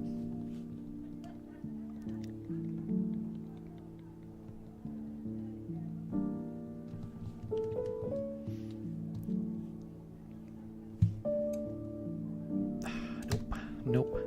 So we've reached the time of day in these games where, in my opinion, the Piplup and the Starly really start to look shiny, and in 5 minutes time they're going to look even more weird. But yeah, the change in light in these games can be very deceptive, I think. But you still gotta catch 'em all. Yeah, it's good. It's a really good theme tune. It's a really good theme tune, that one. So I don't know if the theme tune, I mean, I know it's obviously different from the first season, but I don't know if it changes every couple of seasons. But it's, yeah, the season 3 one, I am enjoying it a lot. An awful lot.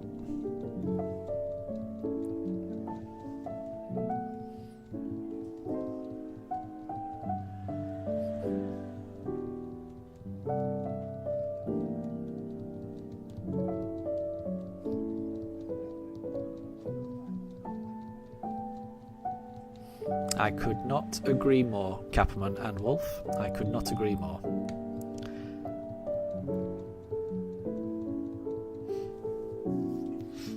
And Anna, your husband bought you Detective Pikachu on Fango because he knows that you like Pokemon. That's nice. That is nice. I don't know what Fango is, but Detective Pikachu is great. So nice. Deb, you really like the original one. You'd not paid attention to the others. That's fair enough.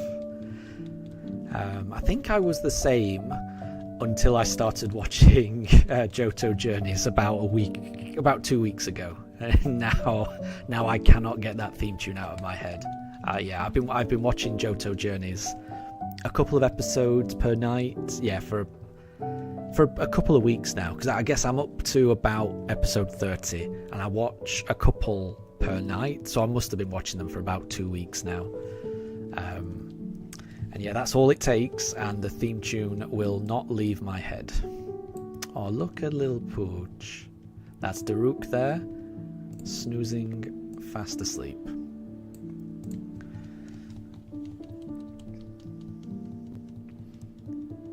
No time to question my moves. I stick to the path I choose.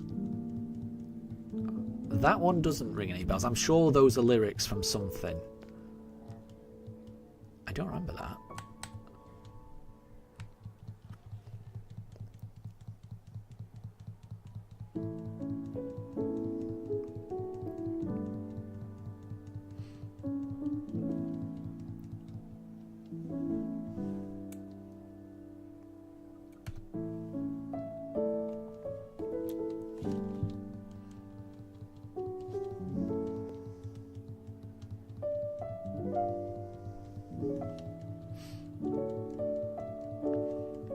Master Quest. So that might be from Master Quest. I haven't seen that, but I will. I'm sure I will. That sounds like it's probably a banger as well. Possibly. We'll have to see. Like I say, I will catch up on all the anime. Even if... So it looks like the YouTube channel that I'm watching only has up to season 4, so it looks like I probably will run out of episodes quite soon. But I will find them another way. So I will catch up no matter what. And Katri, you were not able to go to the store because it's raining where you are. Ah, that's a shame. Yeah, the weather is quite changeable here in the UK, definitely. I don't know where you are, but in the UK it's been raining on and off all day.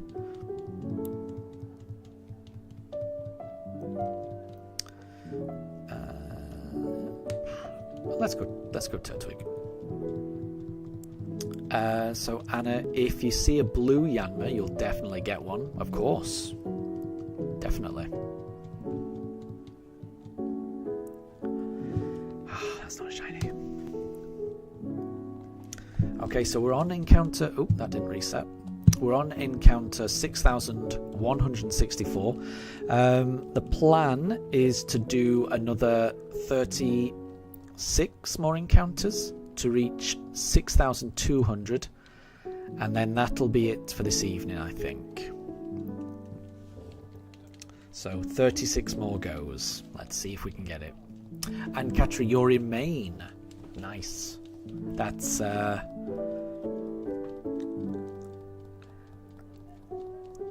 northeast part of the US, isn't it?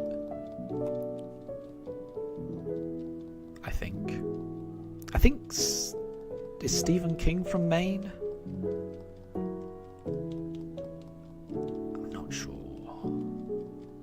but I'm pretty sure I know the area. I'm pretty sure I know the area.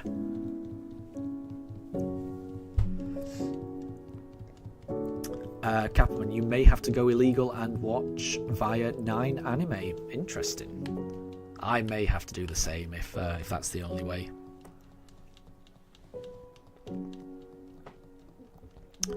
So Wolf, it's always hard when the journey begins.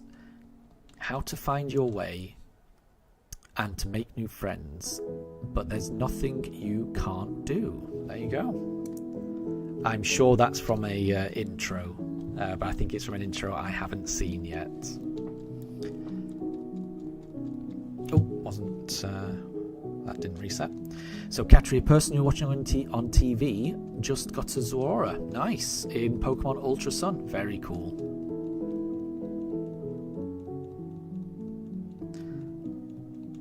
And Anna, you'll get all of the shiny bugs when you get a bug sandwich.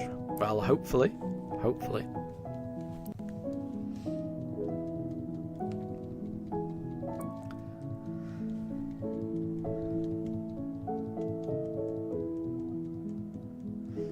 So Deb, when you watch Ash versus Tobias, or Ash versus Paul, or Ash versus Elaine, or Ash versus Leon, you don't hear Pokemon songs, you hear courtesy call.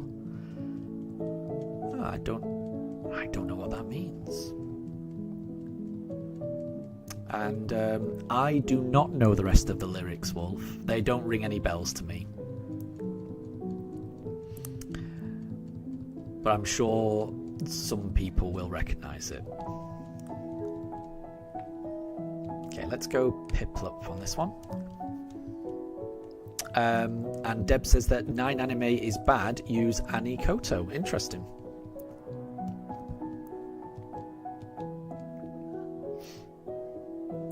And that is not shiny. Nope.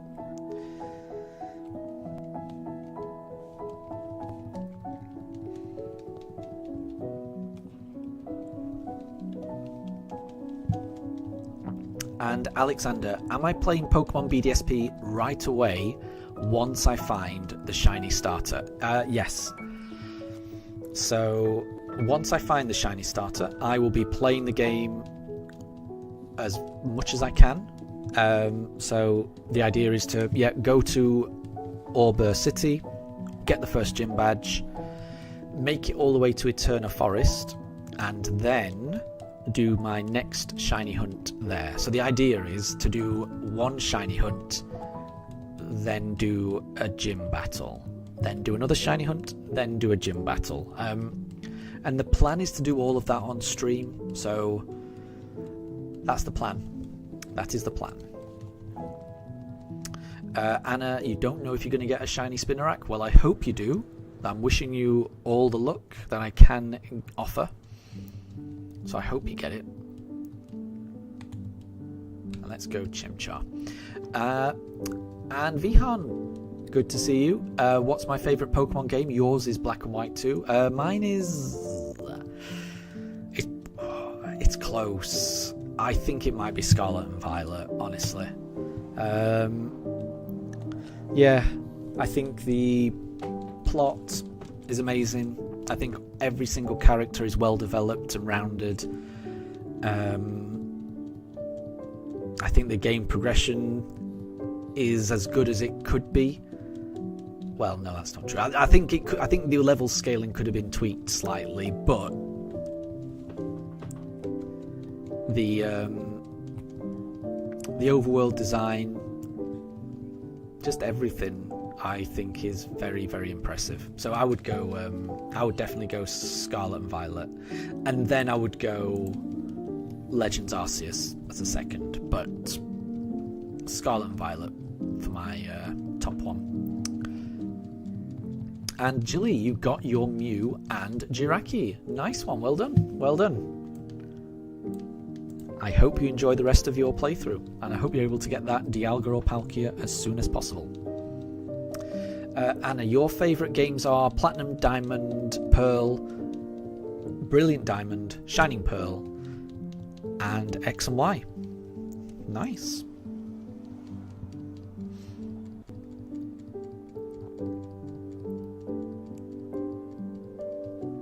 And it looks like Capman got Wolf's little quiz. Well done.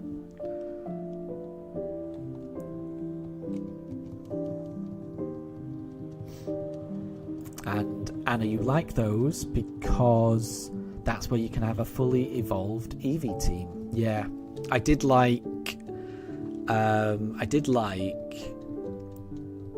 addition of Leafeon and Glaceon.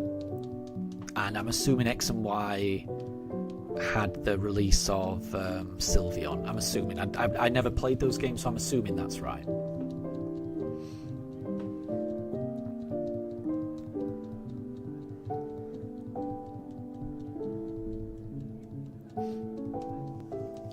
So the song that Wolf was singing seems to be the first season's Pokemon song from Black and White. There you go.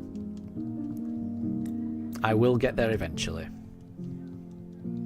So I will look forward to that.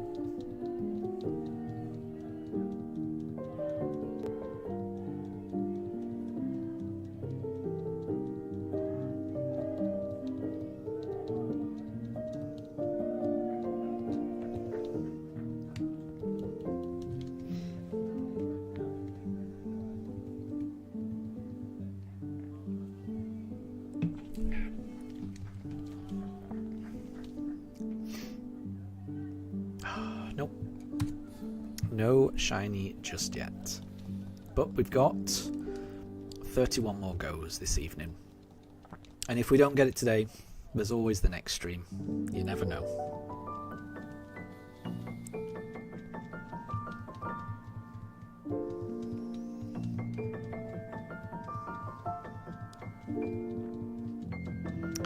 Deb, the only anime song you know is You Want to Be the Very Best. Ah, yes. Well, that's the original one, isn't it? And that is a banger as well. I'm not going to lie, that is a banger.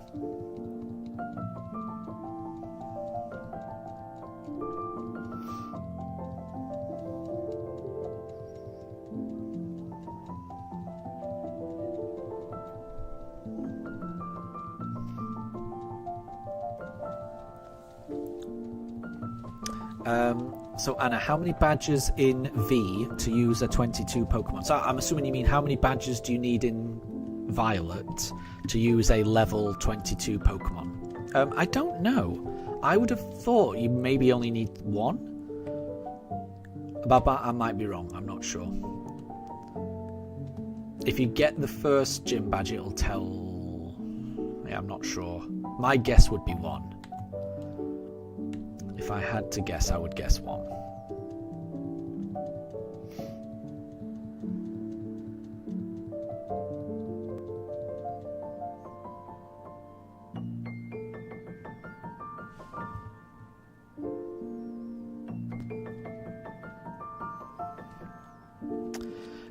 Vihan, should you also stream while doing soft resets? It gets very boring slowly. I'm sorry to hear that. I mean, it just depends. So I mean, I don't find it too boring. I'm in a rush to find the shiny because I really want to move on to the next part, but I don't find it too bad. I think it just depends. It just depends if you have fun doing it, really. So I can't answer that. I think then that's up to you. I think you know deep down whether you want to do that or not, I would say. And I would say if you want to do something like streaming, I would definitely do it. If that's something you want to do. Definitely.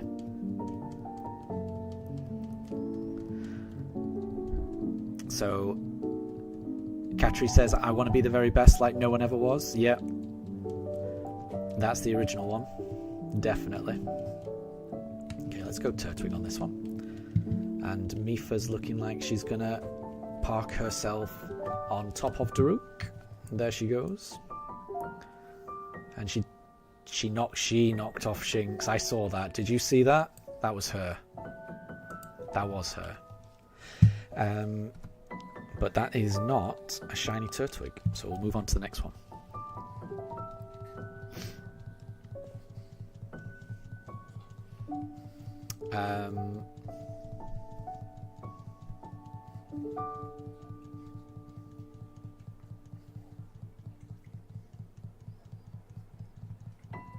So yeah, Caprimon and Wolf doing a lot of singing. It's all series I haven't seen just yet, but I will catch up to them. And Jilly says, poor Shinx. I know, Shinx has fallen down. Shinx lasted a long time today, but Shinx has been knocked out by Mifa. Mifa knocked out Shinx. But Shinx will be back for the next stream.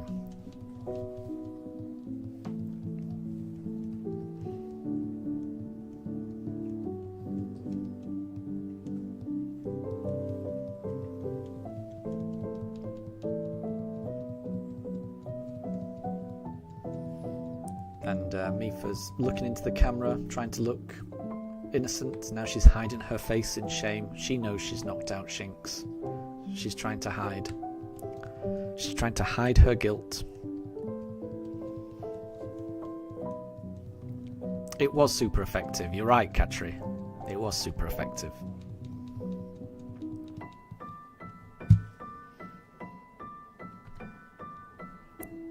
And Wolf and Caprimon, if you want to carry on, I wasn't trying to say that you guys should stop. If you want to keep, your guessing game of what what lyrics are from what series, by all means keep going. But I definitely can't guess any of those. If it's not from the first one or the Johto Journeys, then I haven't heard it just yet. But I will be able to listen to these eventually.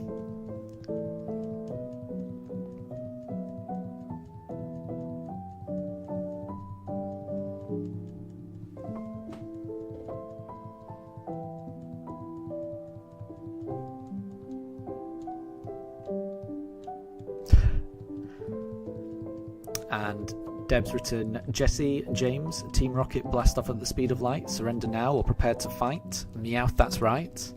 And Capamon adds a Wobbuffet. Because I've just very recently watched the episode where Wobbuffet gets introduced. So on their way to Goldenrod, they stop off in a city where there's lots of Tauros, and it's also a city where there's lots of trading that's going on. So it's a swap meet. So Team Rocket set up a stall where they pretend that it's a transfer stall where trainers can put their Pokemon on either side of the table, and then it goes into this cardboard machine and then it transfers the Pokemon over. But it doesn't really do that. All it does is Meowth's underneath the table, swapping out the Pokeballs for empty Pokeballs. So that's Team Rocket's scheme. And then halfway through the episode, there's a character who's got a Wobbuffet who wants to trade, and Jessie accidentally drops her Lickitung Pokeball into a real trading machine, and it was just as this kid and his Wobbuffet were trying to trade with another guy. I think the other guy had no, I can't remember what the other guy had. And it basically meant that Jessie traded away her Lickitung without knowing and got a Wobbuffet. So I've just got to the episode where Wobbuffet gets introduced.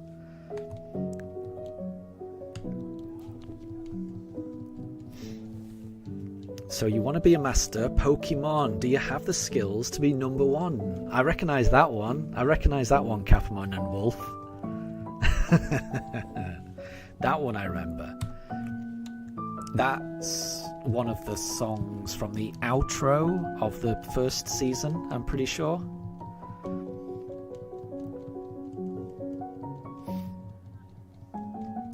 So Jilly, Purugly doesn't stand a chance against you.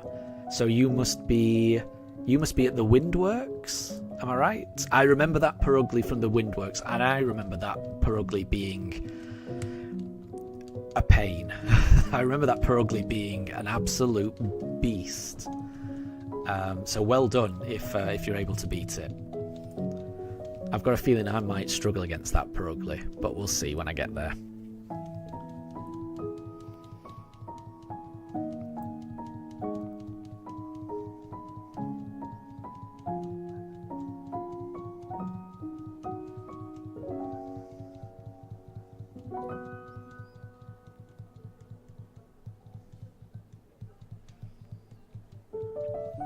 And oh, Jilly, so you were there, and you're now at Eterna Forest.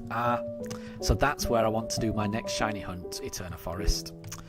You are currently where I wish I was. I wish I was in Eterna Forest right now. But I've got to find this shiny.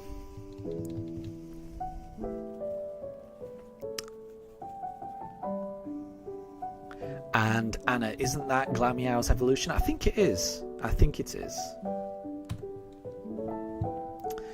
So we've got 25 more encounters. There's still a chance I can find it.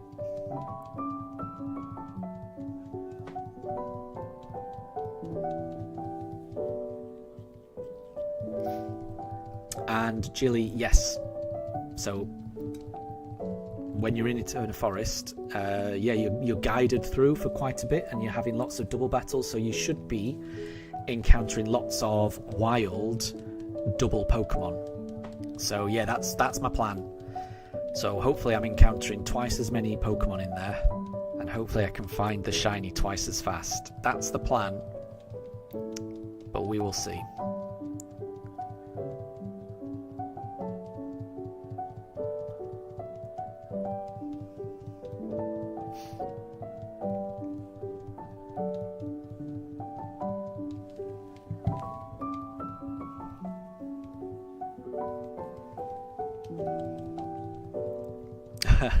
And Anna, the pugs do look like they're nestling together. Yeah, they do. They do look cute. I'm not gonna lie. They look adorable right now. They look so innocent. I don't know if I can make that bigger. Can zoom in a little bit. Can zoom in a little bit more. There they are. They look so innocent. They're not innocent, but they do look innocent.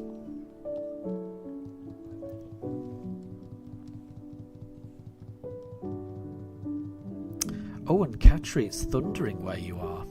Well, I hope you're safe. I do like to be nice, safe and warm indoors when it's thundering outside. My dogs really do not like the thunder though. So I hope you're nice and safe and warm where you are. Oh, and Anna, you got a shiny Wurmple there once, but her Chansey killed it. That's awful. I'm sorry to hear that, Anna. So yeah, I will have to have a plan. I may end up just trying to knock out the other trainer's Chansey if that happens. Yeah, so Jilly, that's why you've got to kill her Pokemon if you find the shiny. Yes. Yeah, I think, yeah, you're right. You just got to target your partner so that they do not attack the shiny. I agree.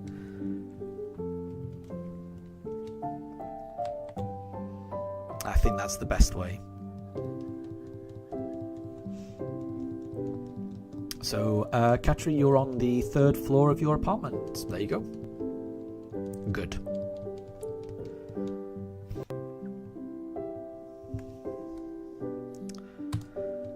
No shiny for me just yet. Another 23 attempts though. And Deb, they're using Helping Hand and Attract. Yeah. The adorable little pups. They do look very cozy.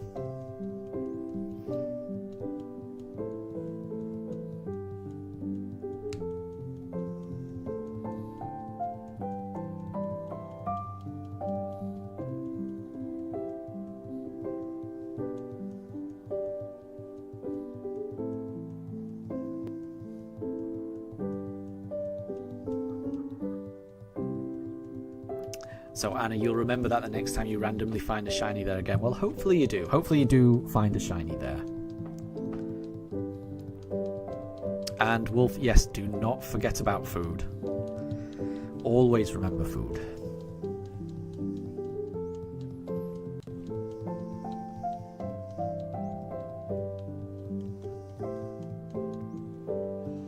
Okay, let's go for Turtwig. I think I did Piplup last time.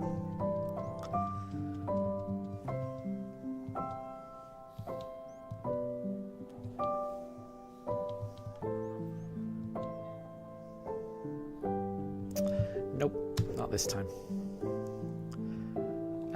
Katri, you're doomed. It's really big. I'm sure everything will be fine. Don't worry. Don't worry. If you're safe indoors, you'll be absolutely fine.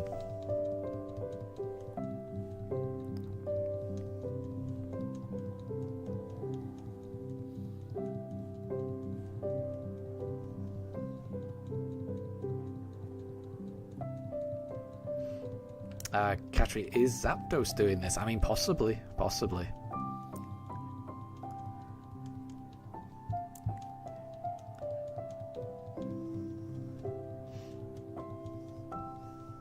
Zapdos wouldn't do anything mean, so I think everything will be okay, don't worry.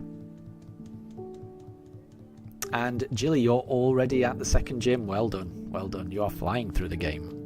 You're making me so jealous. I want to play this game. I will get to play it eventually.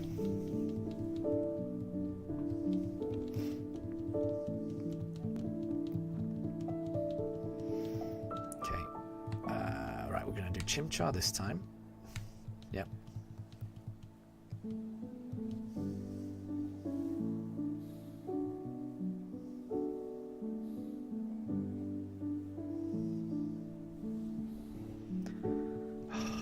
Shiny. Okay, we got 21 more goes for today's stream.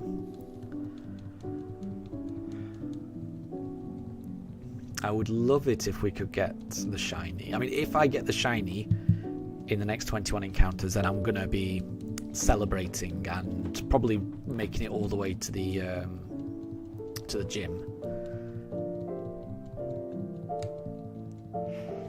But if I don't, then I'll be ending the stream on encounter 6,200. So we'll see. Deb, which Pokemon is known as the Aqua Rabbit Pokemon? I mean, that's got to be Azumarill, surely. Wolf says Azumarill. Yeah. It's got to be Azumarill. Katri says Scorbunny, which the bunny part definitely makes sense. But the Aqua, I mean, it's got to be Azumarill, surely.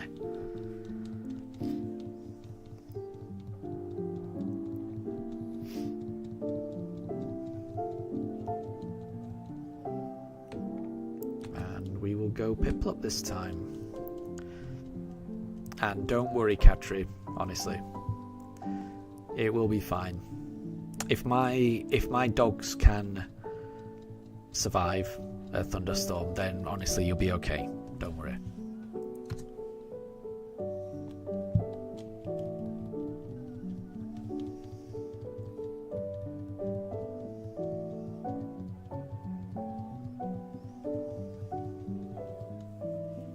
And Wolf, you were right. It was Azumarill. Well done. And good question, Deb. And Jilly, it smells like it's raining. Interesting. I think I know what you mean. Well, I don't know. There's always a distinctive smell after it's rained, I think. I'm not aware of a smell like that precedes or comes before rain.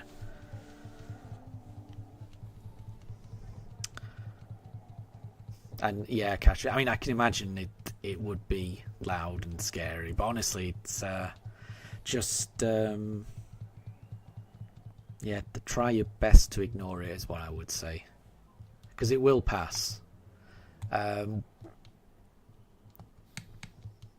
What you can do is, if you look out for the flashes of lightning and then time how long it takes for the thunder to rumble, and if you keep track of those times, if those times are increasing each time, it means that the storm is getting further away from you. So I mean, that can help. Then you can get an idea of where the storm is, how it's moving, whether it's moving away, and I don't know.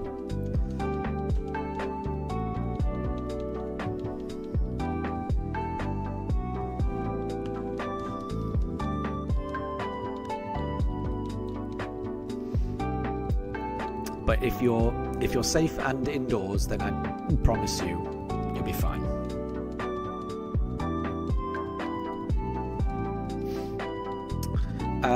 Cameron, I could pin the watch orderly so it doesn't get lost.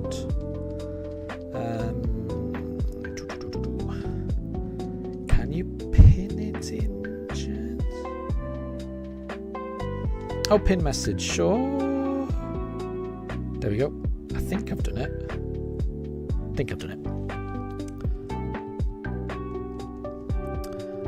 So Deb, which Pokemon is known as the subjugation Pokemon? That sounds very intimidating.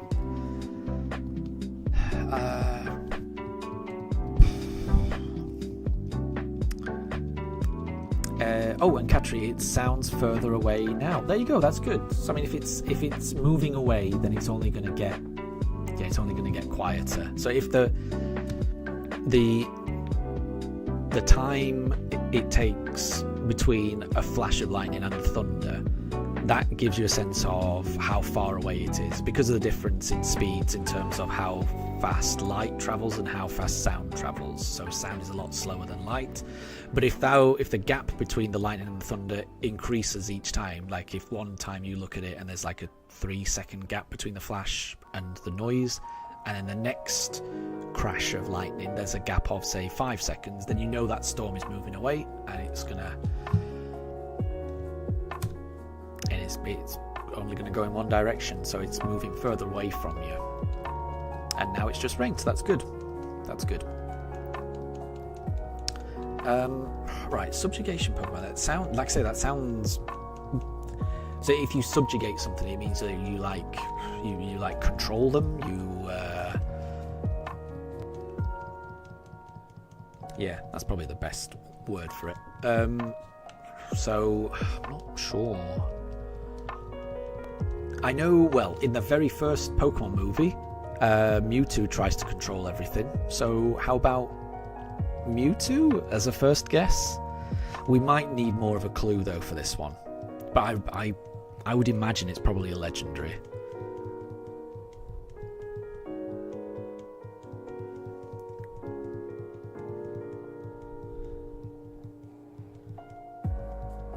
That would be my guess.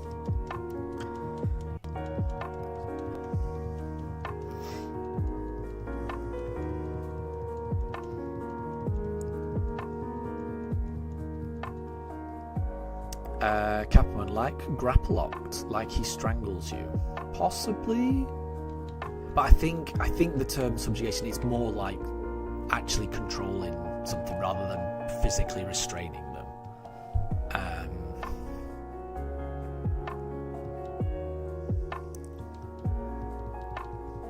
But I don't know what the answer is. But yeah, I mean, like I say, the way that Mewtwo controls all the other Pokemon in the first movie, Mewtwo Strikes Back, that's Mewtwo subjugating the other Pokemon.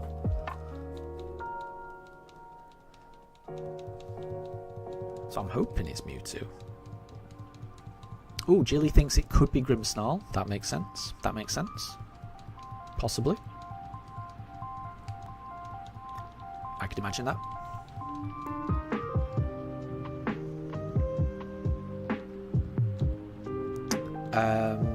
And Mewtwo is the genetic Pokemon. Ah, right, okay. Then we might need another clue, because I can't think of another Pokemon that kind of like controls other Pokemon or other beings. Oh no, what about Calyrex? Calyrex does that. Because Calyrex controls Peony.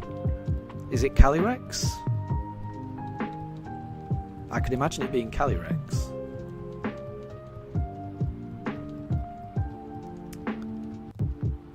But Deb says all wrong. Oh. Yeah, then I might need a clue if it's not Calyrex. Capelman says Malamar. I could imagine that. That could be right.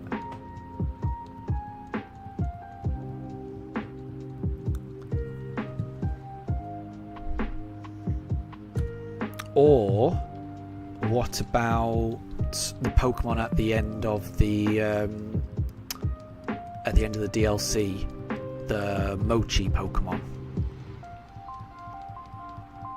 the one that controls like the entire town of Kitakami? Calyrex is the royal type, no, so it's not Malamar. Yeah, so what's that Mochi Pokemon called? The one where everyone's dancing around saying Mochi, Mochi, Mochi. I can't remember that. I can picture it. No,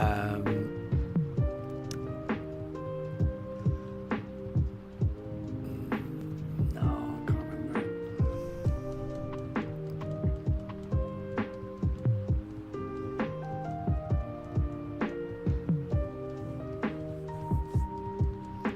Ooh, well, Petulant, that's it. Yeah, Petulant. That controls a whole load of Pokemon.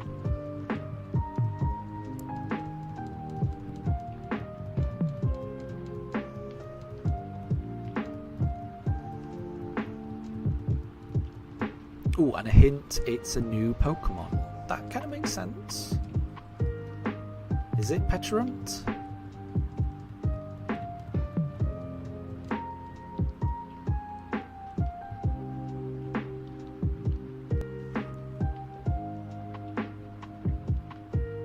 Well, it's not a shiny Chimchar.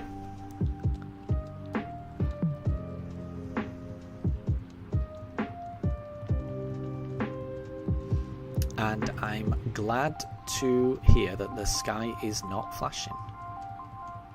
And it was Petulant. Nice. Nice one. That does make sense. That does make sense. Because Petulant does kind of control the whole town through Mochi.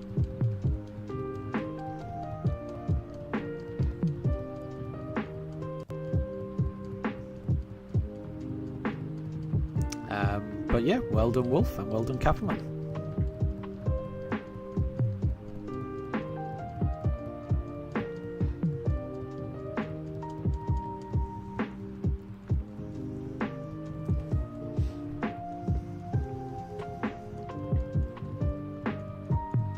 And yeah, Capperman, is it legendary or mythical? Apparently it's mythical, yeah. I wasn't sure.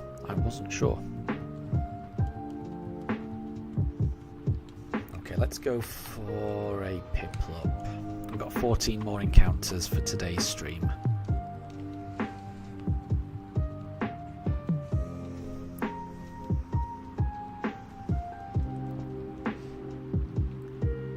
And I will take the win. I will definitely take the win. But I couldn't remember its name, that was the problem. I just remember it as the Mochi Pokemon.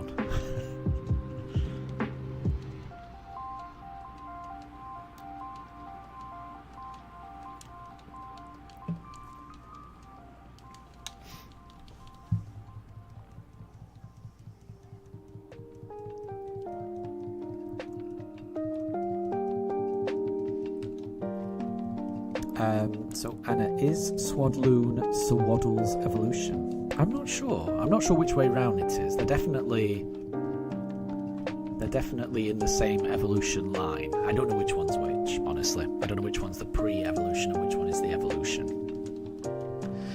Deb, which Pokemon is known as the bird Pokemon? Oh, that's very generic. I will go Spearow on that one. Spearow.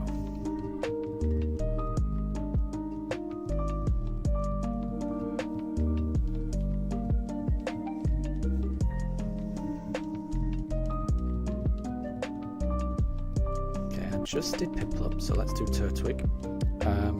13 more encounters.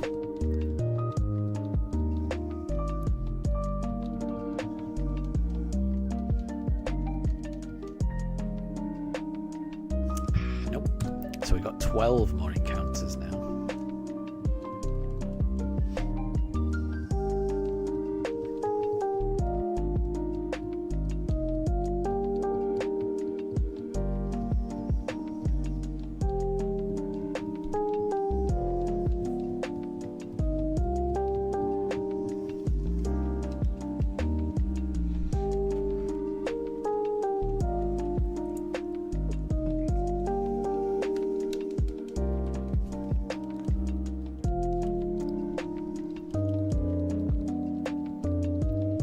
And I mean, there's no such thing as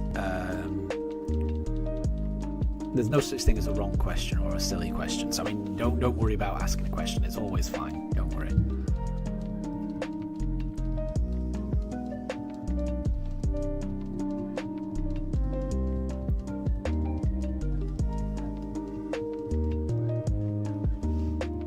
No one should ever be discouraged from asking a question.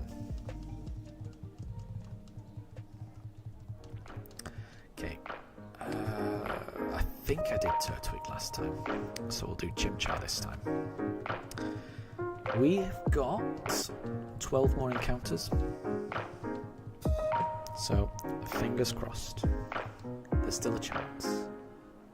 But not with that. Not with that particular Chimchar. Oh, and Mifa's gone. Mifa's gone.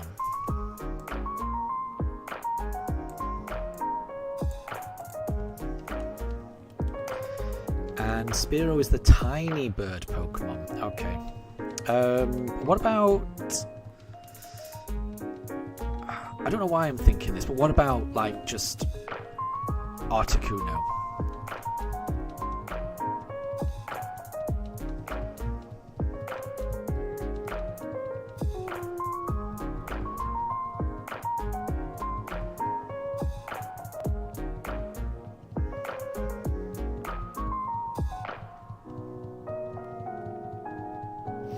And Jilly, exactly, yeah, Daruk was just kind of looking up at the sky, asking, you know, where did Mifa go?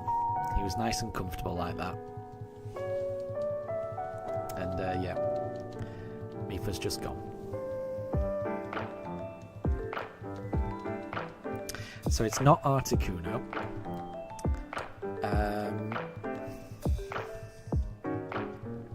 We might need a clue then, Deb. So can we know an ability?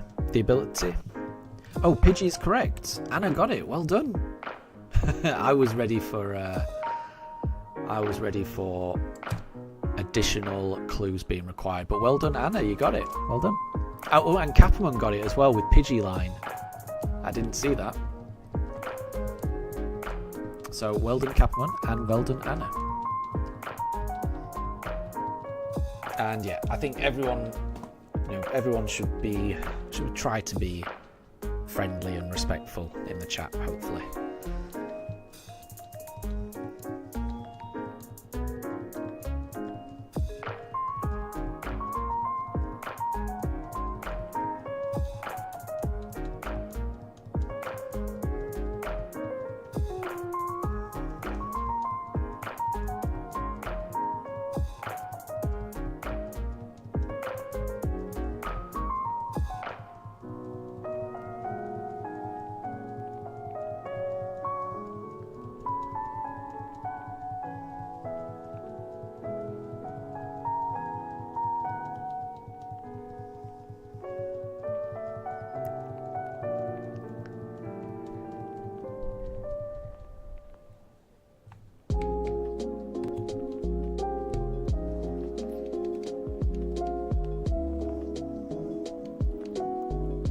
But yeah, I do agree. I think there's some words that can come across as quite blunt and quite rude, so I would agree.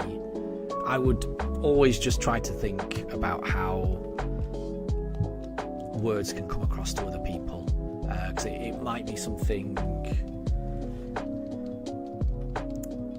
It definitely might be something that can offend other people, so definitely everyone should try to be nice wherever possible, please.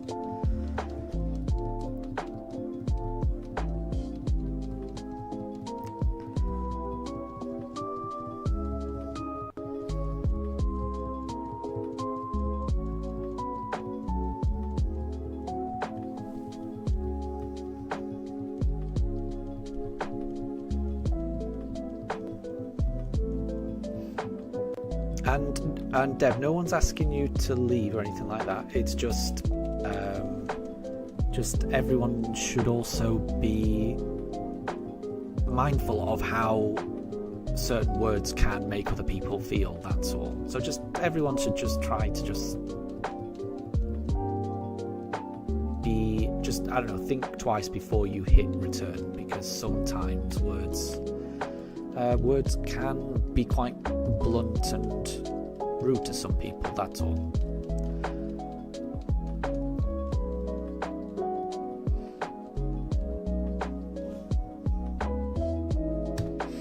And Jilly, so Jupiter's Skunk Tank actually stood up to your level 60 Infernape. That's impressive.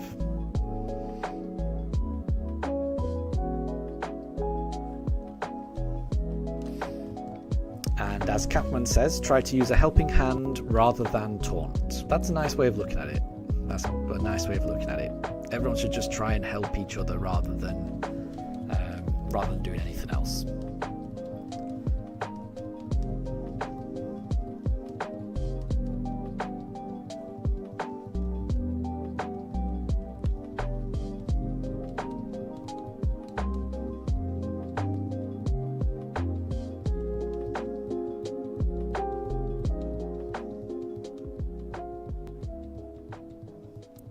And Katri, you're going to do Roblox while watching this. Well, fair enough. I hope you enjoy Roblox. There's only another 8 or so encounters of today's stream. So we're going to do encounters up to encounters 6,200. There's still a chance that we can find the shiny, but we will see.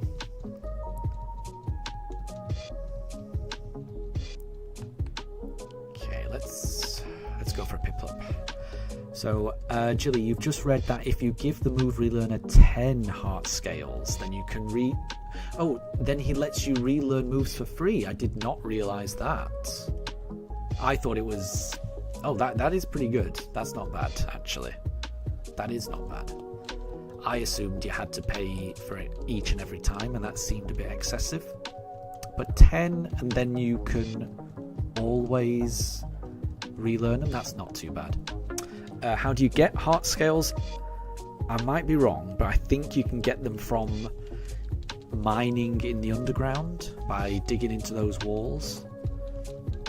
I think. There might be other ways of getting them.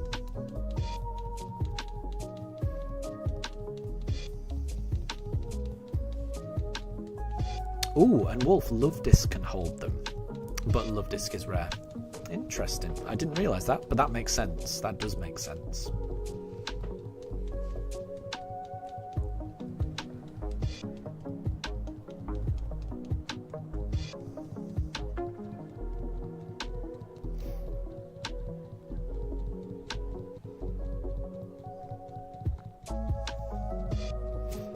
Oh, and Jilly, that was your plan to use the Grand Underground. Yeah, I think you can get them there. I think, as well as getting them from Love Disc as well. So that's a nice method as well.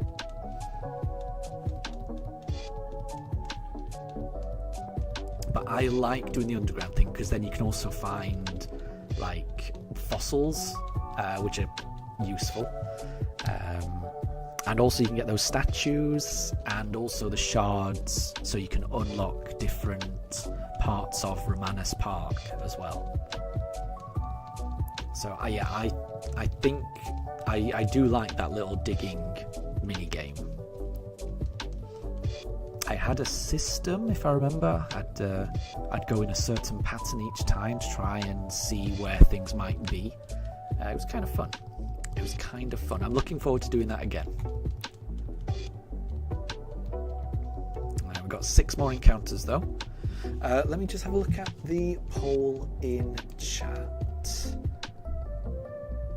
So there's been 16 votes, which is not bad actually, with 81% saying that we should get rid of the XP system. That's looking pretty definitive, I'm going to be honest. So unless there's a huge swing in the next 10 minutes, then for the next stream I will get rid of the XP system. Okay, let's go for a Turtwig this time.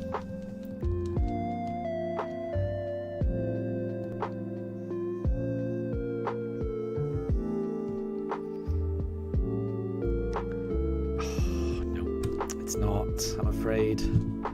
Sorry to say. Right, we've got 5 more attempts. We'll do Chimchar next.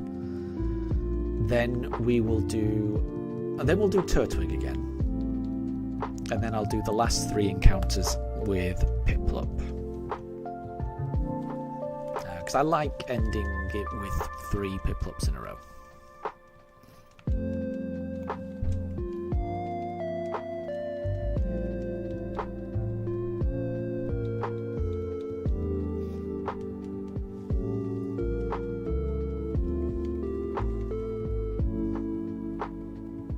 Oh, and I've just realised I forgot to evolve my Quaxley during Community Day.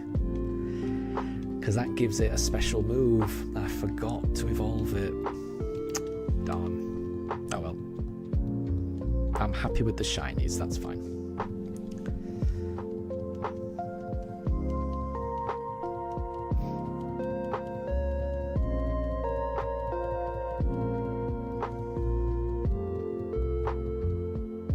Right, so let's do a Chimchar.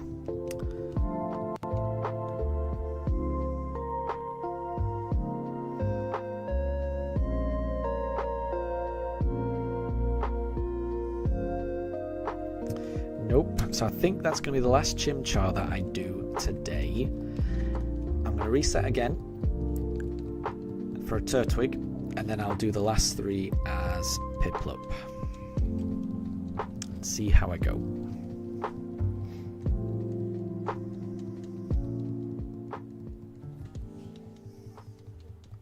Ooh, and Jilly, you just got a Weavile statue. Congratulations. Yeah, I always like getting those statues. It's always cool when the box slowly, the lid slowly comes off the box and all of that smoke comes out. It's very dramatic. I quite like it. It's very satisfying and very dramatic.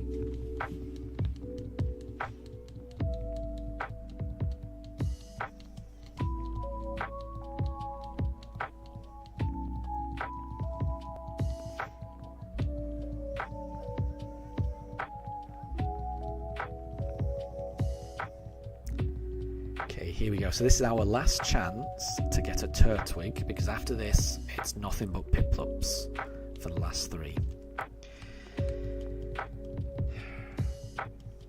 So come on, Turtwig, please. Can we get a shiny Turtwig?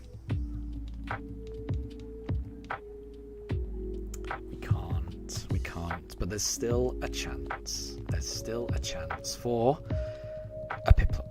Ooh, and Jilly, you got a Glaceon statue. That's really cool. You're getting a lot of ice Pokemon. That's kind of cool. I like that.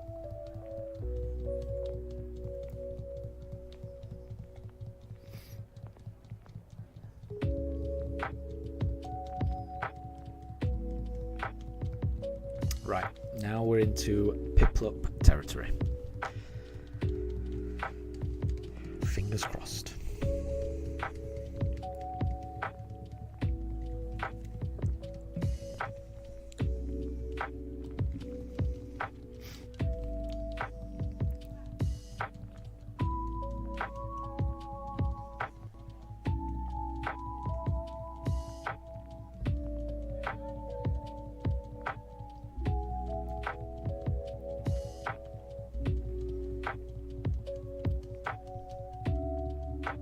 Oh, and Jilly, now you've got a Cherubi statue. You're on a roll. You're doing really well. My memory of the Grand Underground was that those statues were fairly rare. I don't remember getting like 3 in a row like that. So, well done. You're doing well. You're on a roll. Oh, that's not shiny. Okay, right, we've got 2 more attempts. This is going to be the penultimate Piplup.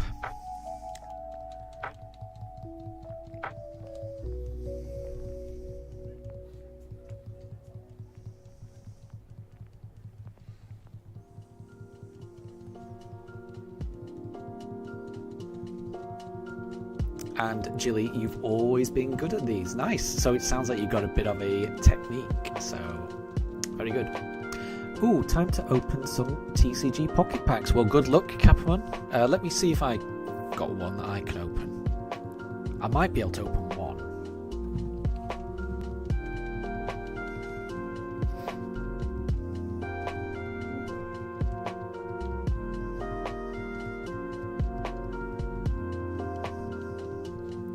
I can.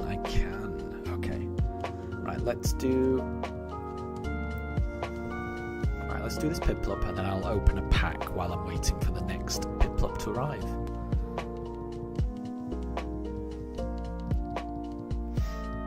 Okay, here is the penultimate Piplup. Old PP, penultimate Piplup.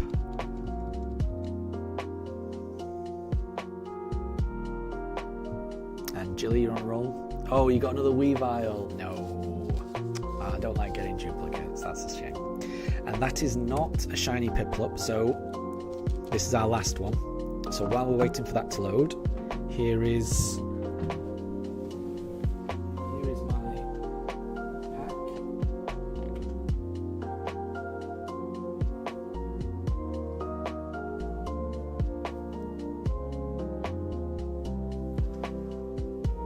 We've got a Mianshao, Ordino, Carbink, Squovert, and Galvantula. That's it. So nothing crazy for me from that.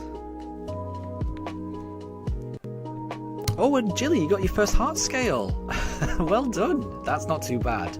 That's not going to take. That's not going to take you too long to get 10 then, if you've already got one. Well done. Well done.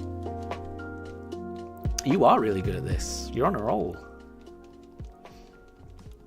Okay, so this is the last encounter. Let me just have another look at the poll. I think that's gone even higher for yes. So next stream, there will not be the XP system, so I will remove it for the next stream. The next stream will be on Tuesday, so I will not be streaming tomorrow because I have to work tomorrow, which means I will be playing a little bit of Mystery Dungeon on my way to work, so I'll be enjoying that. But yeah, I will be streaming on Tuesday, but my midweek streams are not very long. They're usually about 2.5 hours, so I'll probably just do 100 encounters when I finish work, so that'll be around 5 PM UK time for a couple of hours. We didn't get the Piplup, so that is that. So Jilly, you've just got a Mamoswine statue. Well done, well done. And they are very tiny. Yes, I remember the heart scales. They are pretty small, aren't they? It's just that heart shape, but it is very, very small. So they are kind of easy to miss. So well done on getting one. Hopefully you can get more. But yeah, thank you everyone that has joined the stream so far. It's been lovely having you all. I will see you all again on Tuesday, and have a great rest of your day. Yeah, so everyone take care, and I'll see you later. Okay? Bye, everyone. Oh, there you go.